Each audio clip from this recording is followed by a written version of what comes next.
Chapter 1. The Underworld and the Path to the Yellow Springs. Bulu groggily opened his eyes, only to be met with an absence of light. A gray haze enveloped him, imparting a disorienting and somewhat uncomfortable sensation. What is this pervasive darkness? Did someone forget to turn on the lights? Where are the vibrant neon lights of the city? Or has the neighborhood succumbed to a blackout? I fervently hope it is not the latter. After years of wandering, the only companions in my rented abode are these delicate and fragile goldfish. Should the power fail, the still water would deprive them of oxygen, and I would likely lose several by dawn. They are the sole solace for my lonely spirit, nurtured by my own hand with every morsel of fish feed. After closing my eyes and reopening them, shaking my head to clear the fog, I surveyed my surroundings, only to be struck by a startling realization. Why can I not feel my limbs? In the suffocating silence, a pale skeletal path stretched into the distance, where a murky yellow river seemed to writhe ominously. The dim and profound ambience sent a tremor through my very soul. Where am I? Bulu was engulfed in bewilderment. Was this a dream? Have I perished? Is this the road to the Yellow Springs? Suddenly, a deluge of memories inundated Bulu's consciousness, forcefully merging with his soul, entangling and intertwining with it at an alarming pace. Brook, the musician of the Rumbar pirates, entered the Grand Line from the West Sea with a bounty of 33 million berries, formerly the captain of the guard in the Kingdom of Demora in the West Sea. In the year 1470 of the Sea Circle calendar, the Rumbar pirates parted ways with the Island Whale Lab at Twin Cape. Shortly after, due to Captain Yuck's affliction with a plague, he departed from the crew, leaving Brook as the acting captain. A few months later, they encountered adversaries employing poisonous gas weaponry in the Devil's Triangle, leading to the annihilation of the pirate crew. I have inexplicably traversed into the world of One Piece, destined to become that perverted skeleton Brook who revels in the sight of undergarments. Bulu's soul quivered. It would have been preferable to transmigrate as Ain's Gown from Overlord, the Bone King of the Abyss, for at least he was a formidable being, albeit all were mere fantasies. However, at least the flying squirrel was a level 100, a fully realized leader. To think I have crossed over, yet cannot escape the fate of Zhang Chulan? The mere thought causes Bulu a pang of discomfort. In his previous life, he was a reclusive video editor, specializing in dark-themed educational content, dark web kidnappings, criminal injustices, bizarre cases from various countries, Southeast Asian fish slaves, scams for northern Myanmar. These experiences fostered within Bulu a sense of youthful indignation, alienating him further from the fairer sex. Yet which man does not yearn for a life of opulence and companionship? Bulu labored to assimilate and reconcile Brook's memories, gradually grasping his current predicament, having recently passed into the realm of the deceased. His soul now bore the protective essence of the Yellow Springs devil fruit, preserving his memories from being obliterated and preventing him from being drawn into the depths of the underworld. Brook's consciousness had already been dissipated by this foreign soul. He had usurped Brook's existence. Under normal circumstances, it would take Brook an extended period to regain his consciousness and escape the road to the Yellow Springs. In the original narrative, after Brook's escape, he wandered in the dense fog of the Devil's Triangle for a year, only to return to a body that had decayed into mere bones. However, from Bulu's knowledge gleaned from editing crime-related videos, it was improbable for a corpse to skeletonize so swiftly within a year under relatively arid conditions. It might take 7 to 8 years for complete skeletal desiccation, while about 10 years would be required for total fat loss. Furthermore, according to Brook's recollections, he had lived alone in the fog for over 30 years until he encountered Moonlight Moria, who stole his shadow. Thus, Bulu surmised that in the original narrative, Brook must have drifted on the road to the Yellow Springs for at least a decade before escaping the realm of the deceased, resurrected with the miasma of hell and the essence of the Yellow Springs. Now that Bulu had merged with Brook's soul and regained consciousness, he needed to devise a plan to hastily escape the road to the Yellow Springs, ensuring he returned to Brook's corporeal form in a timely manner. Otherwise, he would meet a fate as rotting flesh or a skeletal monstrosity, a most undesirable outcome.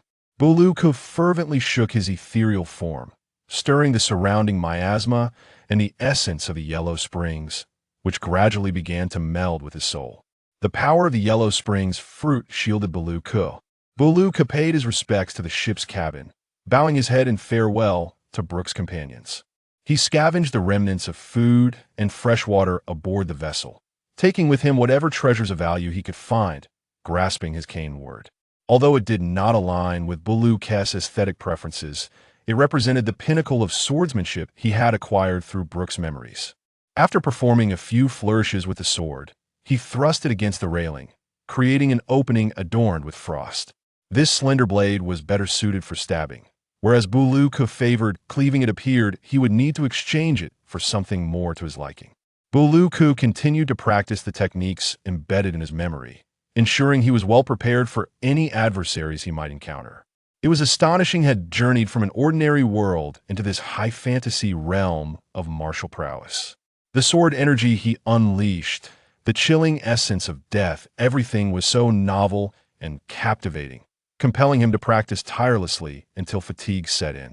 Having mastered his original techniques once more, he attempted to combine them with the essence of the Yellow Springs to unleash various attacks, simultaneously testing his physical resilience to ascertain whether he, like Brook, had attained immortality.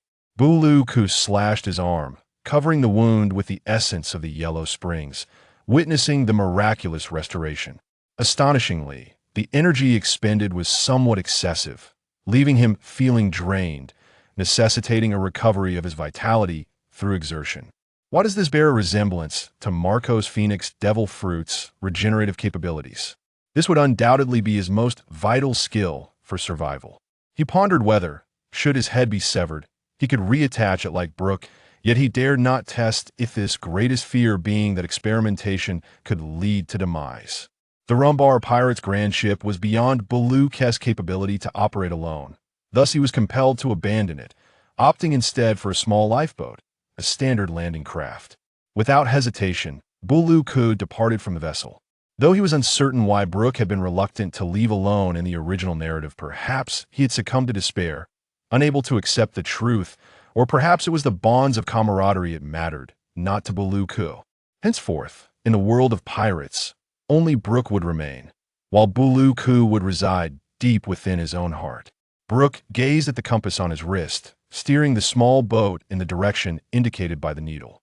He found it peculiar that there was not a single permanent compass on the entire ship. It was no wonder the Rumbar pirates had never ventured into the New World. This was an ordinary compass, with only one needle, which, once saturated with magnetic energy, would point in a singular direction. In contrast, the New World compasses possessed 3 needles, each indicating a different direction, the most stable needle signifying the safest path, while a more erratic needle indicated a more unstable and perilous magnetic field. Although Brook could survive without sustenance, he had entered a state of standby, barely able to move, let alone grow stronger. Only by continuously consuming high-quality food could he acquire the energy necessary for growth, and training this was the reason Brook had made no progress during his 30-plus years in the Devil's Triangle. At Brook's age, he was now 38, a veritable elder. In his previous life, Buluku was in his 20s, spending his days editing videos and watching anime. Thus he possessed a fair understanding of the One Piece storyline.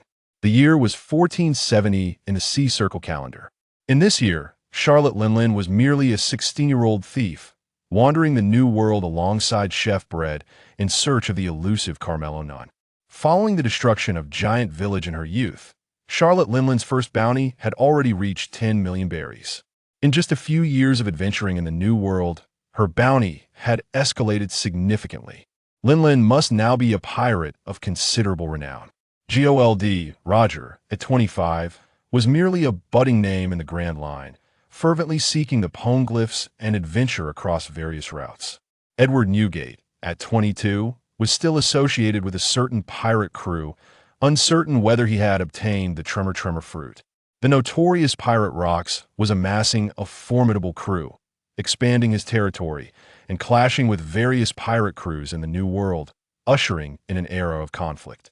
Newcomers such as Shiki the Golden Lion, Silver Axe, Wang Ji, Captain John, Bondi Wald, and Ibadambo were all making their entrances into the New World, with some later being subjugated by rocks. Brook paddled resolutely in one direction, vigilantly scanning the sea below, wary of the possibility of a colossal sea creature emerging to swallow his small boat whole. In truth, the oceanic life within the Devil's Triangle was sparse, deprived of sunlight and algae, leading to a severely disrupted ecological chain and a harsh living environment. Moreover, the chilling essence emanating from Brook would render him undetectable to the creatures lurking beneath the surface. When will this end? Brook lamented, having rowed for an entire day and night through the Devil's Triangle without a glimpse of sunlight. This sunless abyss was enough to drive anyone to the brink of madness. Though he possesses a solitary demeanor, this is contingent upon the presence of a computer, a mobile phone, and a reliable internet connection. Now, he has undoubtedly surpassed the original Brook by leaps and bounds, having actively absorbed an abundance of both Netherworld and Yellow Springs energy. Were it not for the scarcity of food and the resultant lack of energy, Brook would have eagerly unleashed a flurry of imaginative and whimsical maneuvers during his monotonous rowing.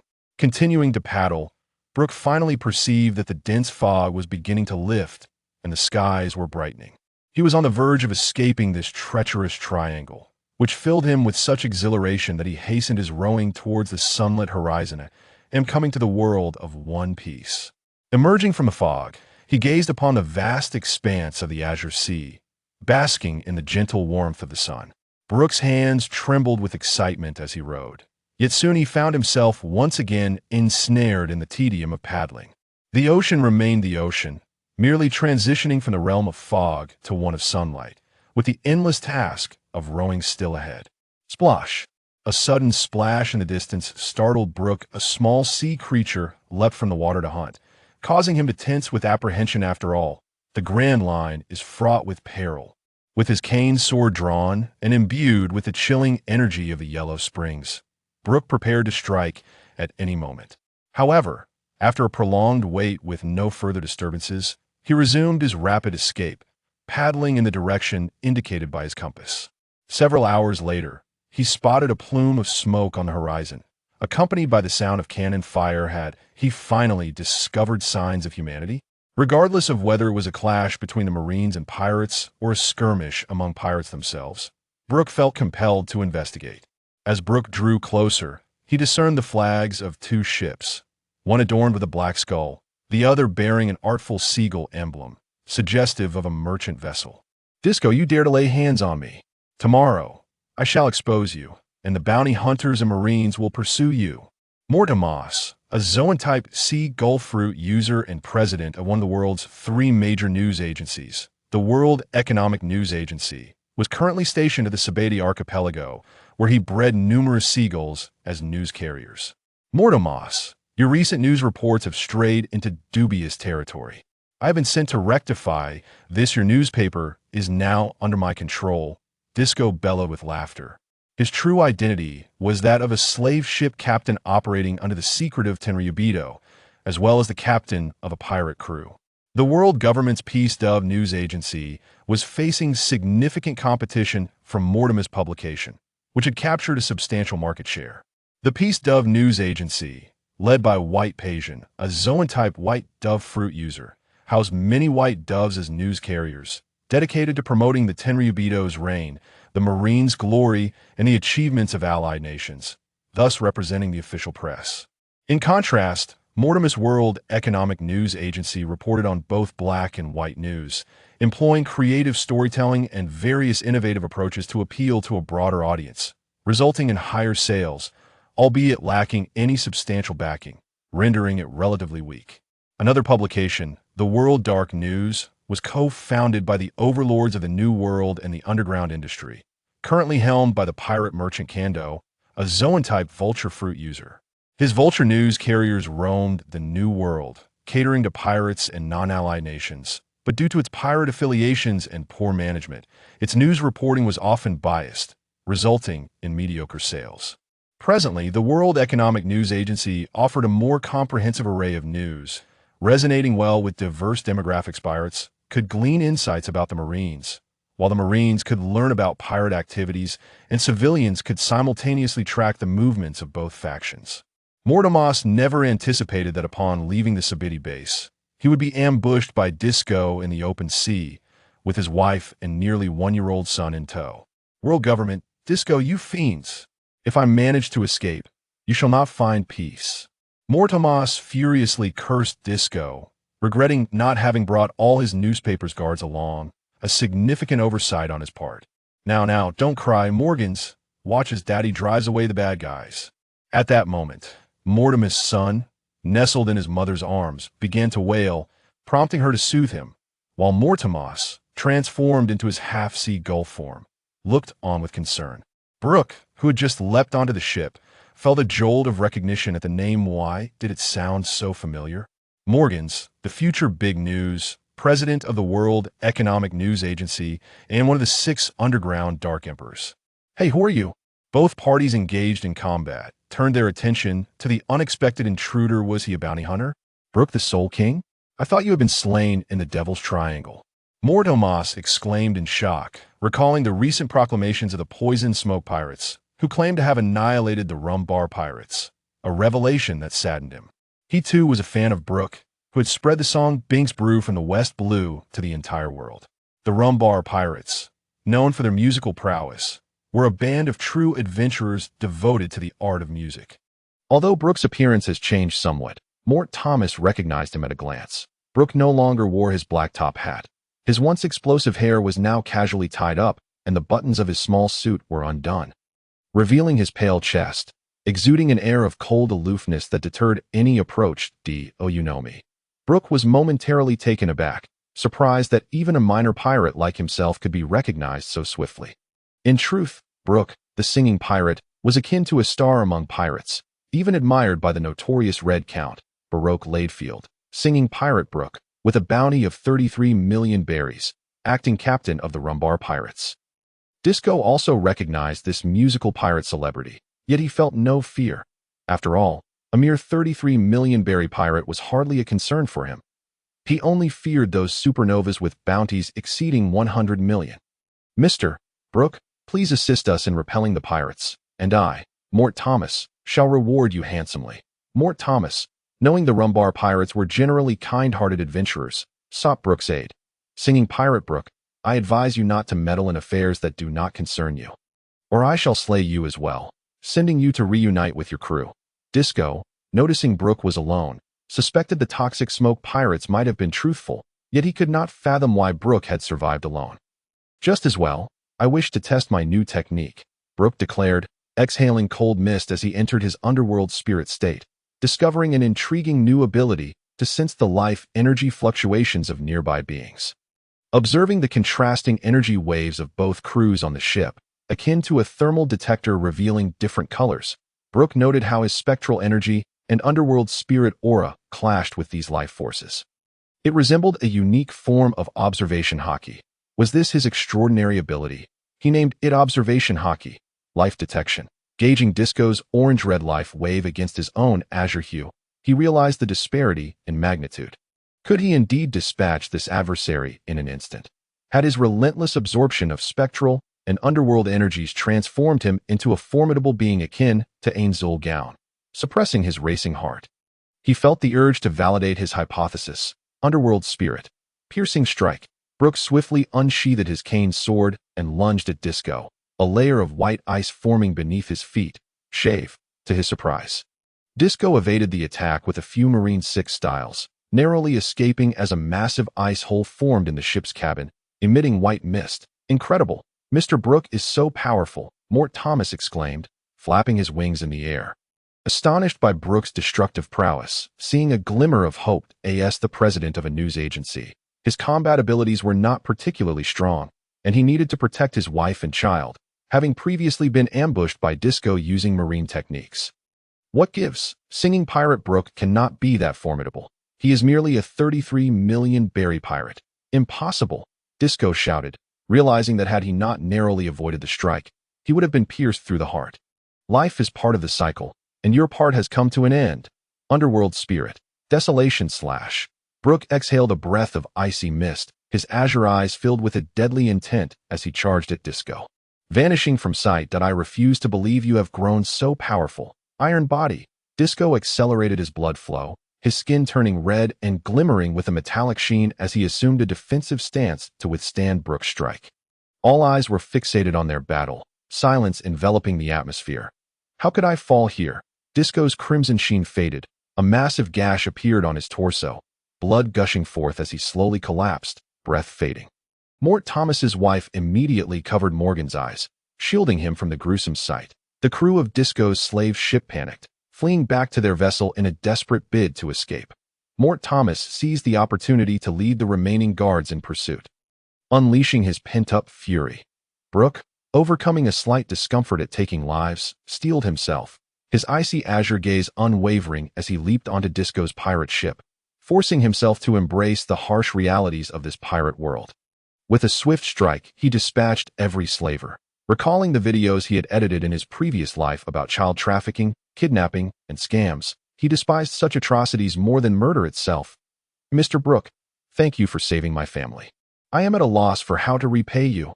Mort Thomas, now restored to human form and clad in an elegant suit, appeared exceptionally courteous. His gratitude, coupled with his fandom for Brook, left him visibly excited. Please, take me to the nearest island. Brook, now alone, needed to regroup his crew and forge a new ship to continue his journey, realizing that a change of profession might be implausible, especially with a bounty of 33 million berries hanging over him. Mr. Brook, may I inquire if the Rumbar pirates have truly? Yes, they have all perished. I am sorry, Mr. Brook. It's all right. I have moved on. I will avenge them. Observing Brook's pale, icy visage, Mort Thomas realized that Brook had transformed into a vengeful spirit, and his musical dreams were likely shattered. Mr. Brook, we are heading to the Sabaody archipelago. After this incident, I feel the World Economic News Agency has become a target for the world government. I intend to relocate the company. If possible, I would be honored to have you accompany us to the Sabaody archipelago. Certainly, I appreciate it. Brook felt it prudent to forge a connection with this prominent journalist on Disco's slave ship. There is a batch of slaves. Would you like to inspect them, Lord Brook? Perhaps you might find crew members suitable for your needs. If Brook sought revenge against the toxic smoke pirates, he would likely need to recruit a new crew. Mort Thomas suggested. Yes.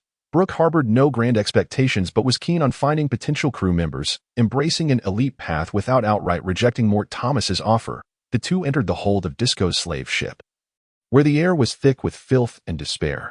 Dozens of men, women, and children, varying in height, bore the marks of whips and crouched wearily in their cages, their eyes filled with terror, now that this ship's pirates have been vanquished by Lord Brook. You are free. Are there any among you with special abilities who would like to join Lord Brook's crew? Upon hearing this, a spark of hope ignited among the slaves, their eyes brightening to die.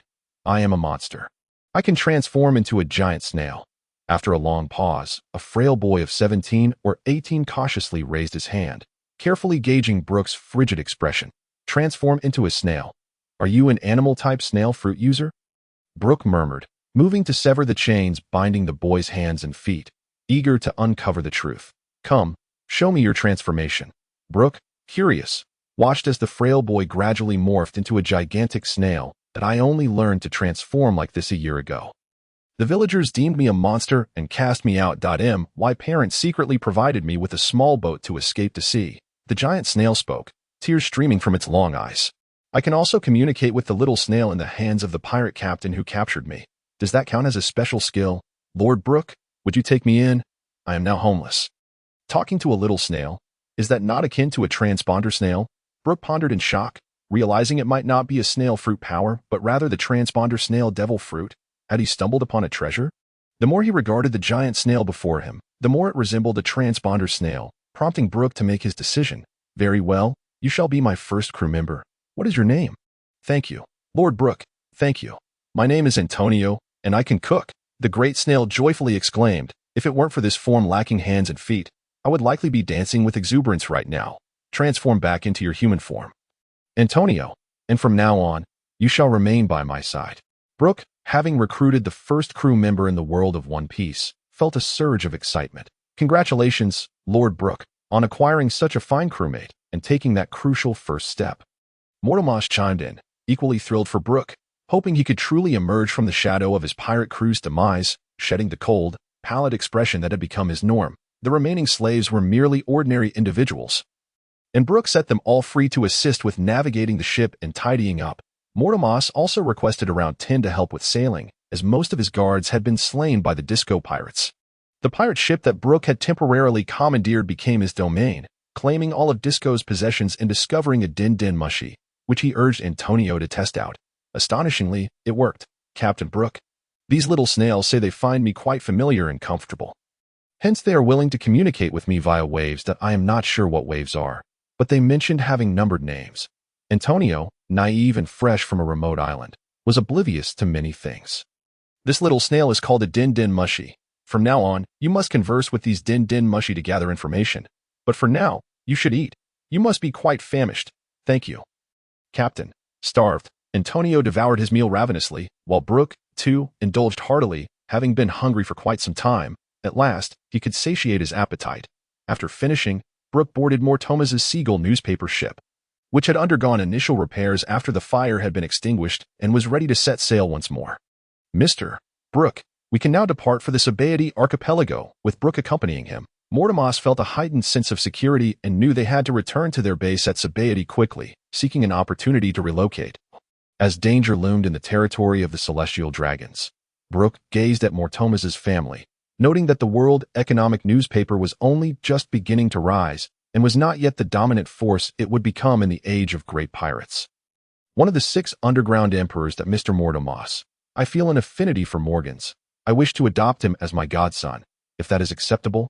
Of course, this matter will remain between us. Brook stepped forward to tease Morgans, who was in the hands of Monis, Mortimas's virtuous wife. Mr. Brook, it is an honor for Morgans to be considered by you.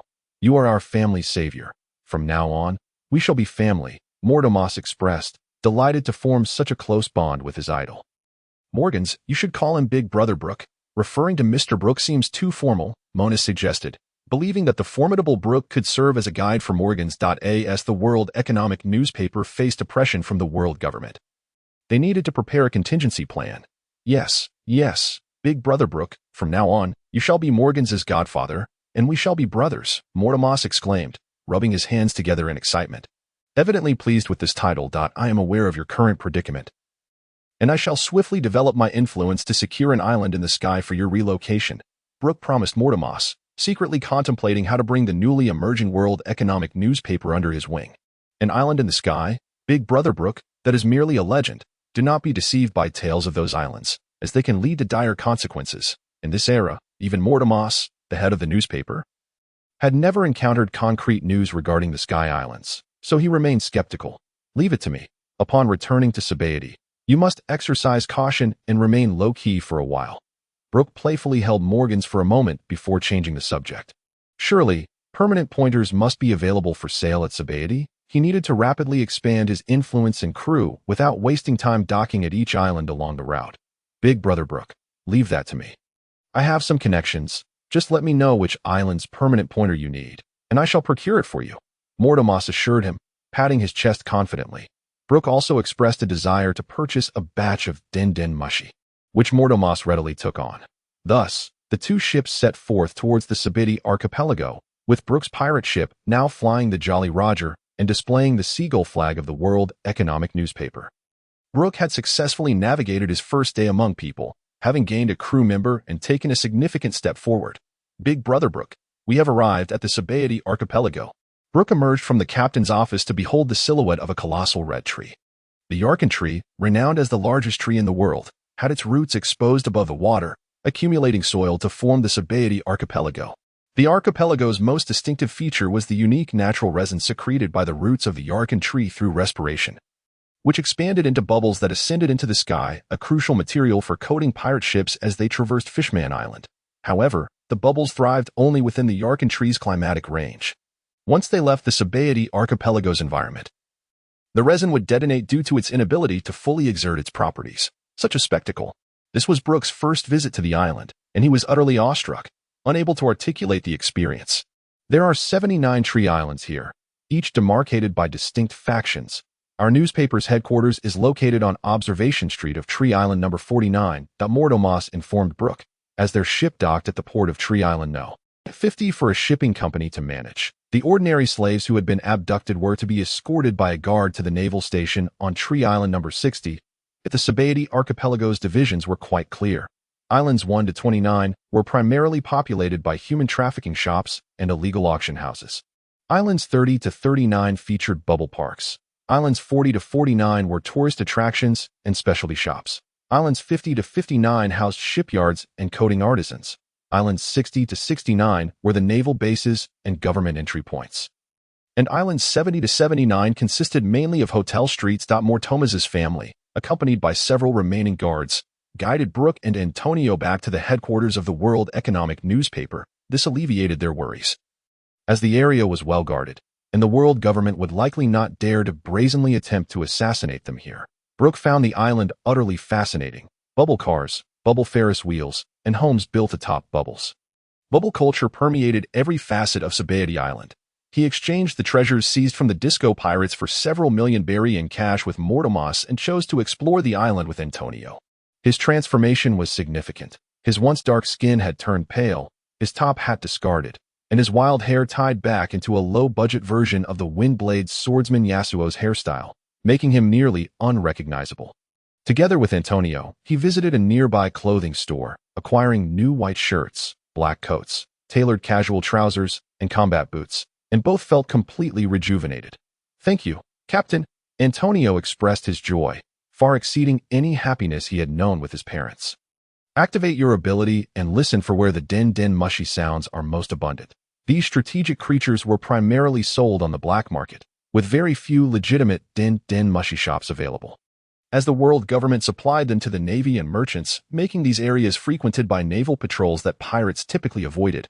"Understood, Captain," Antonio replied. Following Mortomaz's suggestion, he could procure some den mushy from stores. But Brook desired more, wanting to acquire from both legal and illegal sources. Thus they set out with Antonio to seek the black market. "Captain, I hear them. Many little snails are conversing. Let me guide you there."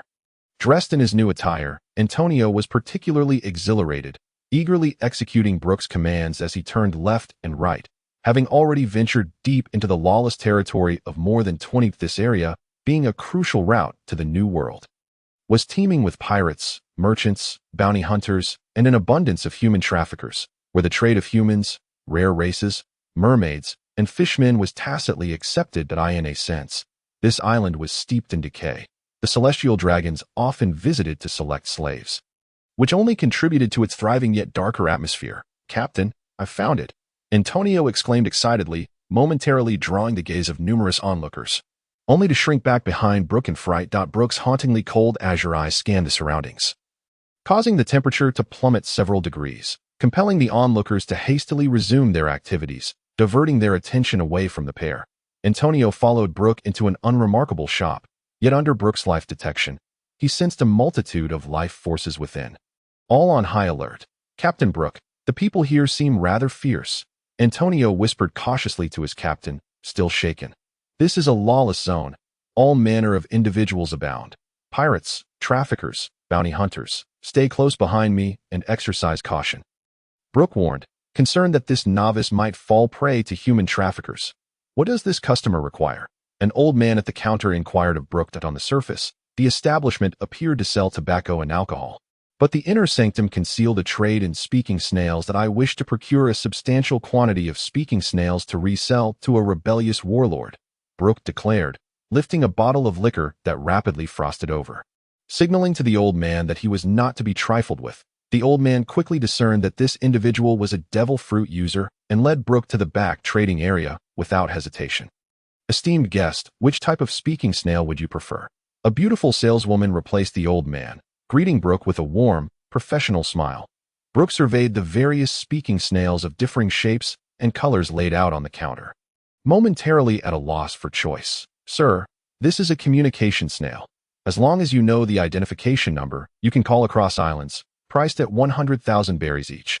This is a designated number snail, which can only communicate with another designated number snail. Its advantage lies in its strong signal, allowing conversation over great distances, even across the seas to the Grand Line and New World, priced at 1,000,000 berries per pair. We also have broadcasting snails, surveillance snails, camera snails, fax snails, the cheapest being this juvenile snail, which has a weaker signal and can only intercom within the same island, priced at 10,000 berries each." The saleswoman, seemingly perceiving Brook's confusion, kindly elucidated the various functions of the speaking snails. As for the golden snails of the Demon Slayer order, silver snails, black listening snails for intelligence use, and white anti-listening snails. Those were certainly not available here, nor were the bulky public speaking snails, image snails, or self-propelling film transmission snails. Glancing at the box containing over 20 million berries, Brook decided to make a significant purchase. 20 each of communication and juvenile snails, 10 pairs of designated number snails, and the rest, whatever you have. Certainly, sir, we shall prepare it immediately, the saleswoman responded with excitement, recognizing the magnitude of the transaction, which would yield a substantial commission. Meanwhile, other pirate patrons had begun to cast furtive glances at Brook, yet Brook remained undaunted. None of the life forces emanating from the pirates could compare to his own. Soon, the staff had packaged everything into a large transparent box, filled with ventilation holes, holding 20 snails per layer, nearly full, with some snails still munching on leaves. Brook covered the box with a cloth and carried it back to the news agency, only to notice that several individuals were trailing them once they exited. Captain, it seems many are following us, and I can hear numerous other snails communicating with distant ones, Antonio said, scanning the surroundings warily. You can hear that? Are you a listening snail? Listen for any mention of the poison smoke pirate crew. Antonio's devil fruit ability seemed to grant him the powers of various speaking snails, albeit without enhancing his physical prowess. However, Brook sensed that this ability might rival that of a mythical zoan-type devil fruit. I got it, Captain Brook. I overheard a conversation between some intelligent snails about the poison smoke pirate crew in tree number 21, at some bar. Antonio reported excitedly to Brook, feeling accomplished in fulfilling his captain's task. Only a few trees away. Truly, fortune smiles upon us. Thankfully, we have yet to set sail for the new world. Otherwise, it would have been quite challenging to locate them. Brook exclaimed as he led Antonio towards tree number 21 island. Intent on resolving matters and avenging his crew, the Poison Smoke pirate crew, led by Captain Poison Cannon Shaylin, boasted a bounty of 56 million berries, a treacherous individual armed with toxic weaponry, notorious for ambushes and using poisonous gas to eliminate his foes. Haha, Captain Shaylin, your annihilation of the Rumbar pirates was truly gratifying. Pirates will be pirates. Why bother with music? Such useless garbage. They deserve to perish. One of the lackeys flattered their captain, inflating his ego. Within the bar, some patrons who enjoyed Brook's melodies, having sung about the fine wines of Binsk's, furrowed their brows, itching for a confrontation, but were quickly restrained by their companions. Indeed, pirates should engage in mutual slaughter and showcase their prowess in the new world. What use is singing? I'll send them to hell to sing, Shaylin boasted, growing increasingly arrogant after a few drinks, drawing ire from those nearby. Just a coward relying on poisonous gas cannons to kill and plunder. This bounty is far too high, remarked a girl with short black hair, disdainfully observing the despicable pirate, renowned as an intelligence gatherer in the Sabaody archipelago, specializing in collecting and selling information to various organizations while occasionally pilfering from pirate treasuries. Who is it? Who dares to speak? Step forward. The half-drunk Poison Cannon Shaylin brandished a massive gas cannon, sending the small-time pirates in the bar scurrying in terror. Several pirates with bounties in the thousands glared disapprovingly at this arrogant Shaylin. Although this was a lawless zone, it was not a place where battles could be waged indiscriminately, as it served as a haven for pirates. Think I was overheard. The black-haired girl vanished into the crowd, leaving the impotent and furious Shaylin to quiet down under the furious gazes of the pirate captains, muttering curses as he continued to drink. However, just as Shaylin downed another drink, a lean figure carrying a large box appeared at the bar's entrance, staring intently at him, reigniting the anger that had just simmered down. What the hell are you looking at? Bastard, are you seeking death? Shaylin shouted, stepping onto a table, raising the gas cannon to aim at the figure at the door. Suddenly realizing that the silhouette seemed somewhat familiar. The Poison Smoke pirate crew, Poison Cannon Shaylin. Today you shall not escape, Brook declared, the temperature in the bar plummeting as frost began to form on the floor, slowly creeping inward from his presence. You are Brook, the Brook of the Rumbar pirates? Huh. How is it that you are alone? You worthless remnant, prepare to join your comrades in hell. Poison Cannon Shaylin laughed maniacally, immediately pulling the trigger to launch a poisonous gas bomb. Yellow Spring's ghostly energy, blizzard slash. The bar fell into an eerie silence as Shaylin's cannon, along with his entire body, was cleaved in two without a drop of blood being spilled. Instantly frozen into an ice sculpture by the chilling ghostly energy of the Yellow Springs, a large box draped in cloth sat quietly at the entrance, while a frail boy of about 10 stood nearby, gazing in awe at the man who had suddenly appeared behind the ice sculpture. The sound of a wine glass shattering against the floor echoed, accompanied by the guttural noise of swallowed saliva. Gazing at the icy path stretching between the bar entrance and the corpse of Shaylin, a chilling aura enveloped the scene, causing even the pirate captain with a bounty exceeding 10,000 to break into a cold sweat. As the stunned onlookers remained frozen in shock, a flash of swordlight cut through the air, followed by the sickening sound of flesh tearing. All crew members of the Poison Cannon Pirates collapsed, their eyes wide with terror. Whoever brings me Shaylin's head to the Navy branch in exchange for the bounty will receive half of it. Brook sheathed his sword and slowly returned to the bar entrance, picking up a box before sitting at the nearest table with Antonio, guzzling from a bottle of alcohol. I have avenged you, my comrades of the Rumbar pirates. Rest in peace. With those words, the tavern erupted into a cacophony of murmurs, as various pirate crews whispered cautiously, none daring to approach Shaylin's corpse to claim the bounty. You said it. Just as no one dared to make a move, a girl with short black hair, casually smoking a cigarette, boldly hoisted the ice sculpture of Poison Cannon Shaylin and dashed outside. The tavern erupted in chaos. Just like that. Some lesser pirates slapped their thighs, pulling at their hair in frustration, as if they had missed a golden opportunity to seize 28 million. Time passed, and many pirates speculated that the girl had fled with the bounty, preparing to mock Brook for his ignorance when the bar's door was kicked open by the short-haired girl, who tossed a stack of belly to the bar owner, still smoking like a rebellious youth. Today, I hit the jackpot. No need to look for me. She gently placed the money box on the table in front of Brook. Care for a tip? 28 million, and I've already taken my half. If you wish to back out, there is no way. No need for a tip. Brook tossed 2 stacks of belly to the bar owner. As for the cleanup of the bodies, I trust you'll handle it. He threw the money box to Antonio and exited the tavern, heading towards the news agency. Interesting, a musical adventurer, yet his entire crew has been wiped out. The short-haired girl observed Brook's retreating figure, her expression revealing intrigue. The Rumbar pirates have truly been annihilated, leaving only Brook the Melodious to seek vengeance. Did you see the boy beside him? Is Brook gathering allies to set sail once more? The bounty of 33 million on Brook the Melodious, and he effortlessly dispatched Shaylin, whose bounty was 56 million. Surely, Brook's bounty will soar. Brook has grown significantly stronger.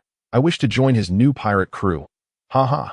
Conversations buzzed among the pirates in the bar, with some lone pirates already contemplating joining Brook. Hey, where did that short-haired girl go? I was just about to snatch her bounty. Damn it. Does anyone know where that girl is? She is an information gatherer from Sabaody Archipelago. You, a mere mountain thief, should stick to robbing. What did you say? Brothers, get him. The tavern descended into chaos once again, while the black-haired girl had already slipped away through the back alley, at the headquarters of the World Economic News Agency. Brother Brook, here is a portion of the permanent pointers to the islands you need. We are still searching for the rest, and these dozen or so transponder snails are also a gift from me. Mort Thomas eagerly presented the items he had collected and purchased to Brook. Just in time.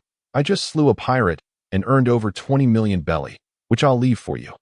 The news agency needs funds to retain talent. Recently, some members of the agency had been warned by certain scoundrels, resulting in a loss of valuable personnel.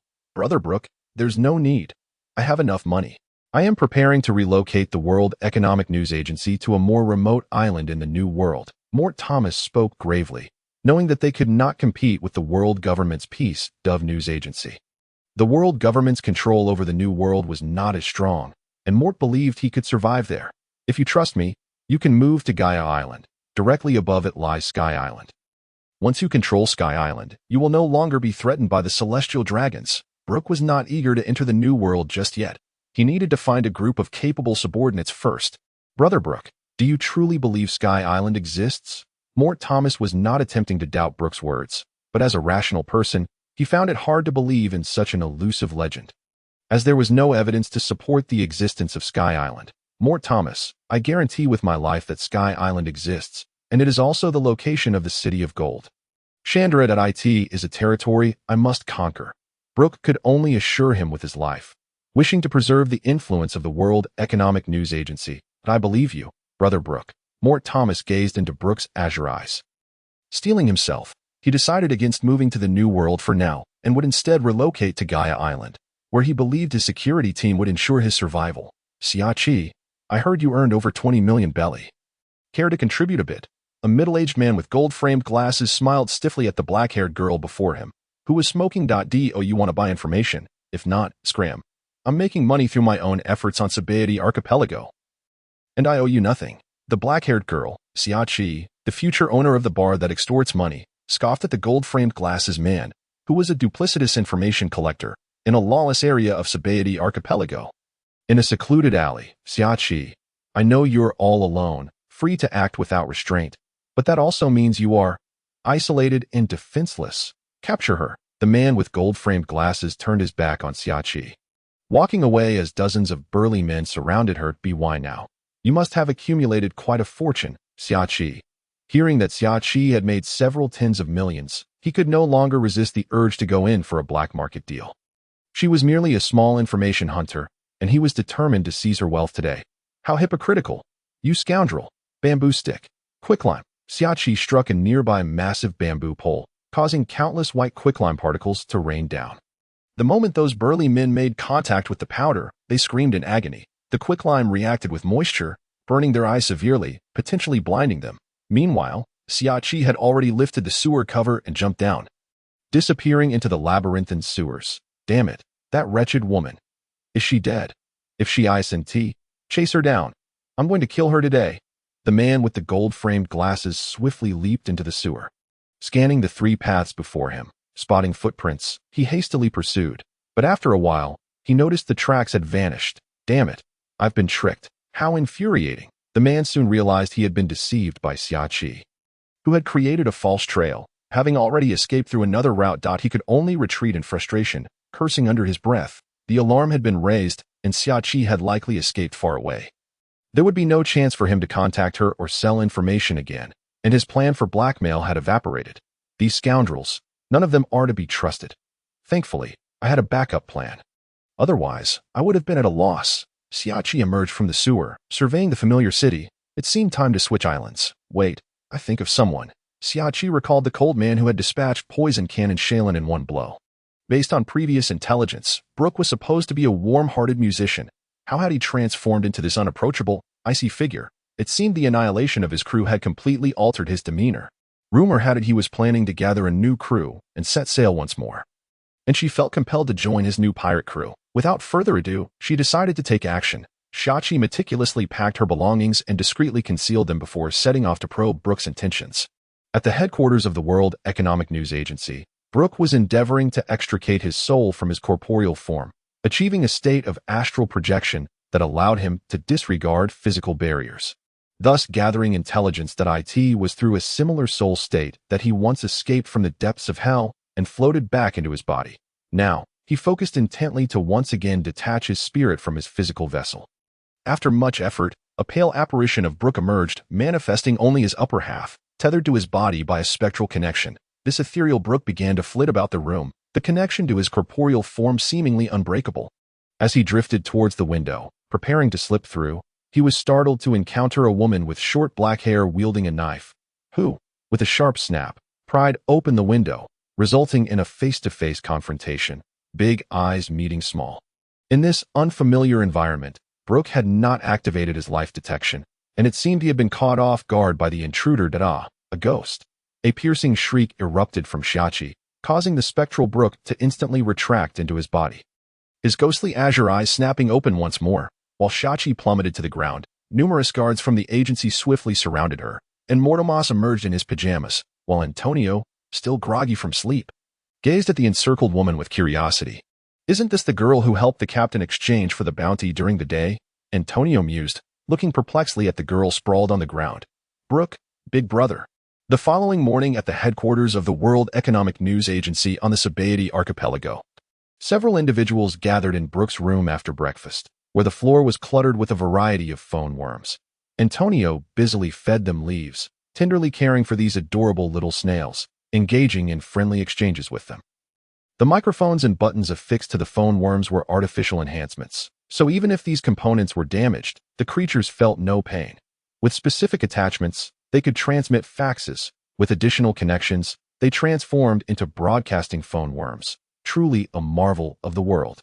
full of wonders. Antonio, please communicate with the phone worms and inquire if they can acquire multiple functionalities simultaneously, such as possessing the capabilities of visual phone worms, fax phone worms, and projection phone worms all at once.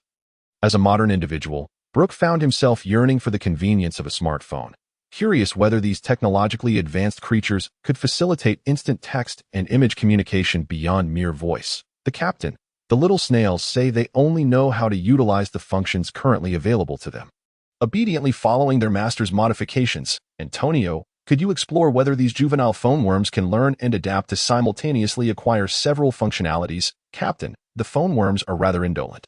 They prefer to learn just one frequency of electromagnetic waves. Adding more functionalities would be exhausting for them, as they struggle to gather enough energy from their diet of leaves and require frequent rest. Thus it was revealed that aside from their brief moments of communication, the phone worms spent most of their time either eating or sleeping. If instant communication were to be implemented, they would need to maintain a constant state of wakefulness, likely leading to their demise. The visual phone worms tasked with monitoring prisoners already had a demanding schedule. Increasing their workload was out of the question lest they succumb. Tell these juvenile phone worms that aside from their basic communication functions, they should learn the visual and fax capabilities, allowing them to eat whatever they desired, or perhaps you could try utilizing your devil fruit abilities to assist them. Although the ideal was distant, Brook wished to experiment. However, given that leaves were a low-energy food source, it was indeed unfeasible for the phone worms to sustain prolonged activity. After 2 hours of leaf consumption, they would need assistance in locating more energy-rich sustenance. I understand. I will make every effort to fulfill the captain's directives. Antonio, leveraging his advantage as a user of the phone worm devil fruit, diligently and amicably conversed with the juvenile phone worms, truly establishing a bond akin to friendship. Brook inquired with Shiki whether there were any recent rumors regarding the black market supply of atom wood, contemplating the potential for stockpiling materials for shipbuilding.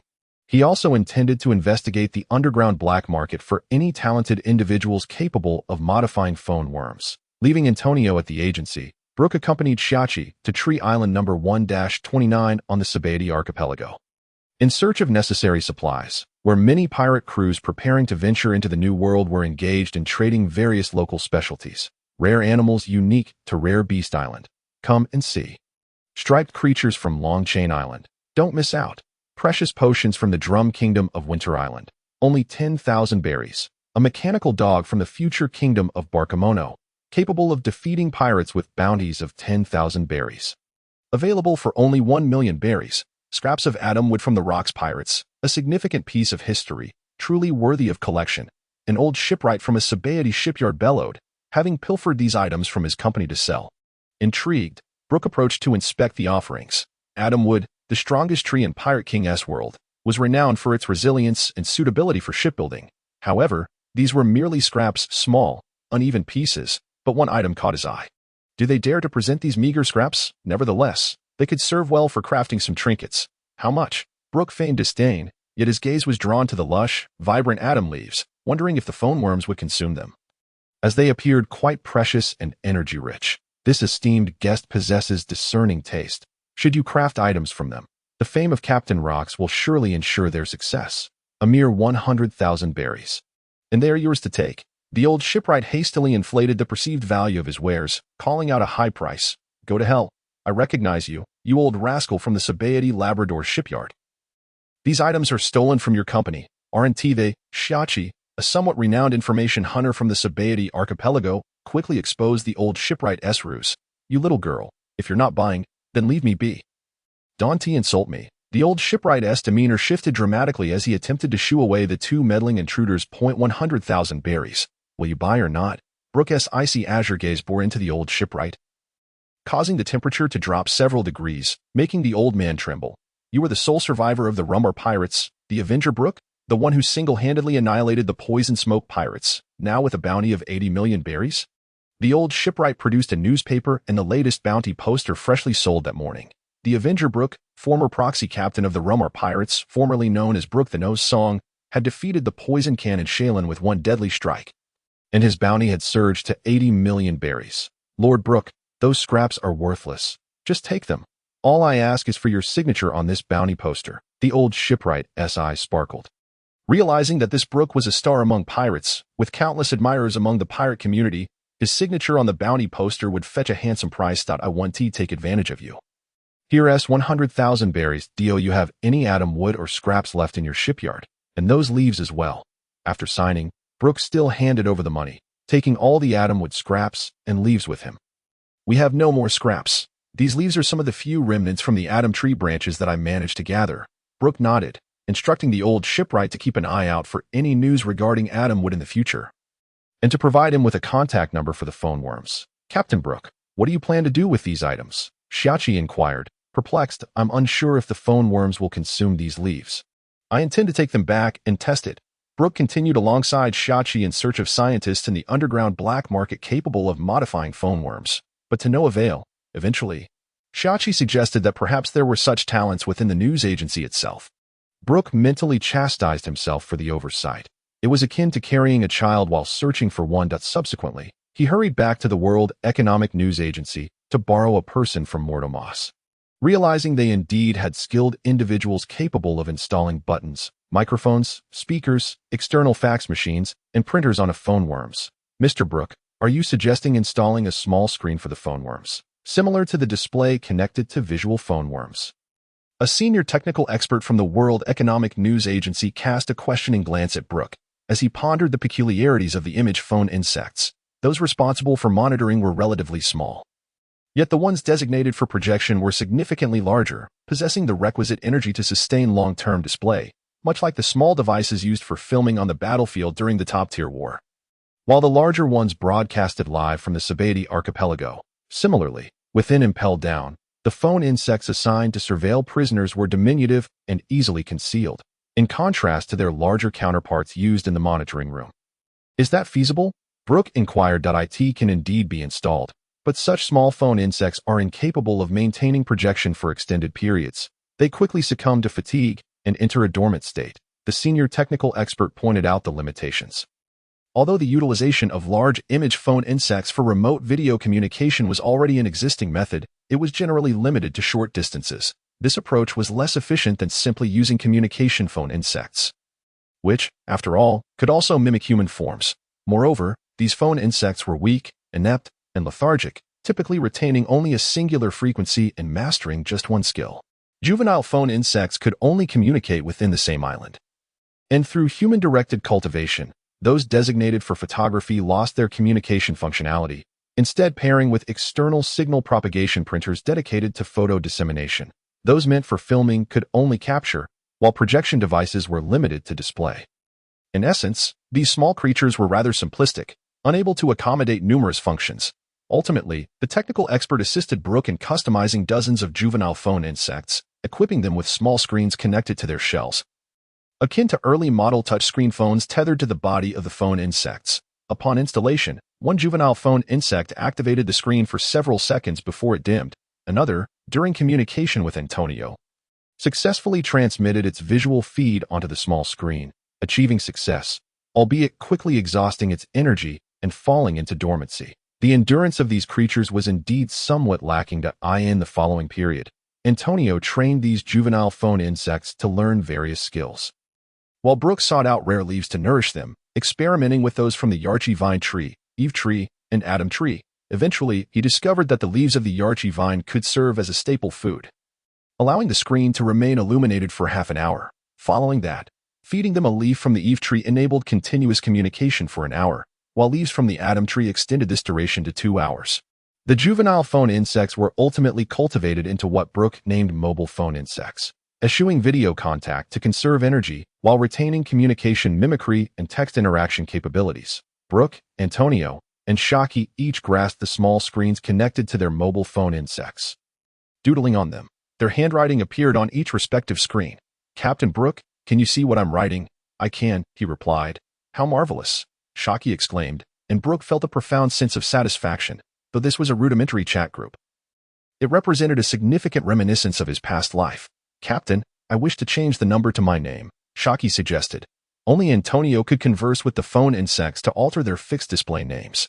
Captain, this feature seems rather pointless. We can communicate on the ship itself, and for other matters, we can use the phone insects directly.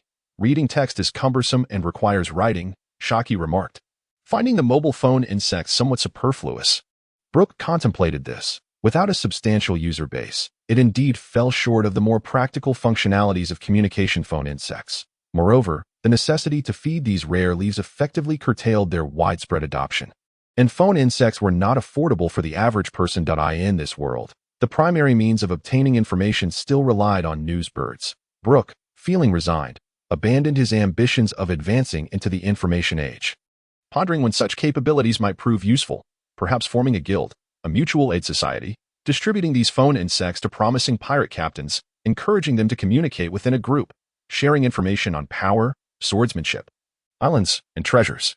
It seemed promising. However, their current strength and renown were insufficient. No one would heed them. And he also questioned whether these captains would not engage in direct conflict. He resolved that even if he provided mobile phone insects to promising captains, they must be those he deemed worthy, and the communication group should maintain strict anonymity until he had fully matured. After much deliberation and planning based on his past life experiences, he felt the idea was feasible. The narrative had commenced many years prior, and he lacked the advantage of familiarity with the plot. Relying solely on this method to gather information, it was imperative to seize the information stronghold provided by the World Economic News Agency. Unbeknownst to them, the next day arrived. Captain Brook, the first supernova of the year, has successfully landed on the Sabaody archipelago. It's Captain Shiki of the flying pirate crew, with a bounty of 440 million berries. His ship can fly. Shiki rushed to report the latest intelligence to Brook. Shiki, what a familiar name. I wonder how formidable he is now. The ability of the float fruit was indeed perplexing, offering both offensive and evasive potential. And Shiki was also a dual-wielding swordsman. It was no wonder the Navy had placed such a high bounty on him. Captain, should we venture into the lawless zone to observe this significant figure? As an information hunter, Shiki could hardly contain her eagerness to witness the spectacle. Yet now that she had joined Brook's crew, she felt it prudent to report first. That is permissible, as long as we avoid trouble. Brook agreed to accompany Shiki to witness the imposing presence of young Captain Shiki. In a bar within the lawless zone of Sabaody, a man with long golden hair, a cigar clenched between his teeth, and two swords at his waist, raised a glass of strong liquor during a moment of exuberance. Were it not for his desire to visit the legendary Fishman Island, he would have flown directly from the Red Line to the New World. Rather than linger here waiting for his pirate ship's coating, Captain Shiki, you are the fastest supernova to reach Sabaody this year. You are the strongest captain. A crew member of the flying pirate crew exuberantly praised and boasted about their captain. My ship can fly. Who could surpass me? Ha ha ha. Captain Shiki laughed triumphantly. At just over 20 years of age, his bounty had already reached 440 million, marking him as the most formidable supernova of the year. Charlotte Lingling of the New World, at just 16 years of age, already boasts a bounty of 580 million berries. A voice emerged from the crowd, dousing Captain Shiki's enthusiasm with a bucket of cold water. Who dares? Who is that scoundrel? Show yourself. The crew members of the flying pirate crew glared menacingly around, seeking the source of the remark. Forget it. I happen to be entering the New World. I shall see just how powerful this Charlotte Lingling is. Humph. Captain Shiki's expression darkened as he surveyed the room, taking a deep drag on his cigar before speaking coolly. Captain Shiki, are you still recruiting crew members? I wish to join you. A wandering pirate eagerly sought to join the crew of this year's highest bounty supernova. Eager to experience the thrill of flight and indulge in a life of freedom under Captain Shiki's protection. Of course, I will take them all. I intend to assemble a fleet of flying pirates to dominate the world. Ha ha ha ha. At that moment, Captain Shiki exuded a lion-like majesty, his hair billowing in the air, embodying an inviolable kingly presence. Not only that, but he also radiated ambition and courage, echoing a lioness roar that could conquer the world. In the eyes of the flying pirate crew, Captain Shiki appeared as noble, glorious, and resplendent as gold, igniting an excitement within the tavern, with countless cheers erupting. Numerous pirates flocked to join Captain Shiki's flying pirate crew, while some with bounties in the tens of millions wisely chose to leave, feeling out of place in the raucous bar. Captain Shiki, don't you love to dance and sing? Brook, the skeleton, is currently on Sabaody Island, and his Rumbar pirate crew has been annihilated. He is now all alone and would be a perfect recruit. Indeed, not to mention he single-handedly wiped out the poison smoke pirates, and his bounty has now reached 80 million berries. His strength is quite impressive. Many of the newly joined underlings began to showcase their talents, seeking to bolster the pirate crew. Isn't that the renowned Brook, the one who sings the tune Bing Sake? Exclaimed the flamboyant Captain Shiki, known for his love of dance, albeit lacking in skill. Who would dare to question his authority as captain? Indeed, Captain Shiki, let us recruit a musician for our ship. It would surely enliven our feasts, especially since that fellow possesses considerable strength. Suggested a crew member from the flying pirate crew. Currently, apart from Captain Shiki, who boasted a bounty exceeding 100 million, the rest were merely average, with the highest bounty being around 70 or 80 million. If Brook were to join, he would likely secure a spot among the top 3 very well. If we encounter the melodious Brook before we code our ship, let us enlist him. At present, Shiki stood as the sole supernova on Sabaody archipelago, with other notable bounties merely reaching around 80 or 90 million, placing Brook among the elite. Captain Shiki, it seems your thoughts manifest into reality. I just saw Brook walking by outside. An excited pirate burst through the bar's entrance to report. Kakeka, fortune smiles upon me. Where is my musician? Captain Shiki, brandishing his twin swords, strode out with an eager demeanor that I in this age. Renowned powerful figures often found pirate captains seeking them out, akin to how red-haired Shanks personally invited the likes of Jesus Burgess. Brook, accompanied by Chopper, was eager to witness the infamous Captain Shiki, but before they reached their destination, Shiki had already dashed out of the bar, eyes gleaming in anticipation as he gazed at the prospective musical crew member. Brook the Melodious, I've heard you possess impressive abilities. Would you consider becoming the musician aboard my ship? Captain Shiki called out with fervor, causing Brook to momentarily freeze in shock. He had merely come to observe this legendary pirate. Yet here he was, receiving a personal invitation from Shiki himself. Captain Shiki, I must apologize, but I am not ready to venture into the new world just yet. Brook quickly regained his composure, his expression remaining stoic and icy as he politely declined. Brook, have you been frightened into submission? Has the destruction of the Rumbar pirate stripped you of your adventurous spirit? Interjected a battle captain beside Shiki, his words laced with provocation, this second in command of the flying pirate crew. Known as the Bloody Fist, Skaridu commanded a bounty of 92 million and was nearly a supernova himself. Brook, with me as your captain, you shall never face defeat again. Join my crew. Captain Shiki continued to observe Brook with keen interest, eager to see if he truly lacked the will to fight, while still extending his invitation. Have you awakened the Conqueror's Haki? Are you capable of using armament Haki? Brook disregarded Skarido's taunts and instead posed a question to the imposing Captain Shiki.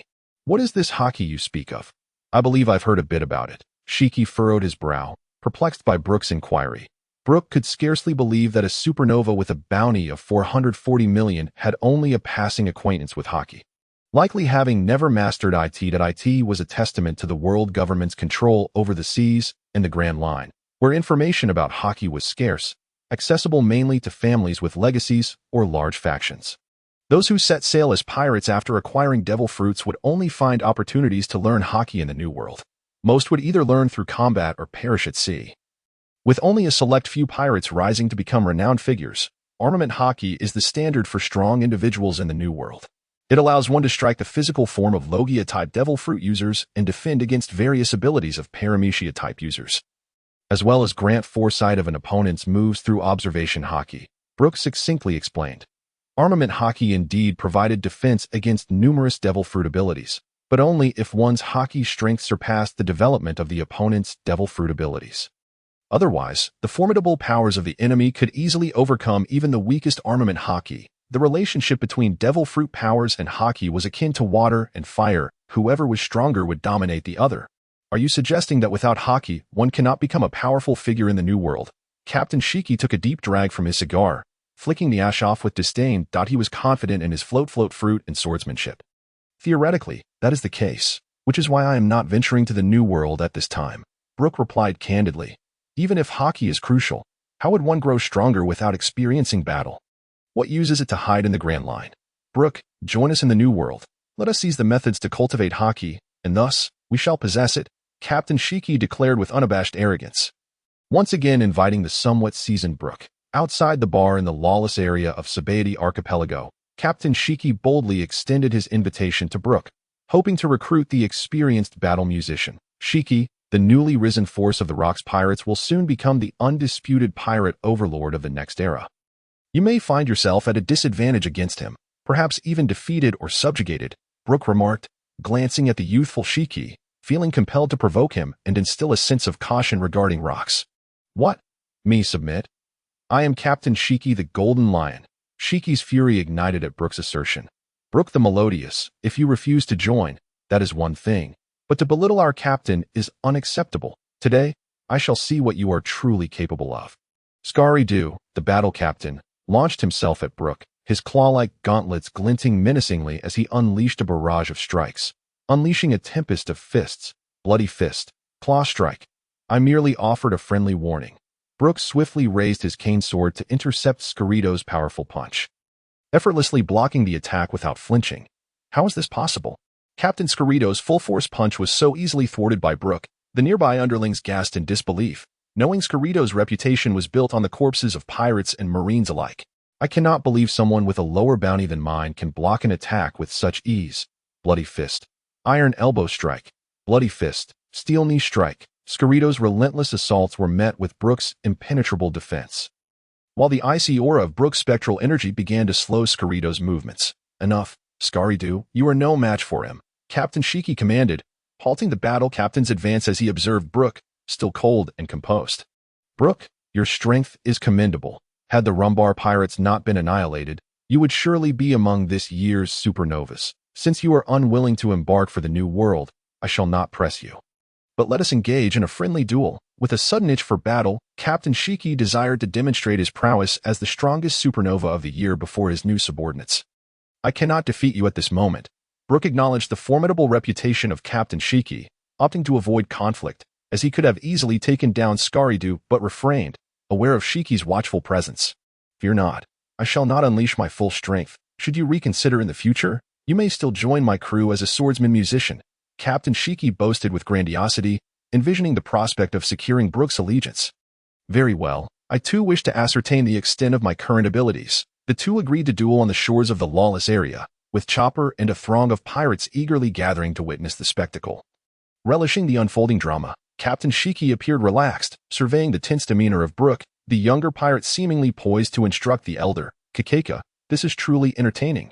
Captain Shiki, the Golden Lion, drew forth two swords, and Brook could hardly believe that he had acquired the renowned blade Sakura Drankamoka so swiftly. Please. Captain Shiki, I look forward to your guidance. With a whistle, Brook vanished from his position, a path of frost appearing as his cane sword was unsheathed, plunging fiercely into the intersection of Captain Shiki's crossed swords, a unique phone bug left behind by a mysterious organization, containing numerous unidentified formidable individuals who were uncovering the secrets of this world. Brook tempted the young Golden Lion Shiki. I obtained this from a ghost ship in the Devil's Triangle. Such phone bugs are rarely seen and only consume specific leaves, with the powerful individuals within remaining anonymous, rendering their identities utterly unknowable. Is there truly such a thing? But if they are indeed powerful, why do they hide? Shiki inquired, a look of skepticism on his face, sensing that Brook was attempting to deceive him. Take a look for yourself. Brook handed a phone bug to Shiki, relieved that he had previously erased the test messages.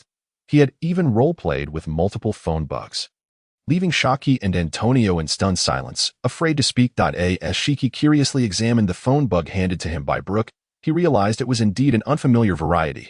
This phone bug appears to only support text chatting, not voice communication, Brook elucidated. Although the phone bug could facilitate communication, it was currently limited to a text chatting function for the new users. Shiki picked up the phone bug and observed the text messages displayed on its screen. No. 5. That old bastard is searching for my true identity again. No. 49. Hey, what is this thing? Number 33.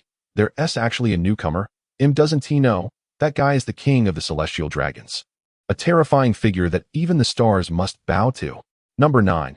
Has been alive for 800 years, reigning as the king of this world. If he has his sights on you, even the pirate lords are doomed. He simply deems them beneath his notice. No. 49. What? Such a terrifying person exists in this world. 800 years of life. Number 35. By the way, number 49. Who are you? Are you famous on the seas? No. 8. Number 49. Whatever you do, don't reveal your identity. Not long ago, number 44 boasted about being a notorious pirate a decade ago and has mysteriously vanished since. Assess your own strength.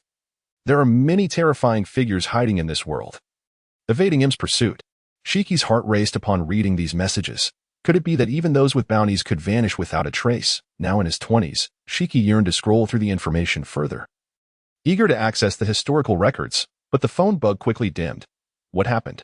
Shiki looked anxiously at Brook, This type of phone bug consumes a great deal of energy. It can only remain active for half an hour each day unless fed with the leaves of the Adam tree or Eve tree. Currently, I am only feeding it the leaves of the Yalki vine tree. What do you think? Do you want one? I only have 2. Brook, do you believe these matters to be true? I find it hard to believe. After his initial shock, Shiki regained his composure and pondered. Whether true or not, as long as we do not expose our identities, we are unlikely to encounter danger, Brook reassured the rookie, concerned that he might struggle to accept such revelations. That makes sense. This way, I can gather some information as well. Shiki promptly reclaimed the phone bug, carefully observing the little creature that had fallen into slumber, already preparing to seek the leaves of the Yalki vine tree and Eve tree. Brook, Dante, you have another phone bug. What number are you? Shiki inquired with curiosity, guessing that Brook surely knew the number of the phone bug he had gifted him. Mine is number 18. In front of the golden lion Shiki. Brook produced his phone bug and began typing, demonstrating for him. No. 18. Do you all think that this year's supernova, golden lion Shiki, has the potential to become a top-tier powerhouse? After sending the message, no one replied, so he tucked it away, as currently there was no one chatting, only his own alternate accounts. This piqued Shiki's curiosity further regarding the anonymous strong figure's opinions of him, despite his arrogance. He still wished to know their thoughts. Brook, I will immediately seek the leaves required by this phone bug. Let us conclude today's sparring here. I appreciate your phone bug, and hope that you will truly become my crew member in the future. The golden lion Shiki promptly led his subordinates in search of the leaves of the Yalki vine tree and Eve tree. Captain Brook, you truly managed to deceive golden lion Shiki. Shaki gazed in disbelief at the unfolding scene, having witnessed Brook's self-directed dialogue and initially finding it rather dull. Do you think him is a fabrication? Brook replied, his expression impassive as he turned to regard Shaki with a sardonic smile. Could it be real? Is there truly someone who has lived for 800 years? Shaki's eyes widened, and upon seeing Brook nod gently, her mouth fell agape in utter disbelief. Let us return. Today, the aspirations of the supernova golden lion Shiki have been fulfilled. Brook strode ahead, with Shaki hurriedly trailing behind. Along the way, Brook contemplated how to warn those who might expose their identities, as he had already prepared to distribute these phone bugs through Mortoma's news-seeking seagulls when delivering newspapers to specific individuals. However, everything had to be approached gradually. The most crucial aspect remained his own strength. Upon their return to the headquarters of the World Economic News Agency, Brook found Antonio still engaged in conversation with the phone bugs, deepening their bond. Antonio, record that golden lion Shiki is no. 36, and leave the first 20 numbers vacant. My number 18 can be altered at any time. I in the future, try not to communicate on this platform. Brook instructed the 2 crew members who were privy to the secret. Understood. Captain. I will ensure effective communication with number 18. You must feed it well. Antonio promptly relayed Brook's intentions and communicated with the number 18 phone bug, ultimately achieving the desired result. Brook then sought out Mortomas, asking him to assist in locating the positions of various pirate crews and to see if the seagulls delivering newspapers could find these individuals, while also delivering the phone bugs. Mortomas readily agreed, having already aligned himself with Brook's cause, naturally aiming to assist him in fulfilling his requests. As Brook gazed at the familiar names on the list, a knowing smile spread across his face. Perhaps some of them could become allies. Meanwhile, the Navy captured images of the battle between the supernova golden lion Shiki and the nose-singing Brook, as well as the defeat of the bloody fist Sabaody at Brook's hands. The following day, at the headquarters of the World Economic News Agency in Sabaody Archipelago, Captain Brook, your bounty has been updated. It reflects your recent achievement of defeating the bloody fist Sabaody without lifting a finger, as well as your capability of holding your ground against the supernova golden lion. Your current bounty stands at 120 million berries, making you the supernova with the lowest bounty. Shaki exclaimed excitedly, clearly proud of her captain's prowess. It seems the time has come to set sail in search of companions.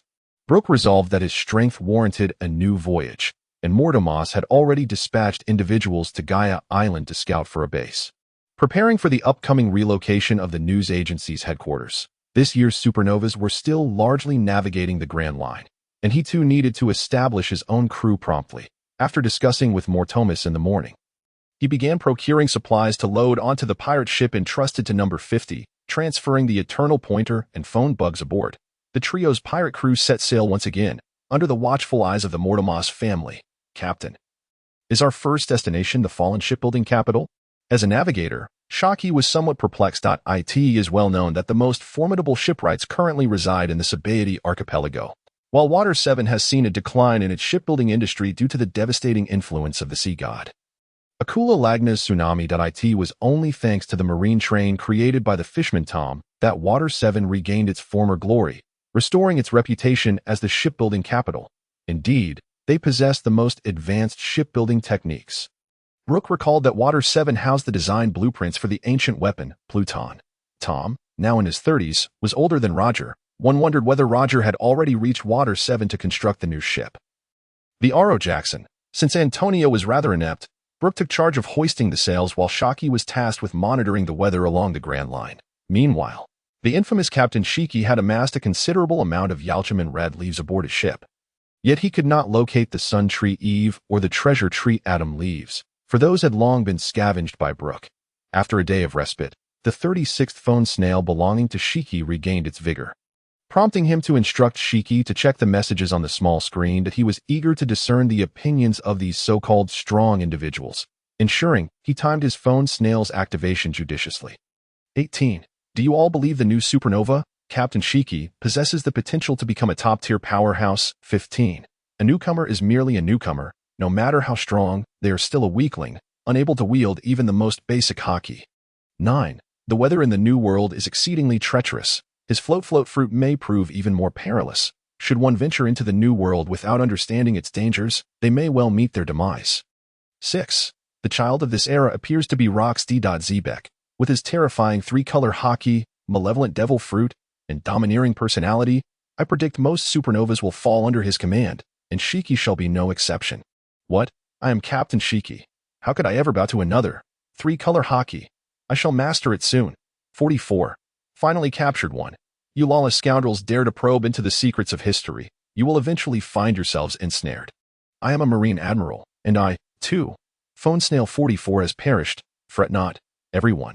Here, we must conceal our identities and refrain from threatening others, or your phone snail will meet the same fate, and you shall lose your path to the strongest circle. 9. By the way, number 2, you seem quite powerful. Are you perhaps an ancient being who has lived for a century? 2. A century? I am a rare species, currently 256 years old. Captain Shiki muttered in disbelief as he glanced at the dimming phone snail. Feeling somewhat unsettled, contemplating the evaluations of these individuals, he resolutely declared that he would not succumb to doubt. He would grow stronger and match their formidable might. He vowed to learn the three-color Haki. Once the airship of the flying pirate crew was adequately prepared, Captain Shiki set sail for Fishman Island, eager to enter the New World, challenge the strong, and seek methods to cultivate the three-color Haki. Captain Brook, it seems we've been blown off course by the storm, Shiki said apologetically, though Brook bore some responsibility as well, for the limited crew meant that the sails had not been lowered in time, resulting in the minor mishap. No matter. We can simply readjust. Let us dock at that small island to rest for a while. Spotting the island, they decided to explore it. Understood, Captain.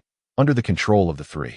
The pirate ship swiftly entered the port of the secluded isle, where numerous residents resided. A.S. Brook had not re-established a new pirate crew, nor hoisted the pirate flag. The islanders merely observed the newcomers with caution, not driving them away. As a well-spoken informant, Shiki, with her unassuming demeanor, quickly gathered information about the island. There was nothing particularly noteworthy, except that some strange occurrences had recently taken place, with the allure of berries guiding them. Brook and his companions soon made their way to the village center to indulge in local delicacies and immerse themselves in the culture. Old lady, I've heard that strange happenings have been occurring on the island. Could you enlighten me? Shiki, a charming young lady with short black hair, inquired with a pleasant tone.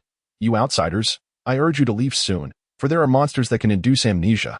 Many on the island have forgotten their friends, as if their memories have been lost, and some do not even recognize their own children, the old woman explained animatedly, causing Antonio to instinctively inch closer behind Brook. The memory-eating monster?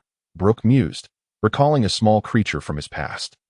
Could it be that such a being had existed all those years ago? Intrigued, he decided to linger on the island for a day, hoping to capture it. On the edge of the village lay a small pond connected to the sea, where a pink seahorse lay in wait. After chancing upon a migrating school of millennial dragons, it harbored the desire to transform into a soaring dragon. Using its innate abilities, it began to consume the memories of the island's inhabitants, Gradually growing stronger. One day, it vowed to devour the memories of all the islanders, aiding its evolution into a flying dragon, allowing it to soar freely. As night fell, the seahorse awaited the slumbering humans, making its way toward the village, its journey proving arduous for the ocean creature. When my powers grow, I shall command someone to carry me. I can no longer bear to leap, the memory seahorse lamented, realizing it was still too young to control a human.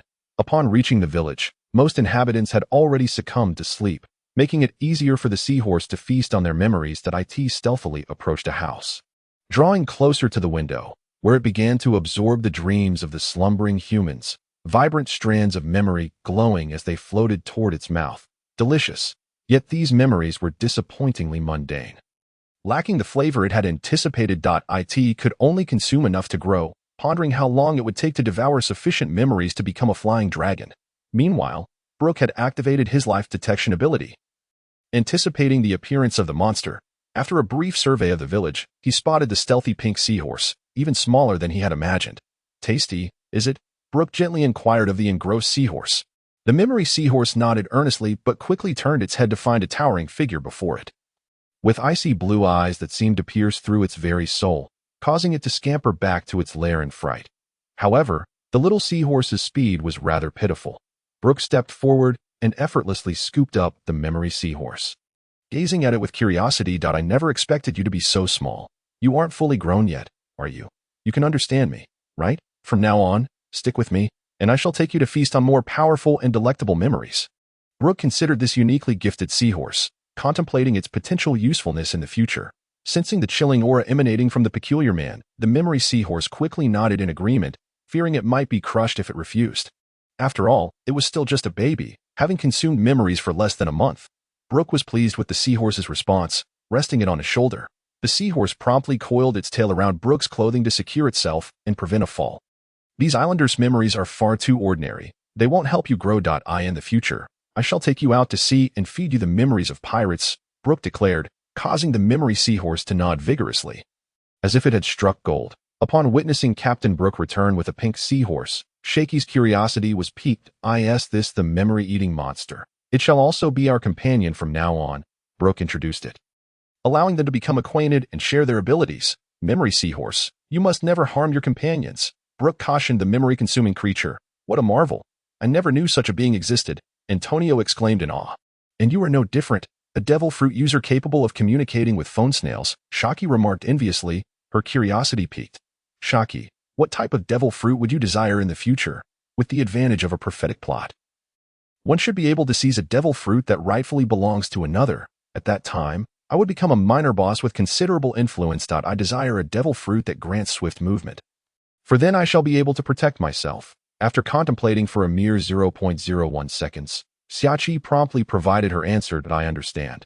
If possible, even if I find the thunder fruit, I shall bestow it upon you. For it is a top-tier natural devil fruit renowned for its incredible speed and destructive power. Brook contemplated searching for this thunder fruit on Skypea, uncertain if it had already been reborn on Biker Island. Captain, you cannot be serious. That is a natural-type devil fruit. Would you truly part with it? Even if you would, it is unlikely we would ever find it. Do not jest with me. Although she recognized the improbability of the situation, Xiachi was nonetheless moved by Brook's thoughts and demeanor. All right, rest well. We shall set sail again tomorrow. The following day, after a period of recuperation, Brook and his crew set out early in the morning. Their pirate ship departing the harbor, the memory seahorse, too, was embarking on its first journey at sea. Xiachi, Antonio, you both must begin training your physical skills. Weakness is not an option. Xiachi, the information hunter, possessed a commendable foundation, qualifying her as a potential powerhouse, and her current strength was more than sufficient to contend with a lieutenant. As for Antonio, he was rather lacking. It was puzzling why the telephone bug devil fruit had not significantly enhanced his physical constitution but had rather improved his communication abilities related to the telephone bug. Understood, Captain Brook. I shall not hold us back. Antonio, who had narrowly escaped becoming a slave, was well aware that in this world, strength reigns supreme. Without formidable power, one could easily find themselves in chains. Captain, we have adjusted our course towards Water 7. We need only sail in the direction indicated by the eternal pointer, Xiachi declared confidently, glancing at the eternal pointer on her wrist. The day was bright and clear, with the ship gliding gracefully through the sea breeze. Brook began to develop his Yomi Yomi no Mi abilities, while Shiki and Antonio commenced their physical training. The pink memory seahorse gazed at the sea, eagerly anticipating the appearance of pirates.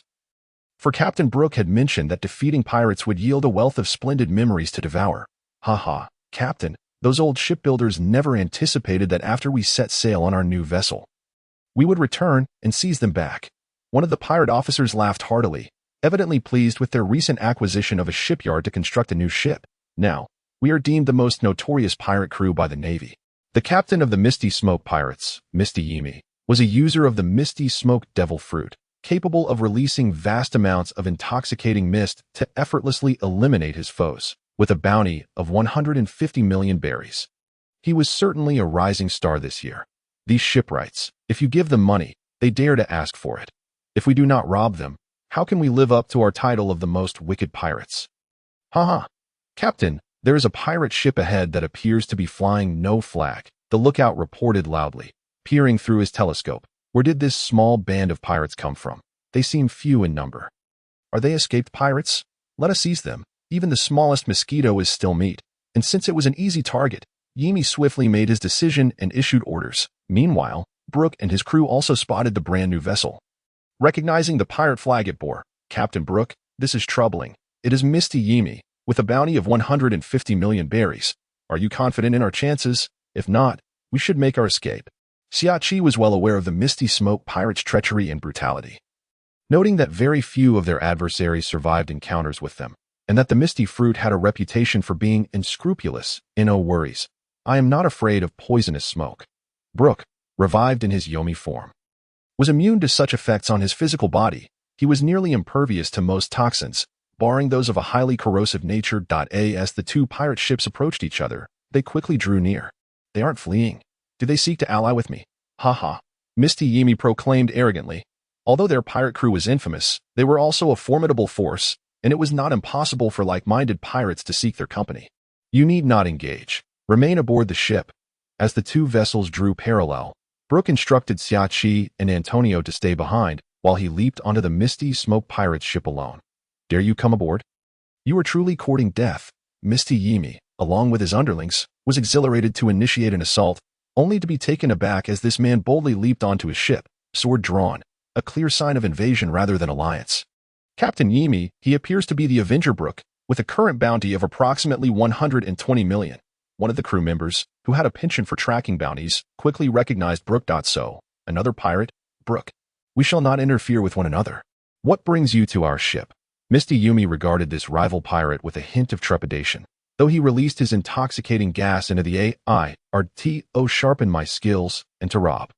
Brook unsheathed his sword, a chill enveloping the air as he entered his Yomi form, frost beginning to congeal beneath his feet.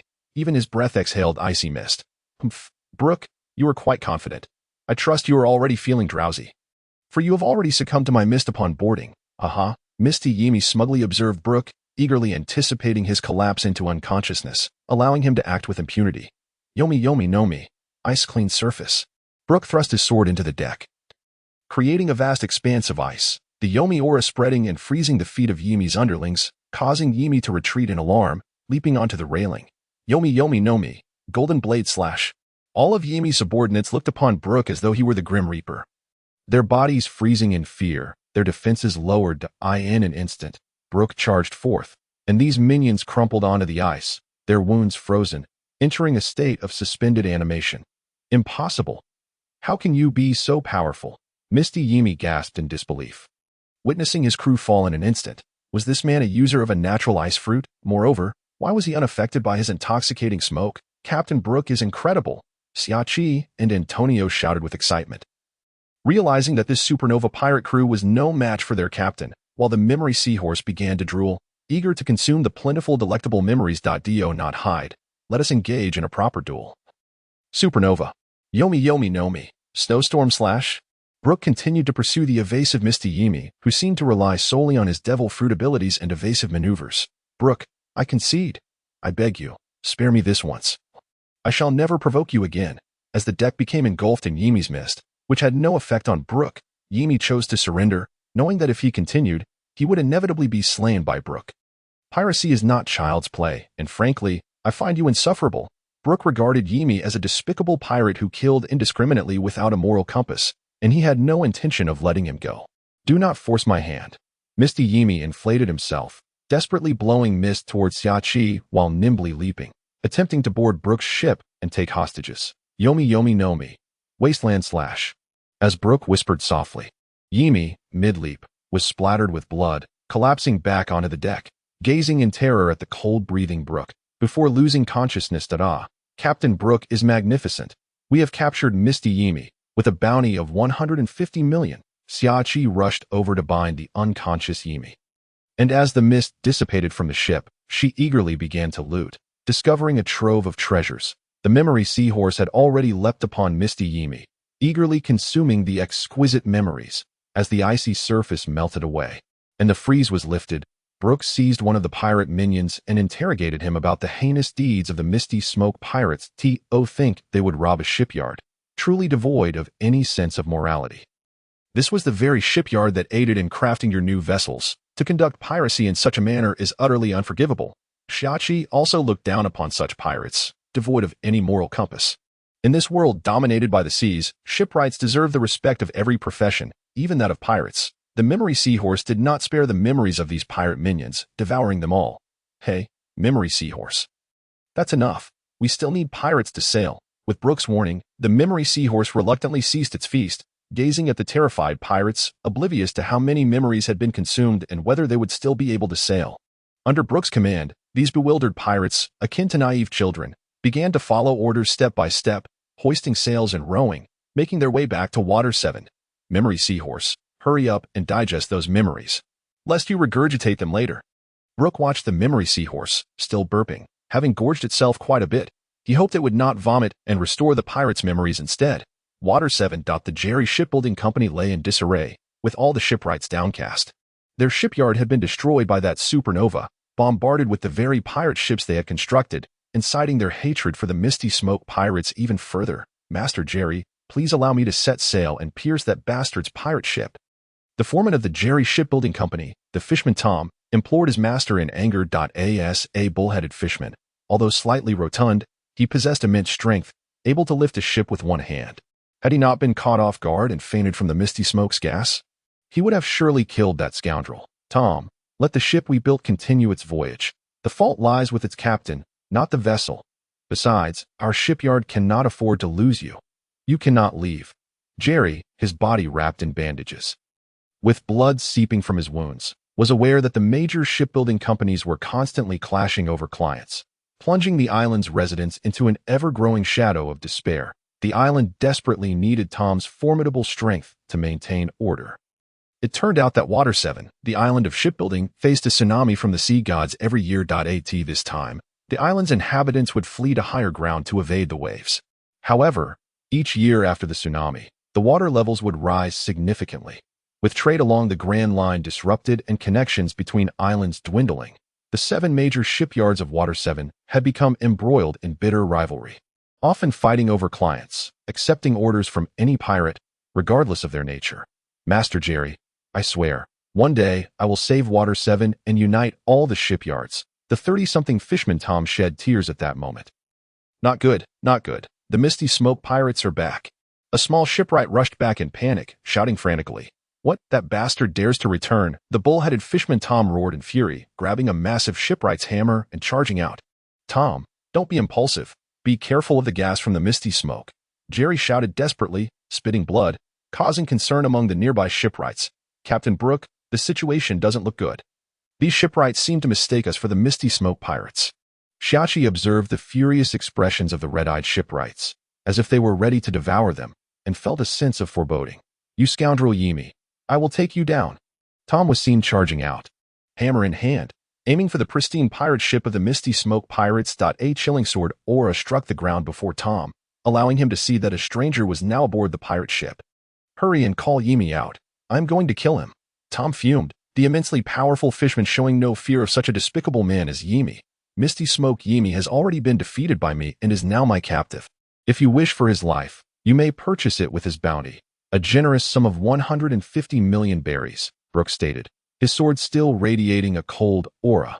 Truly, the heavens have eyes, a heartless wretch like Yimi. defeated upon setting sail, is indeed poetic justice. Ha! A foreman wept and laughed, almost maniacally, as countless shipyard workers began to cheer. However, the Jerry Shipbuilding Company lay in ruins. How much funding would it take to rebuild? You actually defeated Misty Smoke Yimi. Excellent. Hand him over to me. I will slay him to avenge my master. The financially strapped fisherman Tom ignored Brook's mention of the bounty, believing that killing Yimi for revenge would allow him to claim the bounty afterward, a simple transaction. Shiachi pondered this perspective, covering her face. Could Captain Brook truly be so oblivious? This ship is my trophy. You shall not destroy it. Brook exclaimed, noticing the shipwrights brandishing hammers, intent on demolishing the new vessel. He swiftly unleashed a wave of sword energy, halting the enraged shipwrights. Everyone, stand down. Regardless of the ship's design, it bears no moral distinction. The ship, even if it has caused harm, must be cherished by its creator. We, who built it, cannot deny its existence nor blame it. A true man must face the consequences of what he has made. Upon hearing Tom's words, not only were Brook and his companions taken aback, but even the shipwrights looked at Tom in bewilderment. Wasn't he the first to charge forward to smash the ship? How could he now espouse such high-minded ideals?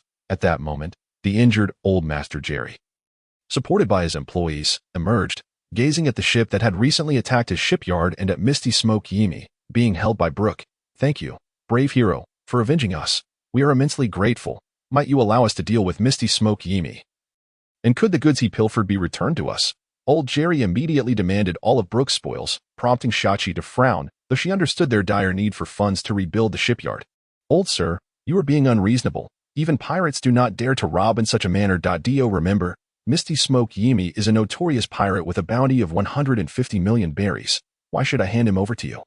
Besides, I am the one who fought hard to defeat him, and all his possessions are my spoils. However, if you agree to one condition, I shall fulfill your request. Brook rejected old Jerry's demands and put forth his own. What condition? Old Jerry, already weakened, felt even more drained, unsure of what Brook would propose. Was it the design plans he sought? Had he been discovered? If possible, I require this bull-headed fishman Tom to serve as my shipwright, and I shall relinquish Misty Smoke Yimi along with the treasures he seized. Impossible. Tom is the backbone of our Jerry Shipbuilding Company, our protector. He cannot leave to become a pirate, old Jerry vehemently opposed. For Tom was his most outstanding apprentice, and at his age, he needed a successor. He had planned to pass on the design plans of the Pluto to Tom. Do you not wish to create a tool to save Water 7? Perhaps I can offer some insights. This remark from Moy instantly piqued Fishman Tom's interest. Indeed, he desired to rescue Water 7, to rejuvenate commerce here and put an end to the chaos among the 7 large shipyards. What ideas or plans do you have that could save Water 7? Fishman Tom inquired curiously. Tom, you cannot leave. This place requires your protection. Old Jerry hurriedly attempted to deter the restless Fishman Tom, fearing he might truly be swayed by Brook. How about this? Let Tom serve as my shipwright for 2 years, and I will impart my concepts to him. What do you think? The bounty on Yimi, plus a few 100 million berries for renting Tom for 2 years. What a bargain! Brook's proposal instantly illuminated the eyes of all present. Thus, Tom would seek answers for his ideals, and the Jerry Shipbuilding Company would acquire the funds to rebuild, providing employment for everyone. Old Jerry contemplated this. 2 years should see him through, and he could then pass the Pluto design to Tom. However, the ongoing conflicts among the shipyards over business made Tom's departure seem quite troubling. Tom was astonished that Brook would offer such a substantial sum to employ him, nearly an annual salary of 200 million berries. Moreover, to find a solution to save Water 7 in just 2 years seemed incredibly worthwhile. At long last, the desperate old Jerry, in urgent need of funds to reconstruct the shipyard, acquiesced to Brook's request after much persuasion from all the shipwrights and the fishman Tom. The amnesiac Misty Yimi, having had his memories devoured by the hippocampus, foolishly surrendered himself to the shipwrights at Jerry's shipyard, where he was thoroughly beaten into submission by old Jerry and Tom, before being bound and taken to the naval branch in exchange for a bounty to aid in the shipyard's restoration. Brook transferred all the belongings from his pirate ship to the new vessel, leaving the old ship to Jerry's yard for refurbishment and sale. Old Jerry, however, remained concerned that without Tom's protection, the shipyard would be vulnerable.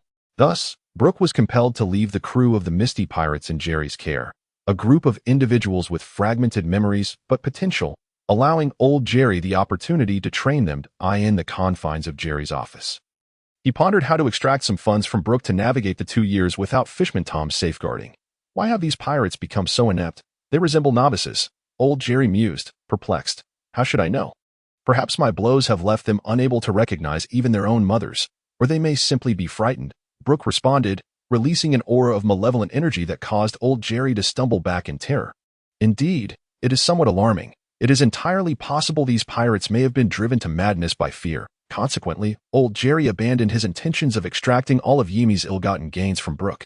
Due to the necessity of reconstructing Jerry's shipyard, Brook and his companions were required to remain for several days, awaiting the immensely strong fisherman Tom to restore the shipyard. Meanwhile, Brook observed old Jerry closely, searching for any indication of where the design plans for Pluton might be hidden, yet he revealed no vulnerabilities. Antonio procured several more transponder snails aboard Misty Yimi's ship, augmenting his collection of telephone snail friends, while Shiki frequently ventured out to explore Water 7, gathering intelligence.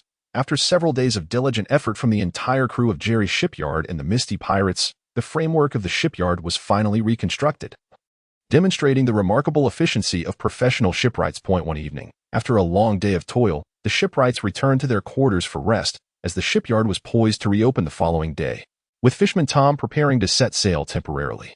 As old Jerry languidly approached slumber in his bedroom, a vague, indistinct ghost materialized above his bed, gazing down upon him. "Jerry, I have taken the Pluton design plans. Do not worry," intoned the ghostly voice, sending a shiver down Jerry's spine. With widened eyes, he broke into a cold sweat as the ghost loomed closer, the chill of death palpable in the air. He abruptly shut his eyes and flailed about until his hand struck the bed frame, sending pain coursing through him, compelling him to cautiously survey his surroundings. A ghost? A devil fruit ability? This is bad. The Pluton plans. Old Jerry genuinely feared that the design plans for Pluton had been taken by a specter. He hastily donned his clothing and, disregarding the late hour, rushed to a secluded area of the shipyard where waste materials were stored. Ensuring he was alone, he activated a hidden switch, revealing a secret chamber. There, he opened a safe and retrieved a stack of yellowing blueprints inscribed with the letters of Pluton, the ancient weapons design. Thank goodness, they remain. Old Jerry caressed the blueprints, but his expression paled once more as he realized he had fallen into a trap. Before he could turn around, a sharp pain seized his neck, causing him to faint, revealing Brook's silhouette. "But I didn't expect to find it hidden here. My ghost has searched your room thoroughly without success.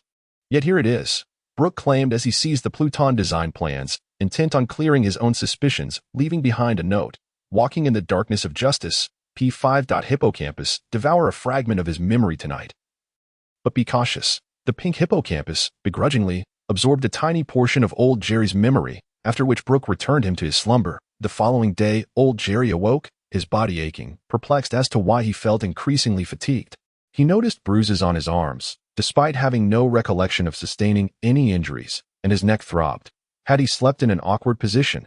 After breakfast, all the shipwrights gathered to bid farewell to Fishman Tom, while Brook resolved to hoist the pirate flag and rename the new ship. "Today, in Water 7, the Hell Pirates are established, and our new ship shall be named the Yellow Spring," Brook declared to his crew.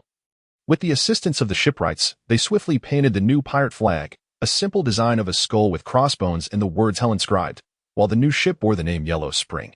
"Tom, you must remember to return," old Jerry shouted, fearing that this exceptional apprentice might be swayed by Brook. "Master Jerry, I will surely find a way to save Water 7," Tom replied, now effectively employed by the Hell Pirates, having utilized a Misty Yimi and 300 million berries, a rather extravagant hiring fee. Though the funds were, fortuitously, plundered from the Misty Pirates, old Jerry, for his part, had rounded up all the crew members of the Misty Pirates with bounties, exchanging them for rewards, leaving the defenses of Jerry's shipyard considerably weakened. As he put it, "At worst, we'll simply lose a few orders or rehire powerful foremen at a premium." Thus, aboard the Hell Pirates, Captain Brook, Navigator Shiki, and Foreman Antonio, Shipwright Tom, and the pet hippocampus set sail. "Captain Brook, where do we head next?" inquired Navigator Shiki as they officially established their pirate crew, albeit rather late, while others were advancing towards the Sabaody archipelago. "First, we shall proceed to Ask Island. We possess a permanent log post for that location." Brook had long felt that his cane sword was inadequate and wished to acquire the legendary demon sword, which he believed to be of exceptional caliber. "Understood," Shiki responded, immediately conferring with Fishman Tom, who now held the helm, being experienced in navigation. "Captain Brook, How shall we resolve the internal strife within Water 7? Fishman Tom asked earnestly, regarding Brook, who was older than himself. When the roads are open, wealth will flow. That is, by connecting Water 7 with other prosperous islands, we can promote the shipbuilding industry there. This way, Water 7 shall no longer engage in fierce competition for orders, and you can also strengthen yourself. Consolidating the 7 major shipyards into one large corporation, coordinating arrangements for mutual profit. I understand the principle. But establishing dedicated shipping routes between Water 7 and other islands is exceedingly difficult, and unifying the 7 major shipyards seems a remote possibility. Invent a floating track impervious to the wrath of the sea gods, utilizing a maritime train to connect the surrounding islands, and you shall save Water 7. I believe you can accomplish this.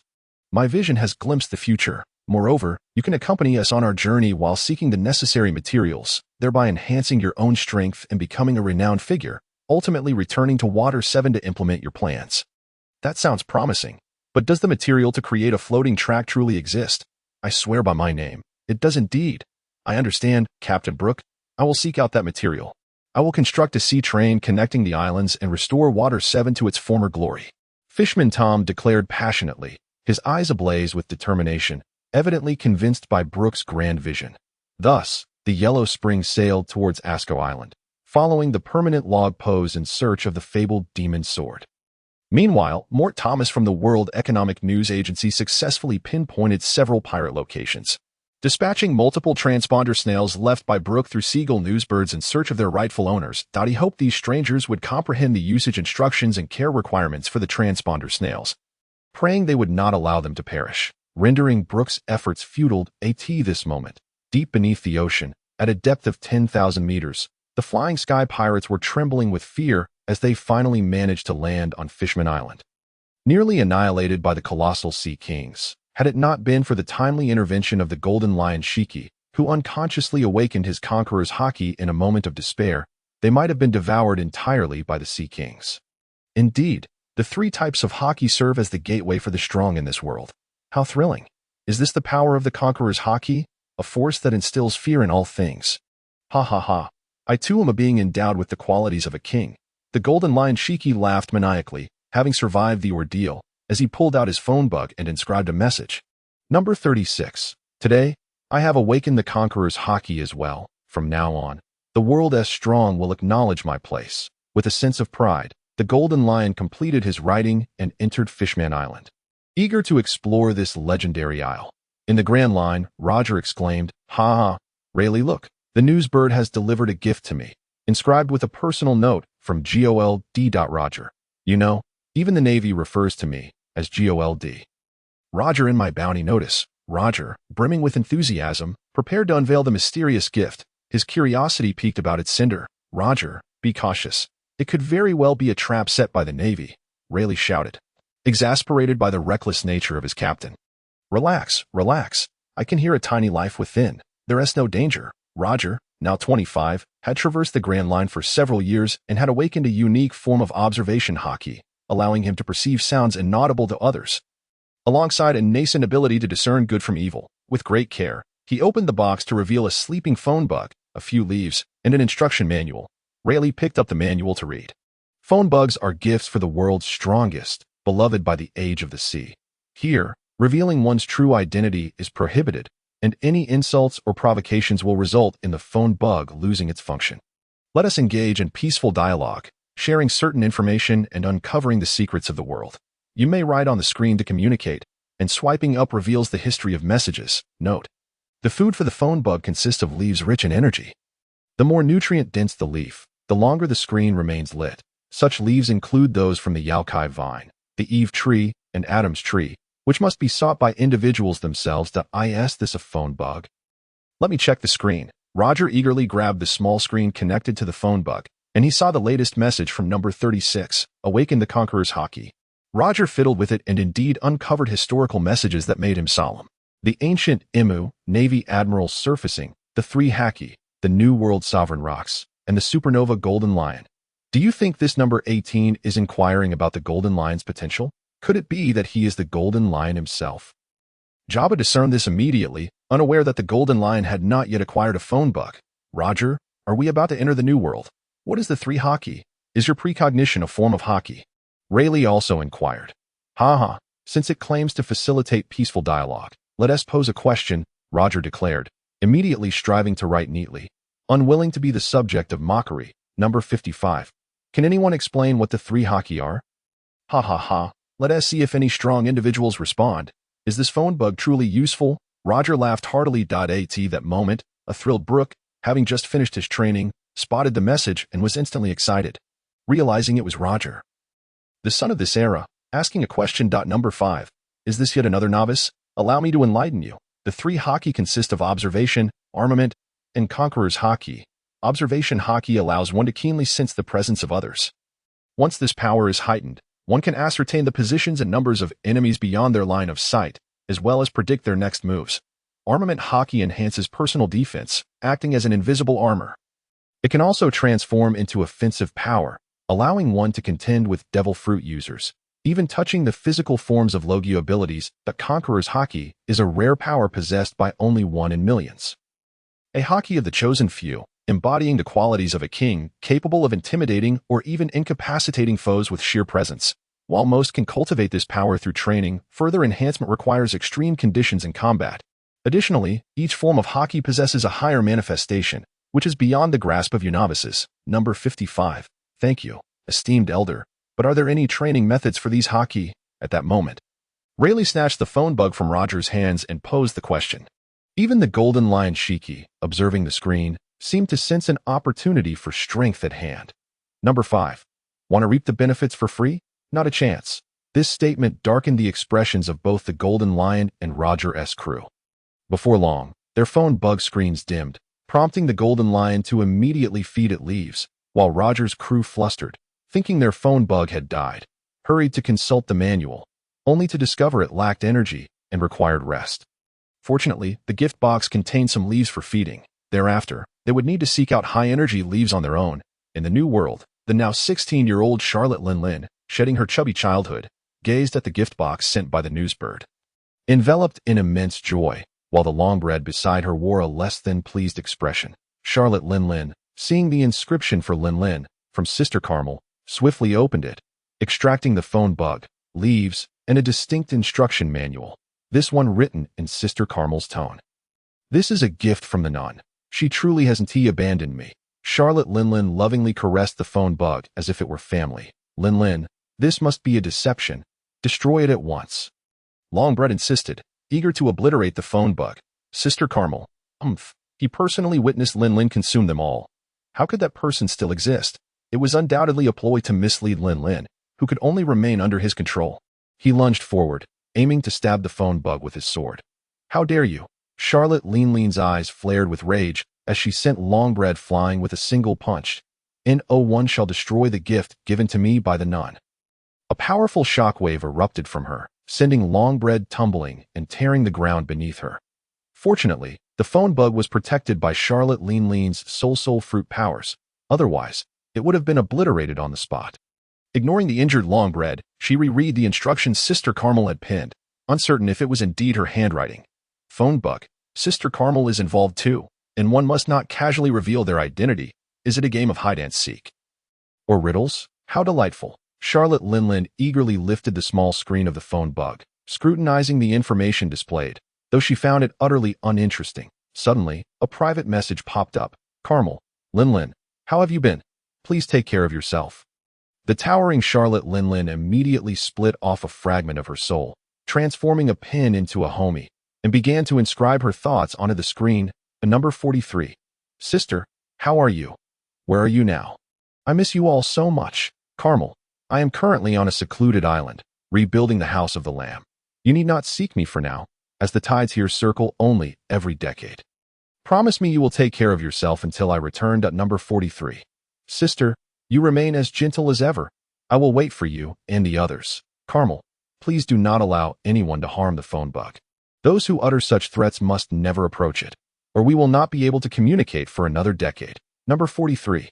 Sister, I will protect the phone bug, and no one shall harm it. You must talk to me every day. I will miss you. Carmel, I must tend to the other little ones now. You take good care of yourself. Number 43. Yes, sister, go ahead. The screen of the mobile phone worm dimmed. and Charlotte Lingling immediately thought of searching for the leaves of the precious Balmu atom to nurture this delicate creature. Meanwhile, Chang Mianbo finally returned, blood still trickling from the corner of his mouth. Upon seeing Lingling, he transformed into a smile, warmly inquiring whether she had finished her conversation with Sister Galmero, though inwardly he seethed with rage. Lingling, his invaluable tool, was on the verge of being taken from him. She was, after all, the most formidable asset in his quest for dominance over the seas. Humph! Charlotte Lingling cast a disdainful glance at Chang Mianbo, unwilling to bestow a pleasant demeanor upon one who dared to harm the mobile phone worm. Lingling, it was my fault. I was merely concerned that you might be deceived. Let us seek out Sister Galmero together. He was determined to expose this nefarious rogue. There's no need for that. I will discuss matters with the nun myself. For now, I must find Balmu Adam. Lingling, are you planning to use Balmu Adam to construct a ship? Have you finally decided to stop seeking the nun? Are you truly going to set sail and embrace the life of a pirate? Chang Mianbo exclaimed with excitement, for he detested the life of incessantly searching for others. Lingling, being so powerful, ought to seize territory and become a ruler. I said I want to find Balmu Adam. Charlotte Lingling glared at Chang Mianbo, causing him to swallow hard as he promptly led the way to gather information. Meanwhile, Brook had concluded his solitary conversation with Charlotte Lingling, feeling utterly exhausted from having to impersonate others. Today, something peculiar occurred within the Lion pirate crew. A seagull news bird delivered a gift exclusively to Cadre Edward Newgate, eliciting strange glances from the captain and other officers toward Newgate. Could it be a spy from the world government? This thought infuriated Newgate, who tore open the box before the astonished crowd. To Edward Newgate, from the family of Sphinx, aged 22. Newgate regarded this statement with a complex expression, suddenly reluctant for others to glimpse the contents of the gift. Gritting his teeth, he opened the box to reveal a mobile phone worm, some leaves, and an instruction manual. As everyone took a glance, they speculated whether it was a spy's specialized mobile phone worm. Only after Newgate swore multiple oaths to the heavens did their curiosity wane, allowing him to begin perusing the manual. Beloved of the era's strongest, do not reveal your identity. He also observed the usage and nurturing conditions for the mobile phone worm that he picked up the small screen, scrolling through the historical information displayed, uncovering shocking revelations that compelled him to keep these secrets from his crew. Yet, his greatest confusion remained. Who was the family from Sphinx? Did he have relatives back in his homeland? Captain, that Newgate fellow's strength is soaring. Even you cannot contend with him anymore. Now, a newsbird has inexplicably delivered a mobile phone worm from his family. What a cause for concern. One officer remarked to Captain Lion, his eyes brimming with resentment and envy. Weeks prior, Newgate had fortuitously consumed a devil fruit, initially deemed a feeble fruit that merely vibrated his fists. The crew had mocked him, but now he effortlessly shattered massive boulders, his power rivaling that of Ryan, the captain of the lion fruit. Lion Ryan gazed at this officer, who had fought valiantly at his side for several years, displaying a disdain for wealth that perplexed many pirates. How could a pirate not cherish treasure? When a crew member's strength begins to eclipse that of the captain, the dynamics of their relationship fundamentally shift, even if Newgate bore no treacherous intent. Ryan could not help but feel a sense of wariness. Better safe than sorry. Newgate, have you ever considered venturing out on your own to develop your abilities? Lion Ryan tentatively probed, curious whether Newgate harbored ambitions of independence. If so, he might as well grant him the freedom to avoid being usurped later on. Such was the harsh reality of the New World pirate crews. A captain lacking strength should either step aside or encourage independence among his crew before being surpassed. Captain, what do you mean by that? Are you questioning my loyalty? Edward Newgate retorted, feeling a surge of indignation. Every time he charged into battle, claiming the lead, he asked for little in return. Now all he sought was a mobile phone worm. Was it truly necessary to probe him like this? One could not deny that Newgate still possessed a certain naivete. The mobile phone worm was merely a catalyst, while his rapidly growing strength was what truly concerned Captain Ryan. Of course not. Newgate, I merely fear that your dreams might remain unfulfilled. Ha. Lion Ryan laughed awkwardly. Newgate, feeling dejected, stepped aside and, noticing the mobile phone worm still glowing with energy, picked it up, uncertain of what to write. Who was this family from Sphinx? He could not expose his identity. Hello everyone, is it not strange for a pirate to dislike treasure? Isn't that a given? Otherwise, why venture out to sea? Wealth is necessary to attract subordinates. Ha. I too do not care for treasure. I only relish the freedom of adventure. I prefer sweets, particularly caramel puffs. Do not casually reveal your interests, as it makes it easy for others to deduce your true identity. which could lead to disqualification. I understand. Edward Newgate, bored, set the mobile phone worm down. It seemed of little use to him. Suddenly, the screen shifted to another private chat interface. Are you Newgate? Have you acquired the trimmer fruit yet? How do you know my identity? Newgate felt a rush of anxiety. Was this not a place to keep identities concealed? How could this too know who he was? Had he indeed sent the mobile phone worm through the newsbird? Was he the family from Sphinx? I am a diviner, capable of predicting certain events, and one of the founders here. Since you obtained the trimmer fruit, has your strength surged rapidly? Does your captain harbor any apprehension regarding your power? If you can foresee it, why ask? Upon reading Newgate's response, Brook realized he had tacitly acknowledged the implication. Your allegiance does not lie within this pirate crew, you truly wish to know where your future companions, akin to family, reside. You mean to suggest I will leave the Lion pirate crew? That seems unlikely, as I have already spoken with the captain. Edward Newgate had been part of this crew since departing from Sphinx, forging a bond, despite the fact that many of his companions did not quite align with his temperament. Not every pirate crew captain can tolerate subordinates whose strength far surpasses their own. Consider this carefully. If you have any inquiries, feel free to reach out to me. Brook, wary of provoking Newgate's ire, opted to let the matter simmer for now.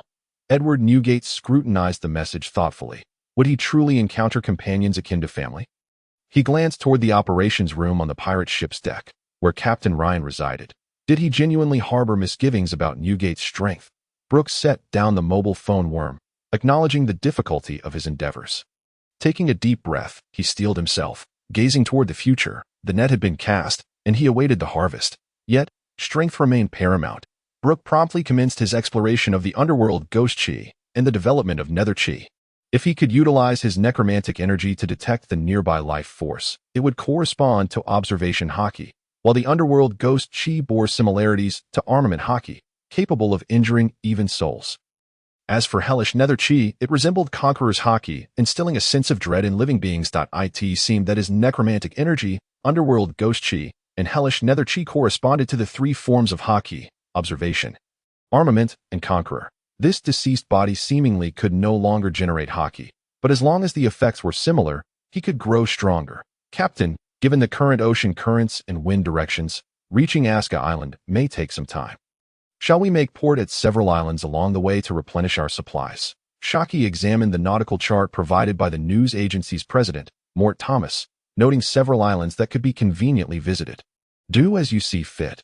Brook, not particularly versed in navigation, simply wished to arrive at Aska Island, where the seven-star sword should still be sealed within a sacrificial temple. That I understand. Captain, Shiki promptly began planning the islands to land on and the supplies they would require. Hoping to encounter some extraordinary phenomena to assist Captain Brook in recruiting crew members, sailing was often a tedious endeavor. Days upon days of endless ocean could lead to feelings of disorientation. Fortunately, Brook now had his own crew. Antonio, please prepare a glass of lemon tea for me. The diligent Antonio, a part-time chef, devoted himself to mastering these menial tasks, believing that since he was not a warrior, he ought to excel in such matters. I would like a cup of milk tea. Then I shall have a glass of rum, declared the old man. The fishman boatman Tom also integrated himself into this small group. Relishing the grand tales spun by Brook, and firmly convinced of his own potential, Captain, the next destination is Gunner Island. I've heard that snipers and gunners from the Grand Line, and even the New World, come here to challenge each other in duels, vying to prove their marksmanship and seize the title of the world's greatest sharpshooter. Summer exclaimed with enthusiasm. Perhaps Captain Brook would recruit a sniper companion here, a route she had meticulously planned. Then we must indeed witness the prowess of the world's snipers. Brook immediately became intrigued, as it seemed his ship could indeed benefit from a skilled marksman. This island thrived with prosperity, its harbor bustling with both merchant ships and pirate vessels, seemingly achieving a delicate balance of coexistence. Merchant ships arrived seeking bodyguards, while pirates sought crew members. Naturally, some pirate crews brought their own snipers to challenge the local elites and enhance their reputation. In the world of pirates, every strong individual pursued the coveted title of the world's best, be it the world's greatest sharpshooter, the supreme swordsman, or the finest chef. As the Huang sailed into the harbor of Gunner Island, a contingent of shipyard workers quickly approached to offer their services for repairs and various other needs. Currently, Gunner Island was overseen by a retired world-renowned sharpshooter who had miraculously survived. leading the sniper guild that maintained order on the island. Ordinary folk dared not act recklessly here, especially in the Grand Line, where formidable pirates were virtually non-existent. Those greater than this retired champion had long since claimed dominion in the New World. Leaving no reason to linger in the Grand Line, besieged by the Navy, after arranging for the pirate ship's maintenance at the official harbor, the anxious fisherman Tom chose to remain on board, safeguarding the Huangquan. Thus, Brook, with a memory seahorse draped over his shoulder, accompanied Summer and Antonio to explore the renowned Gunner Island and its unique allure, the throngs of pirates and bounty hunters adorned with flintlock pistols and revolvers, and bearing long-barreled sniper rifles, showcased the pinnacle of gun culture flourishing here. That it seems there's a gunner duel ahead. Let us go take a look. I believe it's the young sniper Haluba. Recognized by the president of the Sniper Guild as possessing the potential to become the world's greatest sharpshooter, the challenger appears to be Peter, the sniper from the Roger Pirates, reportedly a member of a palace sniper squad from a certain nation. Upon hearing this, Brook's spirit soared. He recognized the Roger Pirates' name and swiftly joined the crowd, eager to follow. Was it truly the Roger Pirates? The future Pirate King? Was he about to meet one of the most charismatic figures in the world of pirates? GOLD. Roger, Summer, and Antonio hurriedly followed their captain, anticipating a duel that could herald the emergence of the future world's greatest sharpshooter, an exhilarating prospect indeed. Haha, Peter, are you afraid? Don't let his youth fool you. He has been hailed by the president of the Sniper Guild as a remarkable talent destined to be the future world's greatest sharpshooter. The magnetic and commanding voice reached Brook's ears. Belonging to a young pirate clad in a red captain's cloak and a straw hat, teasing his crew member, he exuded an astonishing life force, a more overwhelming presence than even the Golden Lion Shiki. Roger seemed to sense an air of scrutiny, turning to regard the icy Brook.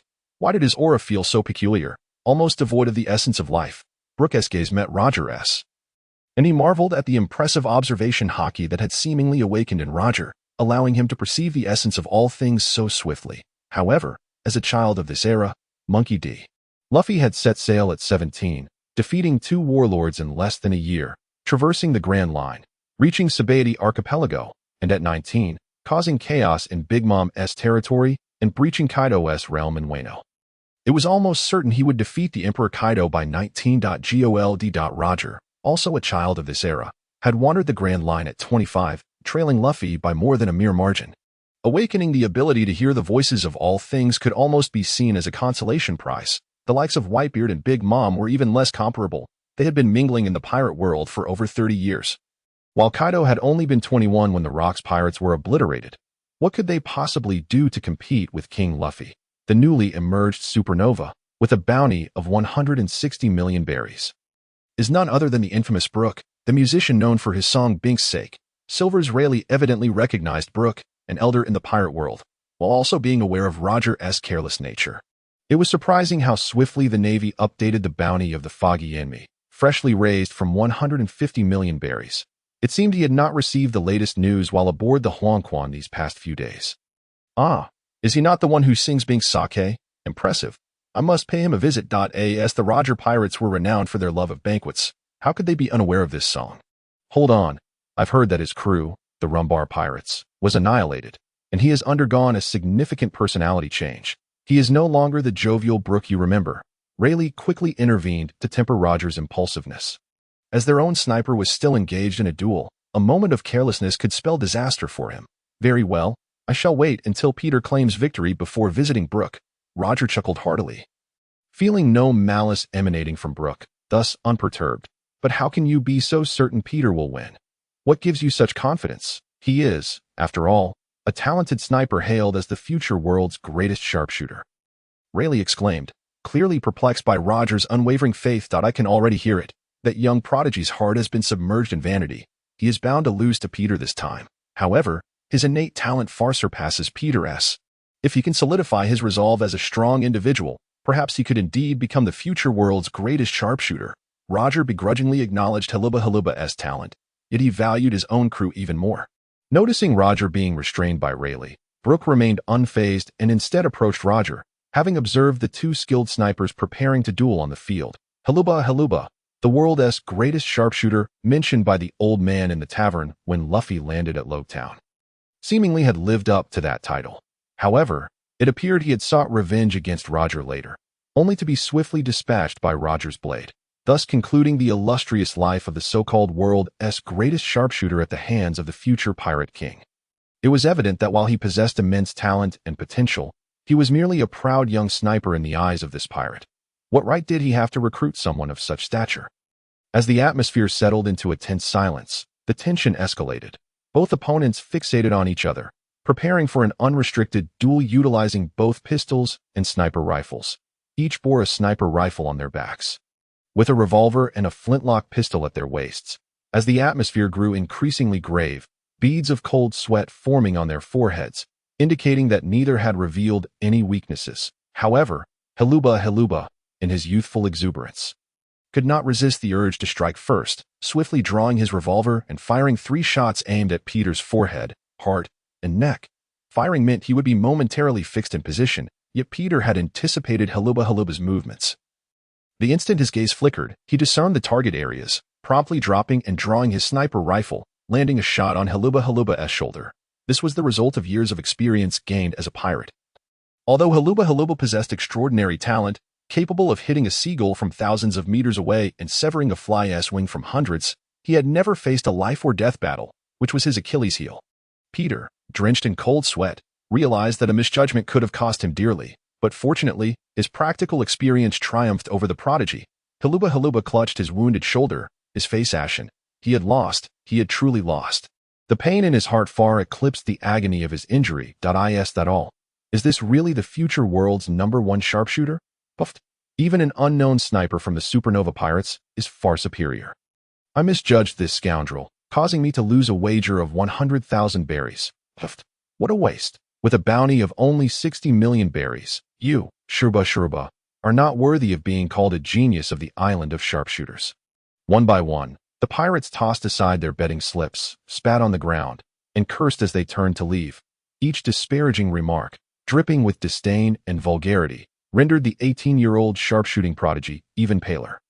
He picked up his rifle, staggered through the crowd, and fled the scene. Brook glanced at Roger, who was celebrating animatedly with Peter, and decided not to interrupt. Perhaps later, he could have a word with Sharuba. Observing the situation, Brook followed suit, with Shiki and Antonio trailing behind their captain. Sharuba returned to his home base in a daze, a place replete with equipment that was clearly not just a simple dwelling. It belonged to his adoptive father, Sharuba, a renowned sharpshooter on the island of sharpshooters, who had once narrowly lost to the former world #1, a middle-aged man without a wife or children. He had adopted the exceptionally talented orphan Sharuba, possessing remarkable vision and perception. Sharuba was able to shoot accurately at long distances from a young age, participating in numerous shooting competitions and garnering considerable accolades, which inflated his pride. His adoptive father, Sharuba, urged him to remain humble and not be misled by vanity, but while he verbally complied, he dismissed the advice internally.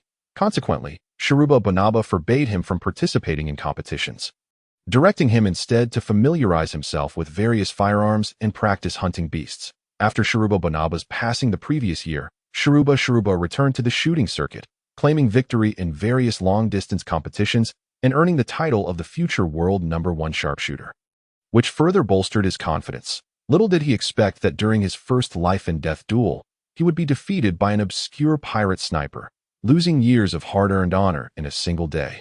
I'm sorry, father, I was wrong. I truly am not yet worthy of that title. Sharuba wept bitterly, recalling his adoptive father's words. How could a sharpshooter who had never faced a life-and-death battle ever hope to attain the honor of future world #1? They merely wanted him to compete to facilitate betting and attract merchants and pirates to the island. It's all your fault. Roger Pirates, you have destroyed everything I held dear. Sharuba's thoughts spiraled, directing his hatred toward the Roger Pirates, believing Peter had taken everything from him. What is the point in lamenting what you've lost? Just reclaim it. What good does it do to curse the heavens? Brook observed the young prodigy's peculiar thought process. Hadn't he accepted Peter's challenge with integrity? Had he triumphed, his reputation would have soared. Having lost, he could only serve as a stepping stone for others. Who are you? Sharuba, clutching his wounded shoulder that had yet to be treated, became extremely wary upon seeing the stranger. I am Brook, a pirate as well. Do you desire to become stronger than Peter? Your talent surpasses his, yet you still fell short. It seems you need to venture out to hone your skills. Come, board my ship, and I shall introduce you to the world's mightiest." With that, Brook entered his Soul King state. Icy mist swirling around him, releasing an aura of death that enveloped Sharuba, evoking a sense of terror akin to stepping into the underworld. You are also a pirate, but do you possess the strength to defeat the Roger pirates?" Sharuba seemed trapped in his fixation on Peter, unable to see beyond it. "Peter is merely a minor obstacle for you. What use is it to keep your sights fixed on them? Open your horizons. Enter the new world and witness true strength," Brook exclaimed, startling Shiki and Antonio, who were following behind. While Sharuba fell silent. "If you possess only this level of ambition and perspective, it seems you are unworthy to board my ship. You may as well remain here," barking impotently. These words drained the color from Sharuba's face, and with a thud, he collapsed, having lost too much blood. Brook and the others exchanged glances, realizing they might have delayed his treatment and delivered a crushing psychological blow. Without hesitation, Shiki and Antonio rushed to assist Sharuba, tending to his wounds. Feeling awkward, Brook began to wander about, noting the abundance of equipment, including blueprints for enhancing firearm power and numerous machined parts and components. Shortly thereafter, after Shiki administered a blood-replenishing potion to Sharuba, he slowly regained consciousness. "Did you all help me with my bandages? What do you think? Were you going to bandage yourself after fainting?" Shiki rolled her eyes. This prompted Sharuba to fall silent once again, at a loss for words as an unusual atmosphere settled around them. "So, are you interested in embarking on an adventure at sea with us? Remaining on the island will not make you the world #1 sharpshooter." Brook broke the silence, extending an invitation to Sharuba. "How could I, having just lost to a mere pirate cruise sniper, ever hope to become the world #1 sharpshooter?" Sharuba's voice was filled with despair, the duel having nearly shattered his resolve and stripped him of his confidence. Not being able to win now doesn't mean you won't in the future. Growth is a constant journey. Tell me, what is your determination? Brook seized Sharuba's collar, his icy blue gaze piercing into the dispirited youth. After a prolonged silence, "I understand now, Captain Brook. Please take me to witness the world strong. I aspire to become the world #1 sharpshooter."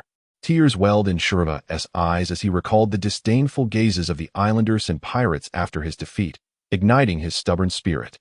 One day, they would see him in a new light. "Welcome, our future world #1 sharpshooter, Sharuba." Brook smiled faintly, helping Sharuba to his feet and straightening his collar. "Shiki, Antonio, please assist in packing up these items." There is still ample space on the ship.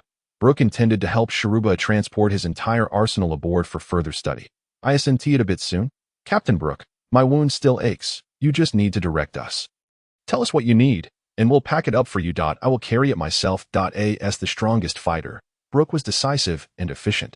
Before long, he was striding back toward the ship, shouldering a sizable bundle. Along the way, many islanders and pirates pointed and whispered, causing Sharuba, whose shoulder was bandaged, to turn pale with anger. The strong do not concern themselves with the cries of the weak.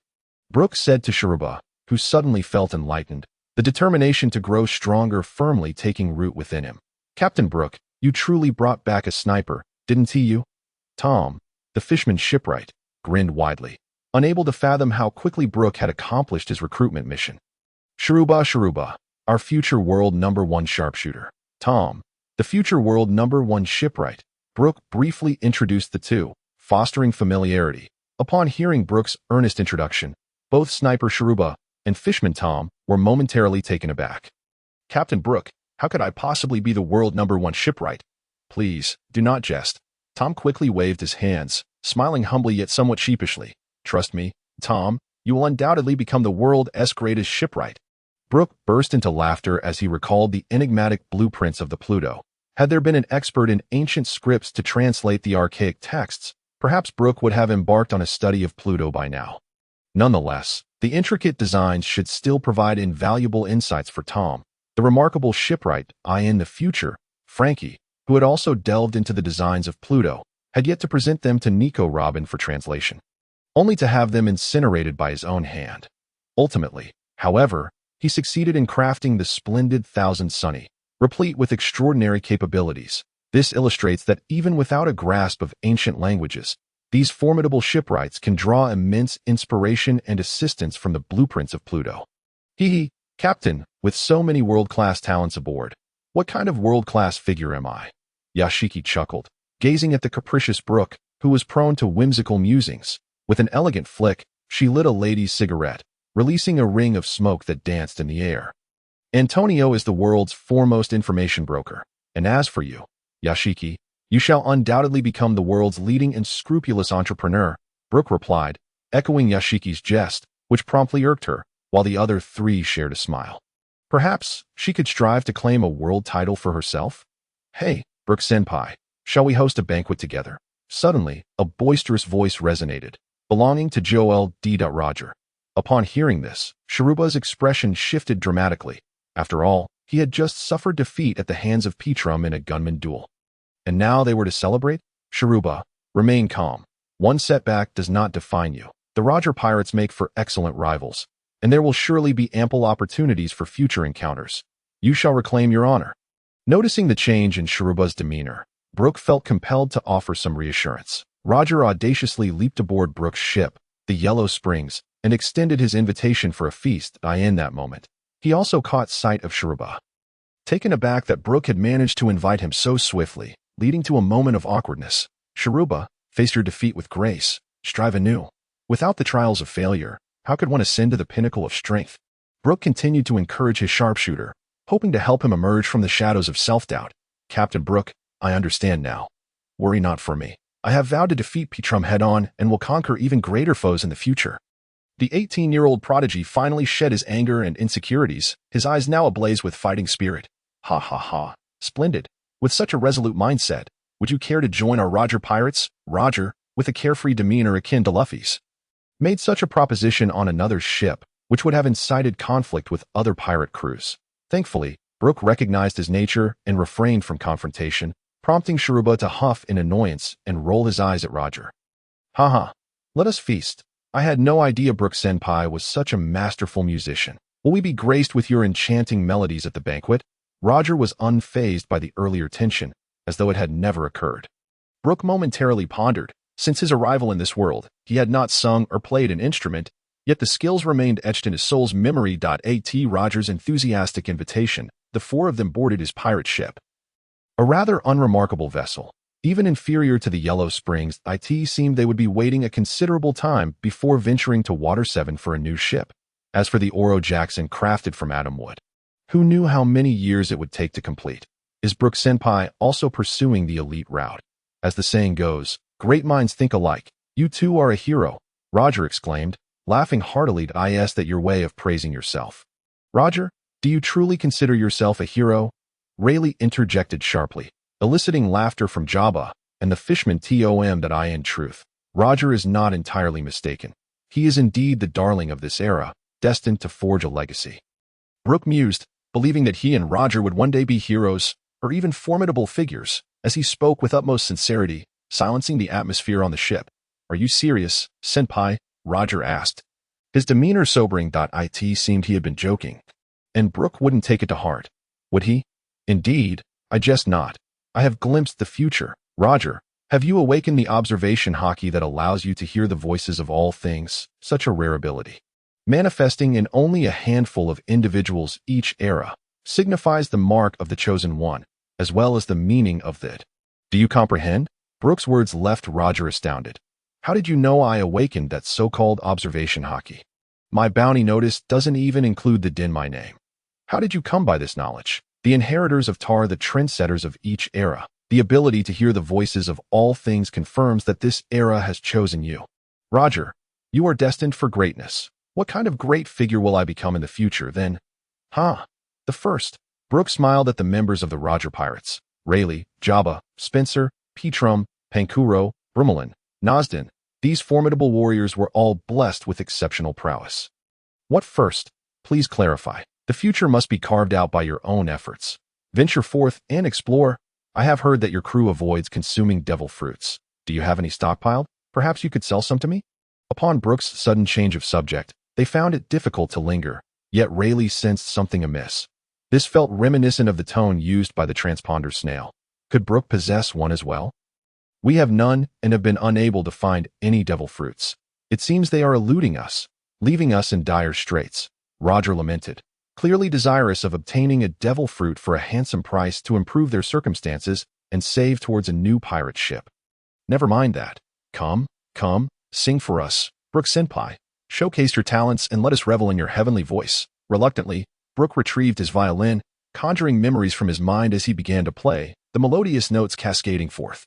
To deliver Bink's sake to your side, like the sea breeze, carefree, we ride on the other shore of the ocean wide, the sunset clamors, birds sing songs, drawing circles in the sky. Farewell, harbor of silken lands, come, let us sing our shanty grand.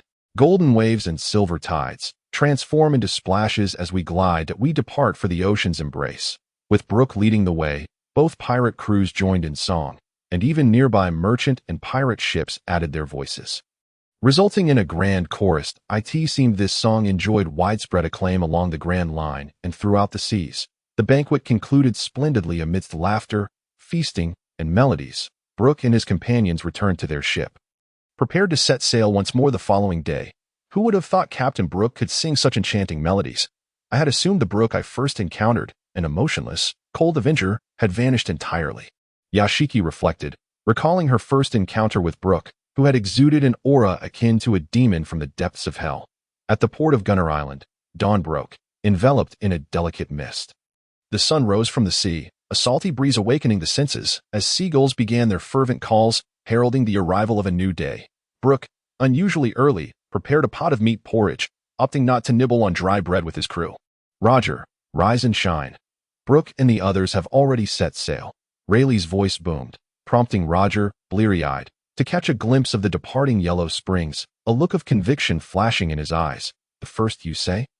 I wonder what kind of first it will be, ha. Roger rubbed his eyes, suddenly chuckling to himself, deeply captivated by the whispers emanating from historical texts. Would they lead him to the pinnacle of greatness? Captain Brook, are we in a rush? Why the hurry? Don't you know that ladies need their beauty sleep? With a sullen expression, Shiki glared at Brook, who stood at the bow of the ship, displaying evident displeasure. Time is of the essence. The future is fraught with uncertainties, and we can no longer afford to squander it. Brook must enter the new world within a year, as Charlotte Lingling gave birth to her first child merely a month after her 18th birthday.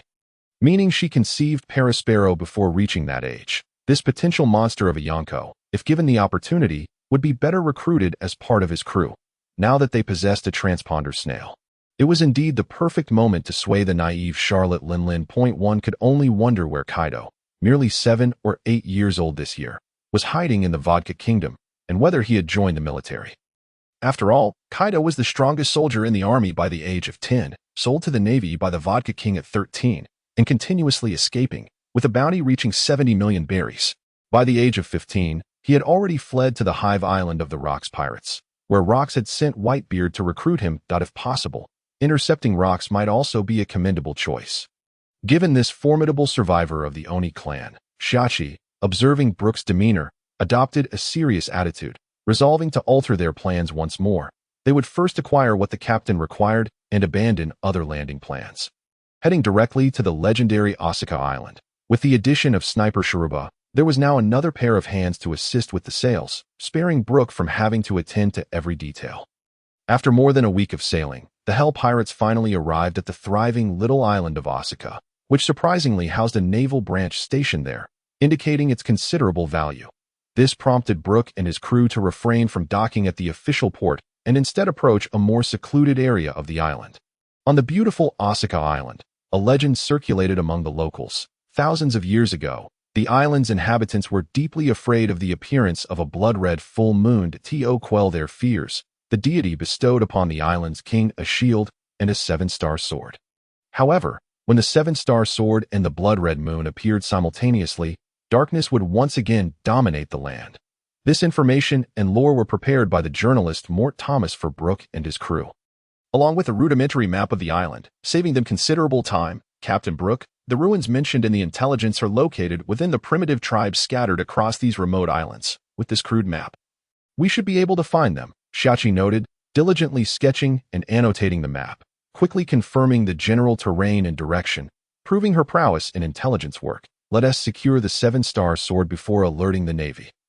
The 7-star sword was likely sealed within the altar of the primitive tribe, safeguarded by the contemporary priestess and villagers. Shiki navigated the winding forest paths with the map in hand. She finally spotted a primitive village. The villagers' attire was remarkably antiquated, well-preserved and unaffected by the bustling town on Asuka Island. Upon noticing the approach of strangers, several strong, sun-kissed men at the village entrance brandished long spears and strode forward. "Who are you, and what brings you here?" Seeing these villagers, who were only marginally stronger than ordinary sailors, Sharuba had no intention of drawing his weapon. Choosing to disregard them entirely, "We merely wish to pay our respects at the altar." "I hope this is not inconvenient." Shachi, quick-witted as ever, conjured an excuse, thinking that if someone could guide them, it would save considerable time. Another group of nefarious individuals seeking the cursed sword. "You'd best depart at once. Our people will soon notify the Navy," the captain of the guard warned immediately, convinced that anyone attempting to approach the evil sword harbored ill intentions. "If there's no helping it now, Captain Brook, let us finish this swiftly." Shachi retreated without hesitation, leaving the troublesome matters to the captain.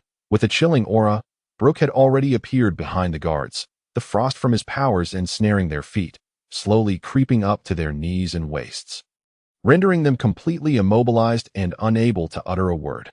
Onward, Shachi stuck out her tongue at the guards, trotting eagerly in step with Brook, while Sharuba followed suit.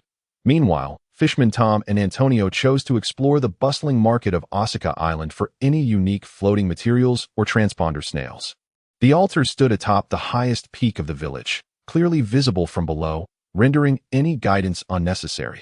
Along the way, many villagers noticed the trio, perplexed by the presence of strangers and the absence of the guard. "Where are you headed? Leave this place at once, or I shall inform the Navy's branch on the island. Trespassing here will result in a pursuit by the Navy." A young priestess, clad in ornate ceremonial garb, stepped forward, arms outstretched to block their path, issuing a loud warning. "What a lovely priestess, Captain Brook.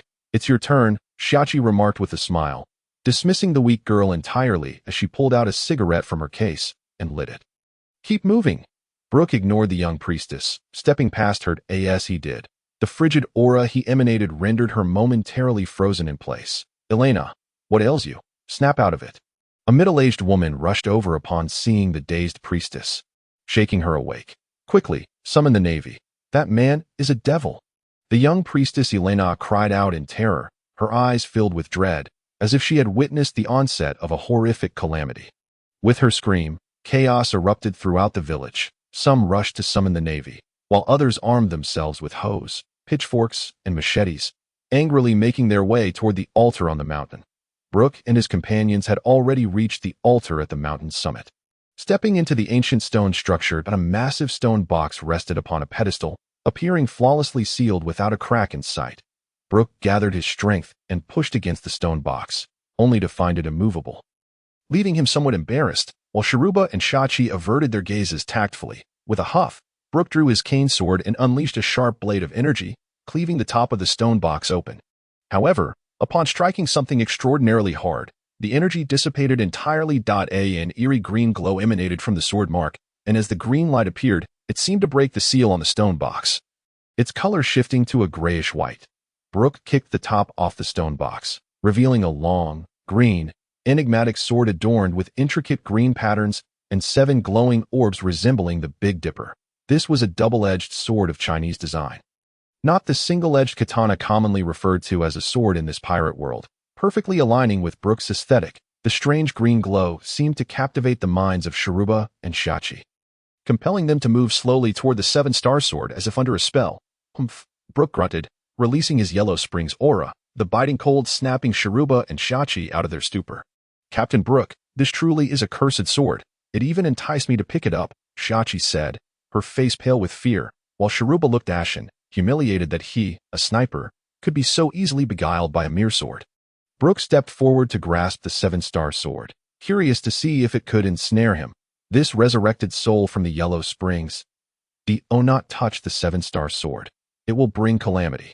Elena cried in horror, as if she foresaw darkness descending upon the earth. Yet Brook remained undeterred, seizing the sword's hilt. Instantly, the sword's eerie green aura began to spread through his body. This is not good. Terrible calamity is about to befall the earth. Eleanor swiftly produced 3 precious orbs she had on her person and began to recite ancient incantations. The orbs emitted a gentle white light, purifying the air as they approached Brook. The eerie aura of the 7-star sword had permeated Brook entirely, Yet instead of bloodlust, it melded with Brook's own ghostly aura from the underworld. Thus, the bizarre demonic energy was consumed and assimilated by the ghostly essence. The strange green energy of the seven-star sword intertwined with the pallid ghostly aura, transforming into a hauntingly blue underworld seven-star demonic energy. The sword, possessing a faint consciousness, now bowed to Brook, the man who had returned from the depths of hell. With a casual swing of his sword, Brook unleashed a colossal blue demonic sword energy that cleaved the stone box and its pedestal asunder with remarkable force. Haha, what an impressive demonic sword. Take this cane sword for yourself. Brook tossed the cane sword to Shiki.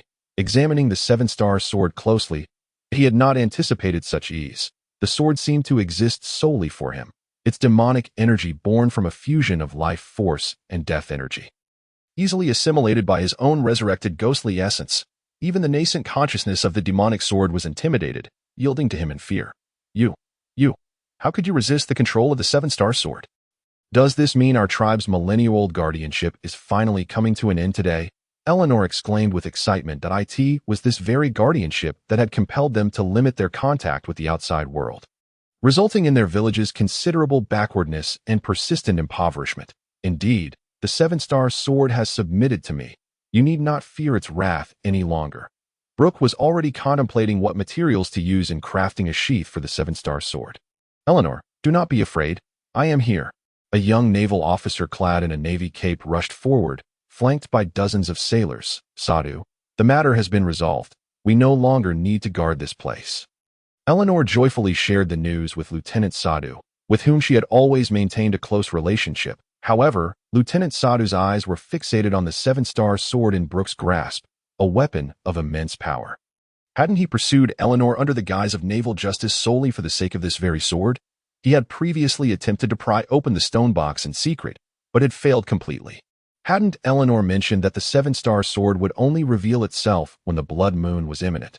Why had this legendary sword from Aska Island fallen into the hands of this individual before him?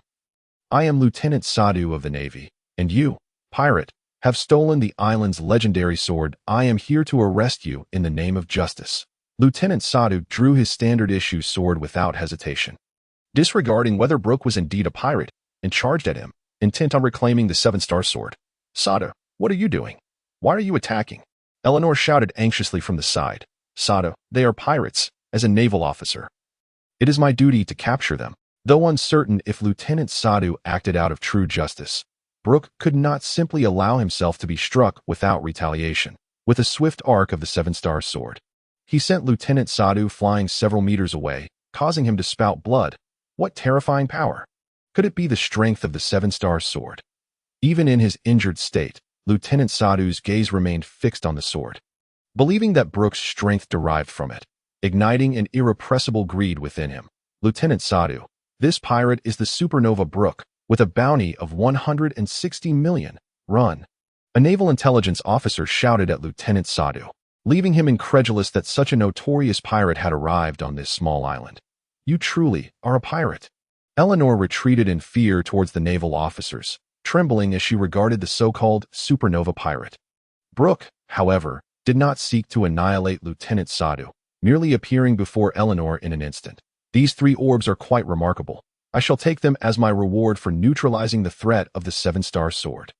Brook mused to himself. Recognizing the orb's extraordinary powers, he took them from Eleanor's hands and descended the mountain. Haluba, bearing a sniper rifle and a revolver, followed closely behind, while Shiki joyfully twirled the cane sword bestowed upon her by Captain Brook, expertly mimicking his sword-drawing posture, thoroughly entertained. Come now, you must train diligently. I wouldn't want you to lag behind and let Antonio surpass you, Brook remarked casually, finding little joy in having defeated a mere lieutenant.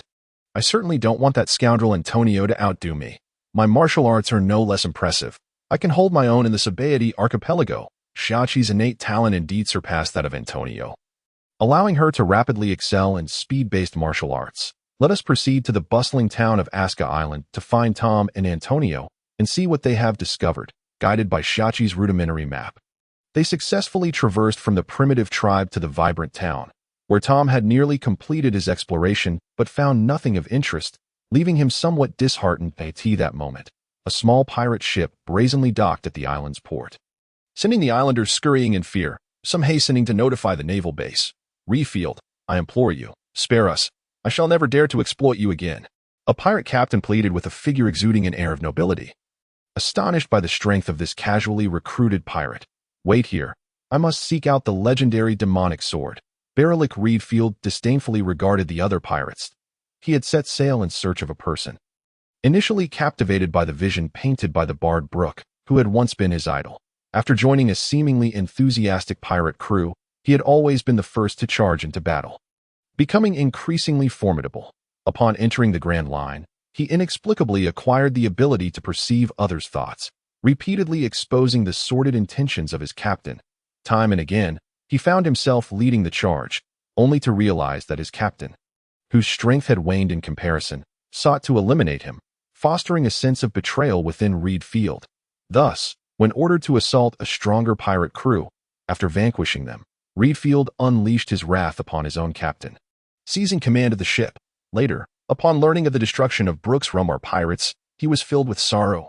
Soon after, news of Brook's resurgence reached him, revealing that he seemed to be retracing the Grand Line.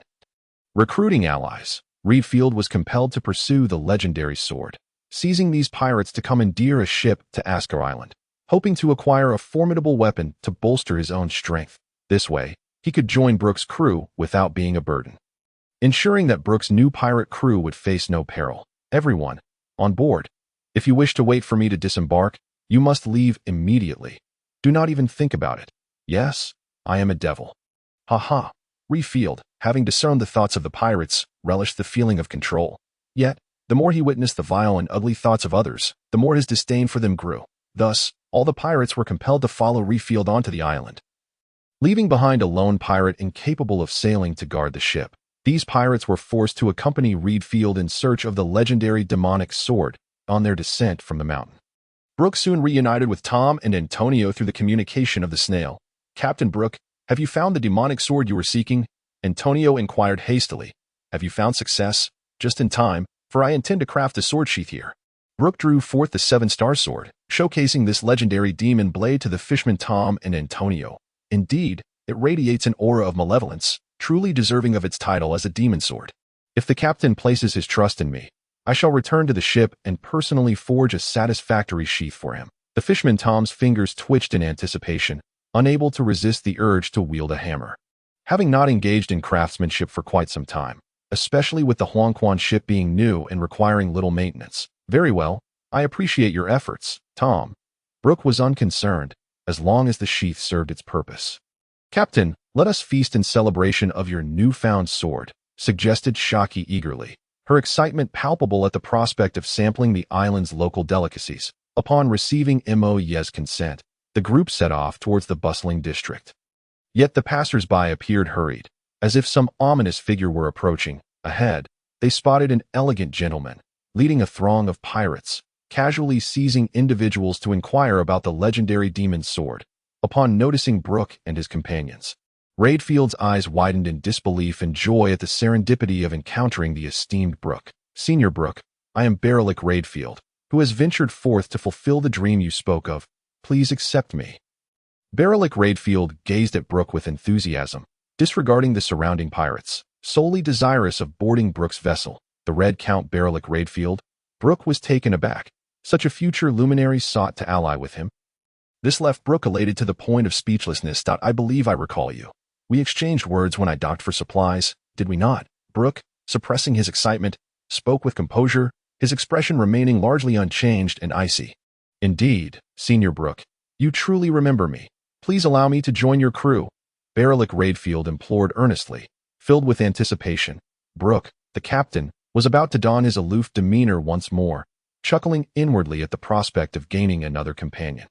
The captain's charisma was formidable, drawing admirers, and he was grateful for Brook's intervention that allowed him to board this reliable ship. Undoubtedly, the Brook he esteemed had admirers across the seas. Captain Brook, hasten to assemble your pirate crew. Let us venture to the New World and defeat the Roger pirates. Redfield perceived the sentiments of Brook's crew, yet was struck by the realization that he could not fathom Brook's thoughts. A testament to Brook's prowess in shielding his innermost intentions. Very well, you shall henceforth be our companion. Brook extended his hand in welcome to Redfield, his heart brimming with joy. Marvelous, Senior Brook. No, Captain Brook, Redfield exclaimed.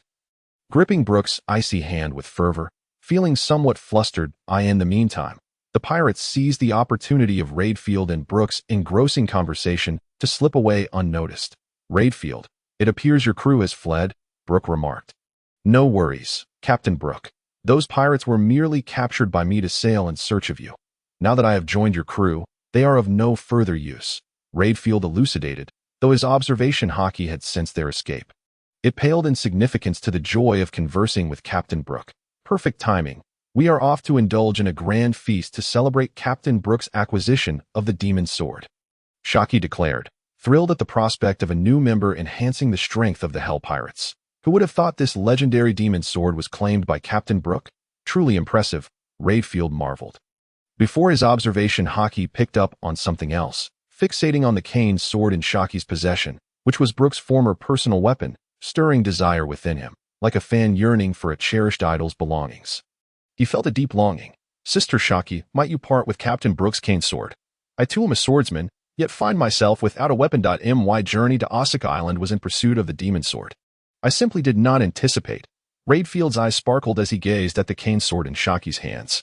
How do you know my name is Shiki, and how do you recognize this as the captain's cane sword? Shiki inquired, her demeanor shifting to one of caution. As an information hunter, she was keenly aware of the significance of knowledge. Sister Shiki, please do not misunderstand. The truth is, Redfield swallowed hard, suddenly hesitant to reveal the truth. Fearing his shipmates might view him as a monster, Redfield, it appears you have awakened a special form of observation, Haki. Yes, promise me you won't pry into the thoughts of your comrades in the future. Understood. Brook, wary of Redfield delving into his secrets, noted Redfield's expression, which suggested he had not grasped the depths of Brook's inner world. Otherwise, Redfield would likely be in utter shock. So Captain Brook is aware of such abilities? Marvelous.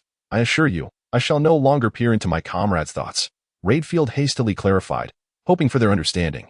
Are you implying you can read our thoughts?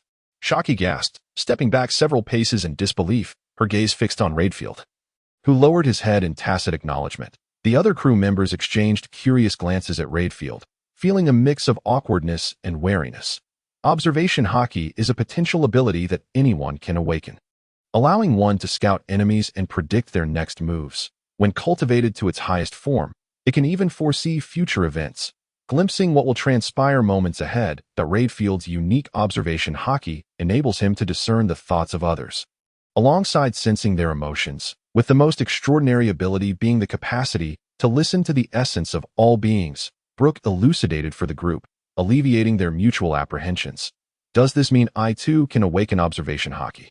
Captain Brook? Shiki inquired excitedly, clearly intrigued by the prospect. Indeed, anyone can, but it requires diligent training. Before we embark on the new world, I hope everyone can awaken their Haki, for the dangers there will be formidable. Brook informed them of the perilous nature of the new world, where nearly every well-known pirate possessed dual Haki, within a restaurant. Congratulations, Captain, on acquiring your new sword. Let us also welcome Redfield aboard our ship. Cheers. With her lively spirit, Shiki enlivened the atmosphere, her charming personality endearing her to all. The Hell Pirates grow ever stronger. Cheers, Antonio exclaimed, raising his glass, his face flushed with excitement. Brook, Tom, Sharuba, and the newly inducted Redfield all lifted their glasses in celebration. A few patrons discreetly slipped away, and upon noticing this, Redfield instinctively moved to intervene, but was halted by Brook. Captain, it seems they are going to alert the Navy. We may soon find ourselves surrounded. What is there to fear? The captain's strength is formidable, Shiki responded confidently, knowing that dealing with a naval captain posed no challenge, especially since the strongest in this island's naval branch was merely a lieutenant.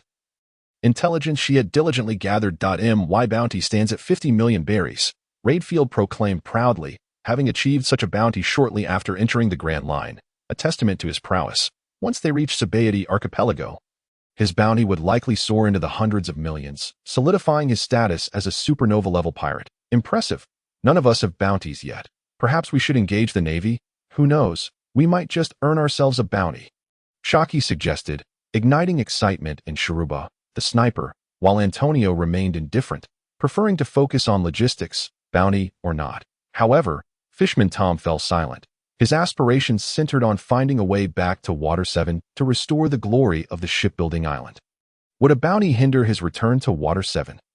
Tom, do not fret. There is no need for you to engage in battle, nor will you be subject to a bounty that as an experienced editor.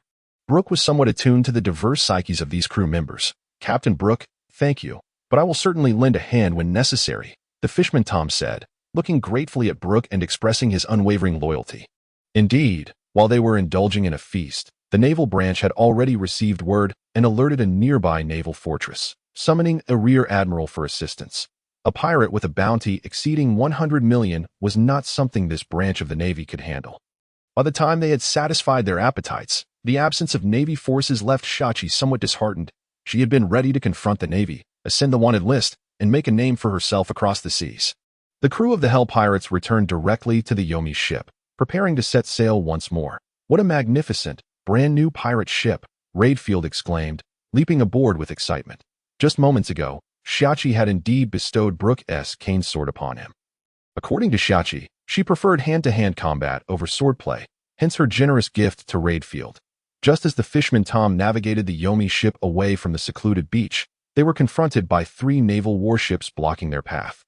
Their dark cannons aimed squarely at the Yomi. Hell Pirates, in revenge for Brook, you are surrounded. Surrender at once, or be obliterated by our cannon fire, Rear Admiral Temep shouted through a megaphone towards Brook and his crew. Flanked by Lieutenant Colonel Sadu from the Osaka Island branch, the Navy's dominance over the seas stemmed from its advanced warships and formidable firepower, which had already decimated most small to medium pirate crews without the need for close combat. These ordinary pirate vessels boasted fewer than 10 cannons, while a single warship could wield a dozen or more on its side, resulting in overwhelming firepower. Thus, pirate crews lacking superhuman strength could only flee upon encountering the Navy.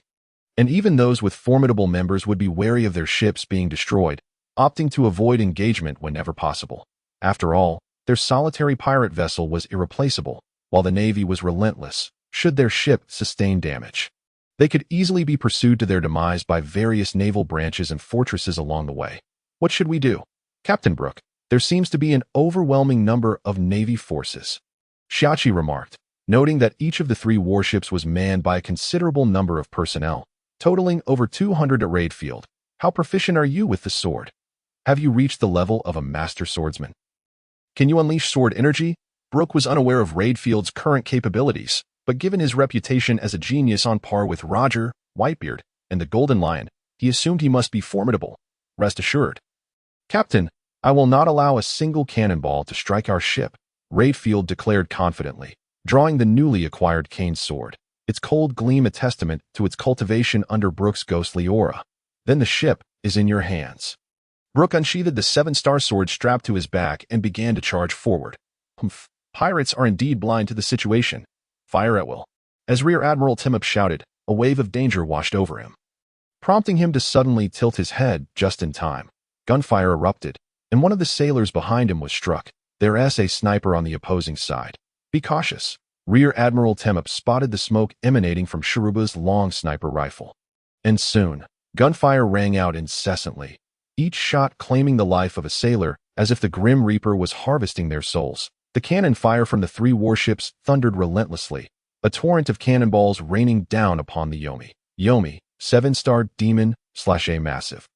Cold, eerie blue sword energy erupted from Brook's 7-star sword, instantly shattering the oncoming cannonballs, while Brook sprinted across the surface of the sea, leaving a breathtaking trail of frozen splashes behind him. This was the mesmerizing spectacle of water splashes on the sea, frozen by the ghostly aura of Yomi. This is bad. Brook is not only a devil fruit user, but also a high-level swordsman. Rear Admiral Temep, witnessing Brook effortlessly destroy so many cannonballs with a single sword strike and swiftly approaching across the water, was taken aback and immediately drew his sword, aiming a strike at Brook. Clang, the 2 swords collided, producing a melodious clash as sparks flew. You don't even know how to use Haki. How did you attain the rank of Rear Admiral? Brook was astonished to discover that this Rear Admiral lacked the ability to wield Haki. He had hoped to defeat him and allow Redfield to read his memories to acquire the method of Haki cultivation. In the Navy, it was often the slightly less talented and older officers who were stationed along the Grand Line, while those with better aptitude had already mastered Haki and moved to the New World to suppress pirates. It was evident that Rear Admiral Temep had failed to awaken Haki, However, over the years, he had accrued considerable achievements, which secured him a position as a fortress rear admiral along the Grand Line. Some of the more capable colonels at the naval headquarters had already awakened Haki and ventured into the New World for battle, where military merits were more plentiful, allowing for rapid promotion. Hence, many young officers held high ranks, such as Zephyr, who ascended to admiral at the age of 38. Rear Admiral Timop, now in his 40s and unable to awaken Haki, was indeed somewhat lacking. Yet his martial arts and swordsmanship were more than sufficient to capture newly emerged pirates returning to the Grand Line. Humph. Dealing with a pirate like you requires no Haki. Is that so? Then your sword is lost. With a surge of energy, Brook shattered Rear Admiral Timop's sword, forcing him to retreat repeatedly, discarding the hilt of the broken sword and swiftly seizing a standard longsword from a fallen sailor. Unleashing a wave of sword energy towards Brook. Prepare to die, pirate. Navy 6 styles. Shave. After unleashing the sword energy, Rear Admiral Timop vanished from sight, unexpectedly reappearing before Brook after he dispersed the sword energy, and struck down fiercely. I didn't expect you to know the Navy 6 styles. How many techniques do you know? Brook, having blocked Rear Admiral Timop's downward slash, was somewhat exhilarated. This was precisely the training method Shiki had been seeking. I may not have successfully awakened Haki, but I am no slouch in the Navy 6 styles. Navy 6 styles. Gale Foot. Rear Admiral Timop, having pushed Brook back with his long sword, exerted force from his feet, unleashing a blue slashing wave comparable to sword energy, charging once more towards Brook. Do you have anything else? Can you perform moonwalk? Brook once again shattered the blue slashing wave with his 7-star sword, eagerly inquiring, what do you mean? Are you trying to steal the Navy 6 styles? Not a chance. Navy 6 styles. Moonwalk. Rear Admiral Timop leaped into the air, his feet moving rapidly, sending waves of gale foot slashes hurtling towards Brook, leaving a trail of cut marks across the warship. Haha, not bad, not bad. 3 techniques are more than sufficient. Yimi Ghost Aura. 7-star snow slash. The 7-star sword in Brook's hand transformed from eerie blue to pure white, moving at a speed that surpassed the Rear Admiral's shave, instantly appearing before him to strike down. Navy 6 styles. Paper drawing. Rear Admiral Timop, floating like a piece of paper, narrowly evaded Brook's rapid thrust, but the subsequent cold, ghostly aura left him horrified. Navy 6 styles. Iron Mass. A piercing sound echoed as the sharp sword sliced through skin. Rear Admiral Timop's chest was wounded, yet no blood spurted forth, for it had already been frozen by the chilling, ghostly aura. Rear Admiral, Lieutenant Colonel Sadu, and several naval officers rushed over, positioning themselves protectively in front of Rear Admiral Timop, their swords drawn and veins bulging, their expressions tense. The realization that their strongest officer, Rear Admiral Timop, was struggling against Brook placed them in a perilous predicament. Quite impressive. You even use that, so you must certainly know the simplest of finger guns as well. It seems your aptitude for martial arts is decent, though your practice leaves much to be desired.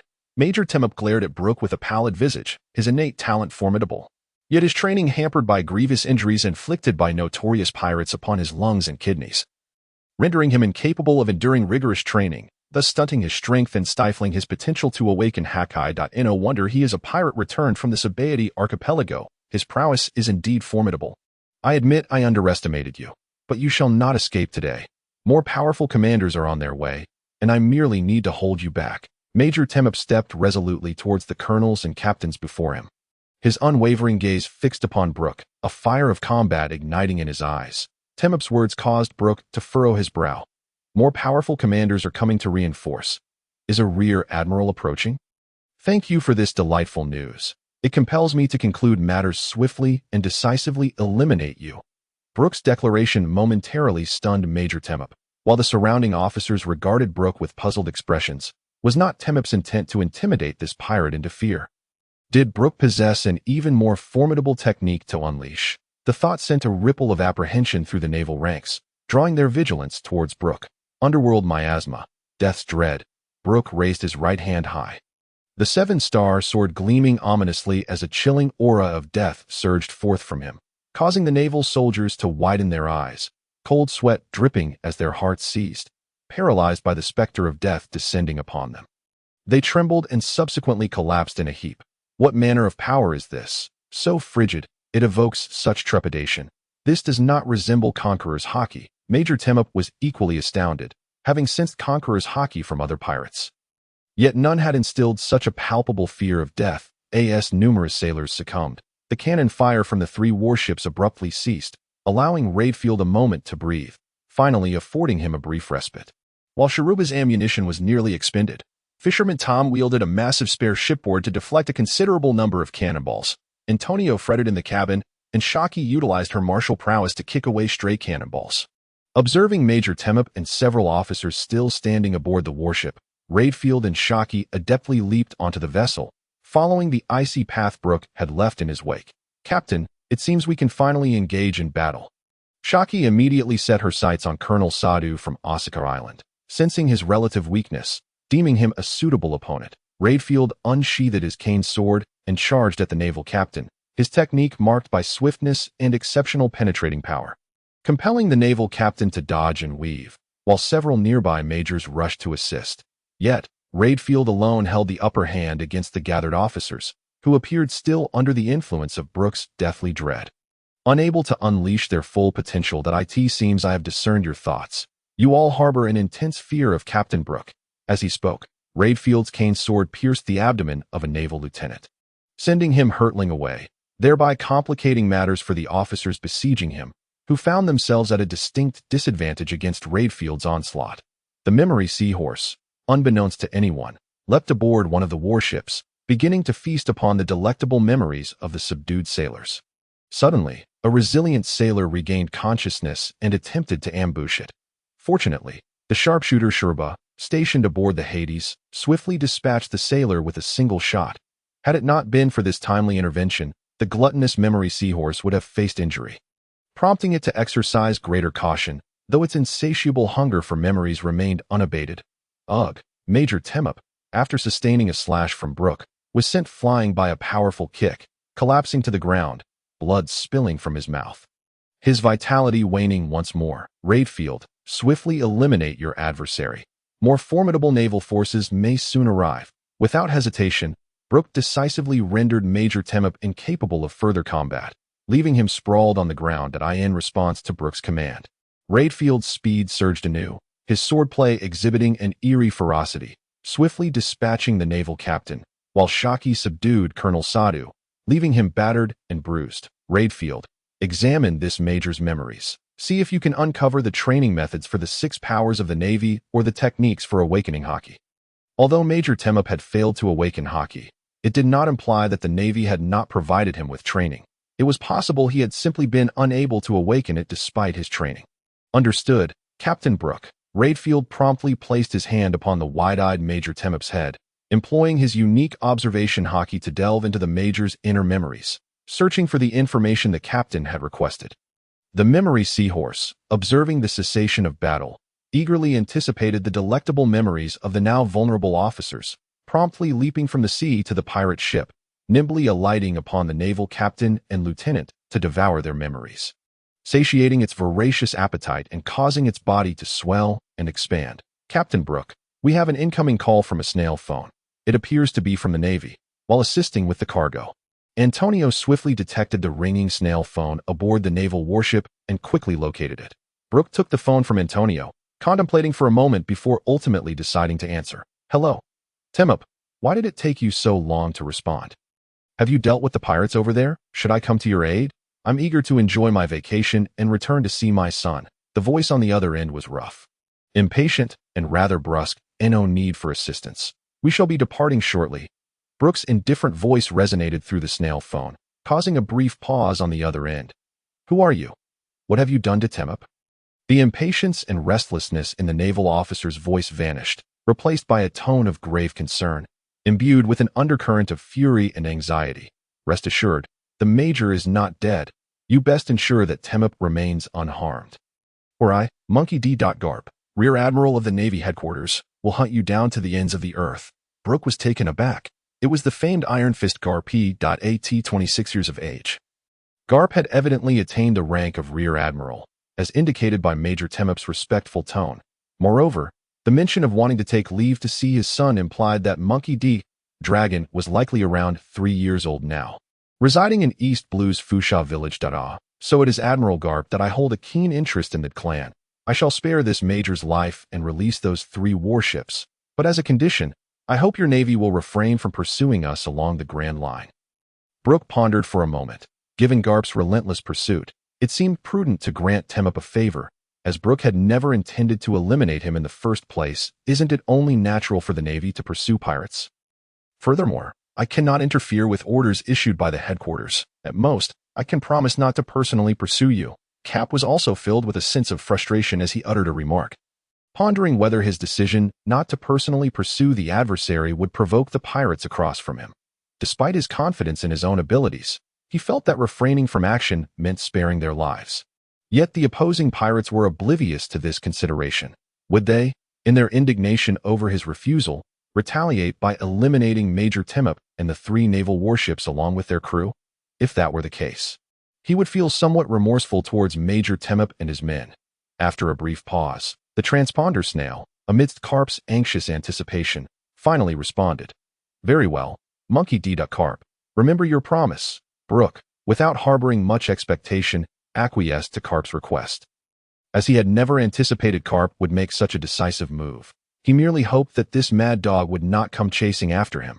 After uttering his words, he disregarded Carp's subsequent comments, terminated the call, and instructed his crew to retreat immediately, leaving behind the 3 naval warships and the injured sailors. Shortly thereafter, Carp's vessel arrived in the waters surrounding Osaka Island, where he located Major Temup and his officers.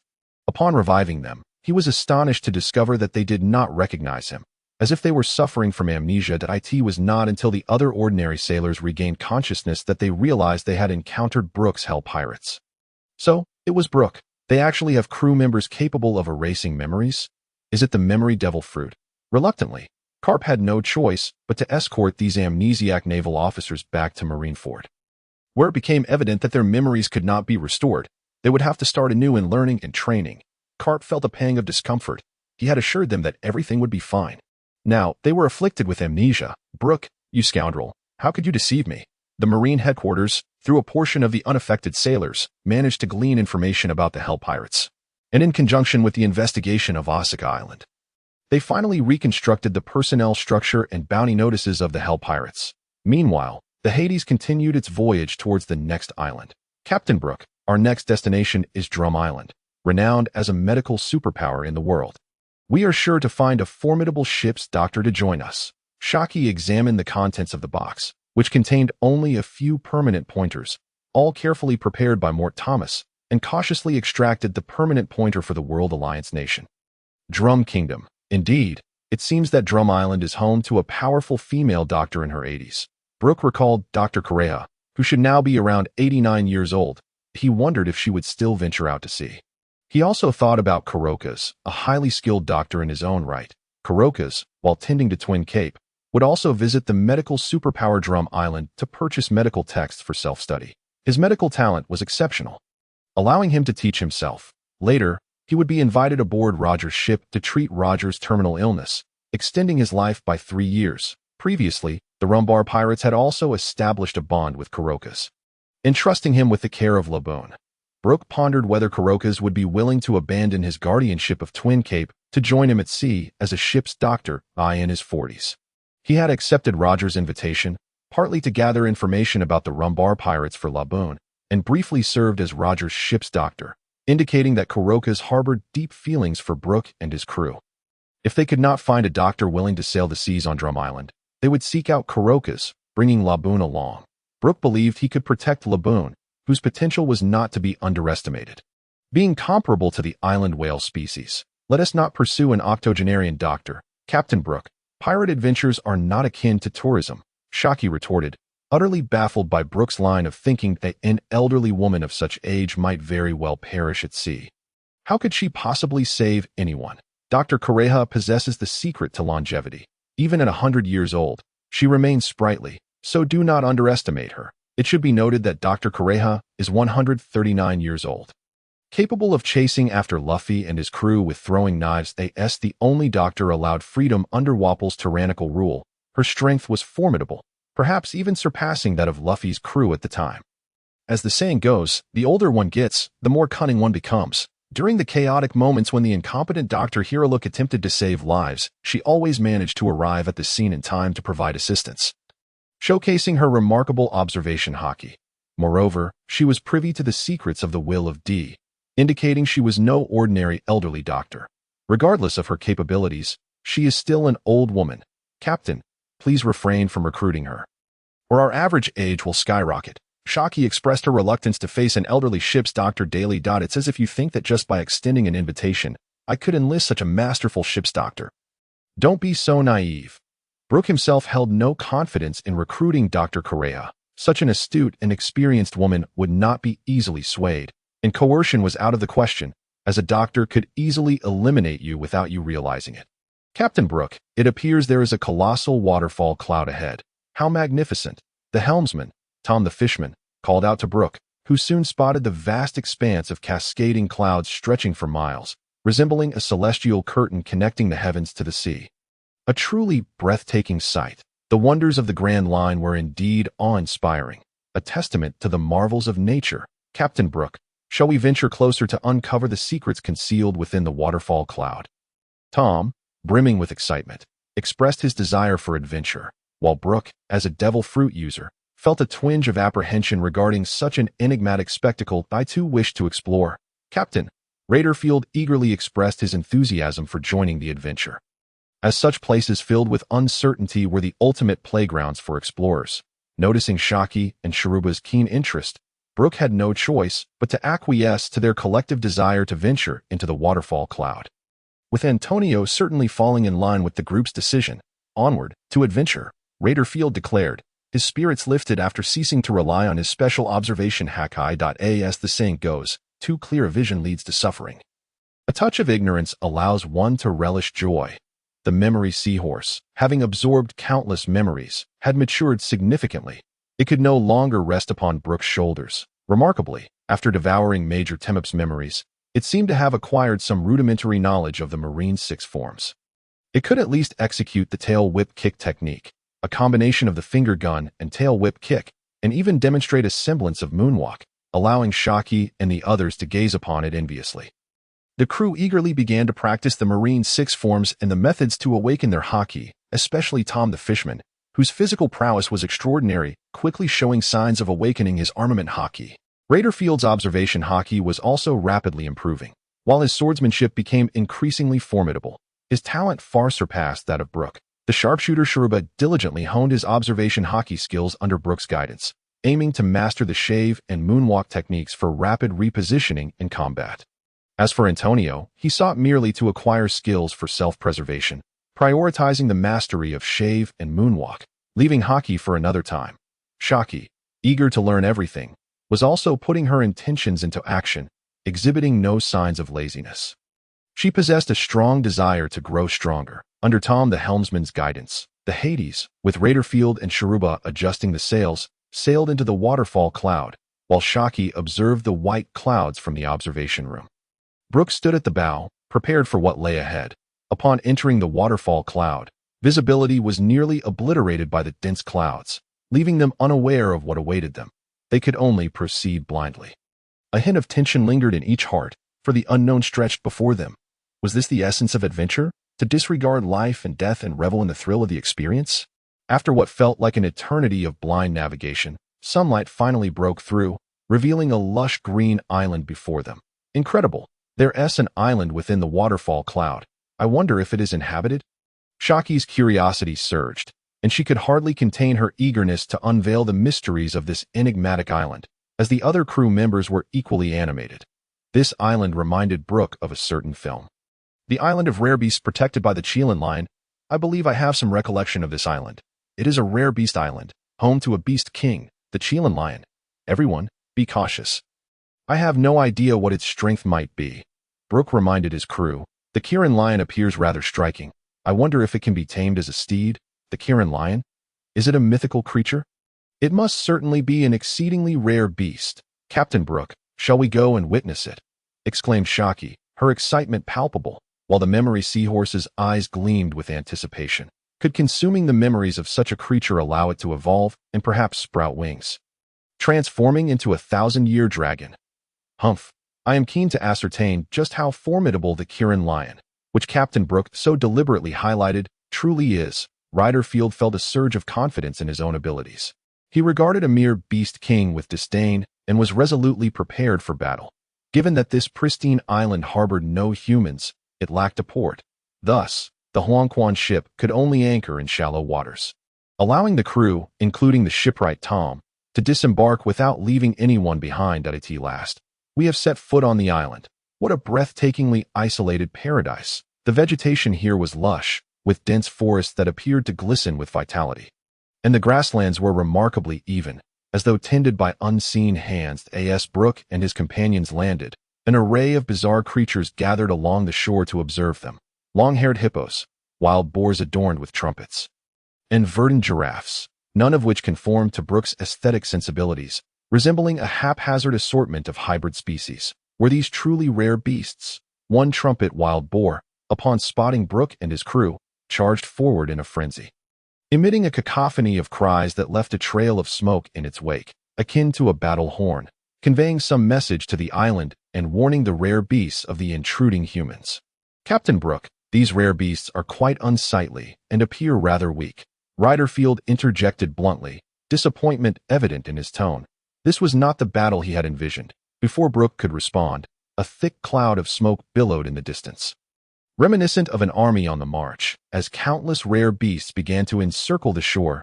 In the midst of their astonishment, a magnificent golden lion soared through the sky, its head adorned with golden coral-like appendages that resembled a crown. This was none other than the beast king of Rare Beast Island, the Kieran Lion. With a thunderous roar, the Kieran Lion unleashed a shockwave that stirred a tempest, asserting its dominance over the invading foes.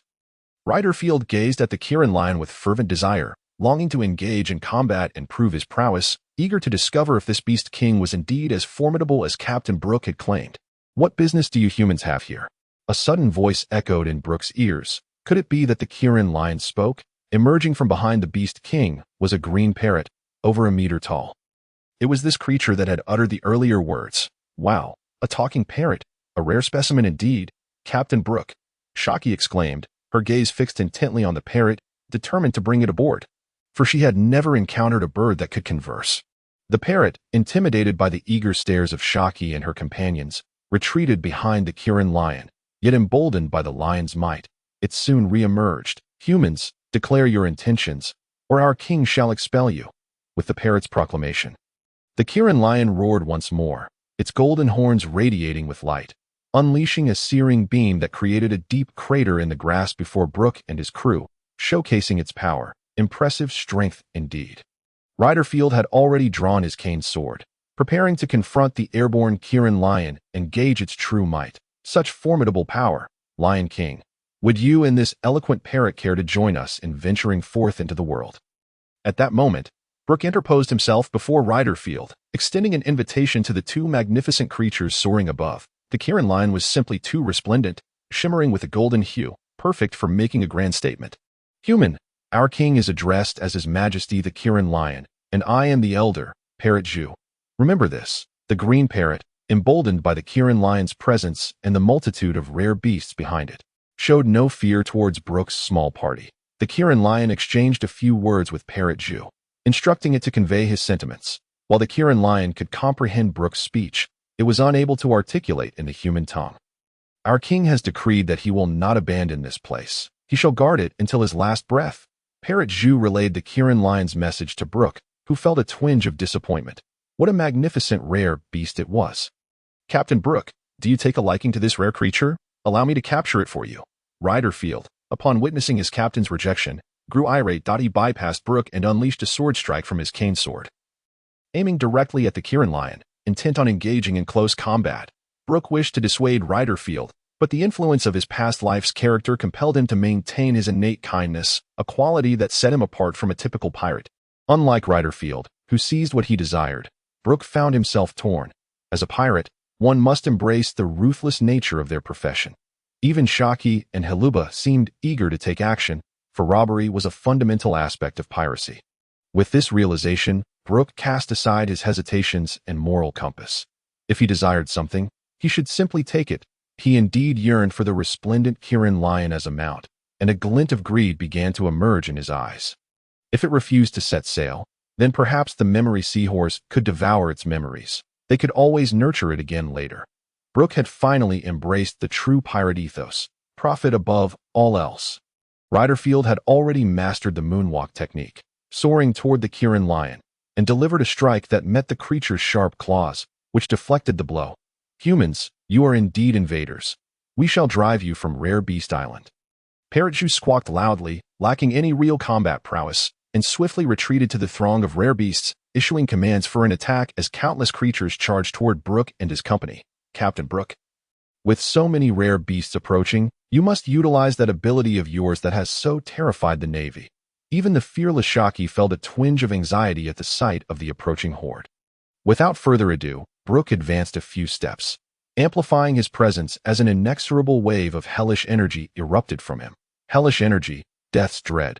The multitude of charging rare beasts froze in terror at the aura Brook unleashed, their bodies stiffening as if encountering a natural enemy. Many toppled over, rolling in disarray, while others succumbed to panic, leaving them in utter disgrace. The rear ranks of rare beasts trampled over their fallen companions, their charge faltering, and chaos ensued as Parrot Juice commands lost their efficacy. The Kieran Lion found itself ensnared by Redfield and could not issue orders to the rare beasts, while the majority of the timid species fled in terror from the specter of death. Captain Brook, that was incredible. You stood as a bulwark against the tide, truly a sight to behold. Not only were Shiki and her companions taken aback, but even the combatants, Kieran Lion and Lidefire, were influenced by the overwhelming aura of death. As Kieran Lion observed its subjects frantically fleeing, it began to roar in an attempt to rally their spirits. However, the majority of the terrified precious beasts had already escaped the scene. Lidefire, witnessing Brook's formidable prowess, unleashed all his skills, darting left and right, determined to defeat the Kieran Lion King. Noticing a few of the precious beasts regaining their composure, Shiki led the merman Tom into the fray, while Haluba readied his sniper rifle, targeting those formidable-looking creatures. Antonio, filled with admiration as he gazed at Brook's back, felt a surge of resolve to become stronger, vowing not to remain merely the support crew that the captain deemed cowardly. Brook, too, was fixated on the battle between Kieran Lion and Lidefire. The flying Kieran Lion held a significant advantage in the air. When the golden horns atop its head turned crimson, its power multiplied manifold.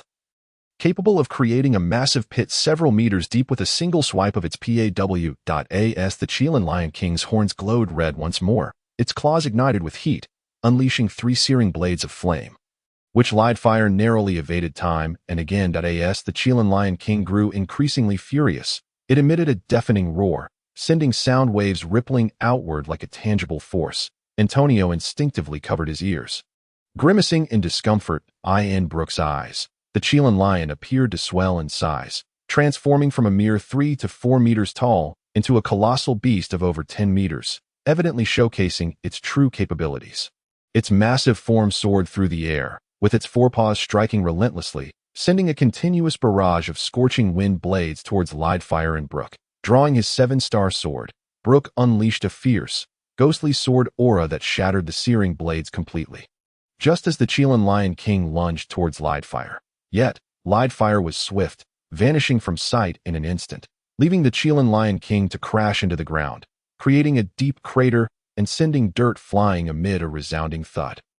Had that strike connected, even Brook might have been flattened, but Lidefire was destined to become a legendary pirate, endowed with remarkable talents and formidable instincts in battle. Currently, he exploited his speed advantage, inflicting numerous wounds upon the enormous Kieran Lion King, which only served to heighten its agitation and fury, especially with the more powerful Brook lurking nearby, unsettling it further. Meanwhile, other elder precious beasts were being subdued by Shiki and Tom, under the benevolent tradition of the Beast King. The creatures of this island had forsaken carnivorous diets, subsisting solely on plants and fruits. Apart from the Beast King, who inherited the powerful horns for the protection of precious Beast Island, the combat abilities of the other creatures were rather lackluster. As there were no carnivores among them, life on this island had been too comfortable, sapping them of their primal instincts, rendering them gentle herbivorous creatures. The talking parrot, having been struck in the wing by Haluba's shot, plummeted to the ground, where Shiki seized it, pondering how this creature had learned human language on an island devoid of humans. Under Shiki's intimidation, the parrot eventually revealed the truth. Long ago, humans had visited this island and coexisted peacefully with the precious beasts. Leaving behind some texts, the parrot species, adept at learning speech, had passed this knowledge down through generations. The overwhelming power unleashed by the Kieran Lion King compelled Lidefire to momentarily retreat, but after being forced back once more, Brook boldly struck, leaving a deep sword mark in the Kieran Lion's abdomen. The bizarre, violent aura of the seven-star sword quickly seeped into the Kieran Lion King, accompanied by a chilling aura from the underworld. Rendering its limbs rigid, Lidefire felt a sense of helplessness at the captain's intervention. It seemed his own strength was insufficient. Prompting the captain to take matters into his own hands, he resolved to double his training efforts to catch up with Brook. "Do not harm our king," pleaded the injured parrot, flapping its wounded wing desperately as it hopped towards Brook, attempting to halt his assault on the wounded Kieran Lion King. The Kieran Lion King, appearing severely fatigued, shrank back down to its original height of 2 to 3 meters. Its breath labored, with numerous sword wounds marring its body, the most severe being the one inflicted by Brook in its abdomen. "Your strength is commendable. How about joining us on the high seas?" Brook expressed his admiration for the majestic and powerful Kieran Lion King, but was met only with low growls and hostility from the creature. "Captain, it seems it is quite resistant. Perhaps we should strike it again until it submits." Lidefire sharpened his resolve for another bout, confident that the injured Kieran Lion King was no match for him now. "Please spare our king. It must protect this island," the parrot continued to plead, its wounded wings still bleeding profusely, presenting a pitiful sight. A gifted precious beast reduced to a vegetarian diet. Its combat prowess is woefully inadequate. This world is one of survival of the fittest, not a realm where all creatures are herbivorous, losing their instinct to fight. Without the Kieran Lion King, these beasts will gradually reclaim their true natures, leading to the emergence of a new beast king. Brook crafted a somewhat tenuous justification for his desire to forcibly recruit the Kieran Lion, resolutely determined to claim it, regardless of the circumstances. Seeing the Kieran Lion's unwavering defiance, Lidefire advanced once more, swiftly overpowering the creature. "Look at those precious beasts you sought to protect. Not one has returned to defend you, save for this parrot. How about joining me on the high seas to experience the wonders of the outside world?" Upon hearing Brook's words, the Kieran Lion, despite its grievous injuries, turned its head away in dismissal, ignoring him entirely. "It seems we have no choice. Lidefire, imprint its memories. Memory seahorse, devour its recollections. I want to start anew." As the crow assistant attempted to intervene, Brook rendered it unconscious. "Memory seahorse, consume this parrot's memories as well, but ensure you retain its ability to speak. It shall become our translator and lookout on the ship." The memory seahorse, eager and compliant, rushed forth to feast on the delectable memories, following Brook's directives as it absorbed the recollections of both creatures. "Captain Brook, is this truly wise?" Tom, the merman, expressed his concern, as their kind detested oppression and deceit. "We are not harming their lives. They shall become our reliable companions henceforth." After the memory seahorse completed its task with a satisfied burp, Shiki and Antonio promptly attended to the Kieran Lion and parrot, staunching their wounds and dressing their injuries. "Rest assured, Tom, the waterfall clouds here will adequately safeguard this island, and I have faith that a new Beast King will soon arise." Tom may not have realized that the Beast King of Precious Beast Island was passed down through the inheritance of horns. Although Lidefire was not particularly fond of this method of recruiting crew members, he understood Brook's decision. Having witnessed the demise of a pirate crew, Brook undoubtedly yearned for a formidable band of allies. Thus, it was imperative for him to grow stronger, enabling him to assist Captain Brook in realizing his dreams, while simultaneously fulfilling Lidefire's aspirations, transporting the Kieran Lion and parrot back to the ship. They set sail for the open sea. The precious beasts mourned loudly upon witnessing the humans take away their king, their earlier speed of flight forgotten. After returning to the Yellow Spring, they took a brief respite before activating the waterfall clouds, continuing their journey towards Magnetic Drum Island. Half a day later, the newly awakened Kieran Lion King and parrot gazed at Brook and the others in bewilderment as Lidefire and Brook began to instruct them anew. The Kieran Lion's memories still reflected that of a relatively powerful lion-like creature prior to merging with the horns, while the parrot had only just begun to grasp human language, under Brook's relentless persuasion. They eventually came to believe the narrative of their rescue by the captain and their subsequent inclusion as members of the crew. Thus, the Kieran Lion became Brook's steed, practicing its innate abilities daily through the parrot's translations. Gradually, Tom the Merman and Lidefire also accepted these two naive creatures into their fold. Captain Brook, I see it. The snowy island ahead. The lookout parrot swooped down from the top of the mast to relay information to Brook, while the navigator, Shiki, promptly retrieved the nautical charts and a permanent compass to pinpoint their location, confirming it was indeed Drum Island.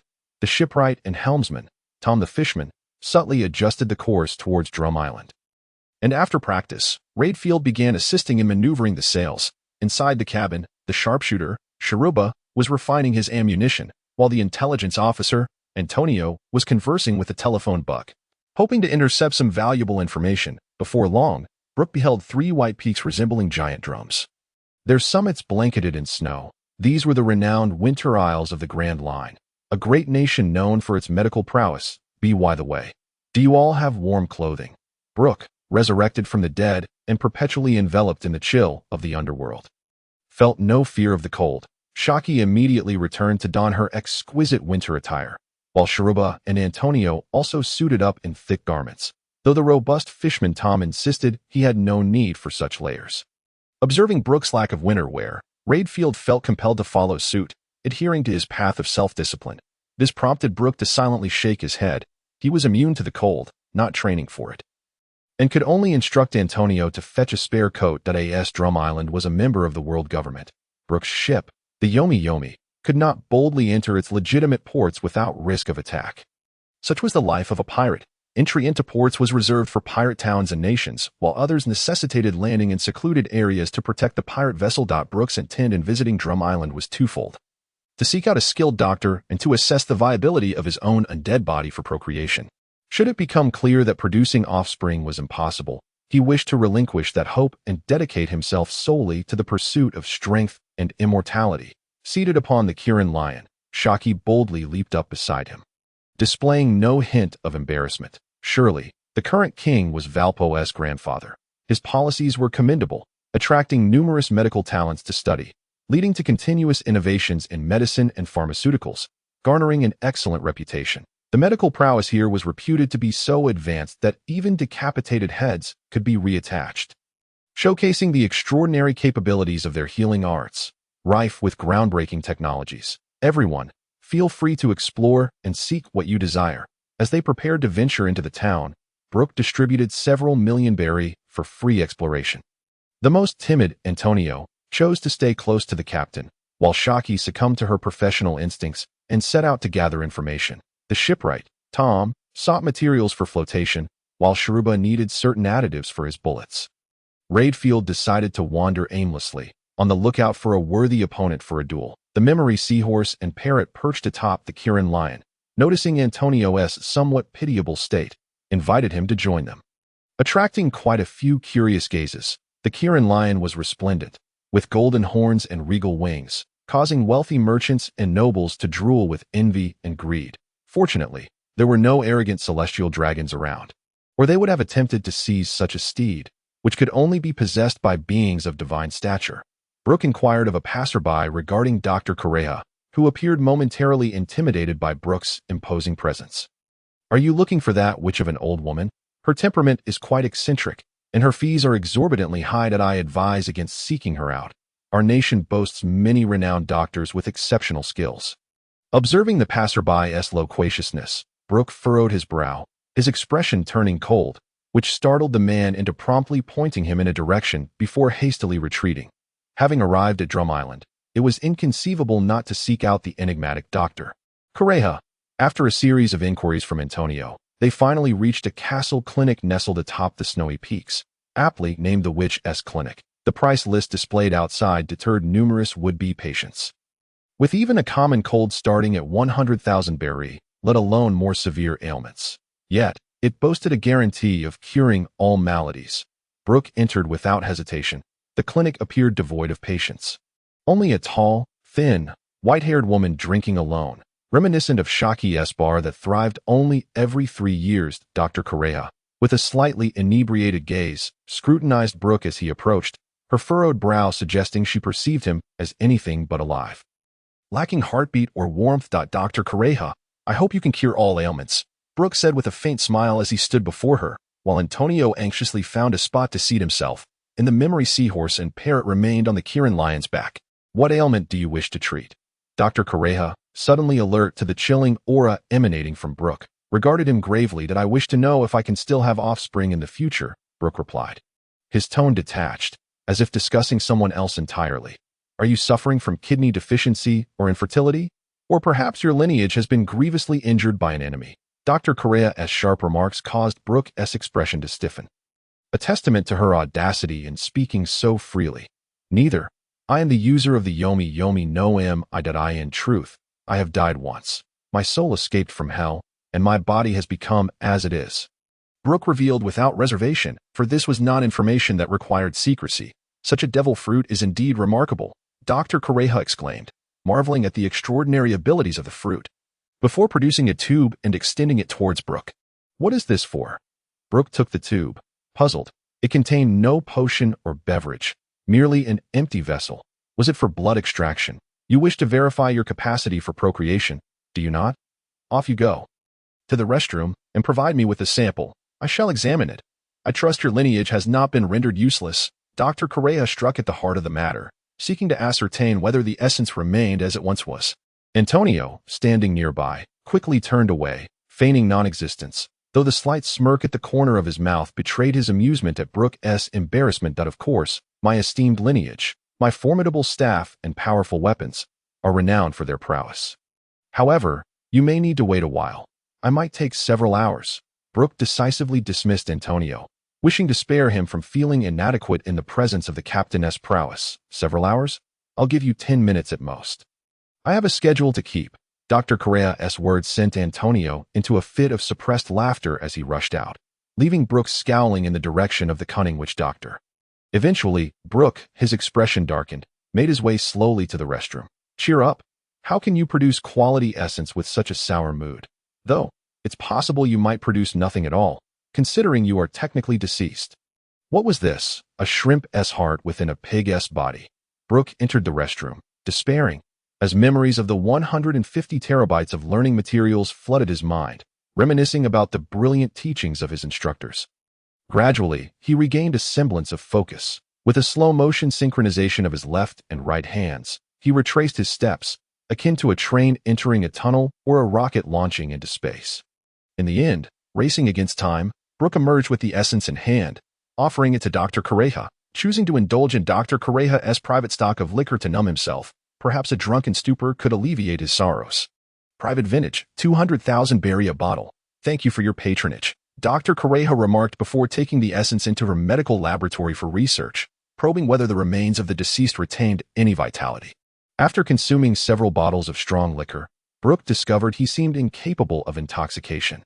All alcohol was absorbed and assimilated by the chilling aura of the underworld. It dawned on him that he was not only impervious to toxins, but had also lost the capacity to become inebriated. If he could not even enjoy the pleasures of drink, what meaning did his undead existence hold? Brook yearned to howl at the heavens. Even if immortality brought various enthralling experiences, he longed for the visceral joys of life. A solitary, icy tear escaped Brook's eye, leaving the parrot, memory seahorse, and Kieran Lion perplexed. Had their cold-hearted captain just shed a tear? Never mind. Even if I have no offspring, I can simply adopt dozens or even hundreds of children, much like the wise king one. Otherwise, living for so long without any legacy feels rather hollow. As time passed, Antonio returned, bringing with him several dishes for Brook and a few pets in the medical laboratory. Dr. Correja was examining Brook's essence under the microscope, where numerous tadpoles were still swimming. However, with the rise in temperature, they quickly lost their vitality. At low temperatures, they were highly destructive, freezing other cells in such circumstances. It essentially amounted to sterilization, and no other egg cells could withstand this frigid environment. And without the low temperature setting, Brook's tadpoles lost their vitality on their own. She tested many types of cells, all of which could not endure the low temperatures that allowed the tadpoles to survive. This conclusion left Dr. Correja feeling helpless. She documented her findings and stepped out to inform Brook. Unable to withstand low temperatures? Does this mean I have virtually no chance of having descendants? Although Brook had been somewhat prepared for this news, he was still struck hard by the realization that he might be destined to become extinct. And you mustn't harm other women either. The low temperature of your essence could injure them. Dr. Correa's words pierced Brook's heart once more, leaving him feeling desolate. Would he be stripped of even the right to become a man? Am I to live my life as a eunuch? Brook's voice trembled. This was an utter humiliation for any man. If you were to kill a woman each time, it could still be possible, but your woman would need to be exceptionally formidable. Yet, where in the world are there so many women stronger than a major general or admiral? Currently, the rulers of the New World are predominantly men, with very few powerful female figures. So, if my woman is strong enough to endure it, there might still be a chance to enjoy the privileges of manhood and have descendants. Correct? Brook asked anxiously, as this pertained directly to his future. Theoretically, yes, but such extraordinary women are non-existent in this world. You might as well go wash up and sleep. The prospect of finding a woman strong enough to withstand the low-temperature essence of Brook was daunting. Not only must she possess a monstrous physique, but also strength comparable to a major general. Wasn't this essentially pushing Brook towards pursuing Charlotte Lingling? With her terrifying physique and astonishing fertility, and not to mention her youth and beauty. Alternatively, there was the beautiful Crane, who in her youth was a stunning beauty with strength rivaling that of an admiral, though she had become somewhat faded with age. However, thanks to pure gold, one could maintain their youth, achieving the effect of immortality. With this thought, Brook felt a glimmer of hope for a fulfilling life. There were also legends of the Ice Witch clan, known for their agelessness until death. He wondered if this race could withstand his frigid essence. I understand now. Thank you for your conclusion, Dr. Correa. At least there was still hope, and with renewed determination, Brook regained his icy demeanor and composed expression. 10 million berries. Why don't you go and rob? Dr. Correa swiftly drew a scalpel, aiming it at Brook's most sensitive area. Her speed nearly catching him off guard. A bead of cold sweat trickled down Brook's icy forehead. The depths of this old woman's strength were indeed unfathomable. Why not have Dr. Correa join my crew as the ship's doctor? Brook swallowed hard, extending an invitation to Dr. Correa. You think your pirate crew can accommodate a doctor of my caliber? Do you have any idea how much I have invested in my medical equipment? Precious herbs and various experimental materials over the years. You expect me to abandon these invaluable resources for a pirate crew? Furthermore, your pathetic little ship couldn't even hold a tenth of my belongings.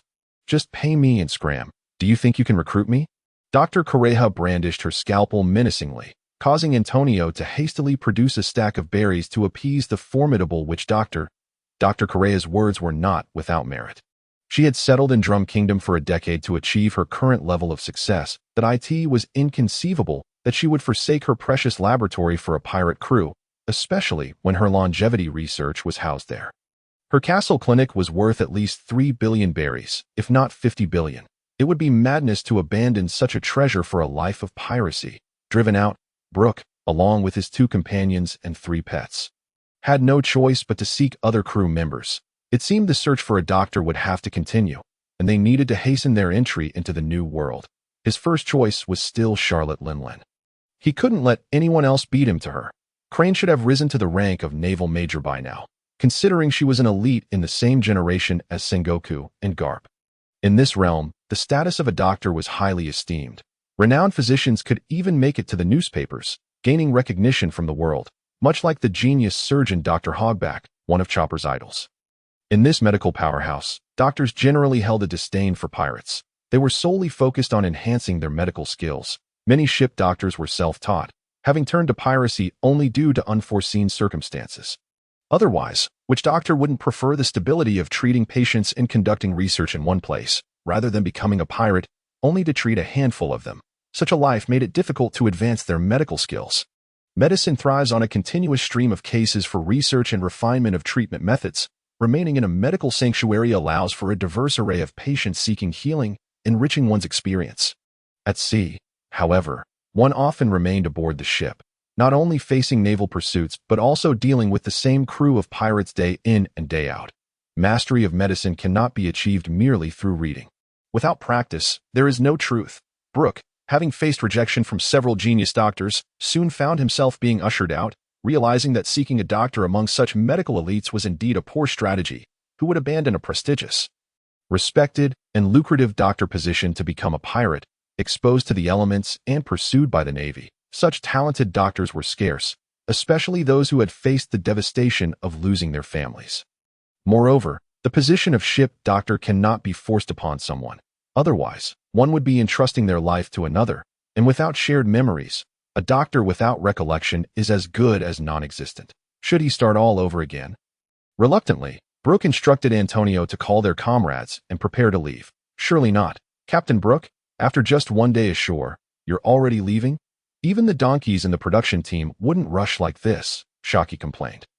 Lamenting that after so many days at sea, they had barely enjoyed the pleasures of the land before needing to set sail again. Brook remained silent. He didn't wish to leave either. But time was of the essence in securing enough crew members to venture into the new world. Sharuba returned, holding the newspapers and bounty notices from the past couple of days, handing them to Brook. Brook, captain of the Hell Pirates, bounty of 200 million berries. Baroque Redfield, combatant of the Hell Pirates, bounty of 80 million berries. Sharuba, sniper of the Hell Pirates, bounty of 20 million berries. Shiki, navigator of the Hell Pirates, bounty of 15 million berries. As for Antonio and the fishman Tom, they had not been wanted, likely because they had not engaged with the Navy. Shiki was capable of defeating a naval lieutenant, while Sharuba had the skill to injure a naval captain. Redfield had even subdued several captains and lieutenants, and his bounty not exceeding 100 million was surprisingly low, especially when newcomers like Drake had bounties exceeding 200 million for their defection. This means that a bounty exceeding 100 million is comparable to the strength of a naval major, while bounties between 100 million and 400 million typically align with the strength of elite naval majors or branch majors. Anything beyond that signifies the strength of a rear admiral, while bounties over 1 billion indicate the prowess of a vice admiral, and those of the same caliber don't differ significantly. Some excel in attack power, while others boast incredible endurance. In any case, they all possess unique, insurmountable abilities, standing at the pinnacle of their respective fields. Wow, I have a bounty now. I truly am a genius girl, though 15 million berries feels a bit low. Next time, I must take down a captain-level naval officer. Shiki carefully took her bounty notice, gently stroking it, unaware of where she had gone to gather information. All these items had been procured through the efforts of the sniper. In truth, Shiki had merely ventured to sample the island's unique delicacies and procure distinctive attire, having not yet had the opportunity to collect any information. Antonio cast an envious glance at his companion, who possessed a bounty, feeling somewhat inferior himself, having yet to engage in a single battle. This great medical nation seemed devoid of pirates lingering here, rendering Redfield incapable of finding any formidable opponents for sparring. After all, this region is renowned as a prominent member state of the world government and is one of the nations permitted to participate in global conferences. The exchange of medical knowledge is the prevailing theme here. Violence is decidedly unwelcome. However, the fishman Tom discovered numerous new alloys and even electromagnetic levitation materials among the precious medical equipment available here. This revelation solidified his conviction that rare metals capable of floating on the ocean's surface surely exist in the world. And one day, he would construct a maritime train linking the islands, revitalizing the economy of Water 7. Brook instructed Shiki and Antonio to procure commonly used medical texts and medicines for maritime navigation. Having thoroughly scoured the medical literature of Magnet Island, these resources would be essential for their journey, as Brook himself would not fall ill. Upon Shiki's repeated insistence, Brook and the others chose to linger on Magnet Island for a night, indulging in the island's distinctive nighttime scenery and market. The following morning, in the warmth of their bedding, Brook and his crew rose, preparing to depart the chilly winter island aboard the Yellow Spring, setting their course for the twin cape of the Grand Line. What could Laboon possibly look like now? Was it right or wrong to return and bring him along? Yet, leaving Laboon at Twin Cape would only breed sorrow. Allowing him to languish in solitude, it was far better to take him along, to embrace adventure and face life and death together, whatever the future held, even if it led to demise in their escapades. It would be a life well lived. One must honor the wishes of the other, rather than impose one's own desires upon Laboon. Facing danger without fear was preferable to wallowing in regret. With this perspective, Brook found clarity. Had it not been for Kaloka's assistance in treating Laboon, he might have perished upon the Red Earth continent. So it was best to bring him along. In truth, Magnet Island is not far from Twin Cape. With a permanent pointer, they could reach it in a day or two. This was one of the reasons Kaloka's medical expertise was so exceptional. As he guarded Twin Cape, He frequently visited Magnet Island to purchase medical texts and learn advanced medical techniques. Self-taught and skilled, for how else could an ordinary person suddenly transform into a medical expert? Captain Brook, it seems we have failed to recruit a ship's doctor this time. Do you think Kalokas will truly venture out to sea with us? Shiki remarked, somewhat exasperated, having journeyed all the way from the distant Chambered Islands to the twin cape of the Grand Line. A rare occurrence indeed. Brook was uncertain, but Laboon would undoubtedly wish to accompany him. That was their pact. If we have not succeeded in recruiting a doctor, we will depart swiftly and prepare to enter the new world. Brook's words ignited a sense of anticipation among Redfield and the others. Eager for action, time at sea always drags on. Yet with Redfield training Brook in his techniques, Brook's mastery of the yellow spring fruit deepened, and Redfield's strength rapidly approached Brook's own, a testament to his exceptional talent. Even Shiki demonstrated remarkable aptitude in practicing the Navy's 6 styles, as if her speed was tailor-made for this technique. Upon sighting the 2 towering lighthouses, Brook and Redfield felt a wave of nostalgia. These structures were the first they encountered upon navigating through the reverse currents into the new world, leaving a lasting impression. Meanwhile, Shiki and her companions, residing on islands further along the Grand Line, did not share this sentiment. Kalokas, perusing a newspaper atop Twin Cape, noticed the approaching pirate ship. Typically, he observed pirate vessels descending from Reverse Mountain, yet he was surprised to see a crew returning against the currents of the Grand Line. Such a pirate crew must either be extraordinarily powerful, capable of traversing the seas, or akin to a stray dog returning home, as any crew with a modicum of ambition would venture into the new world to experience the world of piracy. This pirate flag seems rather familiar, Kalokas mused, gazing at the Jolly Roger of the Yellow Spring, suddenly realizing it belonged to Brook's Hell Pirates. Following Brook's successful revenge at the Chambered Islands, his bounty had been updated. And Kalokas had learned of the demise of the Rumbar pirates. Had Brook failed to escape the Devil's Triangle, the Poison Smoke pirates would have likely perished in the Chambered Islands or the New World. He would have been aware of the Rumbar pirates' fate, as news of such small crews seldom made headlines. Laboon. Brook has returned. Kalokas shouted excitedly towards the sea, as Laboon, now over 10 meters long, emerged from the depths. Having been separated from his mother shortly after birth, unaware of whether his parents had perished or if he had merely strayed from the pod, he subsequently encountered the Rumbar pirates, drawn to their songs and following them all the way from the West Sea to the Grand Line.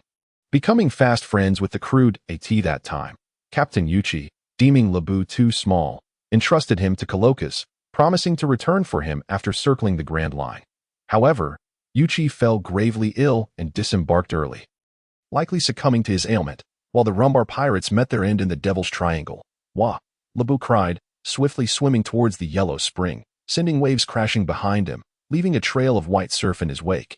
Captain Brook, it appears a sea beast is rapidly approaching us, Shiki exclaimed, raising her telescope, while Sharuba promptly readied his sniper rifle, aiming at the swiftly approaching shadow in the water. Redfield also rested his hand on the hilt of his cane sword.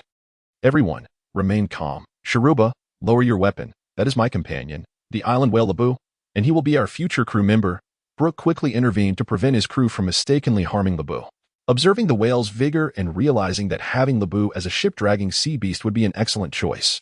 Laboon's growth had indeed surpassed Brook's expectations, having grown so much in just 6 months, a testament to the genes of a large island whale. Brook stood at the bow, watching as Laboon approached, eager for him to recognize him, uncertain if Laboon would still remember him. Given his own significant changes, perhaps the bonds between companions are indeed that strong. Once Laboon drew near, he gazed at Brook for a few moments before joyfully leaping out of the water with a melodious call. Laboon, it has been far too long. Let us head to Twin Cape first. From now on, you will accompany us on our adventures, Brook shouted, and Laboon, possessing intelligence akin to that of a human, quickly comprehended Brook's words. Leaping joyfully from the water, leading the way ahead. Were there a rope aboard the Yellow Spring, Laboon would likely be pulling the pirate ship along in no time as the Yellow Spring entered the harbor of Twin Cape. Kalokas felt a surge of excitement. He had formed a good rapport with the crew of the Rumbar pirates and had always enjoyed the atmosphere aboard their vessel. Had he not been appointed as the guardian of Twin Cape, he would have eagerly joined the Rumbar pirates on their quest to explore the world. Yet, had Kalokas boarded the ship at that time, would Captain Yuchi's illness have been cured? Could the Rumbar pirates have survived the attack from toxic weaponry? Or would Kalokas have perished alongside them? In the end, would Roger have been able to extend his life, and could the great pirate era have ever been ignited? Brook, I never imagined I would see you again. Coloccus exclaimed, rushing forward to embrace Brook tightly, tears welling in his eyes, mourning the loss of Captain Yuchi and the others, with only Brook remaining. Upon learning that the Rumbar pirates had been entirely wiped out due to a toxic weapon attack, Coloccus dedicated himself even more fervently to the study of medicine, regretting that he could not have lent a hand. Coloccus, it was only through the power of the devil fruit that I managed to escape death and come back to life. Thank you for taking care of Laboon. He is now the last surviving member of our Rumbar pirates. Brook reflected, feeling deeply moved, as even though he had not experienced it firsthand, the memories of his soul remained vivid. Did you come back specifically for Laboon? Coloccus gazed upon Brook's pirate crew as they returned against the tide, undoubtedly driven by a profound obsession, one that perhaps only the whale Laboon could comprehend. Indeed, it is only after facing death that one truly understands the weight of their commitments. If we fail to complete a circumnavigation of the Grand Line, it would be a betrayal to Laboon. Rather than allowing Laboon to wait indefinitely, I shall embark on this perilous adventure, for I possess a modicum of confidence in my own abilities. Brook pondered for a moment before speaking slowly, revealing that his desire to have Coloccus aboard was one of the pivotal reasons for returning to Twin Cape. That so? Coloccus marveled at Brook's significant transformation, yet he had forged a deep bond with Laboon over the past 6 months. Coloccus, I wish to extend an invitation for you to join our crew as the ship's doctor. I cannot bear to relive the tragedy of the Rumbar pirates. I implore you. Brook suddenly extended his hand, solemnly inviting Coloccus, his eyes radiating sincerity. Rather than wandering the vast ocean in search of uncertain characters, it would be far more prudent to bring aboard those who he envisioned becoming great figures in the future. This was his sole narrative advantage, and as for the butterfly effect that might ensue, that was beyond Brook's contemplation. The world could not come to a standstill for any individual. First and foremost, he must secure his own best interests. Well, upon hearing Brook's invitation, Coloccus felt conflicted, for maintaining the lighthouse at Twin Cape was of paramount importance. The lighthouse served as a beacon for numerous merchant fleets and fishermen, and its absence would be detrimental. Go, Coloccus, the lighthouse shall be my responsibility. Young men ought to venture forth and experience the world. A middle-aged man, his temples slightly graying yet robust in stature, emerged, exuding an aura of formidable strength. Uncle Lighthouse, what brings you here? Coloccus turned to see his uncle approaching and immediately greeted him with respect. Since the tragic night when your parents perished in a storm, you devoted yourself to guarding these 2 lighthouses, believing it was their dilapidation that led to the calamity, and I know that aside from your medical studies, your greatest joy lies in perusing newspapers to understand the outside world, your eyes brimming with curiosity and yearning. Now that I have grown old and weary from years of fishing, I believe it is time for me to take a break from lighthouse duties for a few years, considering all the medical texts I have purchased for you over the years. Ha ha! Lighthouse jovially jested, prompting tears to well in Coloccus's eyes once more. Ever since the loss of his parents, it was this uncle who had cared for him, frequently supporting him financially to acquire more medical books and hone his skills. Lighthouse had even taught him the art of harpooning, and his prowess as a sea beast hunter was renowned across nearby islands. Possessing the skills to hunt sea monsters, he far surpassed the typical pirates newly entering the Grand Line. While he may not rival the supernovas, he was still capable of commanding a bounty of 30 to 40 million. It was no wonder that Twin Cape had remained unscathed by unruly pirates. Coloccus's parents were of a similar caliber. Now, Coloccus himself matched Lighthouse's abilities, rendering him a formidable adversary to most pirates with bounties of 2 to 3 million at Uncle Lighthouse. Coloccus's resolve solidified as he decided to accompany Brook and the others to witness this magnificent world. After studying medicine for so long, it is time for me to venture forth. Let our family's harpooning technique resound across the seas. Lighthouse placed his hand on Coloccus's shoulder, and the 21-year-old Coloccus nodded, observing the calluses on his uncle's hands. You stay here at Twin Cape and rest well. I shall elevate our family's reputation, and our harpooning technique will also gain renown. Moreover, I must prove that my medical skills are no less than those of the doctors from Magnet Drum Island. Captain Brook, I accept. I shall be the ship's doctor for the Hell Pirates. Take me to explore this extraordinary world, Coloccus declared to Brook, embodying the youthful vigor and ambition of his age. Welcome aboard. Coloccus, I assure you, We shall make the world tremble for the Hell Pirates. Brook expressed his gratitude with a glance at Lighthouse, speaking confidently to Kurokas. The crew members, including Redfield, clenched their fists upon hearing this. Eager to make their mark on the world, soon after, they gathered on the shore for a bonfire feast, allowing the island whale Laboon to partake in the festivities, culminating in a joyful evening.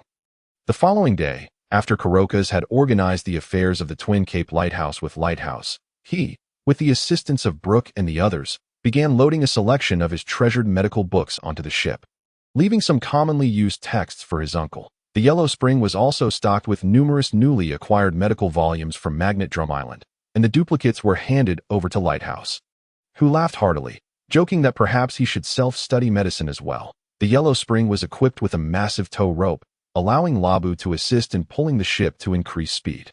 As Kurokas waved goodbye, watching the Yellow Spring fade into the distance, Lighthouse wore a contented expression.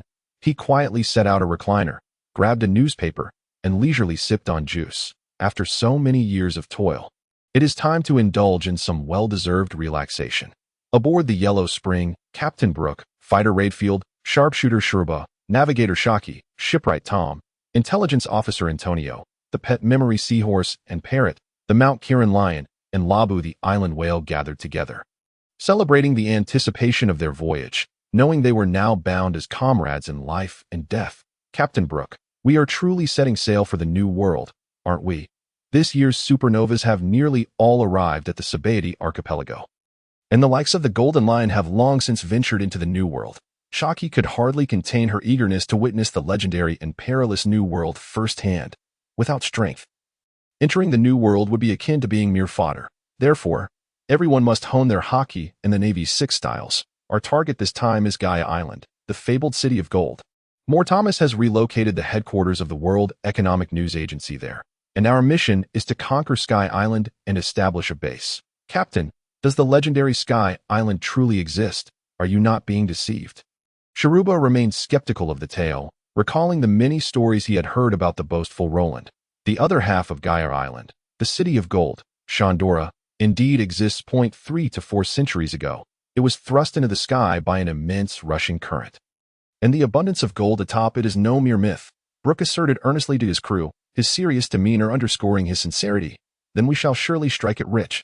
Is this the treasure of the city of gold? Shiki exclaimed with excitement, envisioning herself adorned in gold and jewels, becoming a world-renowned millionaire. Profiting is certain. I intend to bring the World Economic News Agency under my influence and relocate it to Sky Island.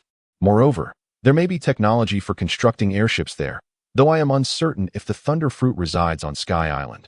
Brook pondered whether the Thunder Fruit had indeed been reborn on Biker Island.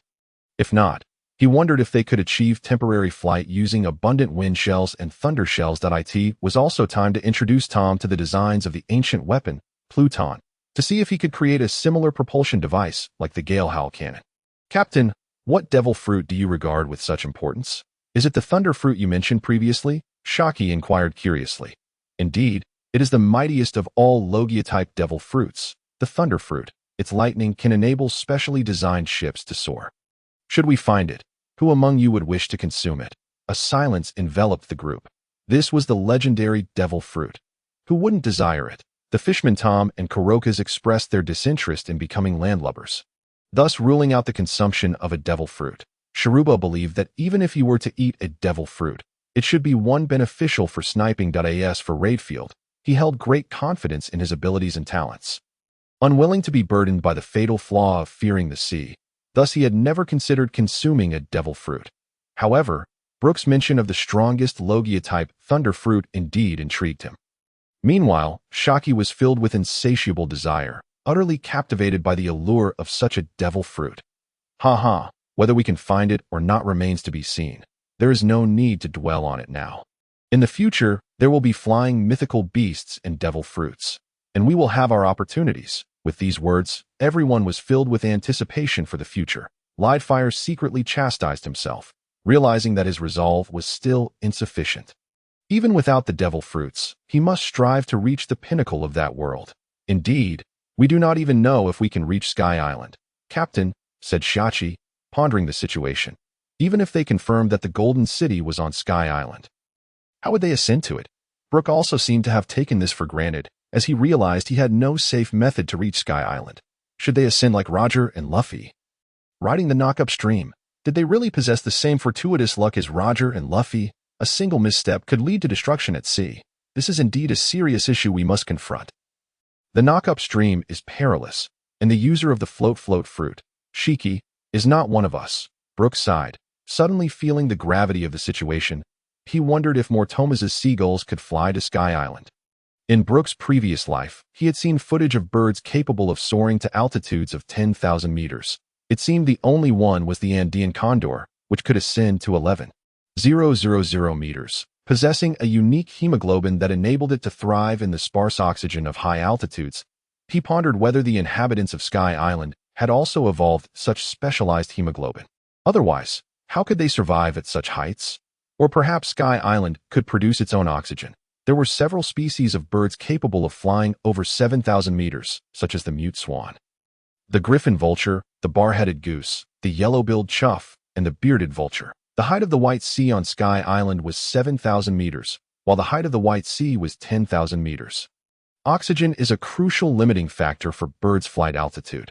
Even if they strive to soar that high, they may perish from lack of oxygen. But if the oxygen issue were resolved, would it imply that the seagulls could also ascend to the 7,000 meter White Sea?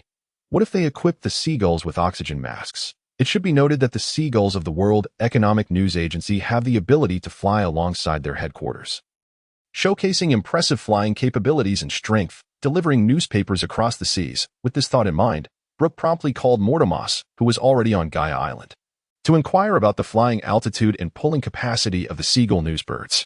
He also requested that he prepare oxygen and related items, as oxygen production exists in the world of One Piece. The salvage team on Gaia Island and Whitebeard's use of oxygen for medical purposes had all utilized oxygen tanks.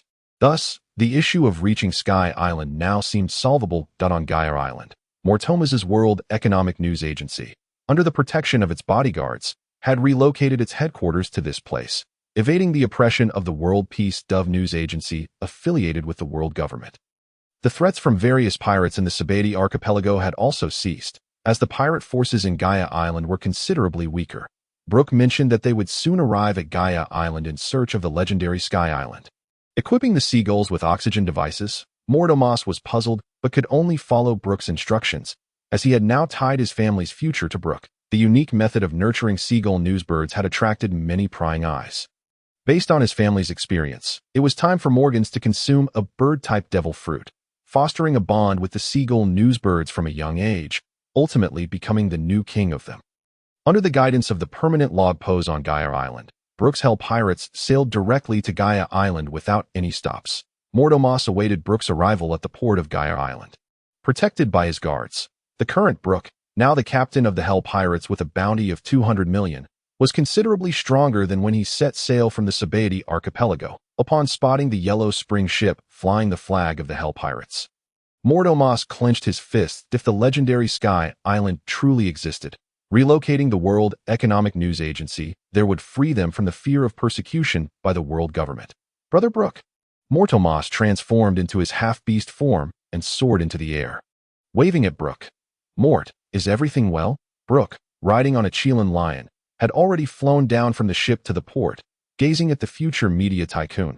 Aside from some personnel departures, our newspaper production has decreased slightly, but our publications remain quite popular, Mortomas exclaimed, pride swelling within him as a rising private news agency competing with the government-owned press. Have you prepared the oxygen masks and small oxygen tanks as instructed? They have all been ordered from other islands and will arrive in a few days. Excellent. Now, let us bring Gaia Island under the dominion of the Hell Pirates. Wonderful, Brother Brook. I am in full agreement. Mortomas was filled with eagerness for Brook's meticulous plans. Even if they could not reach Sky Island, establishing a foothold here would suffice. The Yellow Spring ship docked at Gaia Island's port, a town long inhabited by pirates who managed the pirate island. It was unclear why the Marines had never come to cleanse this place. Perhaps it was due to the blurred lines of civilian life here, as they lived like pirates without bounties on their heads, often shielding pirates' retreats. Over time, the Marines had grown apathetic, and passing pirates frequently replenished supplies while enjoying the services of this pirate haven. Lightfire, you shall conquer this island and raise our pirate flag. This island is ours. The strongest pirate on this island likely had a bounty of around 60 million berries, and Lidefire, a formidable dragon, should be able to subdue these local tyrants. Understood. Lidefire grasped his cane sword and charged toward the heart of Magic Valley Town. Sharuba and Shiachi, both with bounties of their own, eagerly followed Lidefire, hoping to subdue the pirates of Magic Valley Town and perhaps enhance their own bounties. Mortomos would have someone watch the ship, while Tom, Colocas, and Antonio accompanied Brook to the headquarters of the World Economic News Agency. Observing the throngs of seagulls in the nearby breeding building, chirping incessantly, it seemed Mortomos truly was the Seagull King. Transforming into his full seagull beast form, Mortomos let out a resounding call, instantly silencing the seagulls, who turned their gazes toward their sovereign. Let a few seagulls don the sample oxygen masks. Let us fly up and take a look.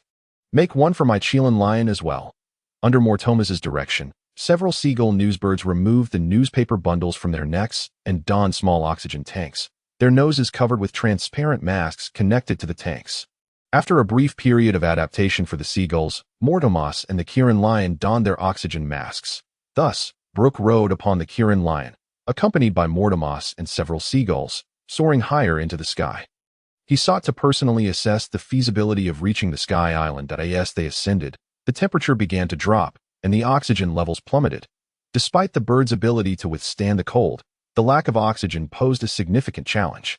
Save for a few exceptional species, upon surpassing an altitude of 1,000 meters and reaching 7,000 meters, they beheld the white sea clouds. Brook was taken aback to discover that the oxygen levels had risen once more. Albeit still slightly lower than at sea level, yet sufficient for human survival, the temperature also surged rapidly, regaining ground-level warmth and even exceeding that, as if it were warmer than Qinghai, the inhabitants of the Sky Island. The Sandians wore scant clothing, resembling primitive beings, their skin darkened by the sun, revealing the island's high temperatures. Clearly, both the Sky Island and the White Sea possessed the capacity to condense heat and generate oxygen. Continuing their ascent, they encountered the sea clouds of the White Sea, which left Brook and Mortomos feeling somewhat drained. Brook hastily pulled Mortomos onto the back of the Kieran Lion. Within these sea clouds existed a keratinous particle known to the islanders as pyrobroin. This particle, ejected into the sky by volcanic eruptions, altered its density upon condensation with water vapor, thus forming the sea clouds and island clouds. The sea clouds bore a striking resemblance to the waters of the Qinghai Sea, which could incapacitate those with abilities, explaining why some individuals were unable to reach this altitude. A direct plunge into the sea clouds could lead to a fall back into the Qinghai Sea. And the buoyancy of the sea clouds was formidable enough to allow ships to navigate upon them. Island clouds floated above the sea clouds, soft and elastic, serving as the terrestrial equivalent for the Sky Island, where the angelic inhabitants resided. When the Gaia Island ascended to the Sky Island, these angels, having never encountered soil, perceived it as treasure, leading them to clash with the Sandians over the land of Shandora, igniting a conflict that spanned for centuries. Given the newfound knowledge that seagulls equipped with oxygen masks could reach the White Sea, Brook, feeling somewhat fatigued, commanded the Kieran Lion to return to the ground, while Mortomos urged the seagulls to fly back. Brother Brook, the Sky Island may truly exist. Upon their return to the ground, Mortomos exclaimed excitedly to Brook, beneath the White Sea. They had already begun to observe the aerial fish and beasts that thrive there.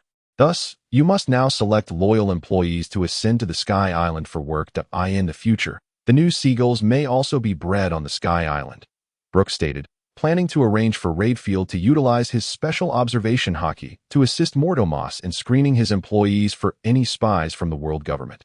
I understand all of this. As long as we have a good territory, our World Economic News Agency will surely flourish, surpassing the sales of the World Peace Dove News Agency. Mortomos, an ambitious man, recalled his past experiences of being hunted by the world government, harboring a desire to see the World Peace Dove News Agency driven out of business, although he knew this was unlikely. After all, the World Peace Dove News Agency had the backing of the world government, and its member states would always remain its audience, ensuring a substantial sales base. In the center of Magic Valley Town, the defiant pirates brandished their knives against the audacious Redfield. However, under Redfield's formidable strength, even the most powerful pirate in Magic Valley Town was slain out of sheer defiance, causing the other pirates to lose their resolve. The passing pirate crews quickly opted to vacate the area, The indigenous pirates could only submit to the rule of the Hell Pirates. Fortunate that Brook and his companions did not impose exorbitant protection fees, thus relieving many tavern and inn owners. Several batches of ruffian pirates also joined the ranks of the Hell Pirates' outer circle, forming a pirate guard to maintain order in Magic Valley Town. In the heart of Magic Valley Town on Gaia Island, Redfield reported to Brook, aside from the departing pirate crews, the remaining ones are local pirates who have never ventured out to sea. They merely engage in businesses such as taverns and inns on the island, occasionally resorting to underhanded tactics against weaker pirate crews to make a profit. It seemed that he had already filtered through the locals with his special observation Haki. I appreciate your efforts. Please assist Mortimas once more in examining his news agency employees for any spies from the world government. Brook requested Redfield's assistance again while he turned his attention to the various local factions within Magic Valley Town. In the future, this island shall belong to the Hell Pirates, that I shall not interfere with your businesses, but anyone who provides information or services to the Navy or world government agents shall be frozen solid. Brook declared, unleashing a wave of icy malevolence that encased a disdainful pirate in ice before he approached and shattered him with a single strike. Standing amidst the pirates, Brook instilled immediate respect and trepidation in them. Embodying the demeanor of a true strongman, from now on, ensure that all suspicious individuals arriving on this island, particularly those seeking information, are duly recorded. Any discovery of spies from the world government or the Navy must be reported to us. For should anything occur here, your lives shall be forfeit. Brook threatened the pirates, aware that Mortimas's news agency had been established for a couple of weeks, making it likely that information had already leaked. Captain Brook, this is our home. How could we allow Navy personnel to wreak havoc here? We will certainly keep a vigilant watch. Several pirate bosses promptly expressed their loyalty, speaking earnestly, aware of the bounty on Brook's head. The news agency will be leaving shortly. Consider it non-existent and forbid any discussion about it. Understood, there has never been a news agency here. Isn't that right? One tavern owner immediately rallied the other pirates, leading to a chorus of agreement, prompting Brook to regard this individual as astute. Excellent. You shall henceforth be responsible for gathering information and managing these individuals. Thank you for your trust, Captain Brook. I, Whaley Zhu, shall not disappoint your directives. Whaley Zhu exclaimed excitedly, finding it extraordinary that a mere flattery could earn him a managerial position. Subsequently, Brook designated a forested area adjacent to Magic Valley Town as the base for the Hell Pirates, which would also serve as the stronghold for the World Economic News Agency, providing resources and intelligence for the Sky Island. Under Redfield's scrutiny, a female spy was indeed uncovered within the news agency, a revelation that left Mortimas in disbelief, as this individual had been a long-standing employee for over 3 years. Regardless of her emotional pleas for leniency, Mortimas ultimately executed her himself. Once all the customized oxygen masks and small oxygen bottles arrived at Gaia Island. After deliberation, Brook instructed Mortimas to command all seagulls to first transport the Yellow Spring to the White Sea, to explore the Sky Island, conquer it, and establish a foothold. Brook and Colokas also directed the island whale to remain in the vicinity of Gaia Island, ensuring it did not stray far while it matured. Brother Brook, many people in Magic Valley Town will witness our ascent to the Sky Island. Even if we reach it, we will be easily exposed. No matter, we will establish a Sky Island force to repel any invading pirates and Navy personnel. The avian ability users from the animal faction find it exceedingly challenging to traverse the White Sea, unless they possess powers akin to those of the Golden Lion. Should the world government, akin to their practices, equip birds with oxygen masks for landing on the Sky Island, those who seize the island first would undoubtedly hold a significant advantage in aerial dominance. They could easily eliminate the flocks of birds that hoist their enemies aloft. Currently, Brook and his companions have landed upon the Sky Island while the inhabitants remain unsuspecting. Had the forces of the Sky Island chosen to assault their seagulls, Brook and his comrades would undoubtedly face considerable difficulty in their landing on this day. After all preparations were completed, every tavern and shop in Magic Valley Town was ordered to close by the Hell Pirates, forbidding anyone from venturing outdoors. Although this command seemed somewhat perplexing, the overwhelming presence of Brook and his crew compelled compliance. The Hades departed, discarding unnecessary belongings, and was lifted into the air by thousands of robust seagulls. With even Kieran Lion and Parrot assisting in the endeavor, they ascended through the frigid, oxygen-deprived layers at altitudes of 5,000 to 7,000 meters.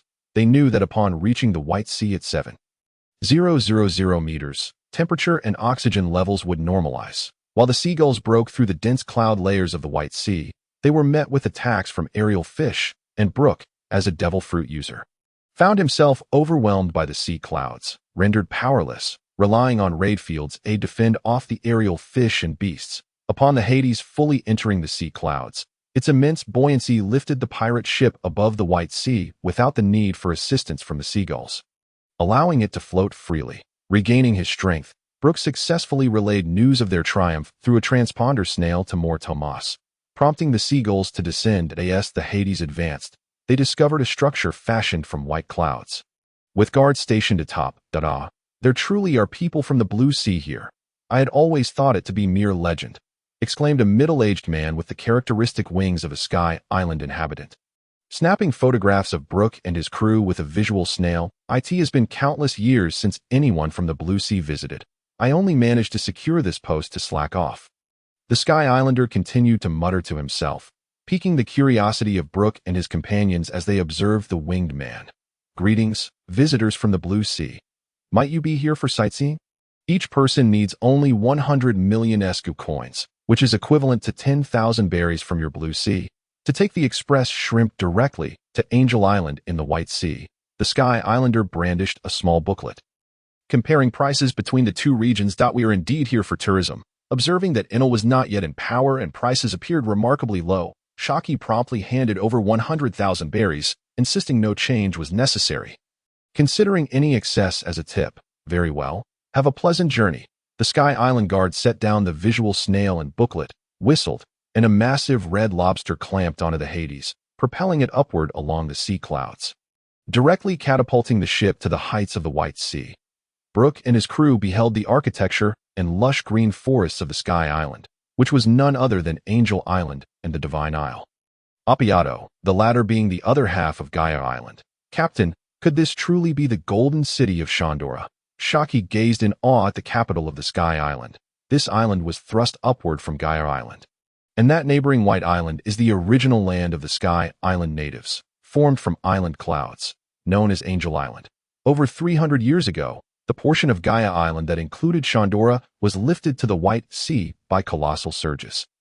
Landing adjacent to Angel Island, home to the Sky Island's original inhabitants, having never encountered soil or greenery, the Sky Islanders became enraptured by this new land.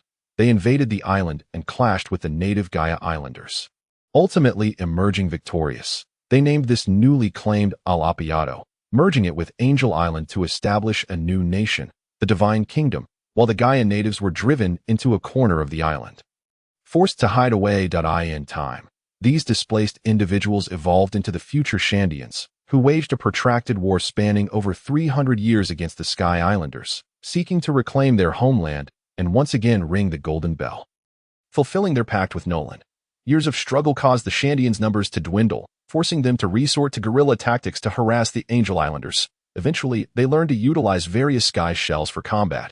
The ongoing conflict between the two factions reached a relative stalemate, yet the Shandians' limited population remained their Achilles heel, preventing them from reclaiming their island for 4 centuries. The arrival of Enel further exacerbated the Shandians' plight, leading to an increase in casualties and leaving them to merely survive. This Sky Island possesses a robust culture of sky shells. Exercise caution. Brook began to educate his crew on the various powers of the sky shells. Isn't that akin to the abilities of a devil fruit user? Shiki mused, her interest piqued by the descriptions of impact shells, shock shells, flame shells, water shells, and slashing shells, eager to acquire some for weaponry. The sharpshooter, Sharuba, expressed keen interest in the laser shell, envisioning how its blinding effect would complement his sniping skills. The somewhat timid Antonio speculated that water shells could be effective against ability users, while fire shells would enhance his own strength. Meanwhile, the fishman Tom was already contemplating the potential for new floating materials to support a sea train. The ship's doctor pondered the flavor shell's capabilities, wondering if it could store poisonous gases or anesthetic vapors. Redfield, however, remained unimpressed by these external forces, firmly believing in his own strength. The Angel Islanders and Shandians here show little interest in gold. Feel free to collect as you wish. Really? Captain Brook. Then what are we waiting for? Let's seize this sky island and loot the gold, Shiki exclaimed, her eyes brimming with desire for treasure. I intend to establish the sky island as our stronghold. Crew, this time we shall mount a full-scale assault and claim the sky island. Aye, Captain. Even Tom the fisherman was filled with resolve. Just days prior, Brook had been studying an ancient shipbuilding blueprint, although much of the text was indecipherable. The illustrations provided ample insight. These designs had opened his eyes to numerous powerful enhancements for their pirate ship. As the Hades reached Angel Island, they encountered many of the native Angel Islanders, each adorned with headpieces woven from their hair, resembling antennae, while their wings were not natural but rather decorative feather-like adornments they had worn for an extended period. The Angel Islanders gazed at the unfamiliar vessel that had appeared on the shores of Angel Island, prompting a unit of beret-clad police to approach, wary of the potential for mischief from these tourists from the Blue Sea. In the palace of the divine island Appiato, a lean man clad in armor sat upon the throne. He was none other than the current deity of the divine kingdom. Gonfumo and his son Gonfor had just turned 12.4. Why has your heart network not awakened yet? Are you being lazy? The heart network is a divine skill that our kin must master. Traditionally, each generation of deities mastered the heart network, enabling them to foresee and preempt threats. However, Gonfor, despite his kind heart, lacked the corresponding strength, making it difficult for him to inherit the divine position. After all, each deity must withstand the incursions of the most formidable Shandian warriors to safeguard the divine kingdom. A deity lacking in strength could lead the Angel Islanders into a chasm of despair. Should they be defeated by the Shandians, the consequences would be dire. Father, why can't we coexist peacefully with the Shandians and reside together on Appiato? This question momentarily silenced Gonfumo, as he pondered whether to reveal that their ancestors had seized their territory. The entire Appiato was originally theirs. They were the true invaders. You must understand that only by becoming strong can you protect the Angel Islanders. If one day you grow powerful enough, perhaps you can persuade the Shandians to lay down their hatred and coexist in peace. Gonfumo gently ruffled his son's hair, reflecting on his own desire to bring an end to centuries of conflict. Yet, every generation of Shandians produced a formidable warrior capable of standing toe-to-toe with the deity. Were it not for the Shandians' dwindling numbers, the Angel Islanders would not have managed to suppress them for over 3 centuries. I understand that I will strive to cultivate my strength, become the strongest, and ultimately resolve the enmity between our two races, allowing the divine kingdom to exist without conflict. Suddenly, Gonfuer was filled with vigor, diligently training for the sake of peace. Meanwhile, the Huangquan ship docked at the shores of Angel Island, and Brook's crew disembarked with unyielding determination, causing the few beret-wearing police officers to retreat in alarm. Feeling as if they were treading on thin ice, "Please take us to meet your god." Brook's assertive presence sent the inhabitants of Angel Island scurrying back to their homes in sheer panic. Enemies are invading. They are not mere tourists. Quickly, notify the god. The beret-wearing officers shouted, now relying on their most powerful deity to punish these wretched criminals. Brook intended to subdue their god directly, compelling him to submit to his rule. In the original narrative, Gonfuer had chosen to abdicate in the face of the formidable Enel, prioritizing the safety of his kin. In the palace of the divine island Appiato, Gonfumo received the alert from the beret-wearing police. Swiftly grasping his fiery gun and charging down to Angel Island, "Captain Brook, allow me to handle this so-called god," Redfield declared, brimming with martial spirit. With his newfound mastery of the dual-color Haki, his strength had undergone a profound transformation, rivaling Brook's own combat prowess. This time, we shall decisively subdue this god, making him aware that we are their utterly invincible adversaries, thus compelling him to humbly submit for the safety of all. Brook now entered a chilling state of Huangquan ghostly aura, emanating a formidable coldness. In the distance, a colossal monstrous bird approached, bearing a slender knight clad in silver armor, who appeared far from weak. "Qinghai people, you are pirates, are you not? How dare you invade the realm of the divine? I advise you to leave at once, or my army of gods shall encircle you." Gonfumo warned loudly from the skies, his fiery gun starting to glow red, radiating waves of heat. "Let us engage in battle first. Once we have fought, we will know how to proceed." Brook replied with a smile directed at the deity of this realm, his chilling aura growing ever more sinister. Infernal ghostly aura, death's deterrence. The oppressive aura of death enveloped all the inhabitants of the Sky Island. who were unaccustomed to the concept of winter. They felt an icy chill pierce their souls, inducing a suffocating sense of dread and oppression, causing the weaker ones to faint from fear. Even the gigantic bird ridden by Gonfumo forgot to flap its wings in terror. Plummeting with its master. What is this? Gonfumo gazed at Brook in fear, bewildered as to why his heart network could not detect the presence of this terrifying man exuding death. Brook advanced slowly, and Gonfumo struggled to suppress his fear. Thrusting his fiery gun toward Brook, Huanquan ghostly aura-shattering assault. Gonfumo's fiery gun was instantly cleaved into two, his eyes widening in disbelief as he could not comprehend Brook's movements. Even his heart network proved ineffective. What was happening? He swallowed hard, questioning what sort of devil this man was. Captain Brook, this so-called god is utterly pathetic. He is not worthy of the title. Redfield scoffed at Gonfumo, dismissing this level of enemy with complete disdain. This god, please consider carefully. Submit to our rule. We do not come bearing slaughter, but merely wish to develop here. If you agree to submit, you shall remain the administrator of this place, albeit without the title of god. And we will also address the issue of the Shandians. Brook's eerily tranquil, azure eyes locked onto the god of this realm, as if his very life depended on the answer. You villains, leave at once. A child charged forth, brandishing a long-handled knight-s spear, displaying no fear whatsoever. Fuer, run, do not approach. A figure dashed past, and Gonfuer's spear was instantly shattered, leaving him with just the handle as he rushed forward. With a sweep of Brook's 7-star sword, a frigid blast encased Gonfuer's feet in ice, rendering him immobile. Fuer. Under Gonfumo's gaze, Brook approached the boy, gently placing his icy hand over the child's mouth, sealing it with frost. Adults are speaking. Children should not interrupt. No, Fuer, do not kill him. I am willing to submit. I will abdicate. Please, do not harm him. Gonfumo was on the brink of tears, witnessing his god in such a state. And the beret-wearing officers felt a pang of anguish as their once mighty deity was being bullied by outsiders. Brook gathered his strength, unleashing a massive sword energy with his 7-star sword, carving a nearly 1,000-meter-long scar across Lovely Street, leaving the beret-wearing officers and the angelic onlookers frozen in shock. Behave yourselves, or this sword energy shall strike upon you, Brook proclaimed to the awestruck angelic populace.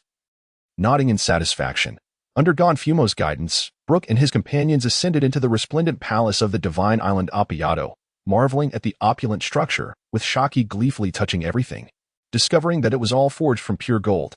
Brook took his seat upon the throne, while Gonfumo and several priests awaited their fate.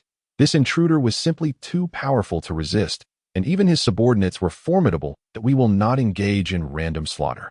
You may continue your normal lives. In a day or two, a group of Qinghai individuals will arrive, and all you need to do is assist them in settling here. Brook aimed to calm their fears while simultaneously instructing Redfield. Find a priest, and take him to subdue the Shandian tribe. Gonfumo promptly arranged for 4 priests to accompany Redfield, with Haluba following suit. Also, arrange for all divine soldiers to gather this gold. Brook indicated the golden pillars of the palace to Gonfumo, who immediately organized the gathering of gold. Shiki, pulling Antonio along, ventured off, while a concerned Brook dispatched Kieran Lion to follow the two. Lastly, I require information regarding a small sky island named Baika in the Southern Territory. Seek out the route to get there. Brook had not yet abandoned his quest for the Thunder Fruit, which had not been seen in the seas for many years, suggesting it had long since been reborn somewhere, though its location remained elusive. The most likely scenario was that it had been reborn on the small island of Baika, where Enel would later find it, enabling him to become the Thunder God, raising Baika, and ascending to the Sky Island to become the new deity. Understood, Lord Brook. Gonfumo arranged for priests to investigate the news about Baika. Also, do you possess the means to construct flying vessels? Are there any blueprints available? Or perhaps ancient relics? It seems not. Appiato surged up over 300 years ago and has never heard of flying ships. Nor does Angel Island possess such capabilities. Perhaps we could look into Weiba for transport. Upon hearing Gonfumo's response, Brook recalled that the Divine Island was part of Gaia Island, making it improbable for there to be any shipbuilding techniques available. This meant that Enel must have brought the design and manufacturing techniques for the Arch Maxim himself. Clearly, the small island of Baika, where Enel resided, was no ordinary place. It not only harbored the Thunder Fruit, but also possessed relevant shipbuilding craftsmanship. Additionally, rare seashells like Rai Bay and Zhangji Bay, which did not exist near Angel Island, were present there. That is not your concern. Simply maintain the normal operations of the divine realm. By the way, gather samples of all types of empty shells for me. Gonfumo arranged for his subordinates to deliver the empty shells, which both Kuroka's and Fishman Tom were keenly examining with curiosity. Meanwhile, Brook ascended along the massive vines to the summit of Shandora, where he beheld the magnificent golden clock tower. If a user of the gold fruit were to arrive here now, they would be in bliss. Brook was unable to decipher the ancient script. Yet he grasped its general meaning, which foretold the emergence of the Sea King Poseidon at Fishman Island. However, he could not fathom why this information would appear on Gaia Island centuries ago. Did Gaia Island also play a significant role 700 or 800 years prior? Was it once a powerful nation? Otherwise, the construction of the golden city of Shandora without ever being plundered would be inexplicable. It was only after being thrust into the Sky Island over 300 years ago that it became a legend. Brook could not move the colossal golden clock tower and thus returned to the golden palace of Appiato. Captain Brook, these island clouds are incredibly light yet buoyant and remarkably resilient. They would make excellent materials for a sea train, would they not? Excitedly, Fishman Tom exclaimed, as if he had discovered the perfect materials. Do not rejoice too soon. These island clouds may not be applicable in Shanghai. You can take them for experimentation. Is that so? If they cannot persist over the ocean, then they serve little purpose, Fishman Tom responded, dampened by Brook's words. Yet he resolved to put them to the test. Brook was aware that the iron clouds, sphere clouds, and swamp clouds generated by the cloud shells could not survive in Shanghai, but he was uncertain whether the naturally formed island clouds could endure there. The island clouds here could also undergo special processing to transform into processing clouds, useful for crafting furniture or serving as building materials, and could even be utilized in canal construction. Perhaps they might thrive in Shanghai. It was up to Fishman Tom to experiment. Captain, if these wind shells are installed on our pirate ship, it would be absolutely perfect. Our vessel could traverse the calms. Fishman Tom marveled at the wondrous capabilities of the various empty shells in this place. Indeed, I feel that we could entirely refit the Hades or even construct a new battleship on Sky Island, if there truly were blueprints for the Ark of the Covenant on Baika. Brook was determined to have Tom integrate them with the designs of the Pluto to modify or build a new ship. Kalokas had transported numerous empty shells back to Hades, believing they held immense utility. The many divine warriors carried bags of gold back to the palace, perplexed by the motives of these foreign powers who, having taken the gods hostage, sought to seize these seemingly useless yellow stones, which could not even sustain green plants. Captain Brook, look at that enormous golden pillar, Shachi and Antonio exclaimed, their excitement palpable upon sighting a colossal golden pillar, larger than a house, weighing perhaps dozens of tons, if not hundreds. They could scarcely fathom its true weight, yet they understood that they were destined for wealth beyond their wildest dreams, free from financial worries for a lifetime. I see. I shall take some time to slice it with sword energy. By the way, there is also a great serpent whose belly is filled with gold.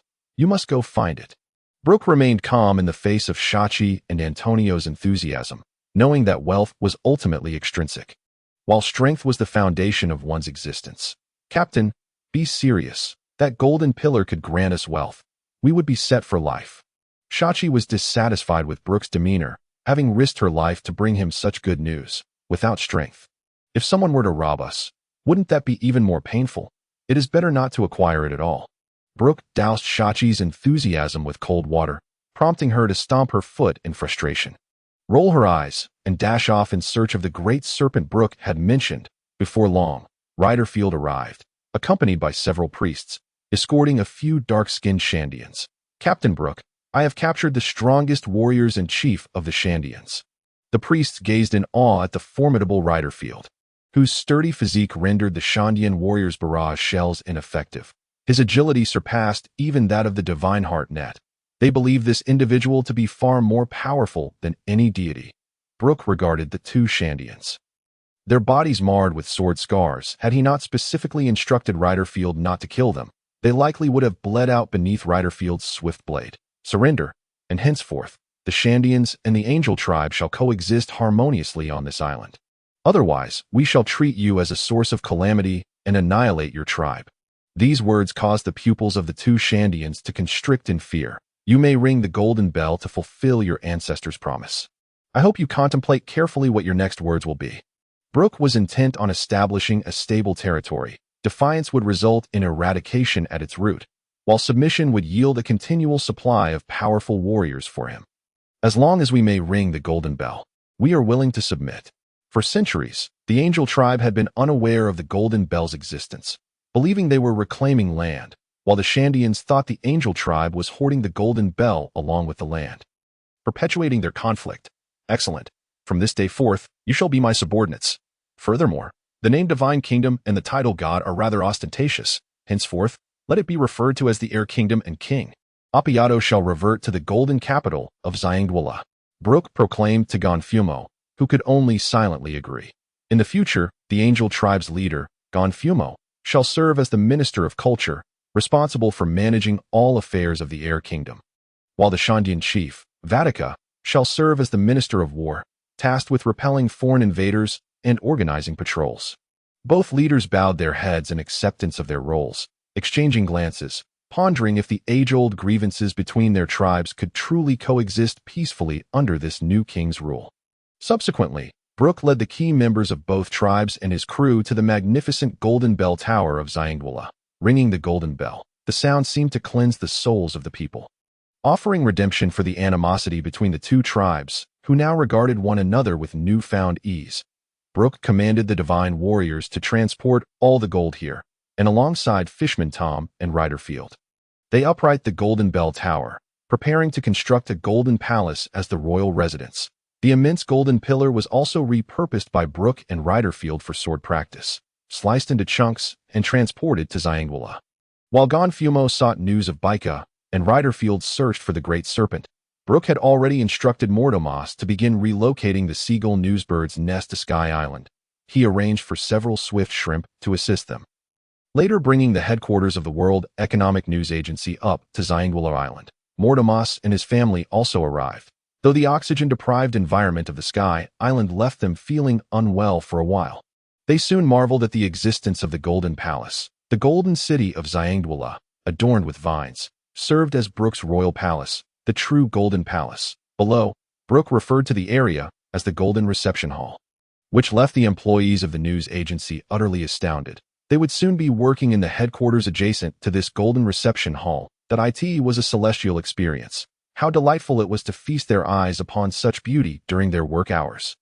The seagull's nest was also situated within the forests below, thriving and reproducing. Mortomas felt an overwhelming sense of security as he observed the stabilized World Economic News Agency. He had not anticipated that Brook would not only conquer Sky Island, but also inexplicably become its ruler. It felt as though he had latched onto a great fortune, and with so much gold at hand, he would no longer worry about development funds that he needed to ensure that Morgans paid a visit to his benefactor. Previously, due to oppression from the world government, the World Economic News Agency had been compelled to relocate for safety, and they had not printed newspapers for several weeks. The World Peace Dove News Agency believed they had gone out of business, and most people assumed this emerging and vibrant newspaper had vanished due to their base on Kaido Island. The World Economic News Agency began soliciting news from freelance reporters worldwide, re-editing and publishing newspapers once more.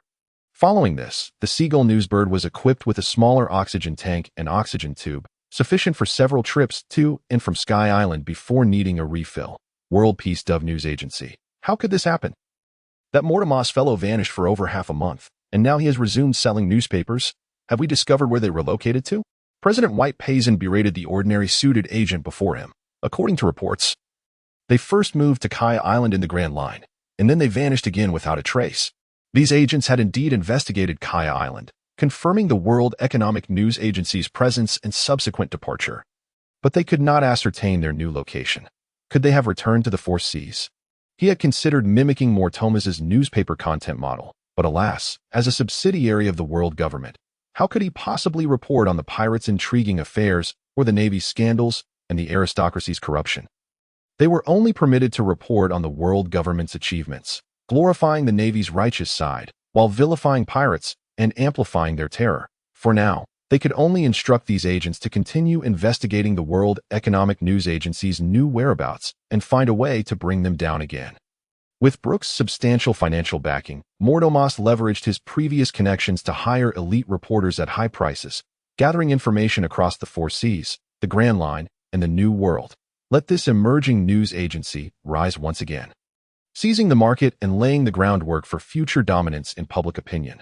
Meanwhile, the members of the Hell Pirates are undergoing rigorous training and outfitting themselves with new technological advancements, enhancing their capabilities. Even the journalists from the news agency have incorporated imaging shells, akin to photographic phone bugs, transforming into new tools for capturing images. Fishman Tom, Sharuba, and Kurokas are engaged in inventive endeavors with various shells, amplifying their potency with creations such as flash shell guns, paralysis shells, and storm water shells, specifically designed to counter those with the power of shadows. Simultaneously, Brook and Redfield are embroiled in intense combat training. Both practitioners of high-speed swordsmanship, their continual clashes leading to rapid growth in their respective strengths. Lord Brook, we have located the island of Baika. Our Wind Tyrant shell ship can reach it, Gon Fumo hurriedly reported. The Wind Tyrant has not only been transformed into a sleek sailboat, but has also been equipped with numerous wind shells and jet wind shells, significantly increasing its speed. Excellent. We shall depart immediately.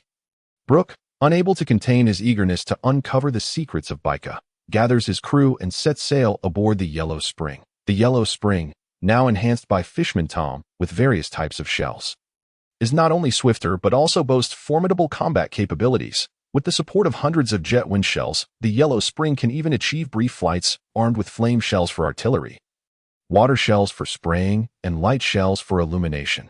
Under the guidance of an angelic navigator, the Yellow Spring takes several days to reach the enigmatic island of Baika. The inhabitants of this island exhibit notable differences from those of Angel Island, with distinct hairstyles and attire that reflect their individuality, unlike the uniformity of Angel Island. According to the navigator, this small island is home to nearly 10,000 inhabitants, and their supreme leader is intriguingly referred to as God. Their guard force wields powerful thunder shells and slashing shells, surpassing even the repulsion shells of Angel Island. Without hesitation, Brook leads his crew ashore, where the island's guards swiftly emerge, brandishing slashing shells and thunder shells to intercept them. Notably, Brook and his crew lack the winged adornments characteristic of the Sky Islanders attire. A robust man, adorned with two hooked drum shells at his waist and shell-like bindings on his arms, steps forth, scrutinizing the unfamiliar visitors. What brings you to our homeland? Are you here to purchase thunder shells and slashing shells? If so, I suggest you turn back. We have scarcely enough for our own use.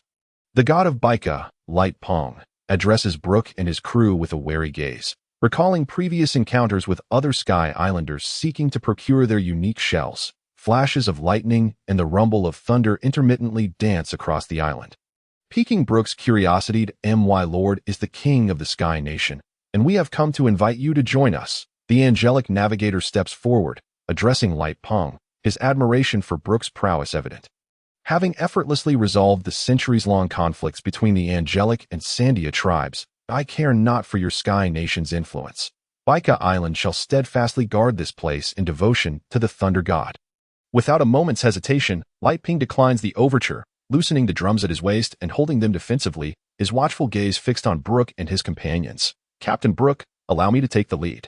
Redfield is the first to step forward, drawing his cane sword with an air of elegance, though the arrogance gleaming in his eyes is unmistakable. Directed at anyone but Brook, he often disregards even the crew members, prompting Shiki to frequently voice her disdain for his aloof demeanor in Brook's presence. Do you intend to battle us? We shall not be intimidated. As the mightiest isle in the vicinity, Baika Island is often referred to as the Island of the Thunder God, where storms frequently rage and the formidable thunder shells are cultivated alongside powerful slashing shells. Their guard force possesses remarkable offensive capabilities, and had they not adhered to ancestral precepts, they would have expanded their influence long ago. Thunder God drums, Thunder Python. Light Ping swiftly beats the drums in his hands, unleashing a current as thick as a thigh, surging forth like a serpent towards the unsheathing Redfield. The other guards, wielding thunder shells and slashing shells, unleash currents as thick as a thumb and slashing sword energies over a meter wide towards Brook's party, prompting Shiki and her companions to evade. Sharuba leaps into a tree, drawing her sniper rifle and firing 3 shots, taking down 3 guards wielding thunder shells. Kurokas tosses a flavor shell amid the guards, releasing a cloud of white smoke, its gentle fragrance rendering the guards disoriented. Redfield deftly evades the thunder python, closing in on Light Pung to deliver a slash. Light Pung, quick to respond, raises his arm, sending forth a massive slashing sword energy that repels the approaching Redfield, while simultaneously striking the drums with fervor. Thunder God drums, twin dragon execution. Each drum releases a robust bolt of lightning, intertwining to form a semblance of thunder dragons, colliding with Redfield in an instant. Armament Haki, Redfield positions his cane sword horizontally to block, his wrists turning black, barely managing to shield his arms, though the effect appears tenuous and not fully solidified, indicating a lack of mastery. How can this be? How can anyone withstand the divine retribution of the Thunder God? Impossible. Thunder God drums. Judgment Thunder. Light Ping rapidly beats his drums, sweat beading on his brow, as both drums erupt with blinding light, merging the unleashed lightning into a single column as thick as a barrel, aimed directly at Redfield for annihilation. Wind, fire, water, thunder. None can escape my blade. Sword cut thunder. Redfield gathers his momentum, fearlessly charging towards the thunder column, slicing through it with remarkable speed, appearing behind Light Pung. Light Pung gazes in disbelief at his own chest, where a sword wound gradually emerges, followed by a spray of blood as he collapses to the ground. Meanwhile, Fishman Tom uproots a tree, wildly swinging it at the guards, while Shiki and Antonio deliver finishing blows to the dazed enemies affected by Kuroka's flavor shell.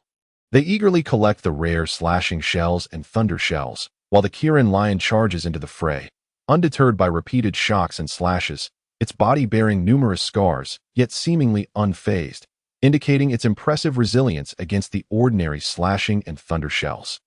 The memory seahorse revels in a feast, while Pujin loyally hovers in the air, observing the skirmish. Brook remains passive, leisurely watching his crew's performance. Being a hands-off captain is quite advantageous, especially with a crew of formidable individuals. But lacking strength himself would render him unable to maintain authority over such powerful subordinates. Shiki swiftly strips 2 drums from Light Ping's waist, along with 2 exceptionally large slashing shells that dwarf the others. Satisfied with her spoils, the crew has nearly subdued the guards, and they casually select a Baika Islander to guide them to the location where they honor the Thunder God. It requires no guesswork. It is undoubtedly the place where thunder and lightning frequently manifest.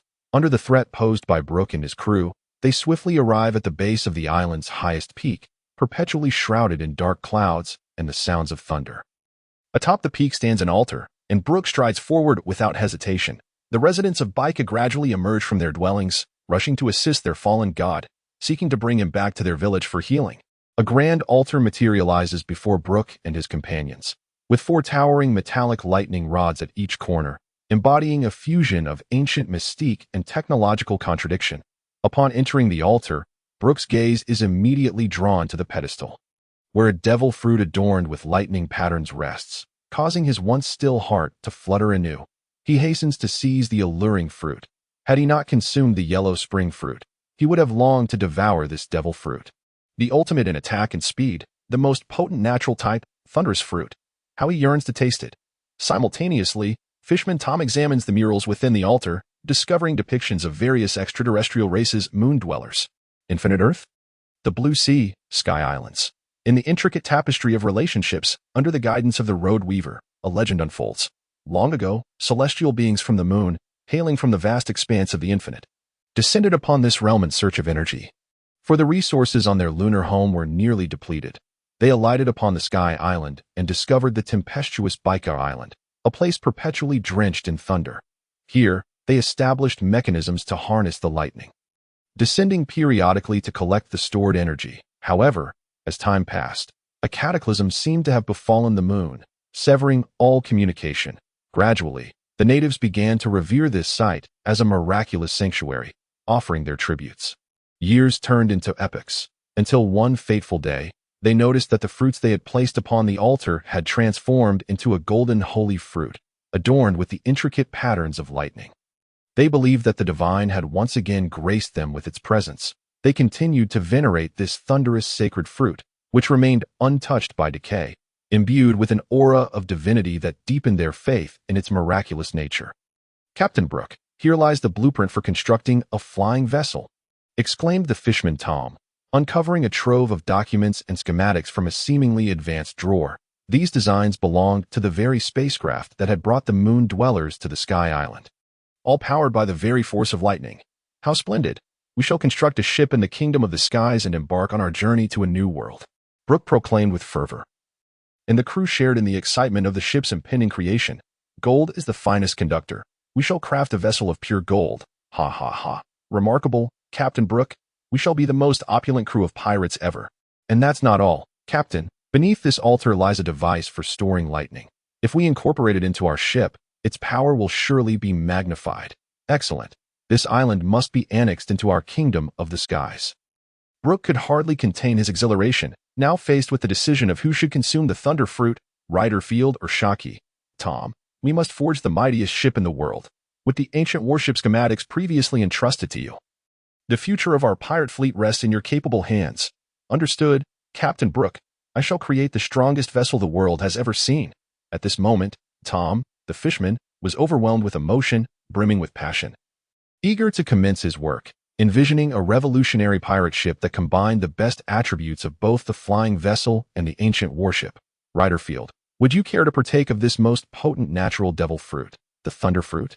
Redfield's innate talent and prowess far surpassed those of Shiki, and his exceptional observation Haki made him the perfect candidate for the thunder fruit.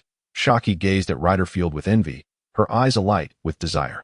Yet she resolved to adhere to the captain's wishes, willing to seek out another mythical beast fruit in the future. Redfield, too, sensed Shaki's longing, but Brook's deliberate inquiry made it evident that the captain intended for him to partake.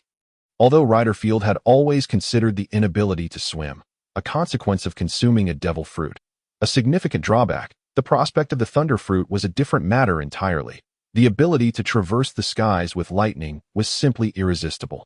Captain Brook, you are the most revered figure in my life. Redfield knelt, accepting the formidable thunder fruit from Brook, his gaze resolute as he consumed it.